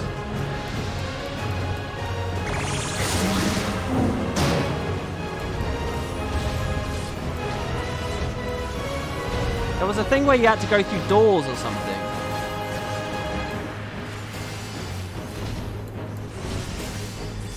I swear to God, he's called the ever-living Bibliotaph. And I swear I thought that was called the everlasting bitch. Do I just have to proc all of these? Is that all that this is?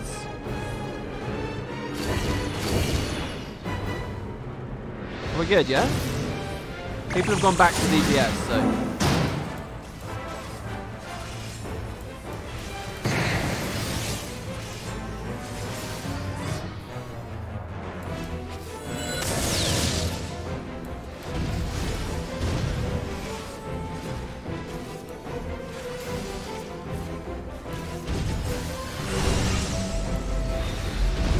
There's some orbs out there. Should I be doing something with those orbs that have already appeared?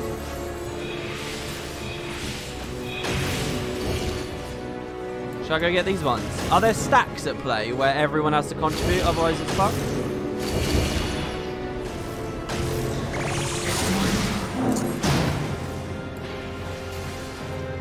Oh, I did that one well.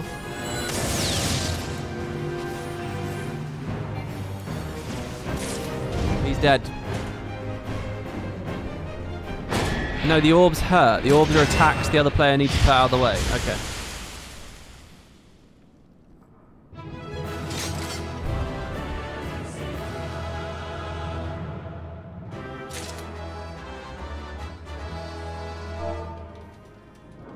I liked that. That was cool.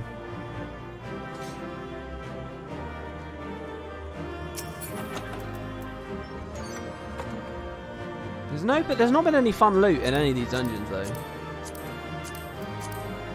Pass on all that. Cool.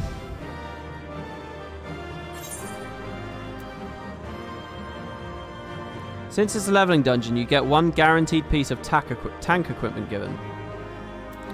Oh shit, so maybe that has been good?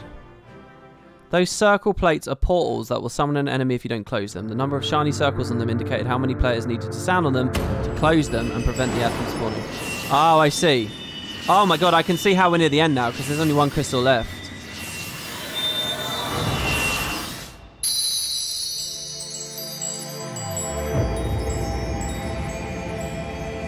Is Heidelin going to say something to me when it comes back?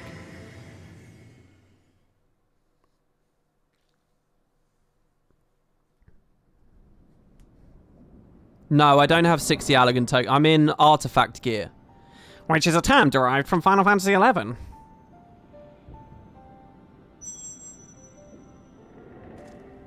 Yeah, I only have the weapon.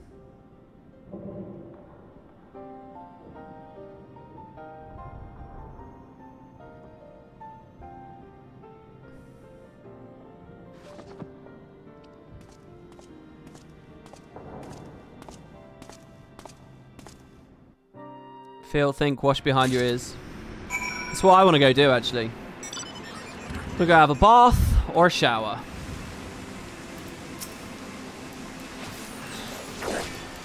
That's cool.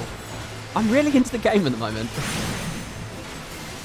So tomorrow is the end of Heavensward bait. How does the Final Fantasy community think of this?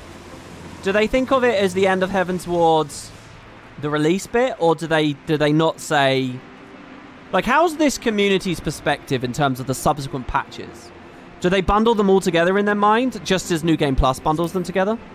Or, like, if I was in a conversation with a Final Fantasy 14 fan, and I said to them, hey, I just beat Heavensward, what's their immediate thinking? Do they think I've beaten the box, or do they think I've beaten all the subsequent patches?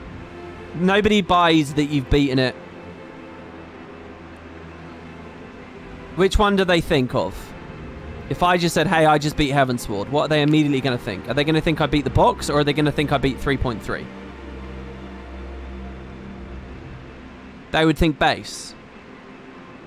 Would they ask patch or pre-patch?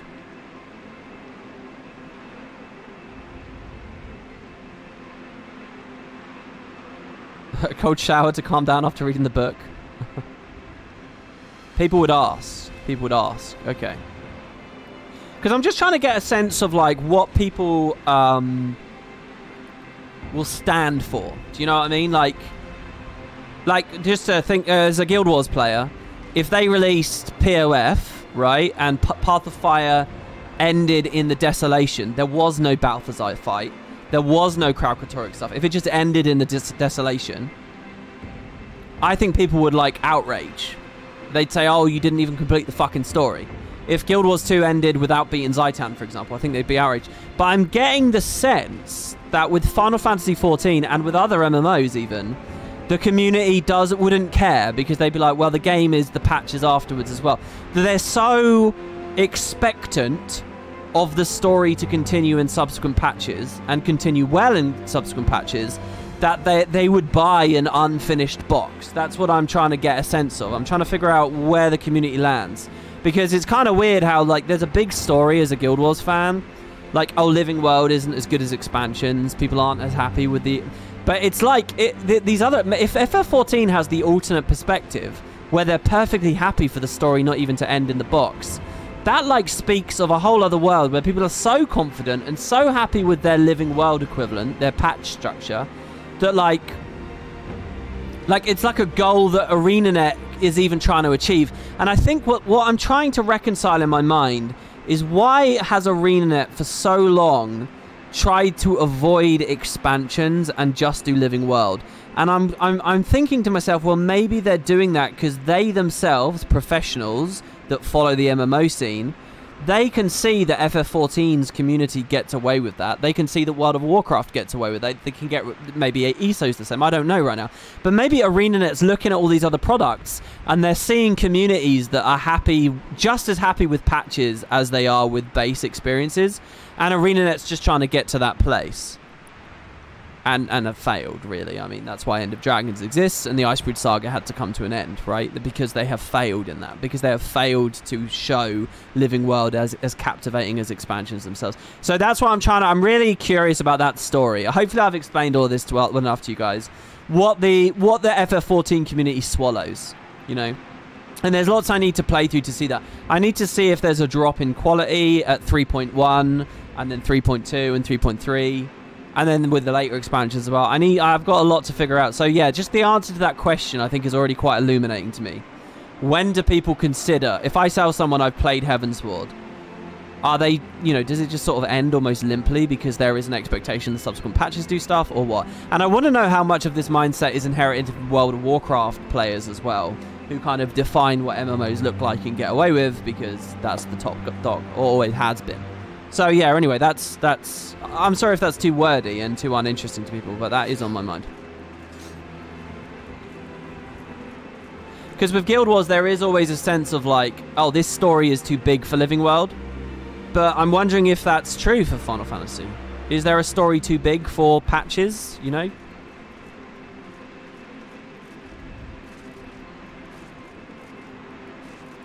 .3.0 has an ending. 3.1, 2, and 3.3 just close different arcs of Heavensward. And then 4 and 5 were just building to Stormblood.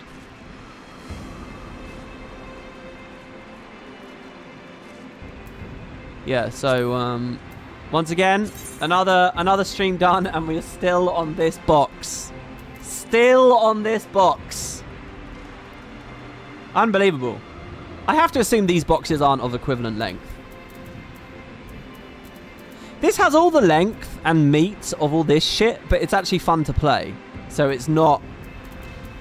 Yeah, I think this is a wide box, essentially. This should be represented as a wide box. I assume all of these are wide boxes. Yeah, and I'm still in the free trial. Indeed I am. Indeed we need. Well, that's been lots of fun. And I like this new map. You guys are telling me there's another map after this? What is it? Hingashi?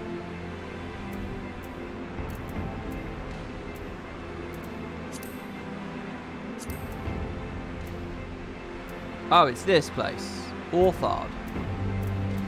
What the fuck? This place is massive!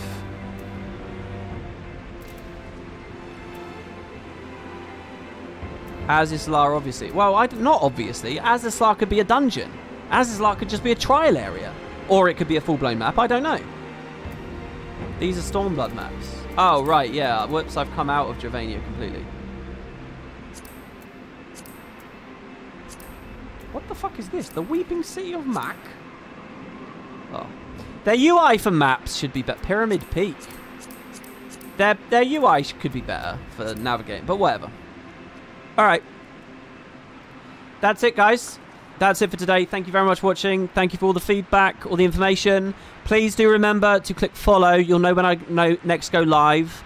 And I will almost definitely be live tomorrow. Let me see if Boots is on Twitch. He specifically asked me after our YouTube video yesterday that when I finished, if he was on Twitch, could I give him a host? So I said, you guys know me, I nearly always forget to do that, but he specifically asked me. I had his stream up. Yeah, he's just started streaming. He's a very new streamer. He's only done like 3 or 4 of them ever. And I think he wants a bit of a... he wants people to notice. He is live. So how do I do this? Don't I just type /host? What's the difference between a raid and a host? I don't know what the difference is. Someone teach me. But anyway, I'll host him. So do I type /raid and then the whole URL or just his channel name? Oh, okay, not the whole URL. Just his channel name. Do I put it in quotes or not? Raid moves the chat as well. Why is host still a thing then? Surely you would want to do a raid. Why would I host rather than the raid? Someone teach me that. Why would I host rather than the raid?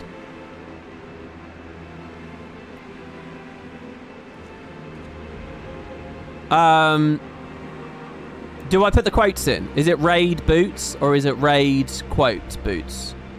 Don't add the quotes. Okay, cool. All right, that's it then, guys. Thank you very much. That's everything from me. That's everything from Macon.